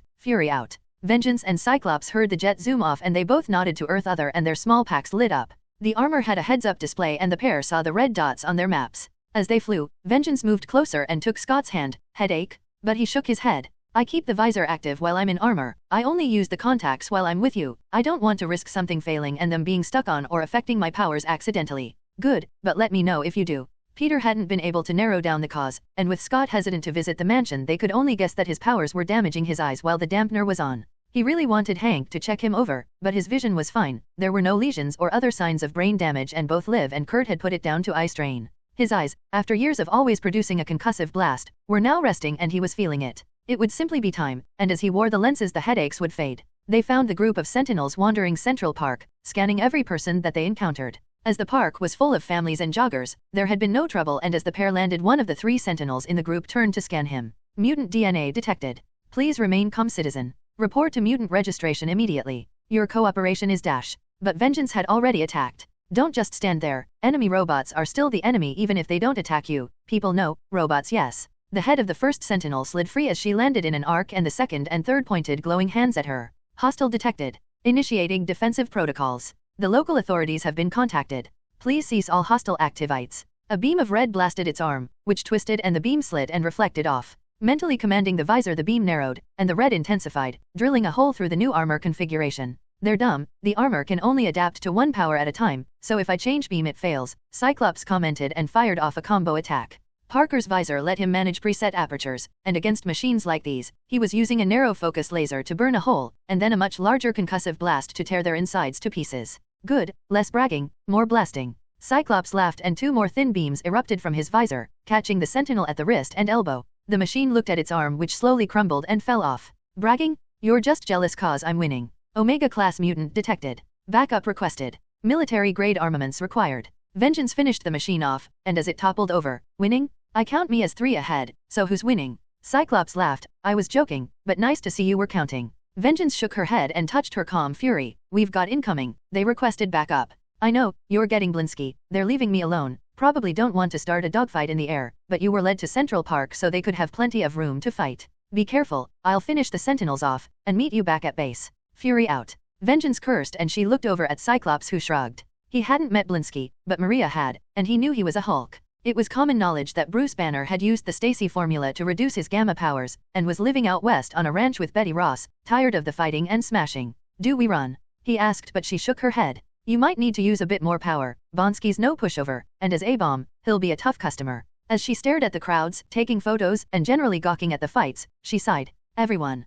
The military is coming, you need to run, she shouted, amplifying her voice and the sparse few visitors had already begun to escape the chaos. Now, news of the Sentinels had spread, and news of the heroes fighting to keep New York safe was spreading faster. The message had been heard. Stay off the streets and only the brave, the bold, and the incredibly stupid were left. Some even counted as all 3 across New York. At the Xavier Institute for Gifted Children, Charles frowned as he saw the tremor lines in his cup. As he wheeled his chair towards the window he looked out and saw the squad of robots as they landed on the tennis courts. Eric. He yelled, can you sense those? And as Eric reached out a hand he shook his head. There was something but it was strange to his powers, like a shadow in the Earth's magnetic field. Vaguely, why? Charles swore and pressed a switch on the phone on his desk. Everyone. An invader is attempting to breach the mansion. Get the children into the shelter and have anyone with more than 10 hours in the danger room to the front gate. As Charles wheeled himself out from behind his desk, he grasped onto Eric's hand. I'm sorry, old friend, but you should leave as well. They are sentinels. Eric frowned. Sentinels? They had dealt with them in the 60s. Bolivar Trask had pushed for a Mutant Registration Act, pushed out his revolutionary idea that mutants were somewhere more dangerous than a madman with a nuclear bomb, and Eric and Charles had stopped him. It had cost them more than they bargained for. As Bolivar pulled a gun on Raven, his nerves and terrible aim had bullets flying at the president. Raven dived to protect him, and in a single instant saved every mutant in America, but at the cost of her own life. In his anger, he had crushed every sentinel he could find, and to everyone else, as he sat slumped in shock, and an even more shocked Bolivar suddenly turned the gun on himself and fired. Eric knew though, his hand was behind Bolivar's, his hand guided the bullet into the man, pulping his brain until Eric's anger had abated. It was only Charles calming him that stopped him from killing everyone there, even the president. It was the loss of Raven, and the murder of Trask, that led Eric to leave America. Sick of the violence and the constant vigilance against the hate, he had moved back to Latveria, close enough to home he wouldn't be found by America or Doom's soldiers, and there he lived. Happy. Until today. The rage at Raven's sacrifice being for nothing, the rage that once more he would have to defend those he cared about bubbled in Eric, and as he lay a hand on Charles's shoulder, let me use your eyes, old friend, the world sprang into life around him. As he saw the world through his friend, several small strips of metal, sewn into Eric's clothes to help him find them, ripped free, twisted until they became perfect points, and they danced, they flew, and spun as they shattered armor, they pierced and destroyed joints, and as each sentinel, designed to be non-metallic, even each processor was a new carbon polymer design, it made no difference. The only part of the machines he could sense was their armored coating, and it barely registered to his powers. Eric's anger didn't care they weren't metal. As he took Peter's advice, he picked up a book and he learned, and the sentinel suffered, and soon, Bolivar Trask's legacy would learn the anger of a quiet man. As the sentinels lay in pieces, he looked up at himself and could see the angry old man who wanted nothing more than to find the new creator of the sentinels and let them suffer the same fate. I know, Charles said, but it's not our responsibility anymore. Let the younger generation deal with them this time. We need to plan for their future. We had ours, and he patted Eric on the hand. Lifting the phone, he called down to the bunker. Hank, I want to get everyone ready to leave. Anyone who wants to fight can stay behind, but we need to evacuate at once. If they knew about the school, then they know about everything. As he set down the receiver, I do hope Selene is okay. We don't have time for that, Charles. Those machines were different than last time, strange, and the metal is something I've never felt before. My powers can brush against it, but it's almost like smoke. It exists, but at the same time, Eric shook his head. I can't explain it to someone who doesn't have my gift. It's fine. The X-Men can defend us while we evacuate, and once we're far away from here, then we can leave them to their stupid games. Eric snorted. You mean to Peter? You know he's rushing out right now to dash, and Eric paused. Wanda is at the warehouse, and Pietro is on Genosha. Charles, I can't leave them, not to those things. Charles wheeled himself to be sat in front of Eric. I know, but you won't make it to either. You have to trust that Peter, even with all his faults, will kill anything that threatens his loved ones, and while I can see that scowl, you know he loves Wanda. Selene and Genosha will be safe, and again, while I am loath to admit it, I doubt very much anything can stand up to Kane. We have to get the people who are here to safety. Then I can have Breach open a portal for you to Genosha and the warehouse. Eric shook his head. Charles, you know I trust you more than anyone, but these are the lives of my children. I already lost their mother. I can't dash. Charles patted him on the hand. I know, and I will do anything in my power once we make sure everyone else is safe, but right now, all you will do is waste your time when you need to trust them. Without hesitation, Charles felt for his mind. Eric was conflicted. He knew Charles was right, but this was his family, and with a small mental nudge. You're right. Peter can be trusted above all else to lack restraint, and Kane is more than a match for anyone, even those gamma monstrosities. Guide everyone with your power, and I can keep a barrier around the school to keep track of those things. Eric's power ionized that air, and while his own hair stood on end briefly, Charles laughed and absent-mindedly ran a hand over his own smooth head. There, anything coming close to the mansion will disrupt the field. I have my strips hovering. There shouldn't be any more problems. Begin the evacuation. Charles nodded, and pressed a finger to his temple. Breach, open as many portals as you can, evacuate everyone, but make sure you do not hurt yourself. And warn Hank, we are going to need the machine once we're done. The start of our plan needs to be moved forwards. The more mature teens were lining up in the corridors as Charles and Eric made their way outside. He spotted the colorfully dyed-haired teen smiling as she led them through a rip in space, and then once a class was through she would close it and open another. Professor, a young woman, with light brown hair and a scowl on her face, nodded as he approached. You should evacuate as well. The Sentinels aren't affected by your powers, but he shook his head. I am acting as eyes for Eric, but are the X-Men ready? She nodded and touched her earpiece. Negasonic here. Gather at the front gate. Eric says another group are approaching, and we have 5 minutes. Get suited. As Bobby Drake approached, she nodded at him in approval. Professor, Nega, and his form shifted as it turned from a normal flesh color to brilliantly clear pale white ice. How long? Eric says 5 minutes. Where's everyone else? Negasonic asked as Bobby looked apprehensively at her. Oh, he wasn't. Bobby shrugged while smiling, embarrassingly pointing at the door. Gambit was laughing as he and Jubilee came up the corridor together, and Negasonic teenage warhead tooted, "Do your zip up for God's sake, Remy." Gambit shrugged and, looking down, grabbed his zipper and pulled it all the way up. "Stops you from being nervous?" "No," he said as he smirked, but she shook her head. "I'm never that nervous, and Jubilee is only 17, fucking pervert." Gambit was well known in the school, and he had stayed on after the Shaw incident to teach combat after Logan left. He was different, as everyone called him, and while most young women were repulsed, some found him fascinating. "While I hate to break up your little spat, they will be here in a few moments. Please get ready," Eric announced as he held onto Charles's shoulder. "We are." Nega touched her earpiece. "Breach. Evacuate the professor and Eric. Your shield is handy, but we need to be able to fight on our own." Eric nodded. "Then we shall depart, Charles." But Charles shook his head. "I will stay as long as possible. They may send other more powerful foes. Eric, can you guard me while I use Cerebro?" But he was interrupted as the sound of giant thrusters filled the air. Mutants detected. "Charles Xavier, Eric Lenshair, you are guilty of harboring mutant fugitives. You will surrender to the authorities. Please do not resist." "Out of time," Nega said, and as the 4 X-Men ran from the building, the Sentinels faced them. Unregistered mutant dash, but the Sentinel never finished as Gambit threw several playing cards at the first. Jubilee sent fireworks sparking the face of another, and Bobby created an ice pond at their feet, causing them to slip and fall over. Bobby, limbs only. Gambit, wait till they're frozen then shatter. Jubilee, distract their sensors. Following her orders, the X-Men obeyed. The first Sentinel twisted and its armor became spiky. Laying a newly gripped hand on the ice, it rose to one knee. Mutant countermeasures deployed. As Jubilee threw globes of light, its faceplate darkened.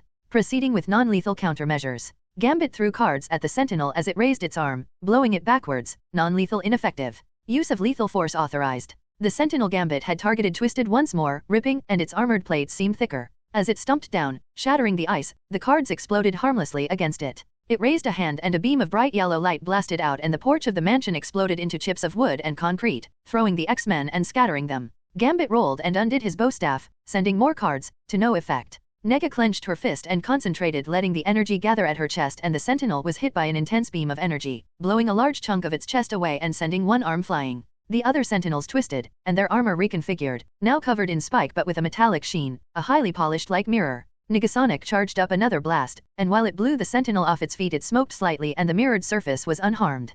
Countermeasure successful. Adding to database. Unharmed, the Sentinel raised its hand once more. When nothing happened, it gave an almost confused look as it lifted its arm once more to no effect. Eric was stood at the door, using Charles's eyes. "Run, you fools. Run." Colossus had just finished making sure his sister was safe when he heard the explosions from outside. Shifting into his armored form, he ran to the door. "Throw me," he yelled, and as he was lifted off his feet, he wrapped his arms around his legs, and Eric used him as a human cannonball, smashing his into each Sentinel until they were scrap. "They can adapt to our powers. We need to use brute strength and not our abilities," Charles said, and the group, still picking themselves up, nodded. "Evacuate, leave only the strongest physically powerful behind to defend while everyone else escapes." Charles looked out of the smashed window. He knew he should contact Selene, but right now, she had made her choice when they dealt with Shaw, and she had made her involvement in the school quite apparent. He hated having to abandon her, but he needed to make sure his own people were safe first, then he would help. If he could. Tony was standing in his new Venom Buster armor. It was around 8 feet tall, with thick banded plates around not just its body but legs and arms as well. The faceplate was snapped open and there was a smaller Iron Man armored suit within. He had spent hours designing the perfect countersuit to fight Venom, knowing that Parker was never going to stay good. As soon as Vision had started to shout about Ultron, the Iron Legion had retreated.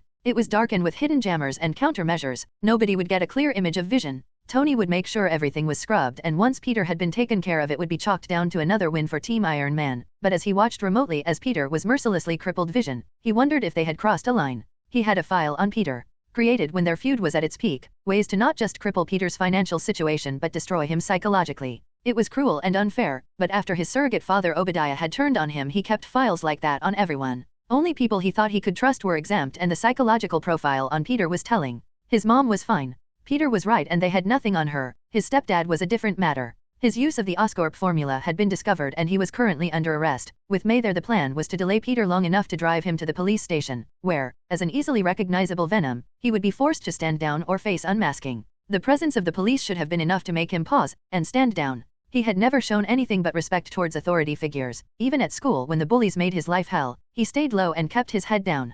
Peter was a pacifist. He never talked back, and he never fought back. They were wrong. The profile noted Peter as hesitant, slow to anger, and that it was only the symbiote's influence that fueled his rage. With it being hosted by Flash Thompson, Venom was back to the meek and coercible Peter. He was hardly out patrolling the streets. He was more lenient on everyone he fought, but as Tony watched Vision being twisted and maimed, he knew they were completely wrong. Peter had been holding back, he had been playing nice and trying to act more like a hero. He hadn't been Venom to hide, he hadn't been Venom to try and get his life together. The young overbearing superpowered teen had matured into a pragmatic and restrained adult, but Tony and everyone else had just lit his fuse. After finishing his phone call with Scott, he had watched and waited, but now he sighed and dialed his phone. Yeah, Vision failed. I need permission to use it though. Tony nodded, and looking over at the sleeker and much larger armor, he grinned. Yeah, I'll be fine. We have a more complete picture of his powers. You shouldn't need Ross. As he hovered, he saw Tony smirking, and all he could do was shake his head. The arrests at the Parker building failed. My mom isn't enhanced, so that's another strike. Tony,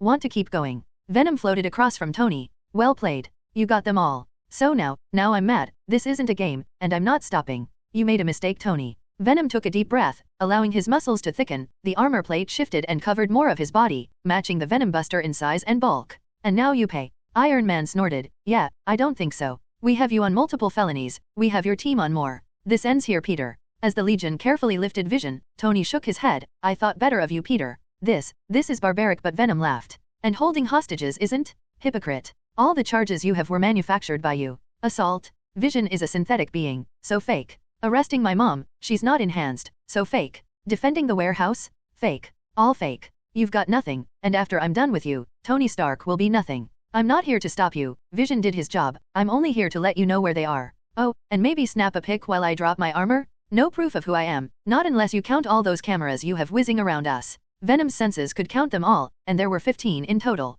Tony hadn't come here to be a distraction. Fury was right. Tony was here right now to put a stop to him, and he wasn't playing around. Venom touched a finger to his ear. Yeah, Matt. May Parker and Kurt Connors are being illegally detained at the 37th precinct. Can you get them out? And after he waited for a pause, yeah, sure. Thank you. See, detaining someone without charge gets you my attention. Detaining someone without charge to entrap me just pisses me off. So, Tony, why don't we have that test now? That armor looks fancy. Want to see if it's fancy enough? The helmet on the Venom Buster closed. Can't say I didn't warn you. Legion, attack pattern Gamma, and as the Venom Buster jetted upward, Venom felt the impact of several missiles against his back. He scanned the area and felt the presence of 10 additional suits. 5 had just fired missiles and the other 5 were powering up to hit the same spot with repulsors. The armor on his back burned and flaked, and Venom let it repair itself. See, Pete, I have your cells. I know how to hurt you and I know how to stop you. Stand down. I won't ask again. Hey Liv, can MJ make a good fake face yet? I think so. Why? Can she make one that looks like me? Everyone's fishing and I need a decoy.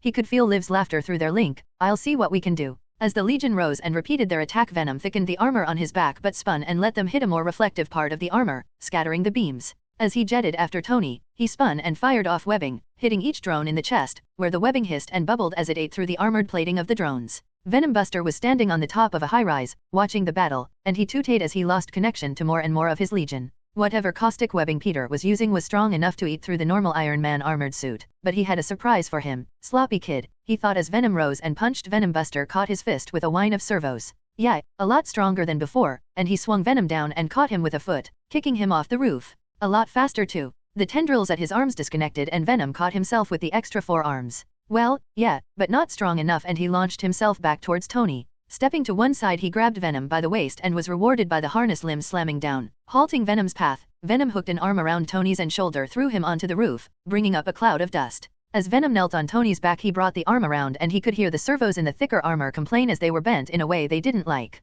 There was a series of clicking noises and then a clunk as the arm locked in place, and then a high-pitched whine as the arm suddenly sparked into life, sending a charged blast straight into Venom's chest. As he looked down, his armor had flaked away completely and his chest was bare. See, your cells lose cohesion once they leave your body, and I just found out at what point that happens. Stand down. I can light you up with enough power, nothing survives. We can do this peacefully or I can take you in pieces. Venom stepped back, and the black simskin covered him from this time, reconstructing the armor. Surrender? They are rounding up people to send to jail for nothing more than being born. I won't, and if you think a small zap will stop me, and as Venom raised an arm, a thin blade extended from it, glowing red at the tip, then you don't know me at all. There was a snort from the armor. Extremis, and you accuse me of stealing stuff, and as Venom brought the blade up and Venom Buster caught it on his armor, he shrugged. Vibranium alloy. Strong enough to stop even that, and he lifted a leg and a piston-backed kick sent Venom flying. The thrusters on his back steadied his flight, but several Iron Legion intercepted him, batting between them like a ball. As Venom tried to fly up, another was waiting, and even as he sent out a ball of caustic webbing, it returned fire with a repulsor blast and splattered the ball into nothing. Yay, I know about that as well. I have every file that Sword and Shield have on you. Every fight, every move. All the research Gwen has done, everything. Tony said smugly through the speakers on the armor. You can't win. I know you better than you know yourself. Hovering, Venom took a breath. You have an adaptive logistics program, tracking and predicting my moves based on past flight data. I gotta say, Tony, that's impressive. Venom shrunk back down, his armored form shedding the extra weight and slimming back down into his Venom armor Mark II. But we learned, and he darted forwards. Extremis but our own, and as he sped forwards he grabbed a drone and sent bioelectricity coursing through it, leaving it smoking and disabled. His form shimmered and vanished, and even as Tony's sensors scanned the sky, he failed to find a target lock. We know you scan the skies for us, and we can bend them to our will. Huntress had been busy, and with Peter's ability to see through the various visual and electromagnetic spectrums, they had practiced making a quaint that scattered not just light. Venom looked around. There were too many to just disable them one at a time, and he knew that Tony would figure out where he was eventually. Even in the air, he couldn't hide the exhaust from the thrusters, or the air movements. He had to even the odds a little. Venom grabbed a drone, twisted and struck under the joint of its arm, not severing it, but letting Simsels leach into the machine. The Iron Legion drone shuddered and Venom overrode its program. All he did was change its friend of foe protocols, marking every other drone as an enemy and then releasing it. As it flew away, it opened fire on its former brethren, downing several more before Tony sent a kill command and disabled its systems. If that was taken over, then Venom was in that area, and as his HUD scanned for every possible energy, he finally found the increased heat from the thruster pack. Got you? As a drone lifted a repulsor and fired a blast of blue energy, it collided with something, and Venom shimmered into view. He had crossed his arms over his chest, and the pale blue energy from the repulsor crackled over a pair of bracers around Venom's wrists. Blue lines streaked up his arm, and the Arcstar reactor on his back glowed brightly for a second. When you fight augments that can neutralize your powers, you learn the same trick, so it doesn't happen again. As the gauntlets on his wrist glowed and a blast of energy shot out, destroying one of the Legion drones. Oh, thanks for the repulsor tack, a bit old-fashioned for my taste, but, from a hack, what did I expect? Selene looked worriedly at the sky as a group of machines made their way into the center of Genosha. She watched the president's speech but hadn't expected a response this fast. Citizens of this island, due to a presidential order, you are to report to the mainland for identification. Please remain calm and follow directives. The leader of the Sentinel group said emotionlessly. As Selene approached, she could see the Genoshans in the surrounding area grabbing their things to leave. No, you have no authority here. We are not a member state of America. Your new laws do not apply to us. Citizen. The island falls under the coastal maritime laws of the United States of America. With no formal treaty in place, this island falls under the New York seaboard, therefore it is a part of New York. The Augmented Registration and Containment Act applies in the state of New York, therefore the act applies on this island. Please remain calm and report to the mainland for processing. Selene shook her head. There was no treaty, as Genosha was supposed to be stricken from any official records. Her shielding of the island only covered humans, and they had gotten around it by using these damn machines. No, you are wrong, and nobody is leaving. Refusal to comply with the law is punishable, but the Sentinel never finished its sentence as a rock clanged off its smooth-domed head. Violence detected. Lethal countermeasures deployed, and as it fired, Selene saw a young mutant, no older than 10, frozen in horror. As the beam incinerated the area they had been standing in, she saw the young boy a few meters away, with Pietro holding onto him. You dare? She shouted. He is just a child. She nodded and Pietro zipped away with the child in tow. Unregistered mutant's age is irrelevant. All mutants must report to the mainland for processing. Selene brushed herself off. We shall now retreat. We have several hundred inhabitants on the island and will need time to travel. Unacceptable. This unit shall remain to ensure cooperation. Your presence is a disruption, and unneeded. We agree, now leave. Unacceptable. This unit shall remain to ensure cooperation. Are you not listening? Leave. Unacceptable. This unit shall remain to ensure cooperation. Selene shook her head. It was just a machine, but she knew if she destroyed it, then more would come and everyone on the island would be in danger. How can I get you to leave? She asked it. Mutants must report to the mainland for processing. So, if I go with you to the mainland for processing, then you must take me? I mean, we don't have enough boats or jets to take everyone. You must carry us. Unacceptable. This unit shall remain to ensure cooperation. And we are cooperating. It is you who are stopping us from leaving. You are breaking your primary mission by stopping mutants from reporting to the mainland for processing. The eyes on the Sentinel glowed brightly before they sparked, and a wisp of black smoke left one of the eye sockets. Its eyes flickered for a moment and then faded, and the Sentinel toppled over, stiff as a board. Pietro whizzed over. I think you broke it. Selene could only stare in shock that the machine had been confused so easily. Pietro, get everyone to safety. Bring anyone who can defend themselves to keep with those who can't. These things know we're here and won't take no for an answer. I need to contact Peter. He should be able to help us. Pietro frowned. We can fight, we can defend ourselves, we don't need him, but Selene glared at him sternly. And can you fight them and defend the children? Can you fight and keep people safe as well? We aren't equipped to take on giant robots, we can only follow their demands until someone else comes. I won't ask anyone to fight, not if they don't want to. As she walked forwards she touched the machine's casing. I can't feel anything, these are stupid machines, they won't listen, won't argue. They will give orders and expect them to be followed. Even this one will have called for friends. Pietro, I'm sorry but we can't fight back. People will get hurt. Pietro tooted, that's what fighting is for, and I didn't hear you complain when Kane went with Peter for Shaw, but before she could argue back he had vanished. Selene stood, waiting for the sentinels back up with her fist clenched. She had become lax, expected the peace to last, and with it gone she had no plan to save anyone, let alone the children. I'm sorry everyone, she whispered to herself, as the second sentinel landed. Destruction of unit is unacceptable. Lethal countermeasures engaged. The sentinel raised its hand and as it fired Selene was ready to accept her punishment. Unwittingly she had broken one of the machines, and while it was an accident, she knew from past experiences they were going to use any excuse. If she allowed herself to be sacrificed the others would be safe. The beam streaked towards her and a blur flashed in front of her eyes. As the beam hit, there was a scream and Selene and Pietro tumbled across the ground. Threat neutralized. Please cooperate with further orders. Selene looked down, and Pietro was lying on top of her. Gently pushing him off she turned him over, tilted his head and looked at the damage. The beam had hit him in the back, and she could see the burned flesh and blacked bone through a ragged hole. His jacket was stuck to the wound as it oozed fresh dark scarlet blood. He moaned softly and was growing pale as she tore and bundled up a part of her blouse, uncaring of herself as she pressed it to the wound. No, no, no, she whispered as the cloth turned red. We were cooperating, we were going to comply. Resistance was detected. Units are capable of defending themselves. There will be no further delays, the sentinel said emotionlessly, and it raised its hand towards the pair. Mutant casualties are to be expected. Please stand aside. Selene looked over in horror. Was this thing just going to kill him? Please stand aside. Second warning. Third warning will result in termination of hostile mutants. No please, we were cooperating. You can't, Selene said as she lay over Pietro's still form. This is wrong, but she knew arguing was futile. Hey, she heard Kane shout. He was heading down the road and she could see the workers from the local businesses moving away from the trio of robots. You leave her alone. The sentinel raised a hand while its head turned towards Kane. Please step back mutant. You are to remain calm and report for processing, but Kane shook his head and clenched his fist. She said we would, and you attacked us. You're bullies. Kane slowly thudded towards the sentinel, picking up speed, and I hate bullies, he roared as he barged right through all three sets of legs, smashing the robots to the ground. I'm sorry Selene, I already tried to call Charles, I know you don't like to fight, but they hurt him, and they would hurt you. Lethal force authorized, all mutants will be held accountable. Looking up, Selene stared in horror as the sky filled with more and more. The first 6 were nothing compared to this. There must have been at least 20 here now, and she knew more would be on the way. Selene took a deep breath and looking at the still form of Pietro she made her choice.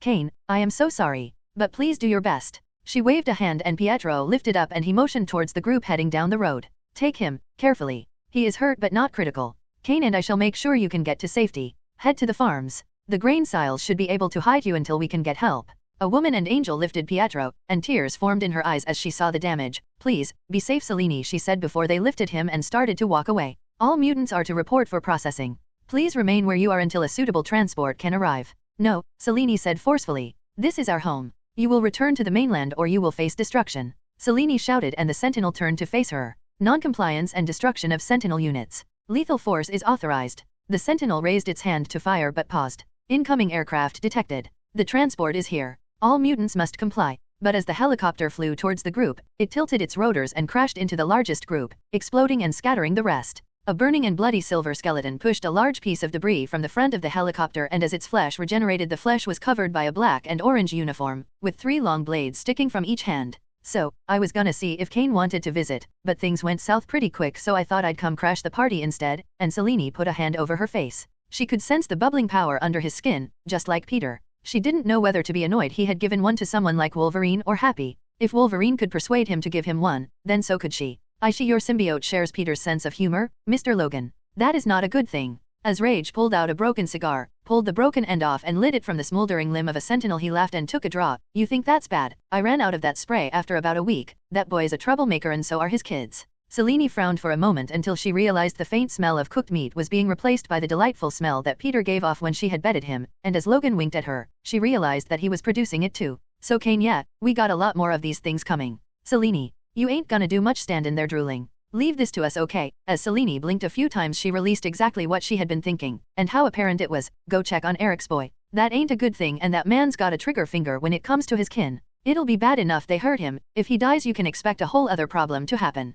Selene nodded. Moving away she gave Logan one last glance. Maybe with a symbiote and his regeneration she could, but she shook her head. Now was not the time to be thinking of such things. She watched as his clothing rippled and he was stood in his black and tan uniform. So, I think you should just pick me up and throw me. I'll take out a few in the air and anything that lands is fair game, Rage said seriously. Kane just looked at him. You want me to throw you? Yup, Rage said while stretching. The kids do it all the time, and it's effective, especially with those small flight packs they got. Kane nodded. Can you fly? Rage shook his head. Wolverines don't fly, they just kill, and as Kane lifted him, pointed him at the new group heading towards them and threw him with all his might. He landed on the back of one, sending out a web line to latch on. Driving a claw through its neck, when it started to fall he leapt to another, repeating until most were disabled. Kane watched from the ground amazed at the agility of the small man. As the few sentinels landed he hadn't gotten to they raised hands and thick beams of energy shot out, bouncing harmlessly off Kane's thick skin. Yeah, you can't stop the juggernaut, Tin Can. He crouched into a sprinter's pose and started to run towards the group, grabbing a shattered leg to use as a shield while he just battered his way through them, pivoted on one hand, as he tore a huge hole in the ground and returned to crush the stunned and disabled machines under his feet. Easy enough, but there are more, Kane said as he pointed. Rage shrugged. More just means more fun. Come on big guy, bet you don't get to cut loose too often, right? Kane nodded. Everything's too soft. That is a very interesting suit of armor. War Machine was it? As he leveled his wrist cannons at her, Emma raised both her hands in surrender. Now, we don't want trouble. War Machine motioned to the wreckage. Yeah, looks like it. Elektra Nachios, you are under arrest. Please come quietly. Elektra looked over at Emma. I can't feel his mind. What is that suit made of? Emma mentally shrugged, as even trying to use her powers on it was futile. It was a strange alloy, capable of absorbing not just the telepathic energy she was giving off but the telekinetic as well. If you don't want trouble then why are you here? Elektra is not an augment, nor is she under arrest for any crimes. It seems to me you were looking for an excuse to come here. So, under what authority are you making this arrest? If I recall the president's speech, all enhanced, armored or augments are not allowed to act on their own. Emma pointed at the pile of scrapped sentinels, and those are only to target augments. So, what's really your objective here? Laughter rang from the suit. War Machine is a fully sanctioned SHIELD agent, acting within the authority of the ARCA to engage and detain dangerous enhanced individuals, and if my X-gene scanner is correct, you are an augment, so you too. The cannon on his shoulder swiveled and pointed at Emma. Let's make this nice and peaceful. I'm not one of those tin cans, and I can defend myself if need be. Emma shook her head. I don't have time for this. None of us has time for this. While his armor seemed to be resistant to her powers, there were parts that weren't. The pulse rifle on his wrist was coated in the energy-resistant material, but not the barrels, and Emma took one with her mind and War Machine punched himself in the face with it. Emma stood, while both his arms failed and he staggered trying to regain control. As one lit up, rather than allowing him to fire, she pushed the gun to his arm and it flashed bright blue-white and left a dent in the armor. Even vibranium plating wasn't strong enough to resist a point-blank hit, and the armor cracked as the energy burned through it. I am so very sorry, Emma said, and she could now grab and twist his cracked arm, swinging it around and constantly knocking the helmet until its faceplate cracked. War Machine had shut off power to the guns. They were a liability but the missiles should be fine. They were vibranium coated, as they had known about Eric's powers over magnetism, and had prepared them as a countermeasure. They hadn't expected to find the mansion empty though, and War Machine had been sent into the city to help with the other enhanced that had been resistant to the new laws. The shoulder launchers popped up and several pencil-sized missiles whizzed out at high speed towards Emma and Elektra. Emma raised a hand as they impacted against a telekinetic shield but they were both still blown back by the impacts. I need you to help. I can only move his armor so much, Emma sent to Elektra, who was staring at the monster suit of armor in front of her. Help damn you. Emma snapped at her and Elektra nodded, and Hades created a much larger two-handed Otoki. Elektra nodded as she slid forwards and swung her blade, making War Machine lean back. Emma took the extra momentum and pushed on the inside of the barrel, tipping him further back and making him fall. As War Machine knew he was about to get pummeled, he ignited his boots and sped backwards, letting more missiles launch at the pair. He's a tough one, even with the damage I can barely move it. It's that stupid metal Peter keeps giving everyone. You should punish him when you get the chance, but I think he might enjoy it. Elektra snickered in her mind. Laugh it up darling, I know exactly how your tastes run as well, and I never hear Felicia complaining about all that fancy knot work you made her learn.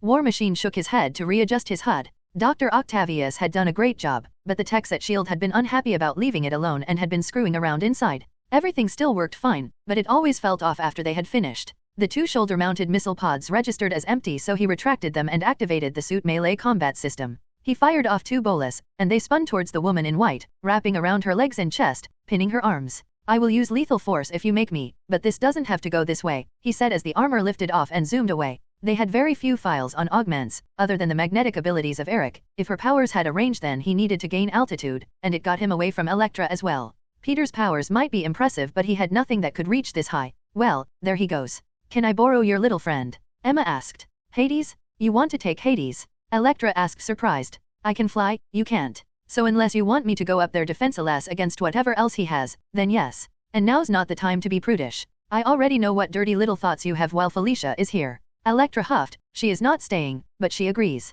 Holding out a hand, the red cloth slithered away and crawled up Emma's arm. Taking off her jacket, she threw it at the now naked Elektra. Great, thank you. This covers so much, she said, rolling her eyes and draping it over her front. Don't take too long, it's freezing out here, she shouted as Hades wrapped herself around Emma and they took to the skies. We know you, Emma, we have tasted you from Octave, and you are. Yes, a clone. I don't fucking care. If you knew, then why? Clone? Don't care. You are a perfect mate for Peter. Take him. We like the mind touches. We cannot. The live is the same, but we feel nothing. Only Elektra. With you, we see and feel more. And Elektra will have my hide if I keep you. No, I can't. Or we discuss this with Elektra after we kick this idiot's arse. Hades shimmered and vanished. As his radar scanned the sidewalk, he felt his armor shift and a slight pain in his back. Behind him, the red symbiote woman, holding her blade, was floating, and she growled at him as the blade slid further into his armor. The sharp pain faded, and at first, he felt a cold numbness spreading with a feeling of wetness, but it soon faded, and he realized that he couldn't feel his legs. His HUD was flashing red, registering that the main spinal column actuators to the legs had been severed, and Rhodey realized that part ran directly over the pilot's spine.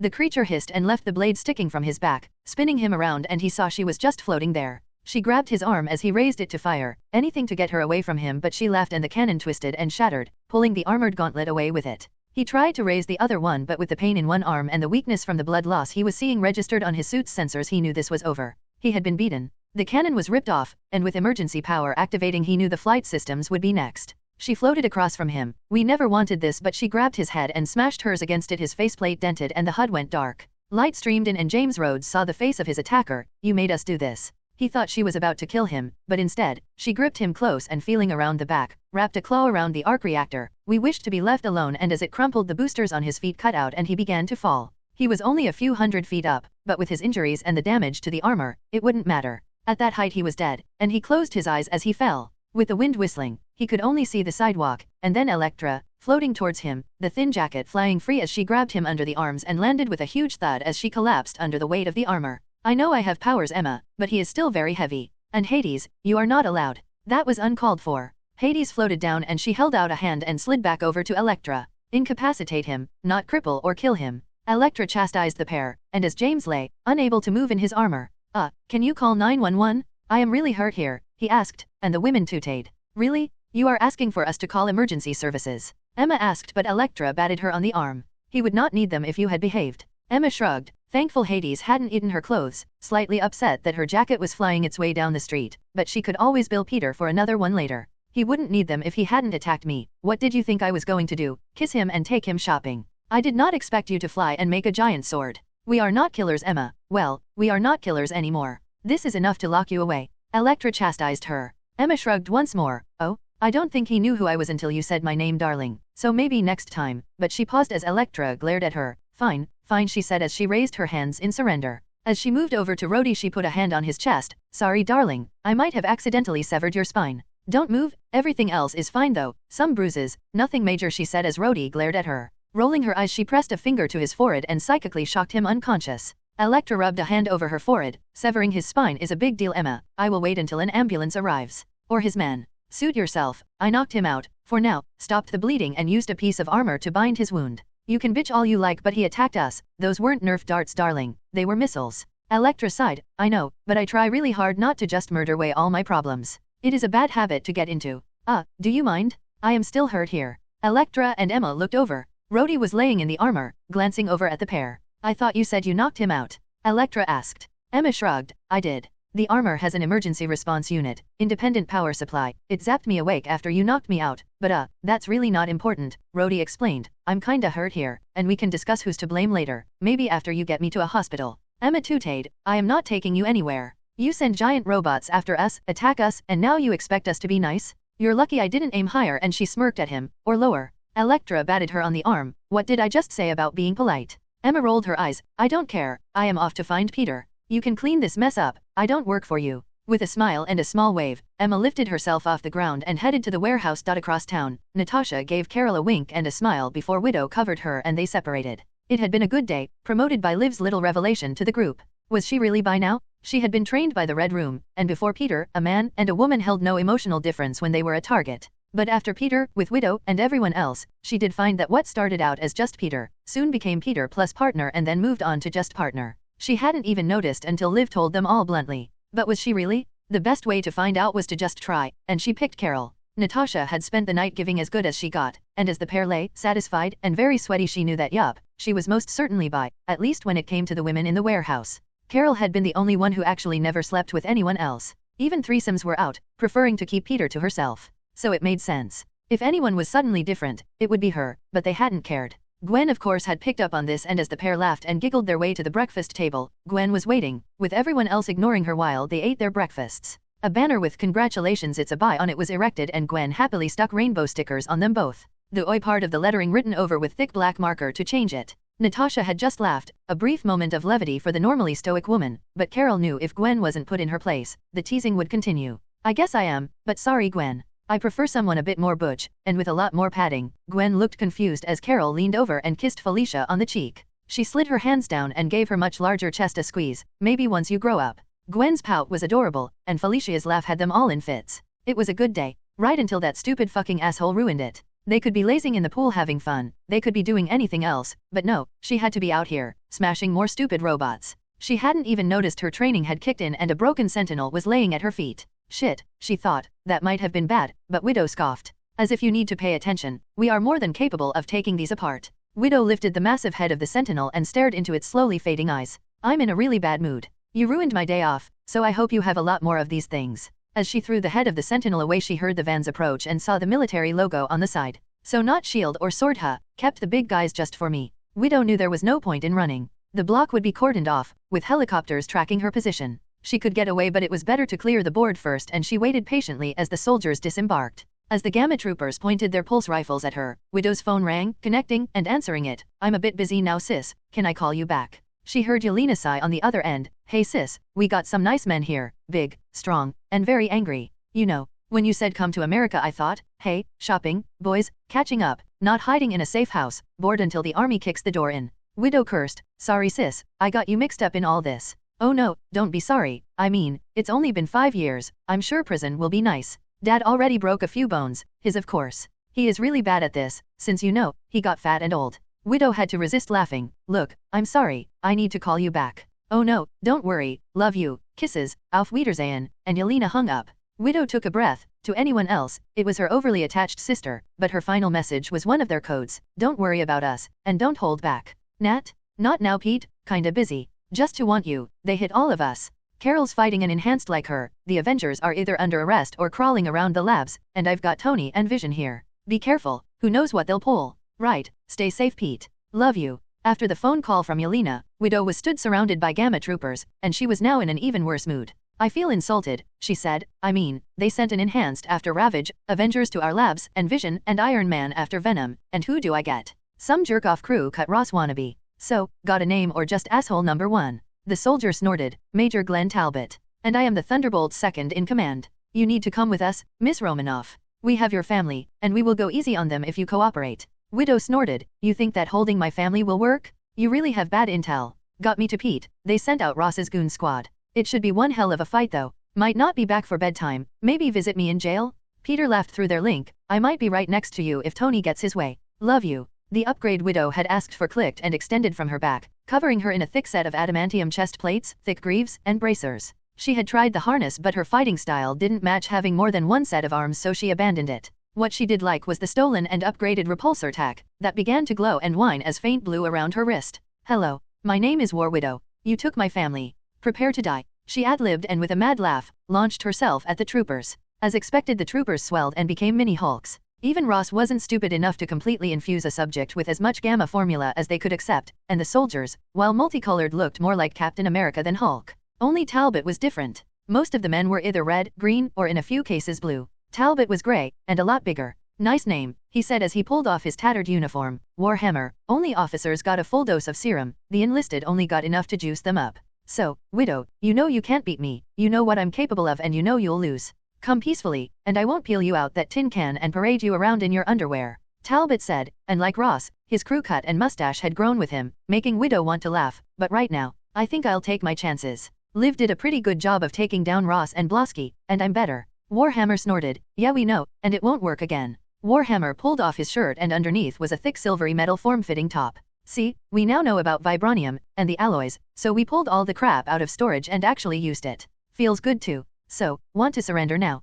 Widow snorted and laughed, yeah, formula and extra arms are more a Venom thing. I just break things, and as the Widow's bites on her wrist whined as they powered up, she grinned at him, wanna see? The Gamma Troopers were new to their powers, and Widow danced and flipped between them, disabling each man with nerve strikes and takedowns. Warhammer stayed back, well out of her reach, and watched, taking note of how easily someone who was trained to use their powers took apart even the best of his men. It didn't matter though. They were new recruits and he was one of the first to receive the serum, staying as a Hulk until he could hold an egg without breaking it. As the group lay at Widow's feet, Warhammer stood and shook his head. My men deserved that, and now you'll get what you deserve as well. He lunged at her, hoping to grab her, and Widow ducked under his swing, but as she righted herself to return a blow he stopped mid-swing and backhanded her, sending her spinning. Special forces, maybe not up to the Red Room standard but good enough, and he advanced with his hands up in front of his face. Warhammer didn't have her outclassed in speed or technique but in power. Widow was overwhelmed. For every kick or punch he missed, he hit with one, and one was enough. The Gamma-enhanced strength was powerful enough to bruise and mangle flesh, even through adamantium-enforced armor and Widow's simskin.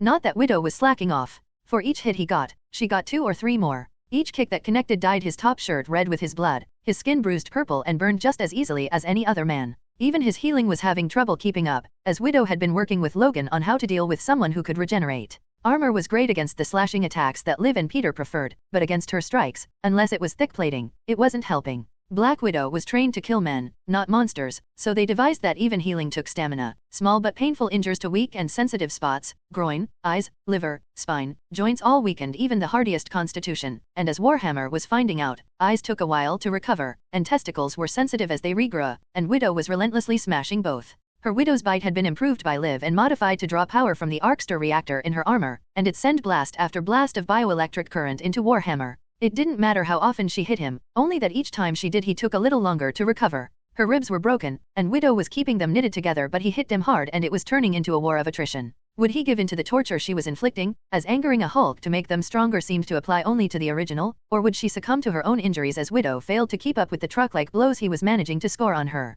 Hey, if I got extremist would you get mad? She asked as he ducked under another blow and drive both fists into Hammer's elbow, resulting in a roar of pain as it bent at an awkward angle. No, we want to be strong, we are tired of stupid Hulks beating on us, and as Widow grabbed onto the arm and anchored herself with tendrils around it, the elbow popped and Hammer's forearm was now the wrong way around. Widow flipped away and Hammer fell to his knees and grasped at his arm, turning it slowly and ignoring the pain and horrible grinding noise and the joint reset. Widow capitalized on his pause and flipped back, driving her knee into his temple before stomping and kicking him in the same spot with an armored boot. Warhammer shrunk back down, and Talbot sat, his arms flopping down by his side as the energy to maintain his form finally gave out. No mercy, Widow said, and she pressed her fist to his temples and charged both Widow's bites into his head. Talbot screamed and collapsed onto the ground. Taking and letting out a breath, Widow touched the side of his neck and checked for a pulse. Even after unloading all that current, he was still alive. A testament to the improved Banner formula. Gwen was smart that way, but sometimes she was too smart. With a grin, Natasha thought of suitable ways to punish her later for that.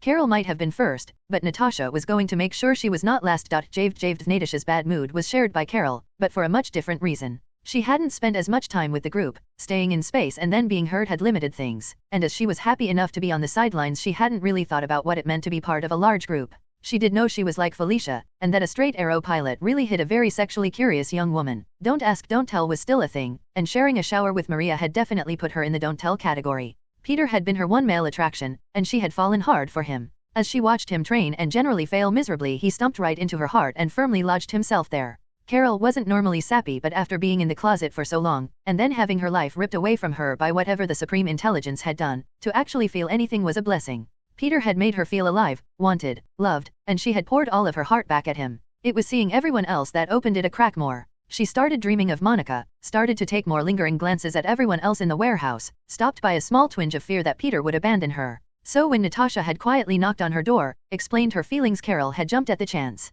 She could experiment and for once, be in control of what happened. She had seen the way the others laughed and just accepted whoever into their beds, but a part of her resisted. She could still hear that bastard's thoughts in her head. Conform, obey, comply and ravage was constantly pushing back against it. Whatever the supreme intelligence was, it was strong enough to wipe out her emotions, her past, and leave a good little blank slate ready for the Kree to fill up with their fascist militaristic bullshit. Which was why right now she just flew. Her flight still worked, and she didn't even bother to stop to see if the Sentinel was still functioning or not. Smashing right through one at almost Mach 1 should really mess up their day and vent the anger she was feeling. Anger that she had missed out, anger that they had taken her life from her, anger that she couldn't just reach out and ask for help. She was her own worst enemy, but as she had touched Natasha she had finally felt a connection. She finally felt like her old self again. And until that feeling stayed, she would keep smashing these stupid robots. Carol, how's the hunt going? Stupid robots, stupid laws, Pete. Just give me a bit longer, they aren't too tough, just like you said.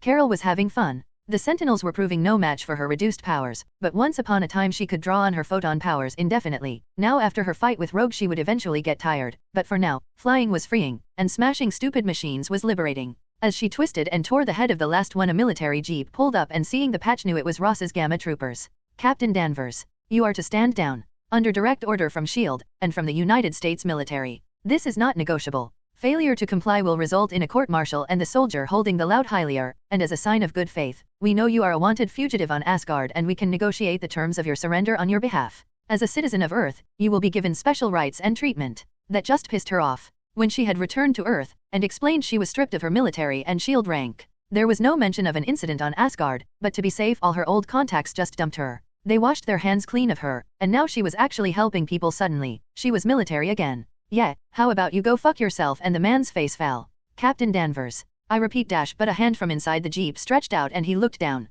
As he bent down he nodded and opened the jeep's door. The woman stepped out. Her hair, the last time Carol had seen it, it was a giant frizzy mess, was cornrowed into a neat style, but her uniform was less than military and more like one of the damaged Kree jumpsuits she had been wearing when the Skrulls had invaded. Monica. Carol laughed. Monica Rambeau was the daughter of a good friend of hers, and while Carol hadn't aged a day, Monica was no longer the cute little girl she remembered. Stand down, Carol. I'm only asking because of Mom. Carol frowned. How is she? But Monica crossed her arms. Dead. 5 years ago. Cancer. Cancer they say exposure to that alien crap of yours caused. Carol frowned. What? My powers don't cause cancer. That's bullshit. She was upset that nobody had bothered to tell her about Maria. Nice get up, and Monica smirked. Yeah, the military collected everything you left. They were pretty pissed you took the cube and the ship. But a few alien rifles and a few DNA samples were all they needed. Taking off her jacket, Carol could see it was a Kree uniform, but the color shifter must have broken as it was black with a white star in the chest center. Now, stand down. I won't ask again. Carol smiled. While giant robots terrorist New York, no I don't and she was blasted back, Monica's hands glowing the same white shimmer that coated her own. Yeah, not just Kree DNA but yours too. I am Captain Marvel, and dead or alive, you are coming with me. Carol picked herself up. The blast hadn't hurt anything other than her pride, but that was enough right now. Monica, I can't stand down. This isn't right, and it's my duty to stop those things. Carol tried to explain to the young woman. Not right? Duty? I didn't think you'd remember those things. Not right is leaving when the world needed you. Duty was to return and follow the proper chain of command, not go off chasing some man and leaving the army behind. Carol took a breath, calmed herself and let her power begin to cycle. Leave? They kidnapped me, took my mind apart and then made me think I was some kind of defective soldier. I fought back. I saved this world when nobody knew it needed saving. And duty? When I came back to S.H.I.E.L.D., I was told that my power would be used for military purposes, and when I refused to let them dissect me like a lab rat I was ignored. Dishonorable discharge for failing to obey an illegal order. I loved your mom, and it was the hardest thing to leave her, and I'm sorry they used you to test out whatever stupid bullshit this is. Carol took in a breath and let it out slowly, feeling the photon force flow through her. But if you don't move that stupid blind ass of yours, I'll move it for you. Monica snorted. They refined the process, even without the cube. I'm faster and stronger than you. And if some dumb bitch thinks I'll let her endanger the lives of my men, her own powers flared as she tapped into the photon force as well, or interfere in the lawful execution of the law, then I'm not the one who's blind. Pete, they have us. The Sentinels were easy, you were right, and they were designed to fight augments, not us, but they pulled rank on me. Not just jail either. They have a friend of mine here. I can't fight her, Pete. I can't. It's fine, Carol. Don't fight back then. Venom cursed. They were playing dirty and he figured the attack on the warehouse was to make sure he complied with orders as well. Holding Wanda and Laura hostage would be one of the best ways to do it. Love you, and be safe. Monica, please, don't do this. I don't want to fight you. Captain Marvel just smirked. Then surrender, let us take you into custody, and stand trial for your crimes. Carol sneered and shook her head. No, she had said to Peter, she couldn't fight, but now she was feeling that anger rise, her crimes, her unwillingness to sit back and let thugs and power-hungry idiots dictate terms. This was the Kree all over again, and this time she wasn't going to take it lying down. Fair trial? Do you think this Nazi bullshit will mean I get a fair trial? Your mom would dash. Monica yelled, interrupting her, and blasted Carol with a full force beam of energy. You don't get to bring her into this, and as she glowed she lifted from the ground. Mom was heartbroken, and Mom knew where the lines were, and as he tilted forwards she sped towards Carol and drove both glowing fists into her, throwing her back against a parked car. Carol sat up. The blast hadn't burned her, but it still hurt and wiped off the small amount of blood from her lips. Yeah, your mom knew where the line was, and she would have kicked your ass for crossing it. I miss her, and Carol took a deep breath, and as she's not here, then I'll gladly take her place, and as she floated up she let Ravage cover her in her full symb armor, glowing and full of energy. Monica smiled and pressed the front of her uniform. A black and white helmet covered her. Oh, it's on Goldilocks, and the pair sped towards each other. Carol dodged a fist and backhanded Monica across the face, sending her flying. She responded by blasting out a photon beam and Carol crossed her arms to absorb it. The beam didn't hurt as much as she thought, and she remembered Gargoyle and his stupid hammer. She didn't care if Monica knew their powers were useless against each other, and instead opted for a fist fight. Flying forwards once more, Ravage grabbed Captain Marvel and headbutted her, her thicker helmet denting the front of the Kree uniform. You can't beat me, it won't work, and as Captain Marvel glowed and blasted her, Ravage didn't even move to avoid it. The beam hit her square in the chest and left a tiny single mark. As Ravage waved the small amount of smoke away she shook her head. It won't work, the stone can't act against itself. We're too similar. But under the half mask Monica smirked. So I don't use it, and her hands turned from a bright white color into a pale yellow. I don't need to use its power. I have my own, and the brighter yellow beam hit Ravage in the chest once more, this time blowing her back. As she hit the side of the building, Ravage looked down at the hole in her armor, seeing her red and blistered skin underneath. Are you okay? We are, but we are angry. Eat her, take her strength. I am not eating her, and as she lifted herself up, Captain Marvel's hands changed color once more, this time they flickered a pale blue color. My code name was going to be Spectrum, but I felt you didn't deserve yours. I took it, and I will use it to make my mom proud. Proud? Defending the imprisonment of people like us would make her sick. You make me sick, Ravage yelled back. Use it.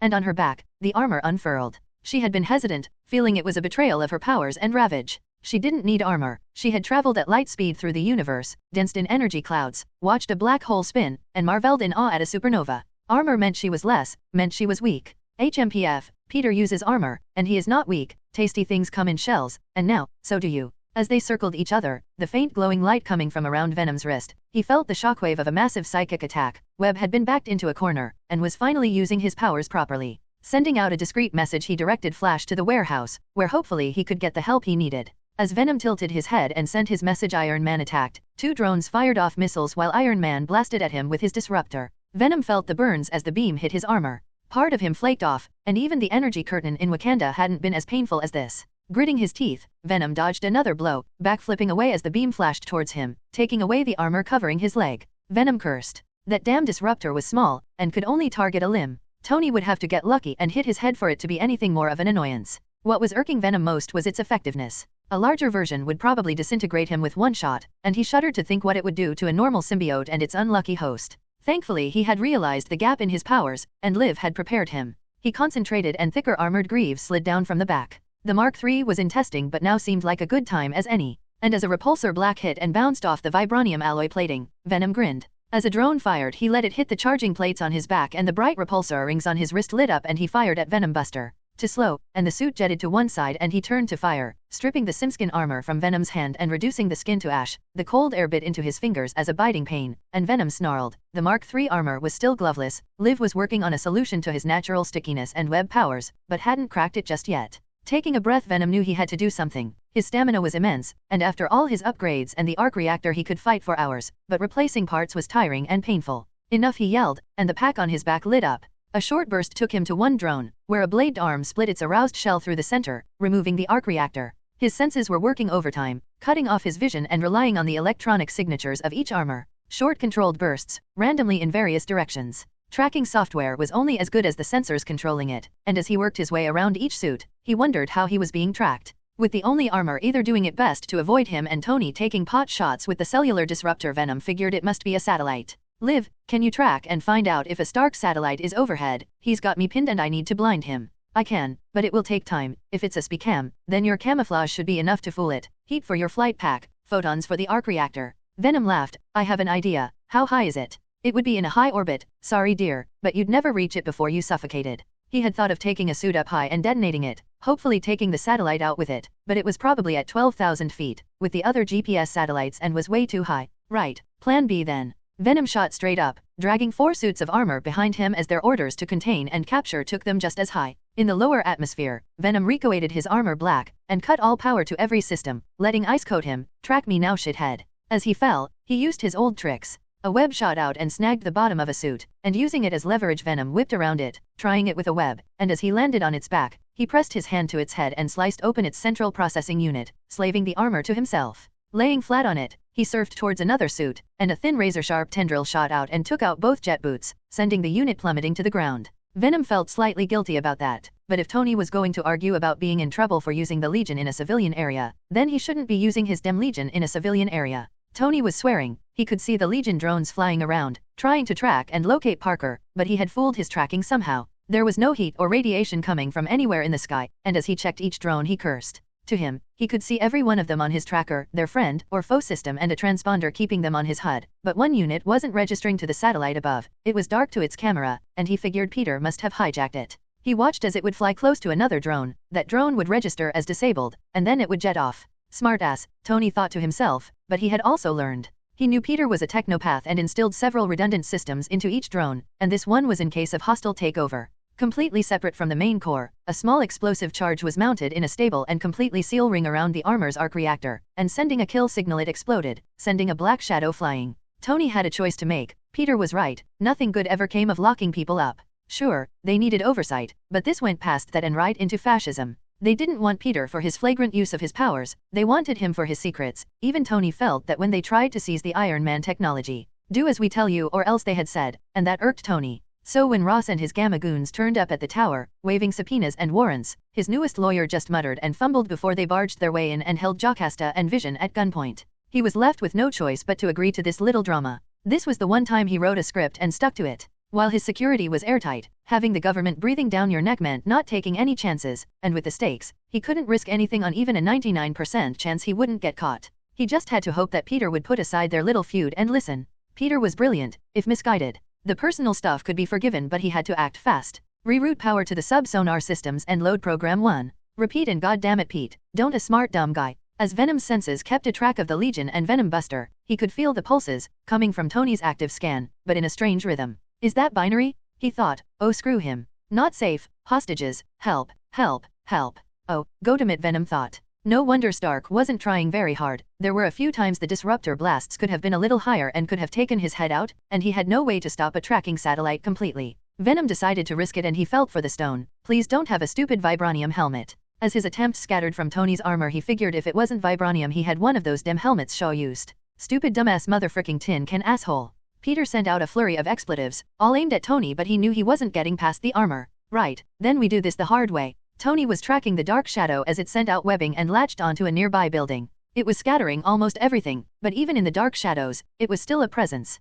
He just couldn't track it with anything other than his eyes. A spotlight on his shoulder lit up, illuminating the area he saw the shadow last, and as he swept it over the side of the building, the flicker of movement and the early warning impact collision alarm went off, but it was too late. Peter had leapt from drone to drone, keeping himself cold and dark until he could get close enough. Got you, it whispered, and Tony felt the stabbing pain in his chest as it plunged a blade through his armor. Tony, yeah I know, but listen, we need to make it look good. If you're honest, then just think and I'll hear you. Tony had the reactor removed, but the hole remained. The original magnet wasn't needed anymore, but he still had a huge wound in his chest where it had sat. Even with bio-neutral materials, it was still weaker than the bone it replaced, and Venom's simskin leached into it. Sorry, but I do owe you for blasting me earlier. Tony shook as the pain threatened to overwhelm him, but as the pair floated, he heard the voice once more. Explain yourself right damn now or I stab further in. Please, they have Jocasta, I had to. This is bigger than us, Pete, and I had no choice. Vision was supposed to stop you. That was the dumbest plan ever. And the beating? We thought your mom would stop you. Ross thought going after your mom would stop you. Pete, listen. This is bigger than just the Sentinels. They want us out here killing each other. They want us to be fighting. Us fighting gives them more excuses to tighten the laws. Well, duh. Malik is Hydra, so what's new? You knew? Well, not about the fake out. That was a surprise, but I've been expecting Doom or Hydra or some other moron to try something. You are right, and powers aren't to be played with, but this goes past that. There are kids, Tony, and you should have fought. You should have come to me and we could have done this together. They took Joe? I had no choice. I learned the hard way, Tony. There is always a choice. They wouldn't have hurt her. You don't know that. Peter's mind was flooded with reports and emails from Helen Cho. Her neural cloning of a human brain into synthezoid pathways had failed at every turn. She had reached out to Tony to let her examine Jocasta or Vision, and he had blown her off. She had wanted to do a deep dissection of one of the three, and Tony had point-blankly refused. So, she had taken the next alternate route, and blamed Tony for her work's failure, blamed his attack on Korea as to why her models failed, and that the 3 working prototypes were seized illegally. All Carlson did afterwards was apply pressure. Peter snorted. Yeah, that was stupid. So now what? Tony coughed, and his lips stained with blood. I kinda want you to take your hand out of my chest. Peter, he heard a softer voice call to him. It's fine, stay away. He told it. Peter Parker? What the hell do you think you're doing? It was like being punched in the head. Whoever was sending was not only breaking through his interference but actually hammering at his mind. Damn it, he's fine, we're just talking. Are you an idiot? Oh, don't answer that, of course you are. It's me, darling, and you spoiled my daring rescue. I was hoping to get your heart all aflutter, and not find you fisting Tony Stark. Peter looked at his hand in Tony's chest, and the blood flowing from the cracks in his armor. It's really not what it looks like. He'll live, he might not like me for a while but it's he sent and as he stood, call an ambulance for Tony, and he sighed. It was painful as Tony gritted his teeth and they lowered themselves to the ground. Thanks, jackass. That hurt, Tony wheezed as the simskin in his chest retracted, leaving behind a dose of Peter's healing cells. Yeah, quit whining, it was your plan. Venom said as he lay Tony down on the sidewalk. My plan was not for you to paralyze me and stick your hand in my chest. Tony tried to reboot his armor and activate its life support systems, but Peter had done a number on its systems and as a precaution to being hijacked, it had forcefully shut down. It worked, and now you get to have pretty nurses tend your tired and broken heart, kiss your whatever better, Venom said, as he lifted the faceplate clear to let Tony see. Tony rolled his eyes, not helping. Maya will kill me if I even. Venom lifted a hand. Yeah, dude. Don't care. Sentinels and damn it, the big guy. Closing his eyes, Venom stood as he checked Tony one last time. As he opened his eyes, he felt it. A huge signal heading towards him. The burning heat and the rage, and he knew that he had finally caught the attention of the biggest fish. Against rage and juggernaut, even the fleet of sentinels was powerless. Beams of energy just scattered off the armored rage, and they had little to no effect on the massive augment. Units requesting backup. Omega-level threats detected. One sentinel said before Juggernaut lifted rage and threw him through its chest. Rage snarled as he came out the other side, rending and tearing at the chest cavity. How's it going over there? Rage asked Selene, who was surprised that Logan was now telepathic. The grain storage is reinforced, but we have no sentinels here. Yet, they all kinda headed for us, and well, we smashed them. Kane says hello by the way. And please thank him for me. Do you think they will send more? I reckon not. They knew we'd fight back, see what level everyone's at and then use public opinion against us. Selene swore. Destroying the machines was what they wanted. Chaos to ensure peace. Nobody would argue about a few augmented individuals, not until they were in cuffs and collars. Then we must remain here. I have the interference to ensure nobody living can get here. Only the sentinels are able to pierce it. If I can get in contact with Peter, then he may help us with proper defenses. Ain't gonna work. Now they know GPS and radar can locate you, they just need to get these things to drag a couple of boats behind them. They'll send troops, Selene, and you know that's way worse. Then do we do nothing? Allow these things to come and take us. Logan, you know as well as I do that these things never end well. The South, the war, concentration camps are the next step, and I will not see history repeat itself. Nope, we do what we did then, we fight, and we win, and we keep those who don't want to fight safe. Selene huffed. She knew he was right, but she didn't like it. Fine, we do it your way. Can you contact Peter, or shall I? You can get him from here? Selene laughed. There are maybe 2 or 3 telepaths on Earth I cannot talk to, even if they do not allow it, and Peter is certainly not one of them. Selene felt for Peter. New York was only a few hundred kilometers away, and at night when it was calm she could feel the nightlife of New York City. She tried to keep her thoughts away from the warehouse most of the time, slightly stung and jealous of a life she could never lead, but this time, she was actively seeking out help. She found him, and it was not good. Iron Man, or who she thought was Iron Man as the strange armor he was wearing created a mental static around him, was doing his best to keep Peter occupied. She felt his pain as the strange beam hit him and his skin blistered and blackened. Peter cannot help us. He is fighting Stark. The situation may be worse than we thought. Xavier? They probably targeted the school as well. Selene switched her focus but found nothing at the school. No signs of any mines there at all. It's empty, no students. Logan frowned. He figured if anyone would be fighting for augments' rights it would be Charles, and Eric should have been the perfect person to scrap a bunch of flying robots. Something's wrong, Selene. Logan said. I get Stark going after Pete, but not Charles cuttin' and runnin'. Are there any large groups of augments hidin' anywhere? Any signs of New York having a camp or something? Selene let her mental search scan the minds of New York, but there was nothing more than the normal everyday people, tinged with panic. She found fighting all over, as not just Peter and his friends took on the sentinels but ordinary citizens who found themselves in their line of fire. All over New York, there was chaos. Everyone had taken the opportunity to rebel, and the Sentinels had provided the perfect excuse. It was pandemonium. There is nothing, Logan, and here is no safer than New York. We should prepare for a ground assault. We do not have any weapons, but a few can fight. Split them into pairs. If anyone has a defensive power, they can help too. No need to fight, just help keep anyone safe. Make small groups so there ain't no panicking, and get them to whatever shelters you got. Underground is better, cause if they're found we don't want anyone getting hurt. Logan quickly organized the defenses with the Genoshians. In total, they only had 5 fighters, including himself and Kane. Most had minor or benign powers, and most had physical augments. Right, that's about the best we can do, Logan said as Selene came over, and patted him on the shoulder. Kane had gathered a lot of vegetables together, was making several huge pots of stew. He needed something to do, something to cut to take his mind from the incoming battle. The groups were scared, but after the smell of food wafted through the area, and everyone received bread and a bowl, the situation seemed almost calm. Selene sat with Logan, who was chewing on a chunk of bread and lamenting over no meat in the food. He knew Omjans could be picky eaters, but it would have been nice to get something he could get his teeth into. Selene was staring at her own food. It was up to Kane's usual standard, but to her it was tasteless. She had failed her people by neglecting the island's defenses. Logan snorted, "Yeah, you ain't keeping much hidden, and you're wrong. This is a safe palace, not a prison. Safe places don't need guards and guns. They need kind and generous people, so stop it." And Selene felt her cheeks redden. "Yeah, and I felt that too. Sorry, I'm out of spray." "Spray? Am I a cat now?" she asked with a small grin, raising an eyebrow at him. Logan laughed. "If those thoughts keep going the way they are, then yup, I reckon you are." While Selene blushed, Kane sat oblivious and spooned the thick stew onto some of his bread to eat. Logan and Selene had tried in the past. He was very handsome, took care of himself, and excluded the raw animal sexuality that attracted a woman like her. He was also semi-immortal, and unlike Shop, was content to stick with one woman. It had simply been too many obstacles in the way, and too many wars that had kept them apart. Peter was similar, but without years of experience that Logan processed, clearing her throat. "If we survive this, can we try again? I would like to. You know I'm a host, right? And rage is part of that too. You have one of Peter's creatures?" "Nope, rage ain't one of his, only his women get one from him, but there were more. Pete's kinda weird that way, not one of them but not one of us. Rage was made by a friend of his, and I was about to go hunting an asshole when this all happened." "Hunting an asshole? I am confused. Why?" "He hurt us, and we wish to make him sorry." "Rage? We are, and while we were with Gwen we felt your time with Peter." "Logan, you may take this one as much as she likes. We enjoyed the others, but Selene is known to us. Peter enjoyed her very much." Logan coughed on his stew while Selene covered her mouth to hide a huge smile. "I thought I said that you ain't supposed to share stuff like that. That's personal. But you have tasted the Selene before, and Gwen was always insistent on Peter sharing his exploits. She wished to know as well, so it is not bad. We are not sharing, only explaining."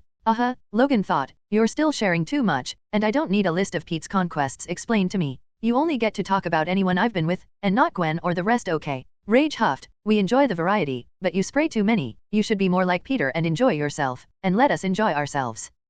Want me to quit smoking next? Or drinking? "No, bad Logan, we are sorry but bad, bad." "Humph, boring Cindy, boring Logan, you promised fun and smoking and drinking. We only wish for a little more." Selene had placed down her bowl and was holding a hand over her stomach, as she quietly shook. "Please, no more, no more. I will teach you to hide your thoughts, but for now, please stop," she said as she laughed and folded over. Kane looked over confused, but Selene just smiled and shook her head. He huffed, "Telepaths," and he pointed to Selene's bowl. She handed it over and he started to finish her stew as well. Selene and Logan both shared a look, and while Logan smiled and shook his head, Selene laughed. It felt good to be in company, even if circumstances weren't perfect. Kane rubbed his stomach and motioned to Logan's bowl, and stacked the 3 with the plates their bread had been on. He stood and looked at the tables where dirty dishes were being left. "You know, cleanup will take half an hour, maybe more. Maybe 2 people need to take a walk around the island to make sure nothing here. Maybe 2 people who aren't so great at hiding what they're thinking." And he turned and walked off. He shook his head. "Not as dumb as everyone thinks."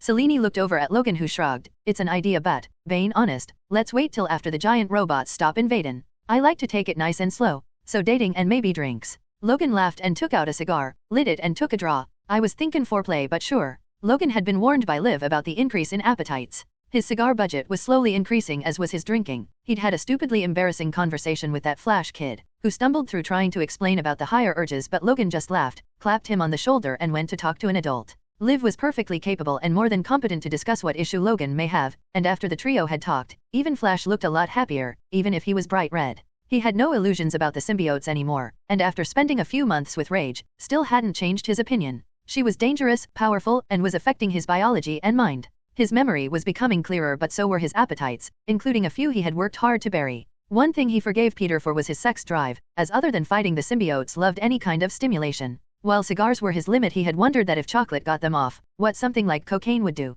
That had been a conversation and then an argument and a point-blank refusal. His biology would recover, hers might not, and a rampaging drug-addicted symbiote was the last thing he wanted. So cigars, fine whiskey, and a lot of fine-looking women were a fair compromise. For once Logan felt happy and at peace. He knew that was rage, and for that, they were going to pay Hank Pym a small visit. It had just taken a small detour. I can live with that, Selene answered with a smile, but after this mess is dealt with. The pair leapt to their feet as a yellow ribbon of light circled and then opened into a gaping hole. Don't attack, shouted a familiar voice, and Charles wheeled himself forwards. It's me, and as Logan let rage and his claws retract back and he shook his head, I do apologize, but we came to help. A young woman stepped through the portal. Logan nodded at her and she smiled back, a brief flash of embarrassment on her face. Selene looked between the pair. The woman was Asian, had small tattoos over her face and was in a fitting X-Men uniform, which highlighted her slim and busty figure. She stepped forwards with an older African man, and the portal closed behind them. Breach. My power is portals. Selene nodded and took her hand, shaking it. I'll start getting the island evacuated.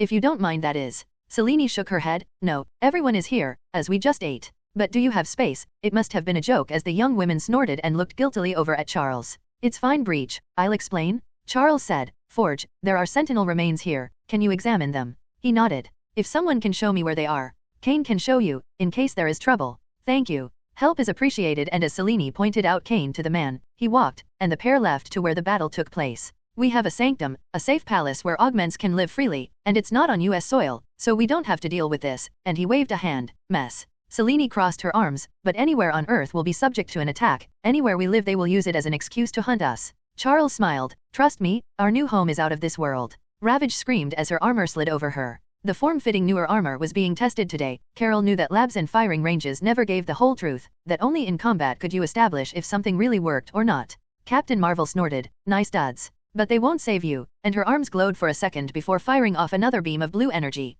Ravage held up an arm, and a shield of adamantium unfolded, letting the beam bounce from it. Carol was a brawler, she could throw photon beams all day, but moving at accelerated speeds she preferred to hit things, so her armor was suited to her fighting style. Peter and Liv both loved their extra arms. Natasha had her supercharged widow's bites, and Carol had extra thick gauntlets and a reinforced armored shield on both arms, making her look more like a beetle than the spider that adorned Peter's Venom outfit. She didn't care though, and as she sped forwards she slammed a fist into Marvel's guts and then as she doubled, brought up two fists in a haymaker and sent her flying. Pretty lights are great when it's Christmas, but let's fight like adults, she said as she followed after her, leaping up and grabbing her, spinning around and throwing her into the ground at high speed. Following her down, Ravage rained blows on both her chest and face, pinning her to the ground with her body weight before flipping back, kicking her back up into the air and blasting her at close range. One fact of life for everyone at the warehouse was a common thread. Peter. And as a game, they devised ways to spend time with him. Carol's favorite was the training. Once upon a time, a jar existed, with paper inside, detailing things the women would do for and to him if he reached a target. They had reversed it, and now, he would give out papers with things he would do for them. These were more than the little things they did as a group, they were personal, and Peter had agreed to any request. It lit a competitive streak in everyone. He still spent time with them, but these were special. It was silly and stupid, but most of all a fun way to bond, and everyone tried just a little bit harder because of it, even Peter. Carol trained, and to win was to get a prize. It was just difficult when your tutor was 100 years old at least, and your main rival could pull your lungs out your ass before you even knew she was there. The military, even the Kree, hadn't prepared her to face Logan or Nat, but right now she was grateful for every second spent on the mat with them. Captain Marvel never knew what hit her as the woman she used to look up to used her as a punching bag. Every counter she had was useless, and after being blasted into the air, she used her powers to slow her fall only to find Carol swinging at her and driving both knees into her back. As she slammed into the ground once more, her powers began to sputter. She knew Carol had a high-calorie diet. They had files on the amount the warehouse ate, all carefully collected from supermarket chains. What she never realized was it wasn't enough. Carol danced through the air, throwing punches, kicks and avoiding the sloppy moves of Captain Marvel. She was flagging, but to her, Carol seemed to barely be breaking a sweat. High-intensity combat was her forte, and Monica regretted getting up close and personal with her. Ravage drove Marvel's head into the ground, and when she lifted her by the back of the neck, she closed her eyes as Marvel brought both hands together and blasted her right in the face. Smoke wafted from Ravage's helmet. Nice try, Dash, but Ravage never finished as the Gamma Troopers opened fire. Heavier pulse cannons had been set up, Monica providing the distraction for them, while larger barrel-sized energy cells were fitted to large turret-sized guns. After driving support legs into the concrete of the sidewalks, they had taken aim, and with no care towards their own, fired. Ravage had hoped her armor would soften the blow, and while she was still whole the blast had lifted her and Marvel into the air and thrown them across the street into a building. More soldiers, ordinary SHIELD agents advanced with rifles drawn, connected to power packs. These were the newer models. The energy output increased as the smaller guns proved useless against more powerful foes. Even with the thick shield over both arms protecting her, she was blasted back again and again. A trooper ran over to Monica and helped her to her feet. "Ma'am," he said as he handed her a small pack of thick glucose gel.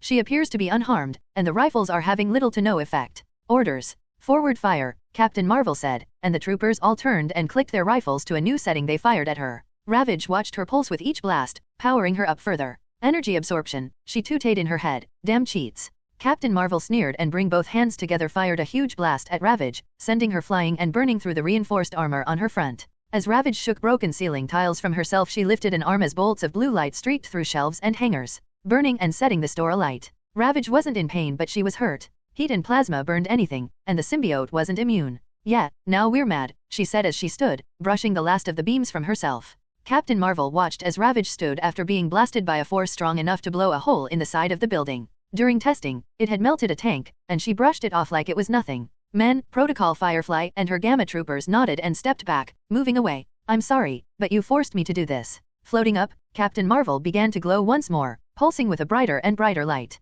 "Stand down. Your last warning," Captain Marvel said, brushing the dust from her uniform, and as she started to float her skin pulsed with blue light, rippling across her slowly at first and then in faster and faster flashes until she was glowing. "Never thought I'd have to do this." Ravage recognized it. She had her own binary form, and copying her powers gave Monica one too. Ravage shook her head. What was the point? She must know that she could do that too, and the gap in their abilities would still remain. Ravage stood, holding both shield arms in front of her waiting for the next blast to hit her when Monica exploded into light and shimmered, zipping forwards and flying through Ravage's arms as if they weren't there. Ravage felt every muscle in her body contract as the full force of energy phased into her and stayed there. Captain Marvel's now pure energy body phased into Ravage, passing through her armor and tapping into the arc reactor on her back, draining it dry and powering her up more. The pure energy flowed into every cell of her body, and while Ravage could absorb some, there was simply too much at once. Even flaring off blasts of power, Ravage couldn't contain all the energy and she screamed as she burned from the inside. Even trying to connect to her binary form only added to the pain, and with each moment she felt herself slipping into the black.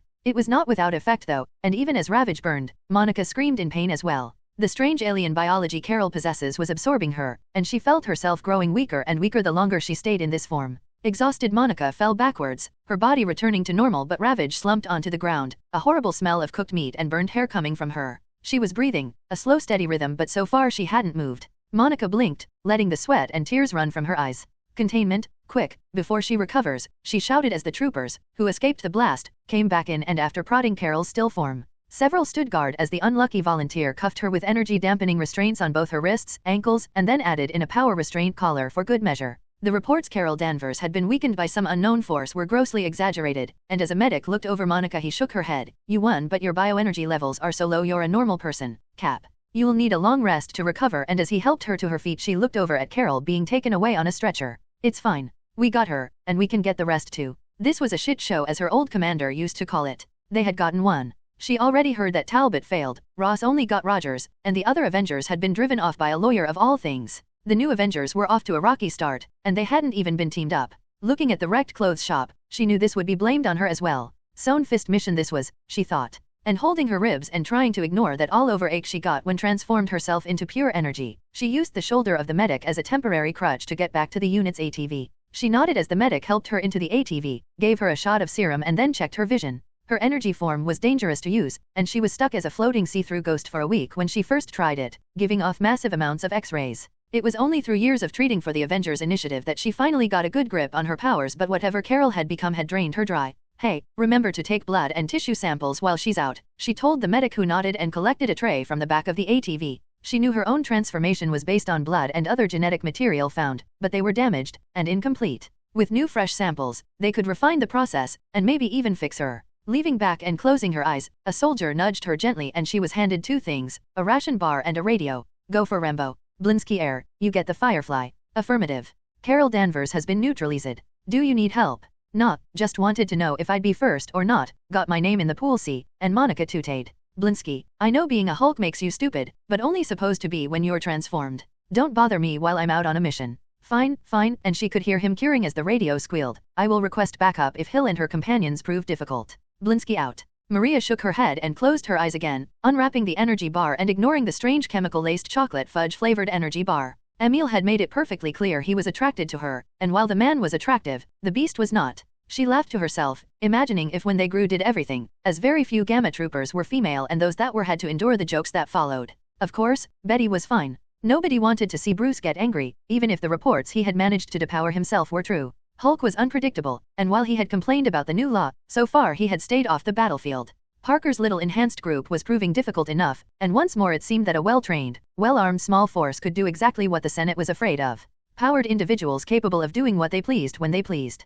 Monica was glad her mom wasn't here to see what kind of monster Carol had become, of what it took to take her down after her refusal to follow orders. She just hated that to fight the monster, she had to become a monster herself. Vengeance hissed, and as the blades grew from her arms, Abomination stared at her in horror. Fucking L. You're one of them things, Ancha, he whispered in terror. As she took a more aggressive pose he shrank back down and raised his hands. I saw what happened to Ross and fuck that. I surrender. He looked around, saw the gathering crowd eager to watch the battle, suddenly fell to the ground and grabbed at his legs. Ow ow, me legs, ow me legs. You crippled me, he yelled over dramatically while Cyclops and Vengeance just stared at him. Yeah, I ain't burning for nobody. Now, beat it before they send anyone else. I'll cover for you. Confused but unwilling to let the opportunity go, the pair made their escape. What was that about? Cyclops asked her. Vengeance could only shrug, no clue, and as the Quinjet hovered above the tree line, they jetted up into the cargo bay. We've got a pickup to make. Flash is joining us again, seems Ross got Cap and Danvers. We're breaking them out. The jet hovered for a few moments as Vengeance and Cyclops made their way to the cockpit, and before taking off it hovered next to a building. The pair heard two soft thumps, and the top hatch opened as Huntress and Webb let themselves in. Felicia let her armor peel back. Nice. 4 should be enough. What's the plan? She asked, but Cyclops pointed at Flash. His show. Flash paled as he realized that this was supposed to be his rescue mission. Right, yeah, and Webb slid back as well. So, they have Steve and Carol. Standard procedure is now to contain at Camp Gamma, where they have an augment containment facility, and then provide armed and armored escort to the docks. S.H.I.E.L.D. had a new heli-carrier, and a new raft, on Alcatraz Island. It was completed a year ago and can hold up to 500 inmates with enhanced abilities. Collars, power dampers and gene suppressors. Are we sneaking in? Like the movie? Scott asked, but Flash shook his head. While it was cool, no. We hit them at Camp Gamma. The Gamma troopers are all out securing augments, so the base is almost empty. The only security detail left should be prisoner containment. With only guards, and no Gamma powered there, it should be a simple smash and grab. Flash explained, but I need help. Will that work? And he looked over at Maria and Fury. Fury sighed, but Maria blinked a few times while staring off into space. Frowning and shrugging, it's a good idea. The towers haven't been upgraded yet, so it's just normal machine guns. We have radio chatter that the Big Fish, Blunksy, Marvel, and Talbot are all in the field, and so far only Marvel proved effective against you guys. It'll probably go sideways once we start, but I don't see any issues. Maria looked at Fury, who shrugged. The only real problem is your Avengers status. She continued. After this, I doubt you and Cap will be welcome. I doubt any of us won't have a huge bounty on our heads, but as the team looked at each other nobody argued. Disguises then. I mean, we have 3 symbiotes here, and as long as it's just us 3, Flash looked over at Scott. 4, I mean, nobody can tell who you are with that visor on. I have been doing the lessons Parker gave me so I can make Webb change color now. Right, so us 4. Fury, your transport once more. Do we have a map of the area? Maria asked, and Fury nodded and began to call up different points on the cockpit's navigational displays. Good, so, and the plan to rescue their friends was decided. Camp Gamma was on alert, but the group had been right. With a major threat alert issued, all the Gamma Enhanced had been sent out, and it was only those who were still adjusting or had still to receive their treatments that were left. It wasn't as if Ross left the base unattended. Only soldiers of corporal and above were inducted. Ross didn't want rookies. He needed men who were loyal and committed to the army to serve under him, and more importantly to receive what was a life-changing event. It took a few weeks at least, switching between forms and living as a Hulk. A special section of the base had been built, with reinforced floors and roads. Special buildings that would withstand a newly born Hulk falling onto, or ripping its doors off trying to enter. It was also where the newly christened icebox was, where prisoners were put on ice until they were transferred to the freezer, a cryo-containment facility where enhanced were to be held indefinitely. Flash had been out of the loop, and the prison on Alcatraz was a minimum security holding facility. Why drug or collar an enhanced and risk their powers adapting? And what of enhanced who could control technology? It was easier to just freeze and monitor. As long as they were kept alive, nobody cared about their civil rights, and with Arca in place, it wasn't even illegal anymore. Stephen and Carol were in huge containers, both with a drip strapped into one arm. The newly christened crates had all the latest in Stark's power dampening technology, and once they were aboard one of the heavily armored transport trucks they were as good as continued.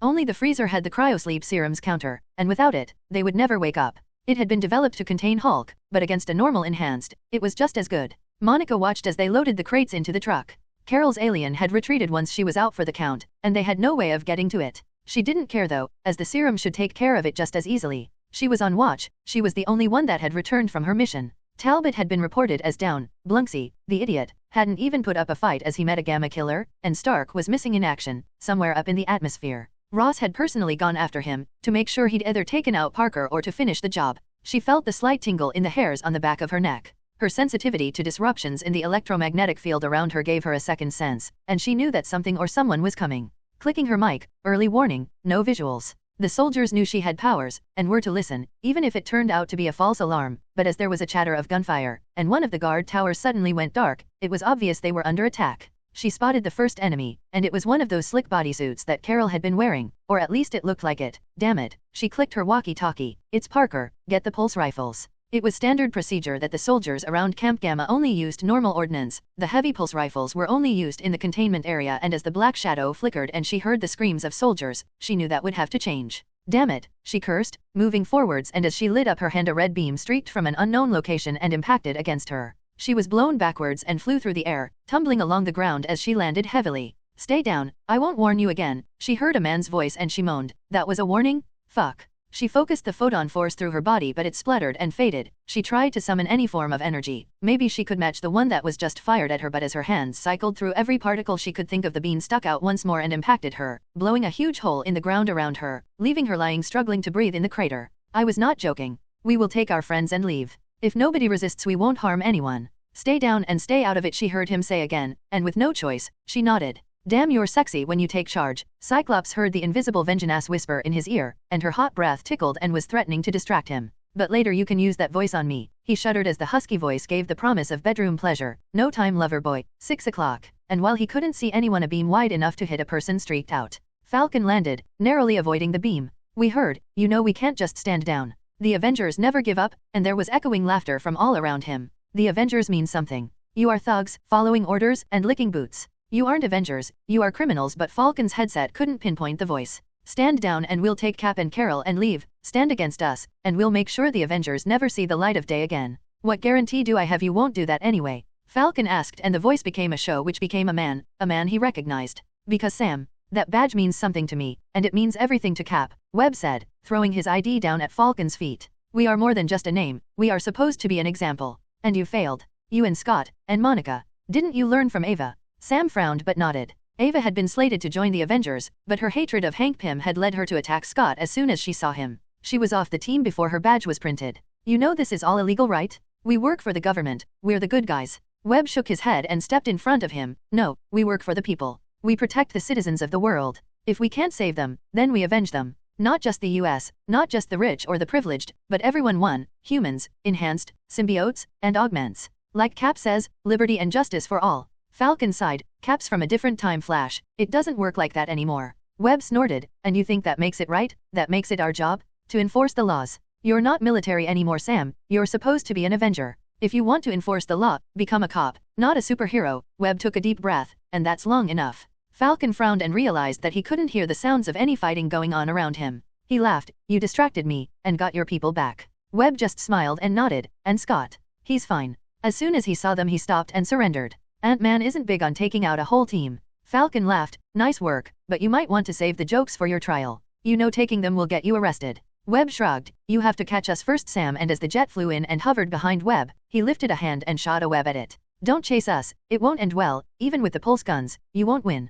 Falcon nodded, and as the jet lifted off taking Webb with it, he lifted his visor and folded his wingsuit back into standby mode. Anyone awake? And he was met with a chorus of groans. Fine, get this shit cleaned up. Anyone seen Lang or Rambo? And as he spoke, Scott grew from nowhere and appeared by his side. Some help you were. Scott pointed to his suit. A note had been webbed to it, where the first of the Pym particle cartridges sat. Next time it's a spike, and that belt won't stop it. Sam shuddered. They had been shown the test files from Darren Cross's failed experiments of the yellow jacket suit, where parts of an animal shrunk at different rates as the mix was wrong. Yeah, I get that. A soldier rushed over and hastily saluted. Captain Ramba is unconscious, sir. Unhurt, but they hit her hard. Sam sighed, and Stearns escaped as well. Ross is going to be pissed. Lifting a radio from the soldier, began to organize the camp cleanup. Emma had wanted to rescue him, but instead, she lifted Tony and took him back to Stark Tower. Venom hadn't done a lot of damage, but it was enough he was out of the fight. The Venom Buster armor had been formidable, but in the end technology against a technopath was as sensible as using metal guns against Eric. As he made sure every Iron Legion drone was disabled, he heard Liv.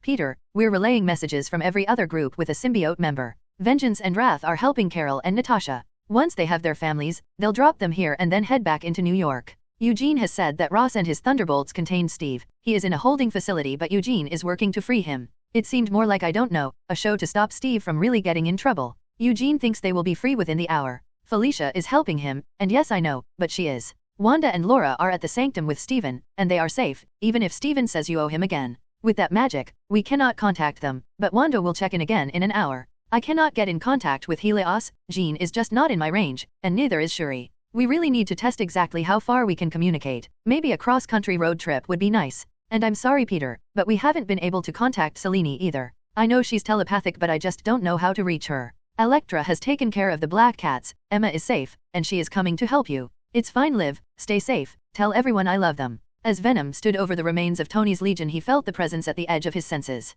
A massive heat signature, which could only be one person. So, I hear you went after everyone. Bad idea Ross. You made this personal. Venom had felt Red Hulk approaching from almost a mile away. While his senses were heightened, the gamma radiation lit Ross up like a Christmas tree, and even if he shrunk back down, the man's body temperature was a giveaway. It's always personal, son, and Ross motioned to the drone, sparking and crushed by Venom. He failed, but we got some of your team. You want to stand down, or do I make you? Venom snorted. Make me? You think some formula makes you all-powerful? And Venom clenched a fist. A man makes his powers. Powers do not make the man. Red Hulk snorted. And thanks to you, I've got more power than Banner ever had. You can't win. Nobody can beat me. To prove a point, he clenched a fist and his hand began to steam. Venom could feel the heat from where he was standing, but more than that, he felt a tingle on his armored skin. The gamma energy Ross was giving off was immense. Even Bruce kept most of it inside, and only his bodily fluids were radioactive. You stupid shit. Extremis? On top of gamma formula, and it clicked. We removed most of it, enough to let you rebind another formula. I'm going to kill Stark.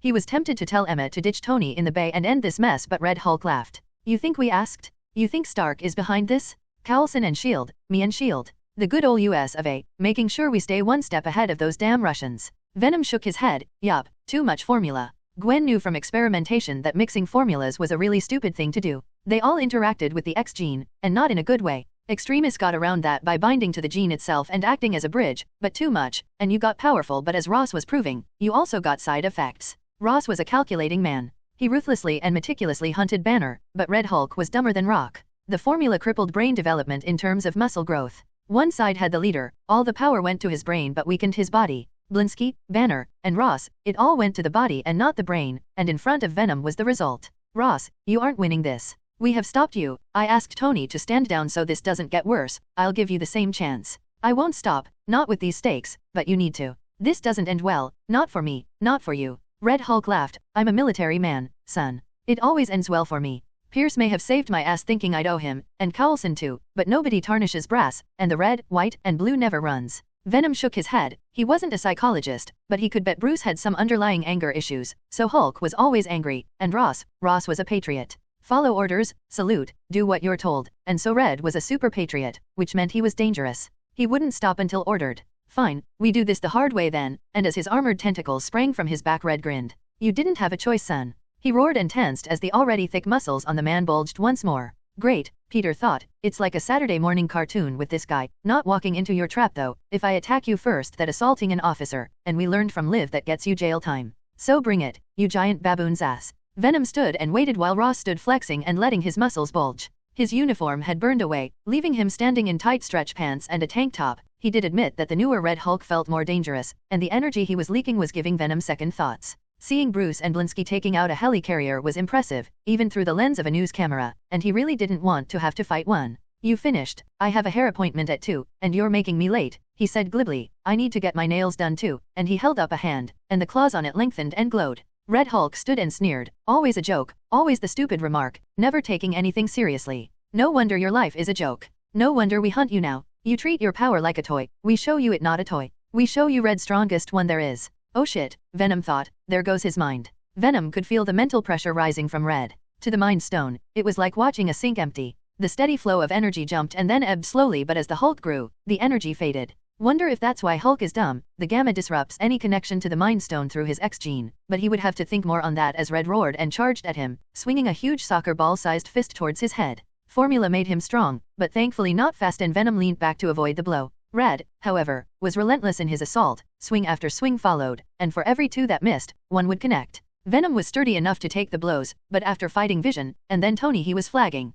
He could fight, but not forever and not against three powerful opponents back to back. It only took one hit and he was sent flying. As he thudded against a parked car, he stared up as the huffing Red approached. Feeling for the Mind Stone, he blasted at him with raw emotion, but Red was unfazed, and feeling the static interference his mind was projecting, he knew why. Liv had needed to stick a hand into Red and powered up further. Venom doubted that would work. Lifting himself up with two tentacles, he darted to one side and scored a gash along Red's side. Red Hulk laughed as the blade drew a line through his shirt, but the material closed and healed itself. Fancy armor, thank Richards. For fighting bugs, and Red clapped both hands together, sending a shockwave at Venom, blowing him backwards and back into the car. As he struggled to stand, Red lunged forwards and rained blow after blow into Venom's chest. The armor lasted 3 hits before it cracked, even reinforcing it with his cells, and after blow 6 it crumbled and Red began a fresh assault. Stupid bug, stupid Parker. Hulk strong, Red Hulk stronger, he yelled as he pummeled Venom's chest, reducing the area to a bloody and bruised mess. Venom knew his ribs were broken, and one lung was punctured. He could feel the blood pooling in his throat, and he was only breathing due to his simskin. Cutting off the sense of pain, Venom let both tentacles free from the ground, and as Red smashed him once more, he and the car were sent flying into a shop. Puny bug, Red Hulk said, but as Venom clawed his way free from the wreckage and scrapped metal, he saw Red pacing back and forth, as he waited for him to free himself from the rubble. It's over. Red Hulk wins. Red Hulk always wins. Holding his ribs, Venom pushed his way back onto the street. I can't, not with everything that's at stake, and Venom wrapped new simskin armor around himself, grabbing metal from the car and patching his armor as he glowed red hot. Someone will stop you, and I can make their job easier. 2 limbs darted out, and as Red brought up his arms to protect his face, the others gashed at his sides. Venom's senses flared as the red blood sizzled and melted the sidewalk. Crap, I can't hurt him. The blades were strong enough to pierce his armor and skin, but he was so juiced Venom would render the city block inhabitable with the radiation. Need a new plan. The formula Liv used wouldn't work on Extremis, it needed its own debonder, and stabbing or beating him bloody wouldn't work as his blood was so toxic. The Mind Stone was useless on something mindless, and repulsors would just piss him off. Venom wondered if the building behind him was empty, and if dropping it on Red would even faze him. He needed something big, heavy, and difficult to move under, even with super strength. A construction site would be perfect, but there weren't any. The junkyard, he thought to himself. It was close enough he could get there, and it was all scrap anyway. Red Hulk had other plans though, and as Venom lifted himself, the massive monster leapt for him, grabbing a hold of the 2 arms anchoring him to the sidewalk. Puny bug not listen, and swinging Venom around, he slammed him into the sidewalk over and over. As he flopped, trying to get screaming muscles to work, Red grinned and, spying a fire hydrant, dragged Venom over and wrapped both arms around it, ignoring their screeching as he tied them in a massive bow around it before twisting the top and crumpling the whole thing around the 2 libs. As water gushed into the air, it steamed and evaporated. It hit Red's skin, clouding the area in a thick fog. Knowing he was trapped anyway, Venom disconnected the arms from the harness and crawled away, shimmering and hoping Red was too preoccupied or just too dumb to notice him. Help, I need help, he sent out, and even using the Mind Stone was painful. The blows to his chest had shifted it and it pressed against something inside his chest. As he made it to a building and leaned against it, letting his healing slowly fix not just the damage Red had done, but the radiation poisoning from exposure to Red Hulk's blood. As his head swam and Red just grinned watching him try to stand, Venom heard the voice.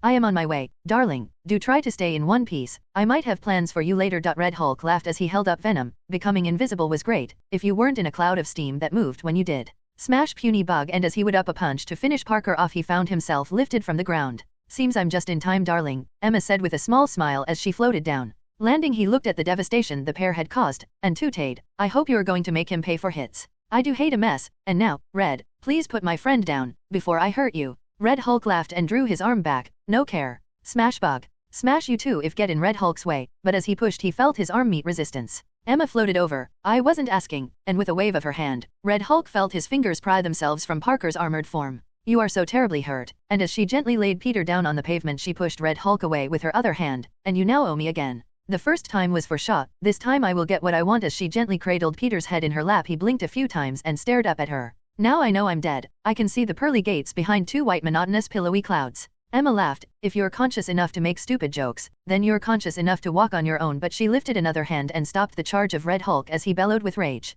You see, telekinesis is the application of mental abilities against the muscular stretch of the individual you use it against, but there is a much easier way. Red Hulk lifted slightly as if he was straightening his posture. All muscle strength requires gravity or force to act against it. Remove that force, and you can swing all you like. You can't move suspended in the air. Red Hulk swung wildly but with no friction, was suspended helplessly. Why fight your strength, when it's much easier to simply remove your inertia? Of course, there is something satisfying in fighting your strength. Carefully laying Peter down, she stood and brushed her miniskirt down. You have to help me, Peter. I can't keep someone as powerful as him down for long. I know, but I'm too hurt. You need to give me a few more minutes. Fine, but the meter is running, darling. I have lost a lot of money today because of these stupid machines, and now I find a giant red monster beating on the one person I might actually like. Do you think I'm having a good day? As Hulk stumbled forwards, he was smacked in the face by an invisible hammer blow. It was followed by another. Each time Emma flicked her wrist, a force smashed into Red Hulk's body, blowing him back. Do you want to find out? Red stood and roared, causing Emma to cover her face with an arm. Even Peter was blown backwards by the immense pressure given off by Red Hulk, strongest one there is, and as he clapped his hands together, the shockwave blew Emma and Peter back and they turned against the wall of the building behind them. Red Hulk always win, and as Red roared over and over, the pitch grew and Peter and Emma watched as his muscles swelled even further and the steam rising from his body began to smoke.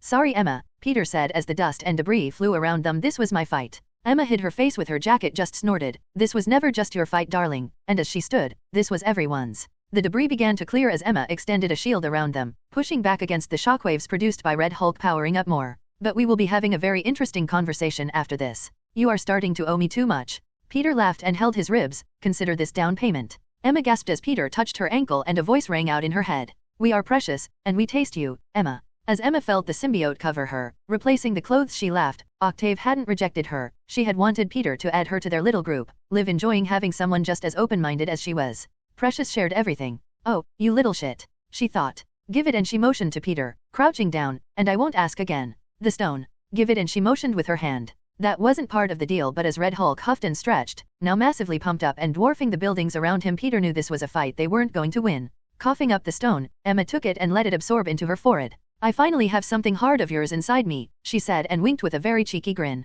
Peter laughed, hoping he hasn't made a huge mistake. Red stood, now almost 10 feet tall, and growled at the pair. Red Hulk strong. Red Hulk kill puny Parker and big titty lady. Oh shit, Peter thought to himself, wrong thing to say. They are rather spectacular, aren't they? Even Peter can't keep his eyes off them. Emma motioned down to where Hulk's pants had burned off. Pity we can't say the same about your equipment though. Red Hulk didn't care if he was naked or not. All that mattered was smashing these two bugs. This was what he wanted. Ross never cared about Banner or anything other than having the power of the Hulk, and once he got it, and then Extremis, nobody could stop him. As he roared and charged, he felt the ground under his feet give way, and even with his strength he crashed into the ground and it furrowed up as his weight crushed the concrete. A shame. See, where most of your weight is, as you put it, in your titties, you learn. You learn that when an augment can lift you with his mind, to work around it. You learn then when an augment can project energy, you work around it. Red Hulk lifted himself and grabbed a handful of debris, throwing it at Emma, who tooted and brushed to one side. How rude. You learn that strength is nothing without training, and I know that without a good place to stand, you are nothing but a brute. As Red lined up a charge, his feet dug into the sidewalk, and as he sped towards her, he tripped on something small. Emma didn't need to pit her telekinesis against his massive strength. A simple block would do. Wedged hard enough that when he kicked it, his momentum did the rest and he fell once more, crashing through the road. But we also know that there is no way I can avoid you forever. And as she moved over, sorry darling, not for fun this time, and lifting Peter, she spun him around and undid his harness. It was cracked from the fight, and two arms were still tied around a fire hydrant, but it was still functional, and two arms were enough for what she needed. Clipping it over herself, two tendrils of simskin branched out and the arms connected into a simskin domed helmet which proudly displayed the Mind Stone at its front. Charles gave me this idea, with his supercomputer Cerebro. Add enough telepathic power to a focusing crystal and Red Hulk was hit by a beam of yellow energy pulsing out from the Mind Stone. Emma floated up, pure mental energy, handily powered by a small star and a metal capable of absorbing and projecting it. Thank you, Peter. And even as he brought up an arm to ward off the beam, it burned and smoldered on his flesh. My, you are a tough one. Reinforcing the beam, Emma took all that rage and indignation, all the pain and hate, and focused it more, distilled it down, and the beam widened. The stone flared and a beam of yellow energy hit Red Hulk. He grasped at his head and screamed as she filled his mind with every failure, every disaster, each punishment, and each mocking escape done by Bruce. Even Liv's beating before he got a good grip on his powers poured into his mind, playing over and over. Pathetic, he heard over and over as Emma tore apart his mind. Nothing but a bully. And as he was powerless to resist, she lifted him up and slammed him over and over into the sidewalk. Puny Hulk, she said mockingly as she floated back down once he reverted back to General Ross. We do have company though, darling, and the harness retracted back into her clothing, taking the Mind Stone with it. You may want to dress appropriately. As the military convoy approached, Peter covered himself with his thicker Venom armor and Emma nodded and took to the skies. Letting the military know about another powerful augment was asking for trouble, and quietly she made her escape. I want the stone back, Emma. Emma, I know you can hear me. Damn it, Emma. Coulson stood across from Venom, and he motioned to the shattered Iron Legion drones littering the street, and to the badly beaten and unconscious Ross, still smashed into the sidewalk. I need you to stand down, Coulson said, even as SHIELD agents surrounded Venom. It's over. Venom shook his head. It's not over, and he motioned to the soldiers surrounding him, noticing most wore the Gamma Trooper patch, Ross's Thunderbolts. Coulson nodded and raising one hand slowly reached behind him, taking out a small radio. Today, President Ellis signed an amendment to the Augment Act, forcing the issue through using his presidential privilege. From today, all enhanced and augments, civilian or otherwise, are pardoned of their defense against the Sentinels. The Sentinel program has been scrapped and a recall order issued. For more on this story, tune in for our. But Coulson clicked the radio off. It's over. Your friends destroyed all the Sentinels in New York. It is over. He dropped the radio on the ground, but we need you to surrender, and not finish what you started, and his eyes flicked down to Ross's body. He's hurt, but not dead, and I won't surrender. I've seen this before. Nat and Carol? Would I see daylight again? Would any of us? No, I'll leave and you can try to finish what Ross started, and hunt me. Coulson swore, and as Venom sent out a line and swung away, he stared at the quickly decreasing dot. One of his commanders approached him. I have the pursuit helicopter en route, sir. Do we follow? But Coulson shook his head. Don't bother. We know where he lives. Motioning to his men, he set the GPS to Peter's address. He highly doubted he would be there, but Leverage never hurt anyone. Oh, and grab Ross. He'll probably be in a bad mood when he wakes up, so keep him away from my office. The journey was quick. As the street had been cleared when the fighting started and as the jeep pulled up outside the warehouse, not just Peter but his whole group was waiting for Coulson. You know why I'm here, Peter, but Peter pointed over at a nearby rooftop. Hey, shithead, nice try. I bet even Red Hulk would have come here. All the scheming must have fried that walnut you call a brain, Venom shouted from one of the rooftops. As Coulson and his men watched, Venom leered and posed threateningly before the thrusters on his back fired and the armored giant flew away once more. Coulson shook his head. Touché, Mr. Parker, touché. He motioned for everyone to get back in the ATVs. Retreat. Parker is not Venom. I repeat, Parker is not Venom. Find out which idiot gave us that intel and have him shot. As the soldiers filed back into their vehicles, Coulson approached the warehouse. I know that's not you, Peter, and Coulson tapped his nose. Liv told me any idiot with a nose can smell the formula, but honestly, I don't care. Someone will swing for this mess, and it won't be me, and I will make sure it won't be you. Stark was threatened by senatorial suppression, so it'll be passed around until someone says something stupid. As he turned to walk back to the jeep, just make sure it's not him, would you? In the jeep, Coulson dialed his phone. Your plan failed, Senator, and the fallout even cleared Peter Parker of being Venom. I can make sure the Thunderbolts and the Avengers are covered, but you better have a damn good backup plan, or this will end up on your head before whoever was on the other end could reply. Coulson ended the call. It had gone exactly as he'd expected. He knew Peter would triumph. He had help, a good team, and more importantly, the augments on his side. Fury had warned him that Malik was Hydra, and ever since then Coulson had kept his eyes on the Senator. He had expected Steve to disobey, taking the Avengers out of the equation. He knew Stark would try but fail as he had the wrong intel on Parker. He hadn't expected Ross to go off mission though, and he would be seeing if Parker could depower him as well. The Thunderbolts could stay, but Ross was even more unstable than Banner, and that plus Hulk powers were a really bad idea. As Coulson made arrangements for not just Ross, Tony, and the others hurt during this colossal act of idiocy, he now just needed Parker to finish the job and take down Gideon Malik once and for all. T'Challa had slowly dressed, as while everything had healed he was stiff and sore. Spending so long in bed had left him weak though, and Okoye smiled as she helped him dress.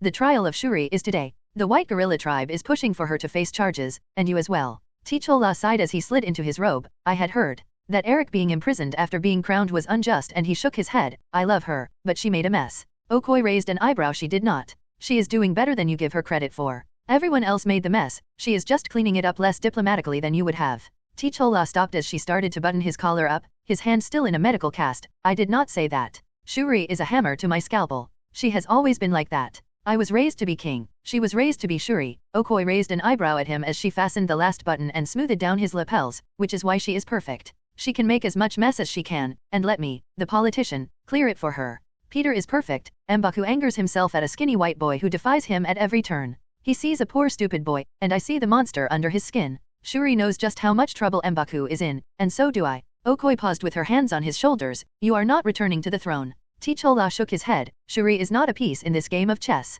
A knight or bishop can move much easier than a queen. Okoye raised an eyebrow and frowned. That was bad, even for you. A queen can move dash, but T'Challa sealed her lips with his. Fine, a king then, and she grinned and slid her arms around him. M'Baku just kicked a hornet's nest, and for once, Peter's influence will not be a weapon to be used against her. Tichola had spent a few days reading over Shuri's reports. He had access to them as a member of the Golden Tribe, and while some of the science was over his head, he knew 2 important facts. Shuri had proved the symbiotes were not dangerous and, in fact, gave her access to systems of the great city, and that the purple heart flower was poisonous. Every elder was given it, every tribe relied on it for their soldiers, and once Shuri hung the cure over their heads, he would make sure they obeyed. I recognize that look. You are planning something, Okoi said, narrowing her eyes as she looked at Tichola suspiciously, but he patted her hand and smiled. Nothing that will harm my sister. He held his arm for her to take. While almost healed, he was still using a cane. Okoi led him to the council chamber where the trial was being held. Tichola could hear the shouting before he even entered the royal chamber, as M'Baku and Shuri yelled at each other. Shuri was too headstrong for a role as ruler, and when it came to the man who was trying to force a wedding, it was even worse. You are lucky I do not have you hanging from the city walls, you Neanderthal. My edict still stands, and there is nothing you can do. M'Baku growled, you are not fit to be queen. You are too young, you are under the influence of the monster, and you are marrying an outsider. You throw away our traditions, you mock our beliefs, and I have heard rumors you are going to stop producing the purple heart flower serum. I demand that you dash. But Shuri roared at him, silence. As Tichola entered the room, she stood and brushed down the front of her dress. It is good to see you, brother. Please, take your seat. And she smiled as she motioned to a throne next to hers. The smile faded as she glared at M'Baku. You demand nothing. King Umembe was only 12 when he took the throne. My hosting a symbiote has no effect on my judgment, nor has any standing in our laws, and my marriage is my marriage. Shuri made sure to push power through Yhalia to emphasize her point. Not in 100 years has a ruler of Wakanda been forced to take a spouse against their wishes, and I will not break that. She stood and walked down the steps to face M'Baku. I have had enough of your petty schemes.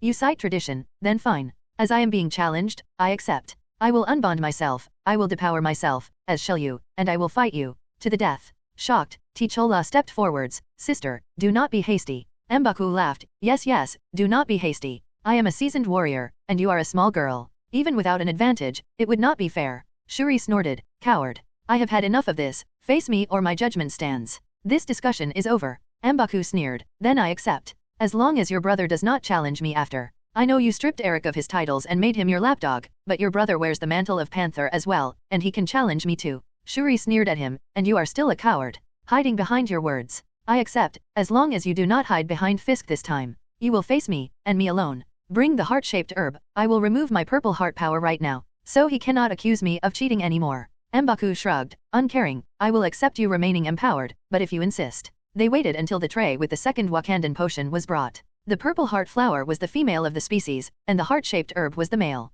To drink one gave fabulous power, the other removed it, and if the imbiber was mortal, taking both could cause death within minutes. Shuri stared at M'Baku as she drank the glass, and motioning to Nakia, held out her hand while another Dora brought clothes to change into, creating a barrier while she slipped them on. Once she was done, Shuri stood, in nothing more than a black sports bra and cycling pants. There. I am Queen Shuri, and I take this challenge of my own free will. I defend my heart, I defend my throne, and I defend my honor. M'Baku is a spineless coward who covets what he can never have, and what Peter has already enjoyed. Make your peace, M'Baku, for I will grant you none. The tribal elder of the white gorilla tribe stood. This is improper. There must be rituals conducted, trials to prove both of your worthiness. Shuri snorted and raised a hand. Rituals only matter when the person matters. He does not, and I am tired of his constant complaining over an imagined slight. I was never his, the throne was never his, and it is now time to show him that. The elder huffed but sat back down. Dora Mileage cleared the area in front of the throne and laid out a series of golden posts, used to mark out areas for more official matters. If either of you moves out with the boundary, it is a forfeit, otherwise there will be no stopping until a victor is declared, Okoi announced. As her marriage to Tichola had been postponed while he recovered, she was still the head of Shuri's security and palace guard. Shuri stretched while M'Baku leered at her, letting his attendant take off his tribal necklace of animal bones he had hunted himself. He was a huge muscular man, standing at almost 7 feet tall. It was not a joke when he said he outclassed Shuri. He fought every day, trained every day, and enjoyed the latest treatments that all of the tribal leaders enjoyed. His muscles bulged and flexed as he did his own stretches, glaring at Shuri the whole time. Shuri was almost 30, but her training had been different, and without the serum, she was no stronger than anyone else her age. She took a breath and both stepped into the squared-off area. A pair of Dora attached velvet ropes to the poles and they were now in an enclosed ring. M'Baku laughed as he feigned a lunge at Shuri, who danced back. You shall regret this, tiny thing. There are none stronger than the white gorilla tribe. M'Baku stepped forwards, judging the distance, and lifted his leg, feigning a kick, and instead swung out with his right arm. Natasha Romanoff, Shuri said as she ducked under the swing and jabbed M'Baku in the liver before she danced away. Maria Hill, Shuri said as she moved once more and struck M'Baku in the side, ramming her fist into a nerve cluster. Felicia Hardy, Shuri avoided the kick and went down on one knee, driving a fist into his testicles, before rolling away and springing to her feet again. Laura Kinney, Shuri stepped on M'Baku's forearm as he struck out at her and then kicked him in the side of the head. You think Peter sits at home, eating grapes, and being pampered? He trains, and as M'Baku swung again she stepped over his arm and drove her heel into his chin. He fights, without powers, and when he rolled away, trying to rise to his feet, Shuri kicked him once more in the stomach and then drove her knee into his back. Brawlers, fighters, warriors. Peter knows what it means to be beaten and to lose, and he learned the hard way. You learn to fight, and as M'Baku rolled onto his stomach, blood spilling from his mouth, Shuri leapt onto his back and wrapped had hands around his chin, crossing her fingers and leaning back, or you die. And as M'Baku weakly struggled against her, she planted both feet on the ground and leaned back, lifting him from the ground until there was a loud crack and he slumped. The fight is over. M'Baku and the white gorilla tribe lose, Okoi announced. Shuri stood and held a hand out. Nakia nodded and stepped forwards, allowing Yuhalia to return to her host. The symbiotes were once a slave race, imprisoned and used against their will to power our ancestors' oppressors. They are more kin to us than the people of this planet. They bled with us, they fought with us, and they died with us. From today, there will be no talk of the Devourer. The symbiotes are now part of the Golden Tribe, and with Bast's blessing, so say I. Shuri turned as Yuhalia morphed back into her more regal attire, and even her hair whipped around as Yuhalia braided it into a long whip down her back. And remove that filth from my throne room. My edict stands. Banishment, and there will be no more arguments. The elder of the white gorilla tribe stood and bowed, even though the anger was evident on his face.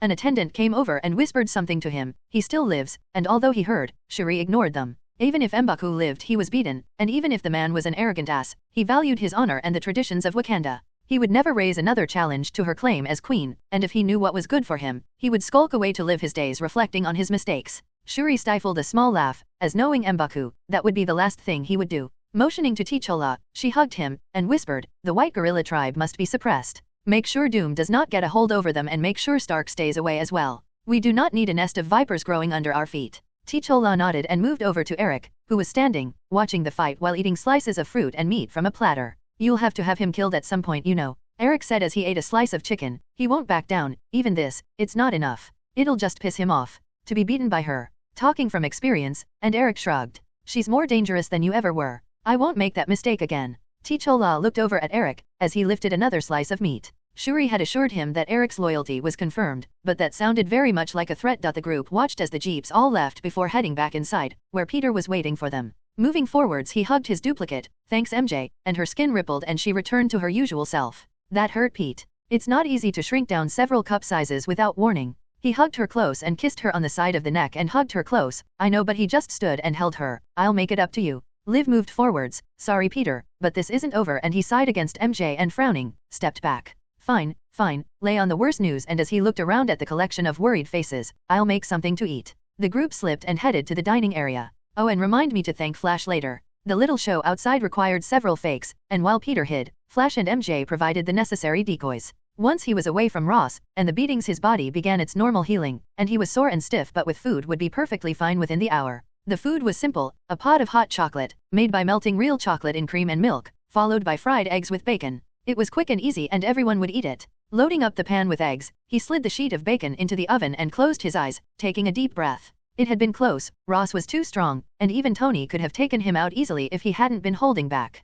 He also had the small problem that Emma was off doing God knows what with the Mind Stone, and that in itself could be a major issue. He had to trust that whatever she wanted it for, she would exercise restraint. As they ate, Peter made his way around the table, stopping by each woman and sitting with them. They had been lucky, or the government had been stupid. Either way, no one was hurt and he could relax. As he got to Liv, who sat on his lap and let him feed her bacon pieces, she chewed them while she spoke. It's amazing and defiantly alien. Peter scrunched up his face. Alien? Did it come with the Clintar or is it something else? Alien machines sounded bizarre, especially ones that were experts at adapting to Earth's technology. This is something else, but it's also not extraterrestrial. The metal is a mix of terrestrial and alien metal, but the power it gives off is strange, and honestly, Peter, if you told me a metal could absorb and adapt to different energy powers, I would never have believed you. I think Trask found something and used it to build sentinels. As Peter stole some of Liv's omelette and then gave her a bacon kiss on the side of the face, she laughed and wiped it clean. And we know where they are. We triangulated the signal, which wasn't hard considering how powerful it was. At least you get that road trip.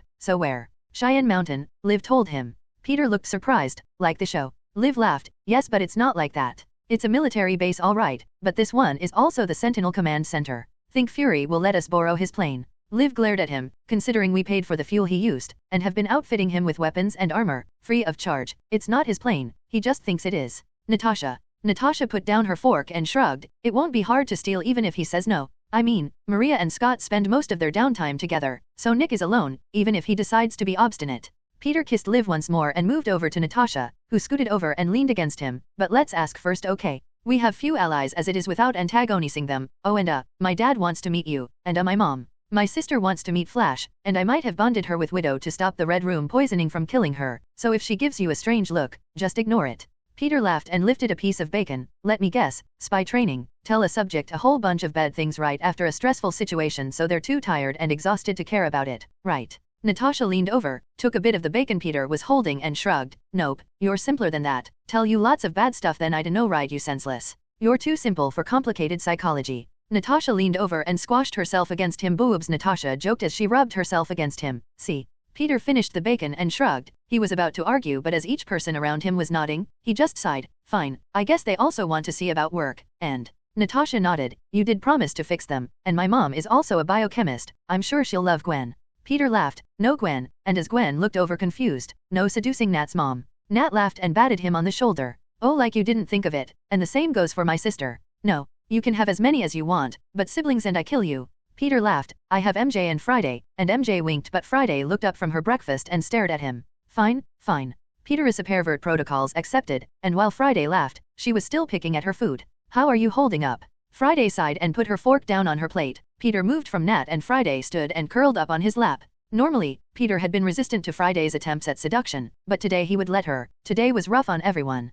Joe called. Tony is in bad shape, and so is Viscount, but what did they expect? I'm just, and she sighed and looked at her plate again. Torn? You don't know whether to go to the tower and see Tony, if either of them wants to see you, and you don't want to deal with it if they don't. Friday looked down at her plate and nodded. Call Pepper, and take her with you. Tony and Vis might be angry at me, and they might take it out on you. Having a friendly face with you will help. Friday smiled and nodded. Right, so now, Yvonne, Jean, and Selene, plus updating Shuri. My parents are both out of jail already. Mom called me while I was dealing with Ross. Kurt is registered and with the CLS up and running is considering depowering himself and getting an artificial arm. Liv leaned forwards. Yvonne is fine. Matt called, and while his visa was problematic with Hammer, I made sure it wasn't for us. It was all technicalities according to Matt. Even the little stunt of everyone calling you Peter was just an act. They needed you contained. This isn't going away this time, Peter. You played rough and now they played dirty to deal with you. I'm sorry, but Venom has to die this time, and properly. Peter leaned back in his chair and sighed. I know I was rash and angry, but I try, I really do. Liv set up a meeting for Parker Inc., and get Liz here too, and Peter's brow furrowed. What happened with Eddie and Cindy? Gwen laughed. Eddie was enjoying his day off with Betty, and yeah, it was all over before he got his pants back on. And Cindy, yeah. They pushed Pete, and well, she pushed back, right into a wall and then several faces. She and Ghost get on great, a little too great. Too bad those charges will stick. They might have started it, but Cindy really needs to work on her anger management. Peter rubbed a hand over his forehead. Yeah. Get Matt to bail her out, just I dunno, dock her pay or whatever Pepper says is appropriate. And Liv laughed. Yeah, I'm a bit slow I guess. Already done? And she nodded. Good. We need to spin this our way. Evil robots are getting tiresome, and I heard Ross. Find out who set this stupid thing up and he leaned forwards. This time I'm using the stone. I'm tired of stupid shitheads thinking using untested AI or some random piece of tech to build their crap is a good idea. I'm tired of Tony using any excuse to steal tech, or Doom to play his stupid games. The room was quiet. As long as you don't go too far, dear, we support you, and the others nodded. But use it for what? Wanda asked. I mean, are you going to make them all jump off a roof? Peter laughed. Nope, but everyone has a button. They went after my mom, so let's see where we can herd them back. Bank accounts, mistresses, illegitimate children. I will take every dirty little embarrassing secret and show the world just how dirty every one of them is. Start with Malik, we already know he's dirty, and work our way through everyone. Target leaders, presidents, anyone who's in the news right now over giving augments and enhanced shit for just being themselves. Friday looked up. Not Tony though, please. If Joe or Vision find out. Peter raised a hand. No, I know how to hurt Tony, and that ball is already rolling. I won't go after him physically, Friday, I promise. But he will pay, I'll make sure he pays. Friday looked down at her breakfast, and Peter knew she was conflicted. Tony had gone after Peter, but they were all caught up in it, and if Tony had won, would he be as welcoming? Would he have taken her back with a smile and a kind word? Friday knew he would have, but there would have been a hidden blade under it all, a snarky comment here, an implication of more owed. Deep down she was glad Peter had won, she just hated that they also lost. Peter looked over at her. Hey, it's okay. Tony was hurt but not bad enough that he won't recover. We already know Ross had something over him, we just need to find out exactly what and we go from there. I'm not going to hurt Tony or anyone if they were guiltless, it's only the assholes I want to pay, okay? Friday nodded, but still looked downcast. So, for now, my mom, your mom, the senator that arranged this, Cowlson and anyone else? Might as well get the list started while we're here. Some guy called Talbot, defiantly an asshole, Natasha added.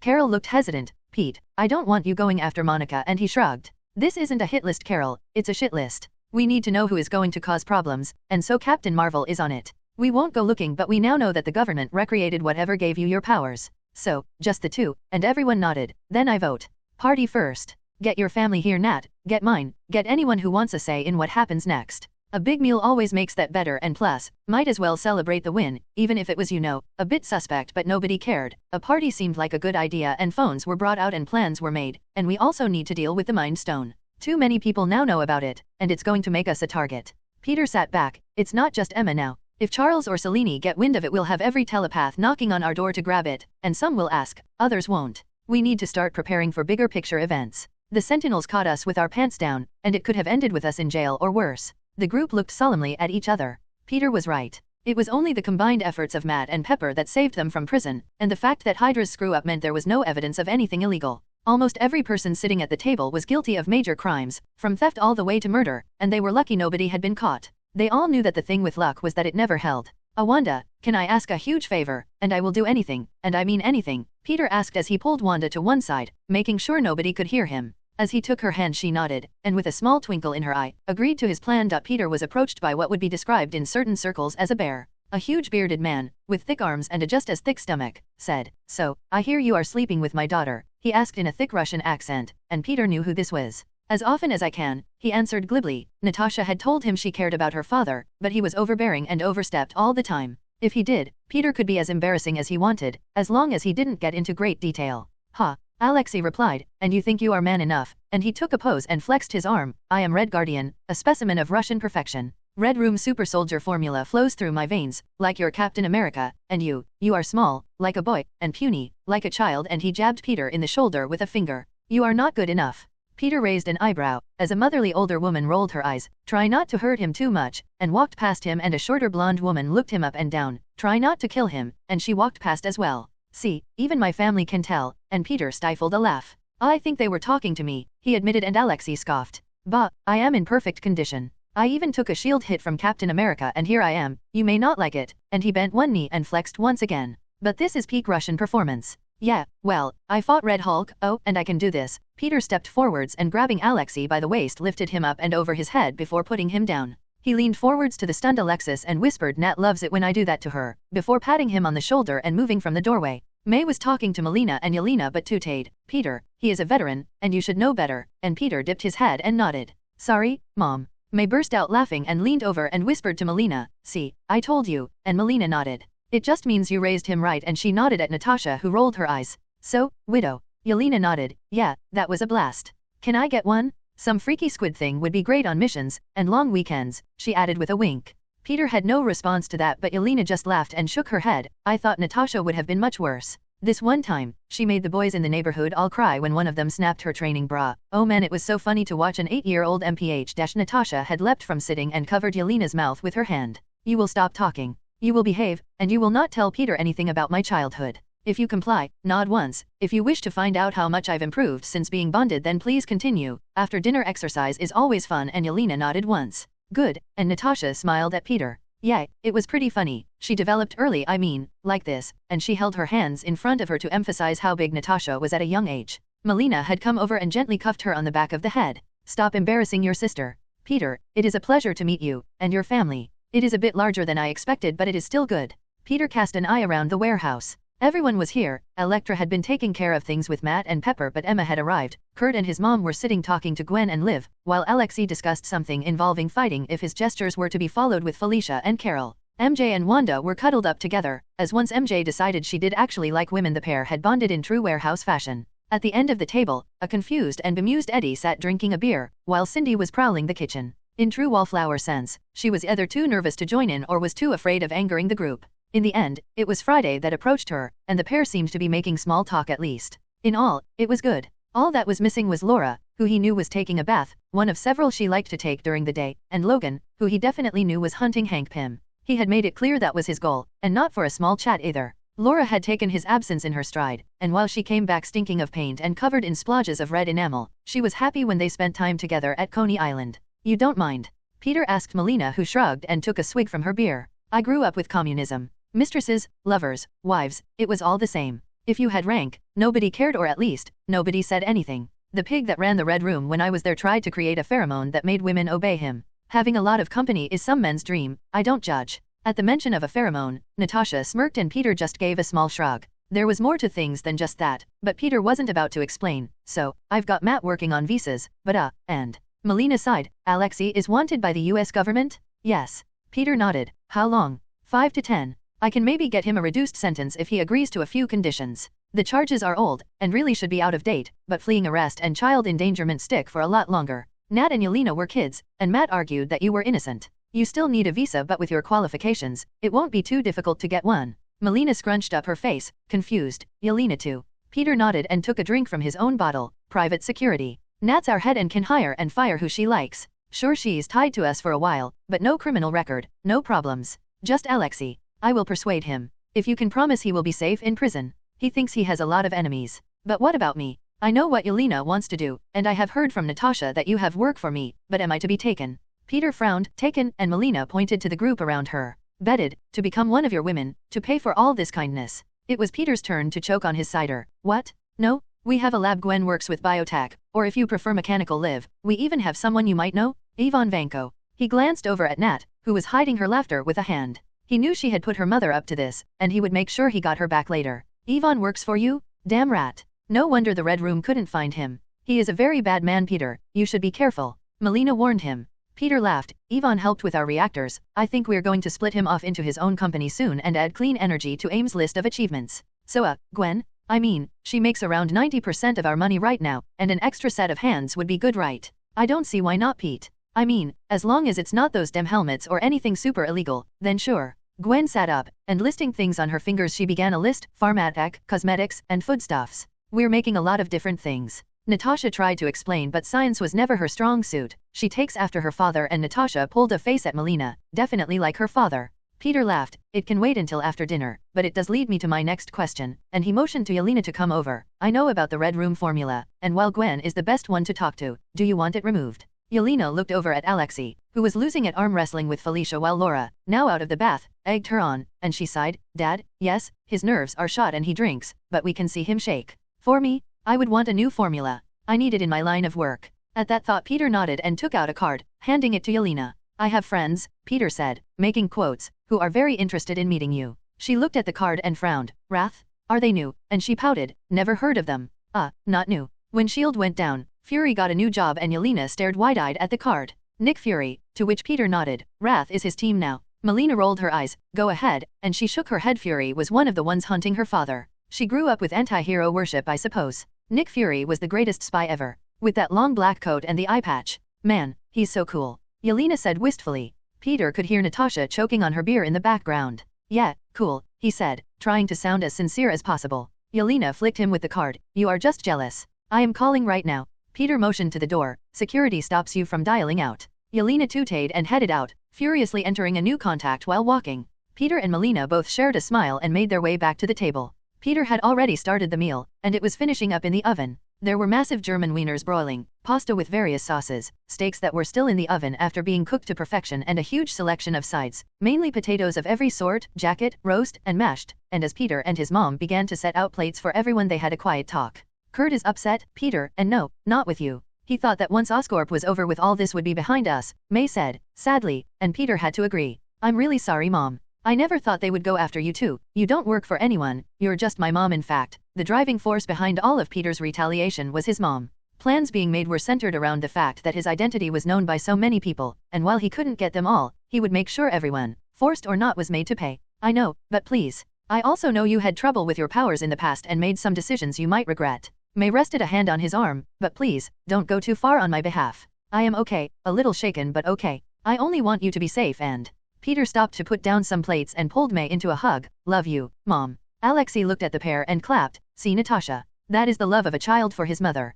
Come give Papa a hug, and he grinned and held out both his arms. Come on, come to Papa. Natasha reluctantly gave him a hug, while Alexei wrapped his arms around her and lifted her up to spin her around while laughing. See, Melina, I told you she was not mad at me. Natasha stared at him as he suddenly stopped, frozen in place. I think I just put my back out. Once the dust had settled, Peter found himself holding a rather impressive amount of money. Not just AIM but actually Parker Incorporated. Pepper and Matt had been true to their word, and with several $1 million in the bank, Peter decided to expand the warehouse. Not from any sense of adding more partners, but giving everyone more space, adding in more facilities such as a gym and a bigger kitchen. Peter instructed Matt to try and purchase the buildings on either side of the warehouse. A parking lot might be handy as well, as with a lot more money everyone was slowly buying cars and the lot had become full. It was also now an issue of privacy. Cindy and Eddie were fine, but sometimes the group had to hurriedly slip back into clothes and leave Cindy waiting for the bathhouse to be cleaned before they would let her use it. On the east side, the building purchase was easy. The owner had enough of giant robots and military scuffles and sold it without too much hassle.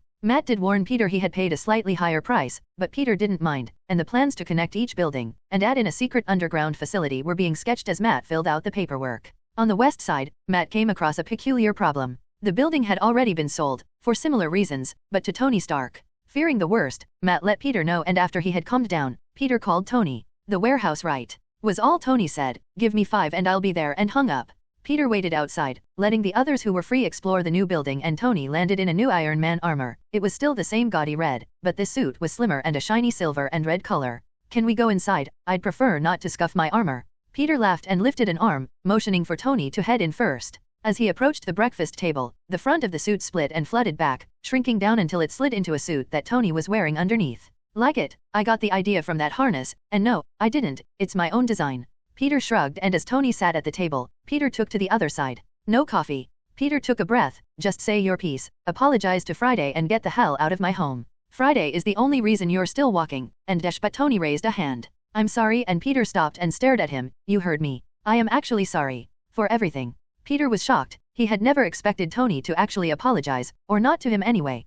Okay, want to explain why? Well, okay, not everything. You did sleep with Pepper, you did steal her, and you are still a little shit, but everything else, I'm sorry. Tony said. Now can I have a coffee? Nope, because I don't believe this for one moment. This is another stupid scheme to pin the blame on me for something, so no. Explain or leave. Tony slouched back, and rubbed a hand over his face. They got me, the government. At first, they wanted the suits, and I said no, but the attack on Times Square added in some legal issues. Then Ultron, and I may have broken a few international treaties, then extremists, and you know how bad that can be. I messed up and the government held it over my head. Tony leaned forwards, looking around the warehouse. One moment, and he handed Peter a small dome. I know you're technopathic, so test it and then switch it on. Taking the dome, Peter found it was a white noise generator, as well a lot of anti-snooping devices, most of which were already active in the warehouse, thanks to advice from Natasha, Maria, and Fury. Shrugging, Peter activated it. Another layer of security never hurt anyone, and it wouldn't interfere with what was already there. They didn't promise me immunity for Vision and the others, they held them over me to get you to admit you were Venom, and I couldn't, Pete.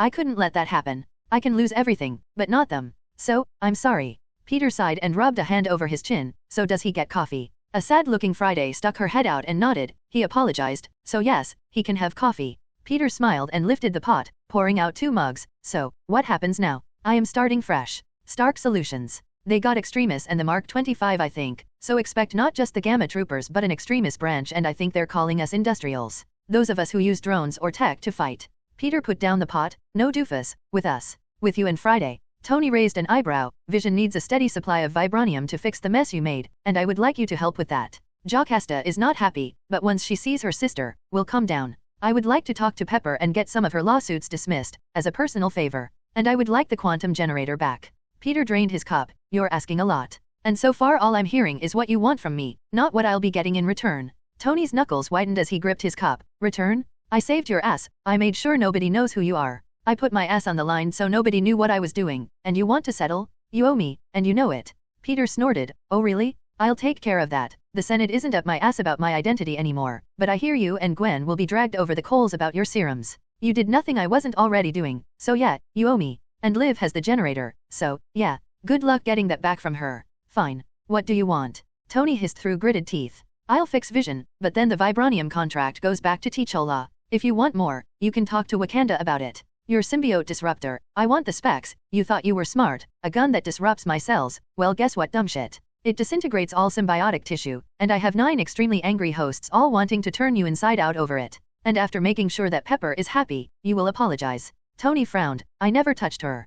Peter raised an eyebrow. She was angry and hurt after she caught you screwing Maya. One mistake, she said, but it was hers. She was so close to getting back together with you and you screwed it up. Apologize and make it right. I don't care about you, Tony. I used to look up to you. I admired you, but you're just as stupid and petty as the rest of us. Never meet your heroes, and well, I did, and for 5 years we've been at each other's throats. I can't, she'll kill me. Peter shrugged. Don't care. Fix it or I'll let her take you to the cleaners. Tony leaned forwards. Maya's pregnant. Peter laughed and shook his head. At least Pepper will have closure. And what? You don't think she wouldn't notice in 2 or 3 months? You and I both know Pepper isn't stupid, so tell her or she'll find out anyway. A boss, and Tony looked over. Not you, new boss. I'll go back with Tony to meet Pepper, maybe smooth things over with Joe and Vis at the same time. Plus, I have my new skin, maybe see about getting one for Joe as well, and... Peter half shrugged. Up to you, Friday. She nodded, let me get changed, and ran off into the home she was using. Speak to Liv, as head of Stark Solutions speaking to the head of Octac. What she says goes, Peter sighed, so, thank you as well. Things might not be great, things could be better, but you stuck your neck out for us, so thanks. Tony raised an eyebrow. No apology, you know, for the chest thing. Peter shook his head. Don't push it. Vision did a number on me too. A little payback was in order, but he stopped as a newly outfitted Friday, in a cute summer dress, strode out of her home.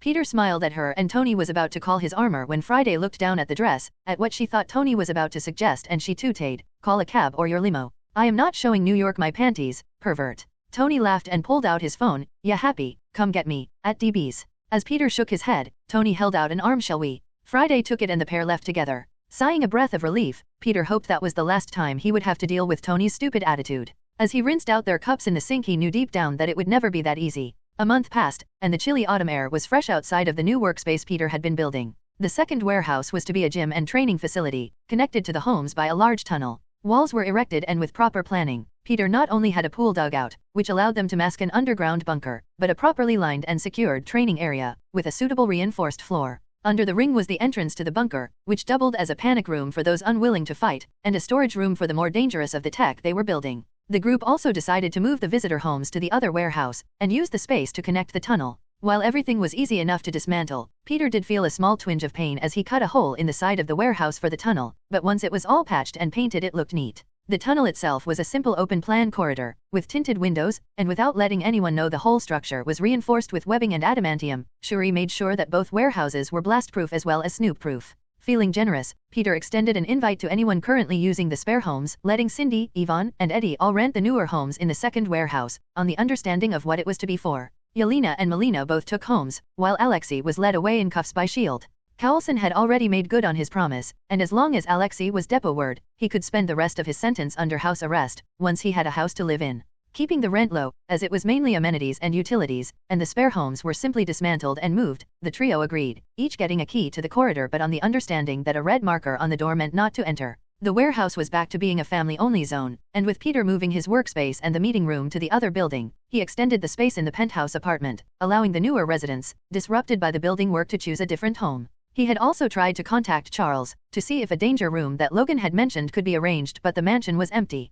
Even after the Sentinel problem had been dealt with, there was no activity, and Jean hadn't returned either. All he had received were vague messages, that things were fine and she would be home as soon as she could. He was worried, but as space travel was currently beyond his means, and Carol had difficulty reaching that high, all they could do was wait. As the new facility was complete, they had a small gathering. The pool was filled, and as they were about to enjoy the first swim with a small snack selection, Liv excitedly rushed in, holding a leaflet. Laughing so hard she had to stop and catch her breath, she handed the leaflet to Gwen, who burst out laughing before dodging out of Peter's grasp and handing it to Felicia. The game of tag soon spread between everyone, and once Liv had the leaflet back, she just shook her head as he advanced with a huge grin. Why don't you wait, and go outside and see? And even as Peter frowned, Liv just smiled and laughed. Oh, it's much better than the leaflet. As Peter scowled as hurried into the newly refurbished parking lot, he saw the new warehouse on the west side. Not the warehouse itself, but what was on top. A giant Iron Man, with an open faceplate showing Tony's huge face, was smiling and waving, and as Peter moved around he saw Iron Man, the museum, in giant red and gold lettering on a neon sign, unlit but being wired to the main.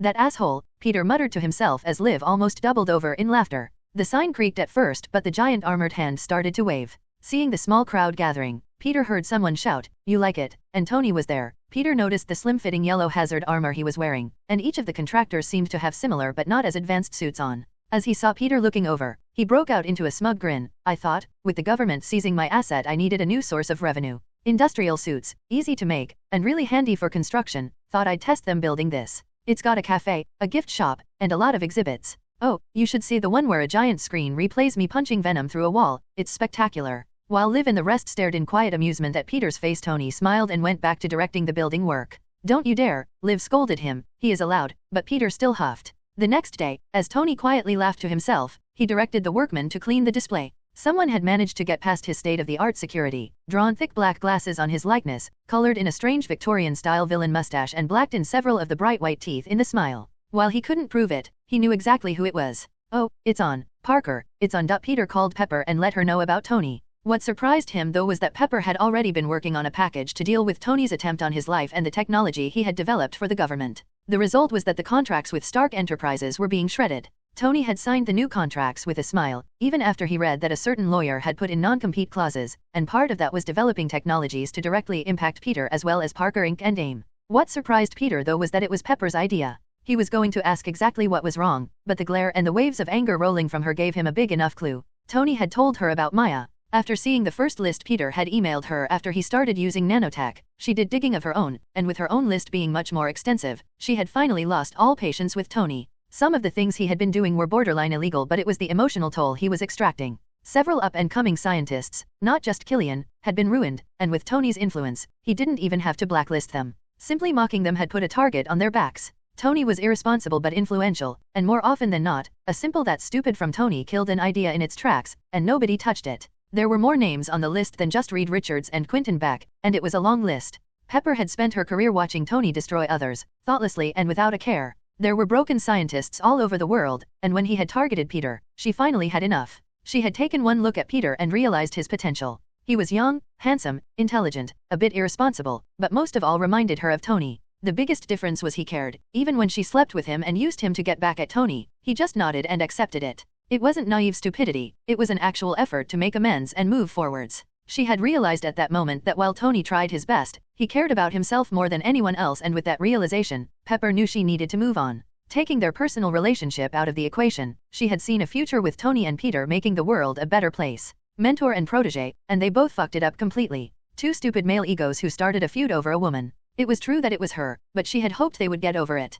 Pepper knew she hadn't helped matters, but she tried to smooth things over. A project both would see the benefit of a partnership, but once more stupid male egos collided and they went back to fighting. It snowballed until it reached its peak and he made a choice. Tony had chosen Maya over her, and while stupid male egos could be fragile things, Pepper believed in another saying. Hell has no fury like a woman scorned. She found Tony bending Maya over his desk, the same desk Pepper had been bent over the week before. He had apologized for Jocasta, taken her to her favorite restaurant and reminded her why she had fallen for him in the first place. Tony was kind to those he cared about but ultimately ruthless and unsympathetic to those he didn't. He was trying to prove he cared for her, but it had all been done before. The apology, the restaurant, and finally the sex. It was textbook Tony, and she had fallen for it. He had even apologized for his attitude towards Peter, and she gave him one last chance, and he blew it. Right into Maya. Pepper knew there were no condoms in that desk. They used the last one, and as she watched him use a scented tissue to wipe himself, and then Maya, she knew he was unprotected. The thought of how many others crossed her mind, and she booked a medical exam with Liv, sighing in relief as everything came back negative.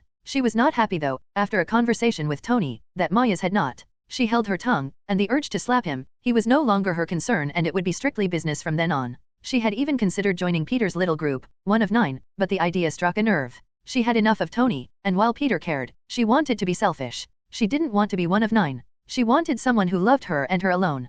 Polly might be for some, but she preferred her men faithful. Instead, she would help guide his business, make him a global name, even bigger than Tony, who stood on his father's shoulders, but she had learned not to mix business with pleasure. Unknown to Peter, he had done her a favor. Matt Murdock lay in the bed next to her, the sheet barely covering his muscular back. Sure, the scars were a bit worrying, but he was blind. Scars were just one of the many consequences of that, or so he had said. She made sure this time, and as Matt rolled over in bed, Pepper watched the muscles of his back relax. His fling with his secretary had been very publicly declared over. Matt had explained that he had begun to see Karen before Elektra showed up, took their training the wrong way and split up with him, via a shouting match in the office. Elektra had been seeing Felicia, which just made Pepper's head hurt, but Matt had already told her about Karen. It devolved into a mess and Matt, not wanting to hurt anyone's feelings, had split things off with both. He wasn't a cheater and admitted his mistake. He also explained everything to Pepper, which she took as a good sign, and after a late night at the office, a few glasses of wine celebrating a very large win against the government's crazy scheme to isolate Peter, had let Matt show him that while he was blind, he really didn't need to see where to touch, kiss, or anything else.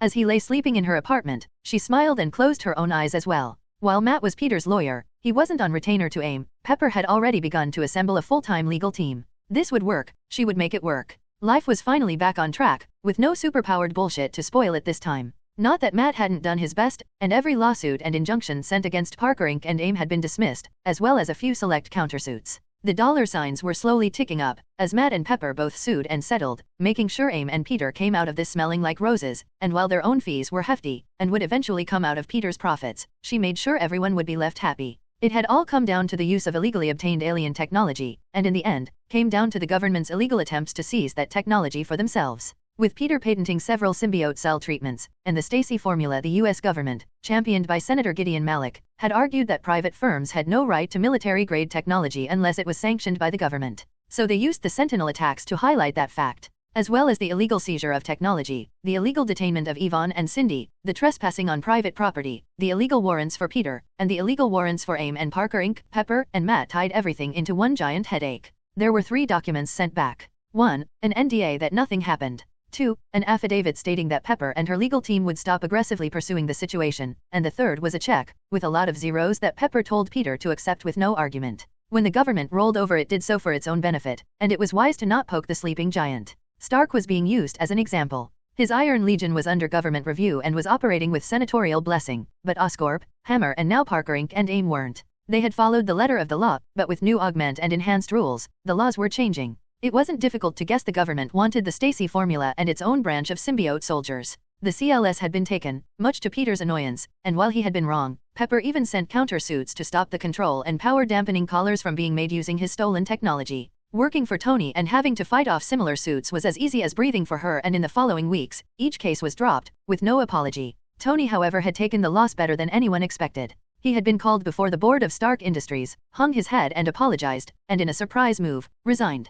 It came with strings though. Stark Tech would cease to exist and was renamed Cybertech, still manufacturing weapons for the government and another one of its unofficial branches. He gave up Extremis, and he only wanted 2 things. He got his name and registered Stark Solutions the very next day, and immunity for Jocasta and Vision. Nobody was touching them on his watch. Peter could deal with Friday on his own, and as he watched Pepper take not just his own lawsuits but the government apart with graceful legal violence, he knew she would get a better deal. The military got its hands on the Iron Man suit, but he didn't care. A normal manufacturing plant could produce up to the Mark 25 with no issue, but the more advanced suits used very heavily patented metal alloys, and only he could make them. They could have a fleet of the War Machine, it was outdated and couldn't touch what he had planned. Extremis was also on their list, but Tony and Maya didn't care. The method used by Gwen to stabilize it required a healthy supply of Peter's symbiote cells, and as he doubted Peter would be giving the government anything other than the finger, it was time to move and start fresh. Be a better person for Maya, be a good father, something he had never had. Now that the personal issues had been dealt with, it was the government's turn.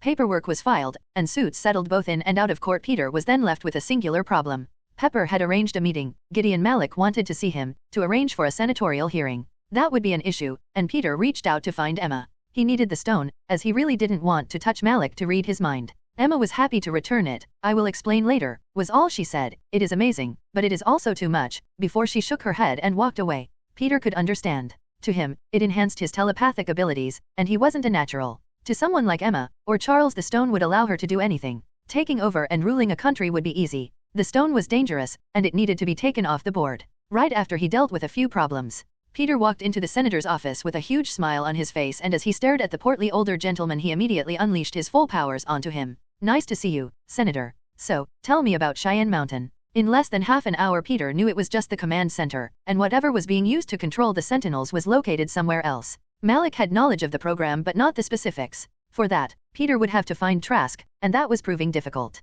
He also knew that Rat Bastard was Hydra, and it was him that wiped the servers at S.H.I.E.L.D. clean. It was just an unfortunate side effect that he also cleaned Venom's file as well, and all the evidence linking Peter to Venom had gone with it. There were people who knew about his alter ego, but there was nothing written down, no cell samples, no recordings, and they needed to make sure they had him. Proving Peter was actually Venom gave them the ammo they needed to shut him down for good, and Peter knew it wasn't a jail cell he was facing, it was a lab. Malik had visions of Hydra super soldiers, each with a perfect copy of his abilities, and if Peter knew he could get away with it, he would have crushed the man there and then. He had systematically targeted every one of Peter's allies, using their pasts against them, and removing his support. He just hadn't counted on a very enthusiastic Pepper and a very competent legal team. Matt would send a bill, but Peter knew he deserved more. Maybe a folding adamantium walking cane. Matt did love his billy clubs. Peter walked from the office, cursing he couldn't just give the bastard an aneurysm, but he had already filed paperwork. Peter, Parker Inc. and AIM would face the same senatorial hearing that Stark had. Even if he killed Malik, it would still go ahead. The other problem Peter had was that the manufacturing process for the Sentinels was at Cheyenne Mountain.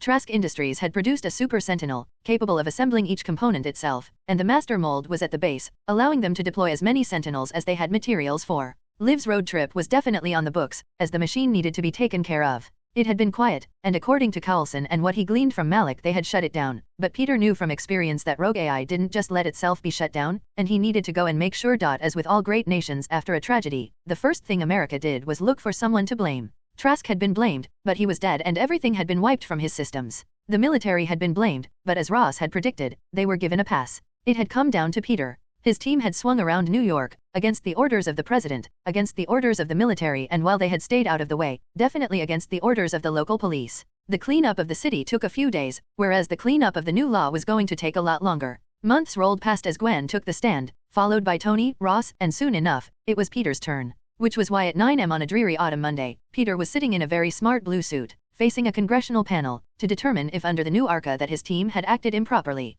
Which Peter had already been told was lawyer speak for fucked up so badly we're going to throw your ass in jail forever. He was smiling though, as right in front of him was Senator totally not using this to gain political clout for his presidency bid, Gideon Malik. Right where Peter wanted him. They all knew Malik was dirty. He had scoured Alistair Sinclair's mind and knew he was Hydra, reporting directly to the senator. Peter also had a hidden ace, one even his lawyer knew nothing about, as loose lips sank more than ships when it came to Hydra and their schemes. After the usual pomp and ceremony, Malik started the impromptu interrogation. So, Mr. Parker, we are all here today to discuss your team's part in the mess the Sentinels made, and ultimately, decide if you should face criminal charges. Malik leaned back and smirked, but, we would also like to hear how a young man such as yourself took it upon himself to interfere with a citywide rollout of a defensive program, aimed at keeping our non-powered citizens safe. Peter smiled, took a small sip of water and looked around the room. Easy. It was a stupid idea, thought up by idiots and implemented by an even bigger idiot. Gideon banged his gavel on the lectern in front of him. May I remind you that this is not a discussion about the ARCA. This is a discussion about your destruction of over 100 government drones and property damage to the great city of New York. Peter raised an eyebrow, but see it is. The scanning technology used in the Sentinels was developed in the 70s, and right now it is so far behind I have an app on my phone that does a better job. You used an untested AI, and right after both Ultron and MODOK. We all saw how without proper security protocols, they go rogue, and they did. You used alien technology that proved to be unsafe. You, Mr. Malik, authorized all of this, and now, as my friends and I defended our property from these rogue elements, I am the one sitting here answering your questions, and not the other way around. Peter waited for the murmurs of the room to quiet down. All because of a piece of legislation that you championed, allowing all those variables to be forced onto the American people. And a separate panel is being assembled to deal with that, but we are here as right now, other than Tony Stark, Parker Inc., or should I say AIM is the largest holder of mutant and super soldiers but Peter slapped his hand on the table in front of him. Augmented and enhanced. Anything else is a slur. Do not make me tell you twice. Peter said sternly, and Malik narrowed his eyes at him before clearing his throat. The largest collection of augmented and enhanced individuals. And you saw fit to interfere in an issue of national security. Malik leaned forwards, especially as the New York Accords had been repealed and replaced. When national security threatens me and my loved ones, then yes. Second Amendment I believe. The Founding Fathers never mentioned what kind of arms. My guys just have better than most. Malik snorted at Peter's reply, a power is not a gun, Mr. Parker. Correct, and as augments have existed for far longer, and until the government interfered, managed to stay well hidden, it makes you think to what purpose the act actually serves. Malik shook his head, again Mr. Parker, we are not here to discuss the act, but your involvement in the chaos that ensued. The Sentinels had been non-violent until one of your friends used their power. Oh, and Peter lifted his phone. Security footage from my home. He cast the recording to the screen that had been set up, and the hearing watched as the Sentinels attacked without provocation. And add in the problem that Sword gave them my address, my home address. My DNA was scanned without permission, kinda like this. Peter pointed his phone at Malik, it beeped and Gamma variant detected. Gamma variant detected, his phone announced. See, Gwen Stacy knows about all 3 gene variants. Yeah, 3. And Mr. Malik, it seems that you register as a Gamma enhanced. So, under the current law, you need to report for containment. Malik snorted, a phone app? A gene scanner is a highly specialized piece of equipment. I and many of my colleagues doubt a simple app would be able to determine if a person had one of these X genes or not. Peter shrugged. Which is why, as part of my deposition, I have 2 authentic and approved gene scanners waiting. One from a Sentinel, and one from Stark Enterprises. Malik shook his head. This is highly irregular. I refuse to let this become a show for you to weasel out of your responsibilities. Peter smiled. This isn't a trial, and so far you've asked why I interfered. To stop people being hurt because your Sentinels were so badly programmed that a non-augment registered live on TV as a threat. I spoke to Steve Rogers. You gave the order for the Avengers to be benched, so nobody was protecting the people. Taking a breath, Peter let the Mind Stone connect and he found a single senator, a younger Democrat who had watched the news in horror. He gave her a small push, adding to her already annoyance at Malik's attempts to blame everyone but himself. She already knew the backroom deals had been struck, and Malik and Ross were both walking free from this whole mess, and it pissed her off. I think we should allow it. If the technology used was faulty, then while Mr. Parker was reckless and overstepped, he must be given allowances, she said, and as Mr. Parker is an expert in these matters, if we cannot count on his testimony as to the methods used to verify an augmented individual's status, who can we rely on? A vote then, said Malik gruffly, in favor, and as the chamber voted, it was swayed slightly by an unseen pulse of light from Peter, resulting in 4 for, 2 against, and 1 abstention. We will have a recess, to allow the machinery to be set up. With that, the panel rose and exited the hearing chamber. Outside, another older gentleman grabbed Malik by the arm. What the hell? If he shows the Sentinels were faulty, we'll all burn for this. But Malik shook his head. Even if he does, he still committed several crimes. We can show it was only that one batch, and update any surviving models. He can show they were crap all he likes. From that batch, there are only about 20 left. As he flipped open his phone, he sent a message. Scrap Master Mold, blame Trask. He was going to make sure this was his ticket to the presidency, and nothing, not some punk kid, was going to stop him. Peter never moved from the hearing room. He didn't need to, as with the Mind Stone he was actively monitoring everyone in the building. He had reached out to Charles and been shut down. Whatever they were up to, Charles made it perfectly clear that Peter was to stay away. Jean had vanished after the attack on the school, and Wanda had been staying at the sanctum most days. Peter knew something had happened, and that something else was going to happen. He just had no clue what, and wasn't about to push it. This needed a scalpel, not a hammer, and it needed to be closed down once and for all. The augment argument was going to be tough to win, but it needed to be won. As the senators filed back in, some with apprehensive looks and Malik looking just as smug as ever, Peter waiting until the hearing was back in session. So Mr. Parker, go ahead and do your presentation, Malik said, waving his gavel at him, but I will not have this devolve into a circus. One petty stunt like that again and I will have you, and whatever evidence you present, removed from my hearing. Do I make myself clear? Peter smiled a shit-eating grin and stood. Crystal, I need volunteers. A simple cheek swab, nothing invasive. He swept out with the stone, and before anyone could voice a complaint, Malik, the senator who spoke up for him, 2 security guards and a stenographer had all agreed. Good. Take one of the kits from the table and open it, rub it on the inside of your cheek and then one at a time, slide it into the machine. This particular one can handle up to 20 samples at a time, so we can do them all together. Begrudgingly they complied, and once the machine was loaded, Peter then moved. It takes a while, but first, and lifting the gene scanner from the table, he pointed it at all 5 volunteers. It beeped for each of them. The scanner registers what is known as the X gene. Even a dormant gene still registers, as it gives off a small amount of energy. As the scanner in a Sentinel is so shoddily built, it registers every possible variant, active or not. And as you can see, Peter lifted his phone and cast its camera to the monitor in the room, showing a positive result for each member he scanned. It registers you all as carriers. Peter put down the scanner and then moved to the more delicate instrument. And as we can see here, 2 of you have an active X gene, but are not augmented, and the other 3 are harmless. Malik snorted. So you proved the Sentinels are fallible. That doesn't dash. But Peter shook his head. The Sentinels were built this way, Senator, and cleared by you. We have the paperwork from Trask Industries, co-signed by Alexander Pierce. We have the requisition orders, signed the same way. Everything from their deployment to their approval was signed by you and Hydra agent Alexander Pierce. I was a SHIELD agent, Mr. Malik. Do you think I don't know a Hydra agent when I see one? Malik was about to speak, but his throat tightened and his voice faded. This is not going to end how you think it is. Going after a minority never works. You get your big bang, but it is always followed by change, and more often than not a lot of casualties. We have all this and more. We were collecting the evidence for SHIELD to indict Gideon Malik as a Hydra agent when the Sentinels attacked, and as they had not just our home address but orders to attack without provocation, we had no choice but to defend ourselves. Peter cleared his throat. Like the attack on the Triskelion, we believed that Gideon Malik was using public panic to assassinate several key members of the public, to push Hydra's agenda.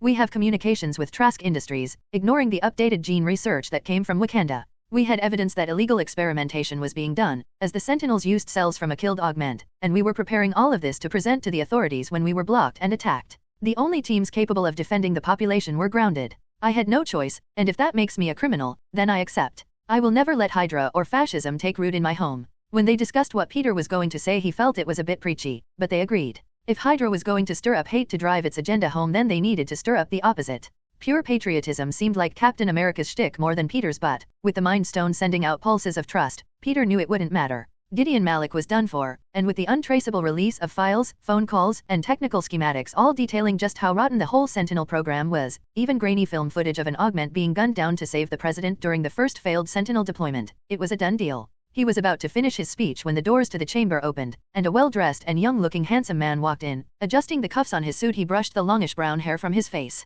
"So sorry I'm late. I do apologize," and as a security guard moved to escort the man out, he shook his head and the man stepped back and stood still. "I apologize for being late, not for what comes next. I'm afraid, Peter, that today isn't going to go the way you expect either," the young man said as he grinned at Peter. Standing before Peter was a quite young-looking and handsome man. His thick brown hair hid a quiet cheeky-looking grin, and as the young man walked up to him and stuck out his hand for Peter to shake, he got the feeling that he knew him from somewhere. "Oh come now, Peter. You think you're the only one with secrets," and as he felt the familiar mind touch his own. "Charles?" As the man smiled and laughed, he winked as Peter was about to admonish him. "We all have our secrets, Peter, let's not share them in public, shall we?" And sighing, Peter shrugged. "You see, Senator Malik, you started a fight that you were sure you were going to win. We'd been too careful, too well hidden, and the true nature of our powers was forgotten." As Malik opened his mouth, Charles raised a hand. "No, I don't think so. In fact, nobody is allowed to speak or move unless I say so," and the room froze. "You were made to forget. You were made to forget that we mutants, as you like to label us, are varied, as are all people. Some have minor powers and can barely move a bottle cap, but some of us are so strong we merely need to breathe to make ourselves known." Charles lifted a hand and pointed at Gideon Malik, who stood. "I am a Hydra agent. I was inducted into the order by Alexander Pierce. On a hidden server at 34 Cromwell Street, Massachusetts are all the current files I have on Hydra operations around the globe, including a list of associates and businesses that are fronts for Hydra. I killed my secretary during the attack on the Triskelion and shot myself to make it look like a botched assassination." Charles smiled. "See? That wasn't so hard, was it? And I must say, I am going easy on you." As Charles turned, "Peter, I need a favor. Pietro was seriously injured, and we could really use your help."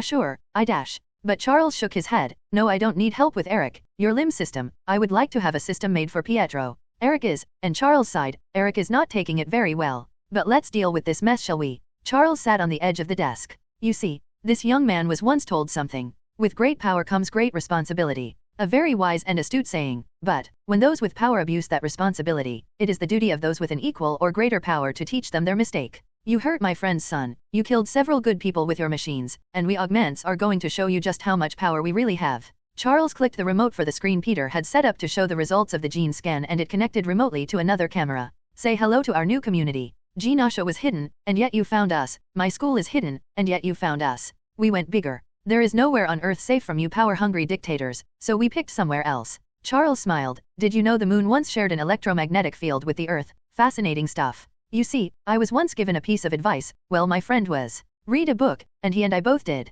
We had become complacent, become so entrenched that our way was right we forgot that time moves on. So we read, and we do have a lot to share with the world, the main thing being a safe haven for augment kind. A place so safe in fact, that nobody but augments can get here." As the camera view changed, a bright green and blue globe appeared on the screen. Eric wanted to call it Asteroid M, but really, even I'm not that crass. "So, a safe haven for all augment kind, Avalon." Peter frowned, but still had a small grin. "Really? Avalon? So are you King Arthur or Guinevere?" And Charles laughed. "I think Eric looks better in a dress, to be honest. And the new you? We took Shaw's research and applied it to heal Eric's eyes, and my spine. Don't worry, this isn't one of the technologies we plan on sharing. But I am serious, Pietro cannot be healed this way, not every mutant power can be copied, and not every person can be cloned successfully." Charles stood once more. "We will be in talks with every government, and we will be polite to those who reciprocate, but let me be clear. This kind of abuse will not stand. This treatment of my people, of augment and enhanced, will not stand." Peter put a hand on Charles's shoulder. "I get it, but you also told me not to be an ass, and a lot of people here are terrified. Not the point you should be making."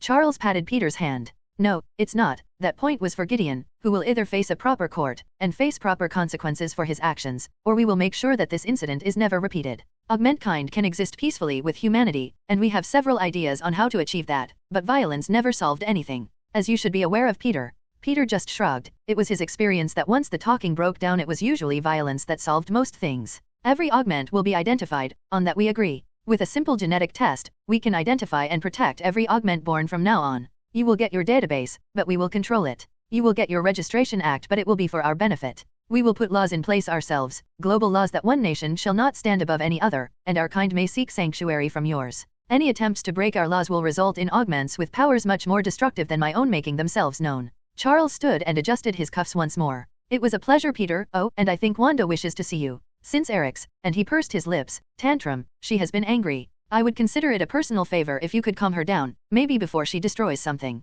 Peter chuckled to himself and shook his head. I'll head there next, he said with a smile. Good, good. Gentlemen, ladies, I will be in touch with President Ellis. Until then. While the room seemed to blink, and Charles simply vanished from their memories, Peter had watched him leave, easily walking past the frozen security. As his powers faded, and the room took a collective breath, the cacophony of questions and anger began. Aimed at the man who had already left, but also at Peter, who he now realized shouldn't have stayed. As Malik banged the sound block, he tried to shout over the angry crowd. Yeah, I think you should have run, Peter told him. This doesn't end well for you. And as Malik glared at Peter, he pointed to the assembly hall doors, where 2 armed guards were receiving orders from another senator and had begun to unholster their guns, and as one pointed at Senator Malik, he paled and began to rise. No, I don't think so. Peter applied mental pressure on the man, forcing him to sit back down. I agree with Charles, you set this up, you are responsible for those deaths, and really, I'd turn your brain into pudding, but someone has to take the blame. I just don't think you imagined it was going to be you. The room went into lockdown, and Gideon Malik, cursing about mutant filth, was taken away in handcuffs.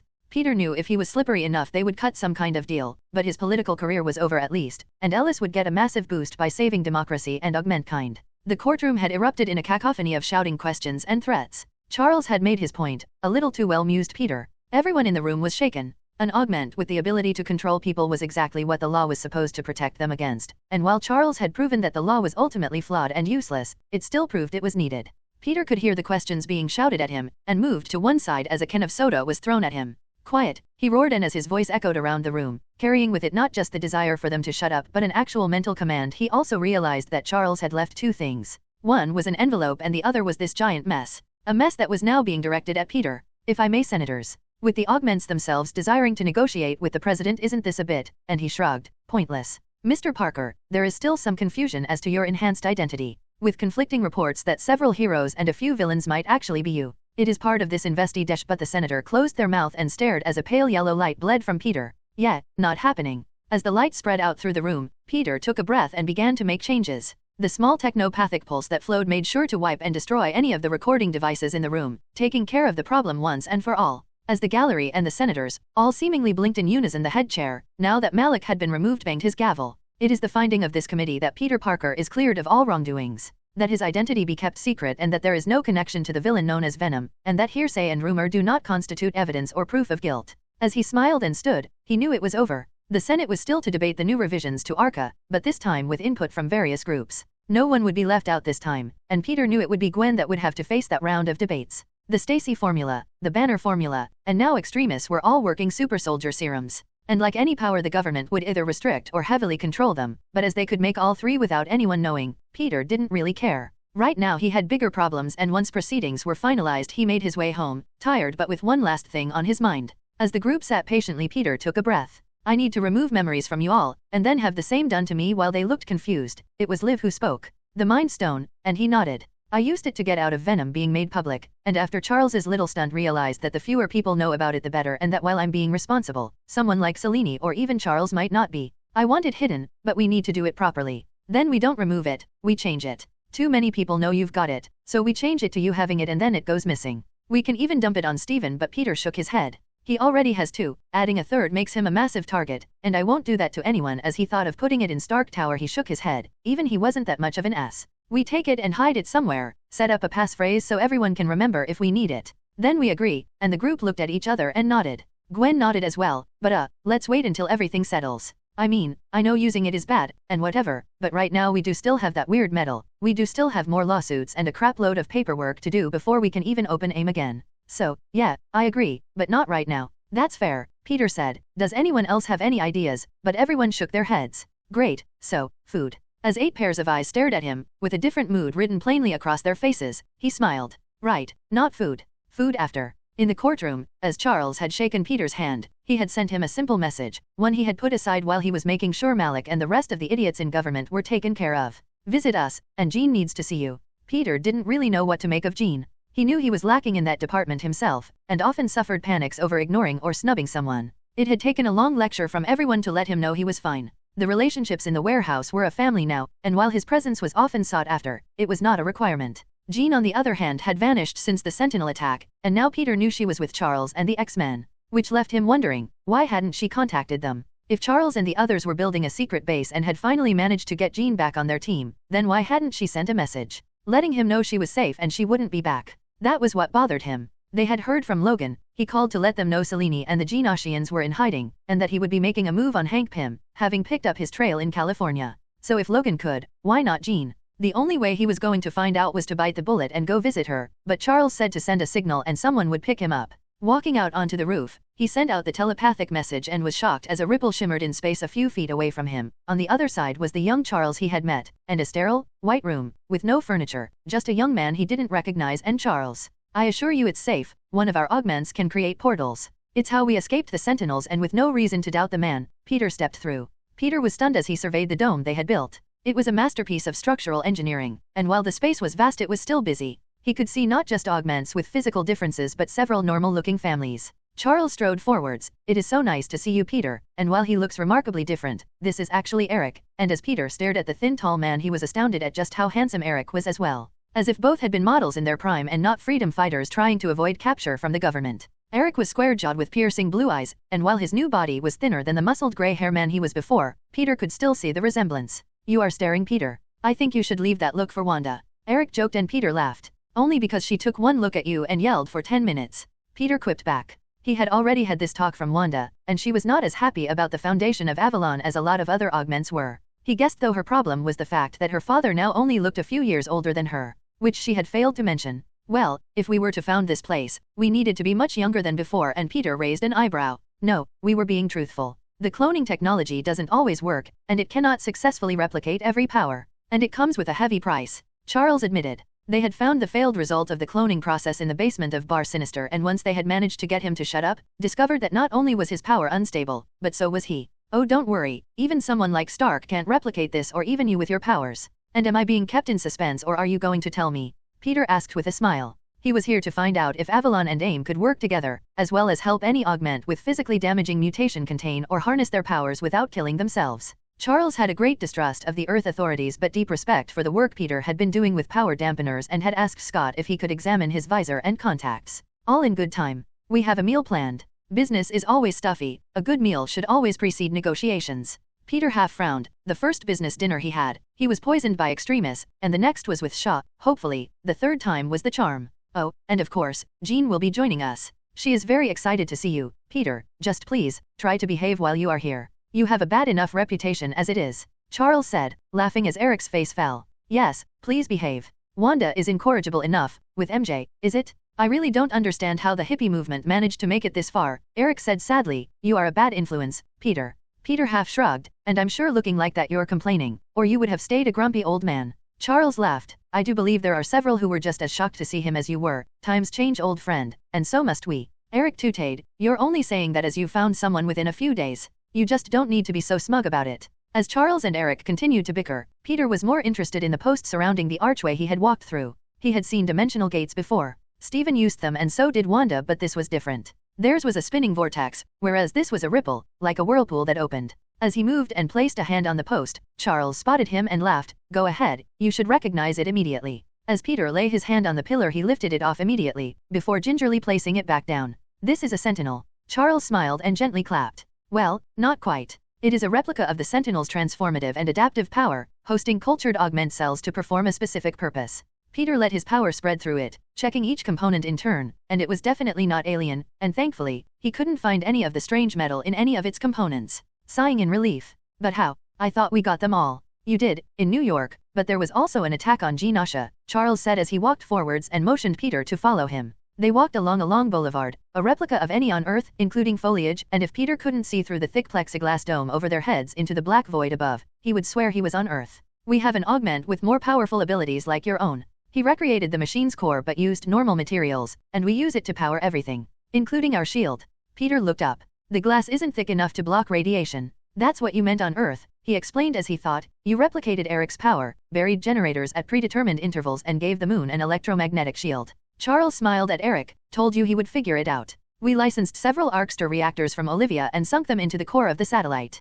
Kitty was very helpful in that regard. As long as we keep them running, using ordinary water to fuel the fission reaction, we will always be protected here. And I bet you have several augments with animal or plant manipulation powers, set up hydroponics and small holding for food. You made sure you're completely self-reliant. Charles laughed, very smart, and his face fell, becoming serious, and now you know too much. I'm afraid you can't leave. As Peter paused, Charles looked at Eric, whose stoic face cracked and he laughed as Peter glared at him. I told you he wouldn't find it funny. Peter rolled his eyes, oh yeah, hilarious, making Eric laugh harder. While Charles explained the new laws, Peter was distracted by exactly how much work had been done in the dome, and as he discovered it was domes. Residential areas were built, and this was the main meeting area and shopping district. What couldn't be made on the colony was shipped in, all legal and proper. New laws were being written, and even the Arca was being changed. Augments would receive dual citizenship, one for their own country and one for Avalon, and Charles had laid down the ground rules. Not all augments had to agree, and they didn't even have to join the colony, but those that did lived by laxer rules in Avalon, and sometimes harsher ones on Earth. The threat of intervention was very real, all thanks to the device and a single augment. An augment named Breach could create spatial portals, and she was cloned and copied into the ACD, the augment clone device, allowing them to have the ability to instantly travel anywhere in the world. They weren't perfect and couldn't copy a power that required focus or subtle direction. Charles's telepathy couldn't be copied, and neither could Jean's telekinesis, but Eric's magnetic interference was generated by the device and Breach's portals were suitable for cloning. While brilliant, the devices had several drawbacks, but Peter saw the potential of being able to copy even a tenth of the powers some augments possessed, which was why the technology was being kept on Avalon, and not being discussed with the general augment population. There was no point in spreading the word of technology only a few could replicate anyway. Most only knew that Forge, a brilliant technopathic augment, had created them and they were being used for travel between Earth and Avalon. On Earth, the movement to allow augments free movement was growing, but a small selection of countries required augments who chose dual citizenship to wear not only an identifier but a power dampener as well. Not that it makes much difference, while your design is brilliant it doesn't always work. Peter laughed and shook his head, because it requires technopathic powers to build, and a little symbiote assistance. I wanted a neural bridging system that was difficult to copy, and impossible to steal. Peter shrugged, your augment friend should have known that. Forge was aware, and he has been successful most of the time. We just a little help in finishing a design of our own. Avalon might be making waves, but the international community is still up in arms about what we are doing here. And a lot of it boils down to, you can't steal the moon. Peter snorted and chuckled, and I bet you just said, well, come and take it back then and let them stew. But sure, you need to deal with Pepper. I was barred from making business decisions, so Charles just smiled, of course. We have our own legal system in place as well. Miss Potts is well known, and I'm glad you finally have someone with a sensible head on their shoulders in your court. You weren't exactly the most responsible person, Peter. Peter shrugged, so I've been told. Well, with age comes wisdom, and I'm sure one day you'll get there, Charles said with a small grin, and Peter laughed. On to a more serious matter though. Pietro and Peter did not fail to notice Eric clenching his fist. When the Sentinels attacked, Pietro was hurt, and while Forge tells us your CLS is brilliant, he just can't get it to work.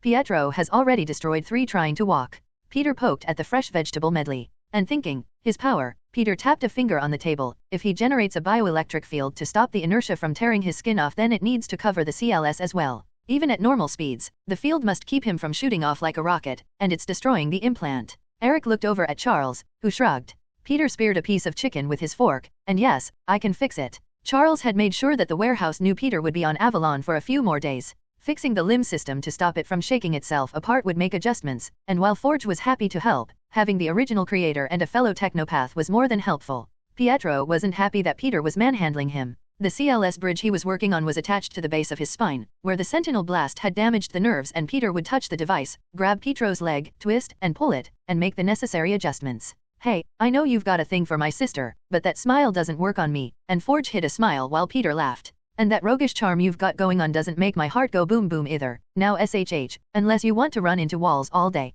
Pietro hadn't taken his injuries too badly, and Angel had been round most days to keep him company while Forge had tried to get the implant to work. The problem isn't the implant, it's your powers. And that's why this might hurt. Pietro tensed, and Forge watched in amazement, as Peter stabbed a simskin blade into his back. Sorry, but the fused part of the nerve was the issue. Everything else was trying to move super fast, and it was stopping it, transferring all that power into the implant. Thankfully, there was no blood, as Peter used delicate micro-tendrils to work inside the incision. Since he had started to branch out, covering not just mechanical and electrical studies but medicine, chemistry, physiology, and neurology, he found that with his simskin he could perform microsurgery, with each tendril acting like a tiny hand.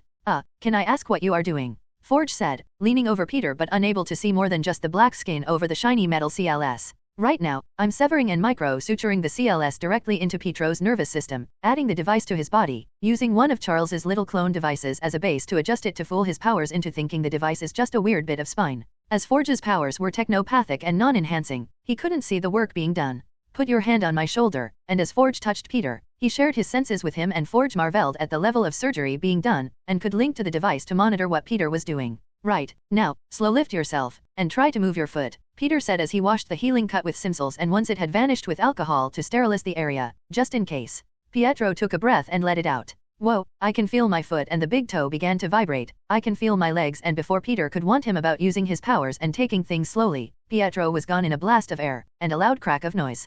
Peter leaned back, tensing himself, sending out a tendril and grabbing Forge as Pietro went from 1 to 60 in a few microseconds. The rooms as trashed, and glass and other shattered equipment sparked and tilted over. Peter, what the hell was that? We're got alarms going off all over the place. I wanted you not to mess around with things up here, Charles angrily messaged him. Peter laughed, I like how I'm getting the blame, that was Pietro. He can run again, I'd like to say walk but he thought he'd start at full speed and work down. Peter could hear the exasperation in Charles's message, fine, fine. I'll send someone to find him before he either smashes through a wall or hits someone. Peter helped Forge upright, you okay, and? Forge nodded, brushing himself down. I think you should have given us more warning though, he said as he looked around in dismay at the destruction of his equipment. That wasn't me, I only fixed the damage, not whatever the hell that was. We already know that enhancing an augment is fatal, I never touched anything else. As Peter finished, Pietro zipped into the Zoom, blowing everything over again. Guys, this is amazing. I feel like, I dunno, like I'm juiced or something, and as Charles walked into the room. Yes, we noticed, and that is a problem. Pietro, you need to control your powers while on Avalon. But, ask Breach if she can take you back to Genosha, you have plenty of space to run there and hopefully tire yourself out. Peter caught him thinking as Charles grinned at him. Leaving Pietro to zip around, Peter discussed with Forge the device, where it had been attached and what diagnostic tools he could use to interface with it. Peter had purposefully used his simskin to repair the damage but nanofibers from the CLS to bridge them. Forge, with his own powers, was more than capable of running diagnostics and set about creating a graphical program to allow Pietro and Hank to not only monitor but adjust the device. To celebrate, Charles decided to host one last meal for Peter. A small affair, as Pietro was off zipping around with Hank making sure he didn't hurt himself, and Angel for company. They would be making one last trip to Genosha, to make sure nothing personal, and nothing important was left before the military swooped in and reclaimed it. Selene and the other Genosians had opted to stay on Avalon, and Eric, Charles, and Selene were now acting as a de facto council. At dinner, Charles and Eric all sat and smiled as Jean walked in, but her face fell as she saw Peter. He heard her hiss at Charles. You didn't tell me he would be here, she said, before turning and walking out again. Peter shook his head. He had been trying to get hold of Jean for months and been either blocked or received the briefest of messages, and with the almost angry look on her face, and her reaction to seeing him, he had a good guess as to why. Well, that went badly. I'm sorry, Peter. Jean has been dashed, but Eric cleared his throat. Yes, I shall stop interfering and leave that to Jean. Dinner. The meal went slowly. Charles and Eric were both acting strangely since Jean's declaration. Peter barely tasted the food as he hoped that this wasn't going to be a repeat of Charles's mind-altering interference the last time, and as he looked around the room he did feel several of the small ACDs. Charles, do you have psychic dampers installed? Charles nodded. Unless you are programmed into the system, it blocks any psychic interference. Not as a defense though, some young telepaths, like Jean was, struggle to keep their thoughts and emotions from others. As you are aware. Peter knew exactly what he meant. We also found a young augment who can use his own powers to block another. We have several key systems guarded by not just power dampers but security as well. We do realize that there is a fine line between reducing our brethren and blind stupidity when it comes to security. Seems like you've got everything under control. And the government? Charles laughed. Until someone invents a decent way for us to fly here within minutes, then we aren't worried. Even Stark's repulsor technology has its limits, Peter. It would be no different than attacking anywhere else, just the population is a bit more capable of defending itself. Peter nodded. The failure of the Sentinels was a testament to just how capable augments and enhanced were. But, that is not what this dinner was supposed to be for. Rather than sulking and picking at that steak, why don't you go find Jean, and actually talk to her? Charles said, smiling as he lifted a glass. Stop being stubborn. Peter frowned and raised an eyebrow. I might be younger than you now, but I am still almost 80, young man. Peter laughed, wiped his hands on the napkin and made his way to try and find her. She likes a quiet spot around section 14B, intersection 12. You can see the earth, and it is a very popular place, especially for the more amorous young couples. Charles said. Following his directions, Peter approached the intersection Charles mentioned. It was a corner of one of the geodesic domes, where two panels met and gave a much clearer view of the Earth, but Peter was too busy watching Jean to care. Jean was there, pacing back and forth, rubbing her hands. She had styled her hair, applied fresh makeup, and the breath was caught in Peter's throat as she changed outfit, from casual to smart, and then to racy and daring. Unwilling to embarrass her, he retreated a few steps. He could also hear her, muttering, "I can do this," over and over. If he hadn't seen the outfits she had tried, he would have suspected she was going to give him terrible news, but a low-cut sheer figure-hugging scarlet dress, with a side split so high Peter had seen her lack of underwear, was not a break-up dress. As he watched, she seemed to settle on an outfit, her more casual red and white tracksuit that she liked to wear. He approached with a small smile. "You saw," and he shrugged and nodded. "Stupid, stupid, stupid." Peter just smiled. "I don't remember Jean Grey being so nervous." Jean snorted and shook her head. "You don't remember Jean Grey at all. I finally got rid of all the blocks. This is me, stupid, nervous, and apparently a bad girlfriend." Peter frowned. "Yeah, 6 months, Jean." Jean slumped against the bulkhead. "Sorry, but I was helping build Avalon. Long days of training, building, and using my powers so that augments had a place to live. I lost track of time." But Peter lifted a hand. "Jean, I'm glad you're safe. I'm glad you're happy. But spending almost 6 months out of contact was a nightmare." The Sentinels dash. It was Jean's turn to interrupt him. "I don't want to break up," she blurted out. As she turned red, "I'm sorry. Are we even dating? I mean, I want us to, so Jean looked apprehensively at him. "So I've been practicing my powers, in space. So I don't hurt anyone. I can, survive in the vacuum." Peter was amazed. "Wow, that's great. I mean, wow. So definitely Omega class then." Jean nodded but bit her lip. "So you promised, and I want a request." Peter shrugged. She had been distant all evening, and now standing in front of an airlock he wasn't exactly sure what was going on. "Sure, anything," he said, and Jean leaned over and pressed the top button on the airlock. "Do you trust me?" Peter was hesitant but he nodded. "Then out we go," and she hit the button on the bottom and the air cycled out. Peter slid into his armor but Jean's fiery aura enveloped him, and as she lifted them both up and the outer doors cycled and then opened, she took them out onto the surface of the moon. "I've tested this with rats, dogs, and 1 cow. You should be fine." Peter laughed. "Yeah, tell my stupid lizard brain that. Heard their space bad." Jean laughed with him. "Took me a few attempts to come out here as well. But I tried underwater first, like the astronauts." Peter realized that a vacuum was easier on his armor than underwater. The pressure was easier to deal with and the biting cold just required more insulation. The radiation might be a problem but right now, he was fine. "So, a test to show me your powers are stable, and you can control them." But Jean shook her head. "I already know my powers are under my control, Peter, and I really don't need to prove that to you. Charles might have the wrong idea about a lot of things, but we decide how to control our powers, not anyone else." Peter frowned. "So, this is what?" Jean turned to face him, a bright fire burning in her eyes, and an unmistakable look on her face. "Want to join the Million Mile High Club?" Hello, everyone. As we wrap up this video, I want to share a quick note. I have a Patreon account. If you'd like to support me and enjoy on-demand audiobooks, you can become a Patreon member. Alternatively, you can check out my Google Drive link, which has 500+ novel audiobooks available through my Ko-fi or Patreon shop. I appreciate your support.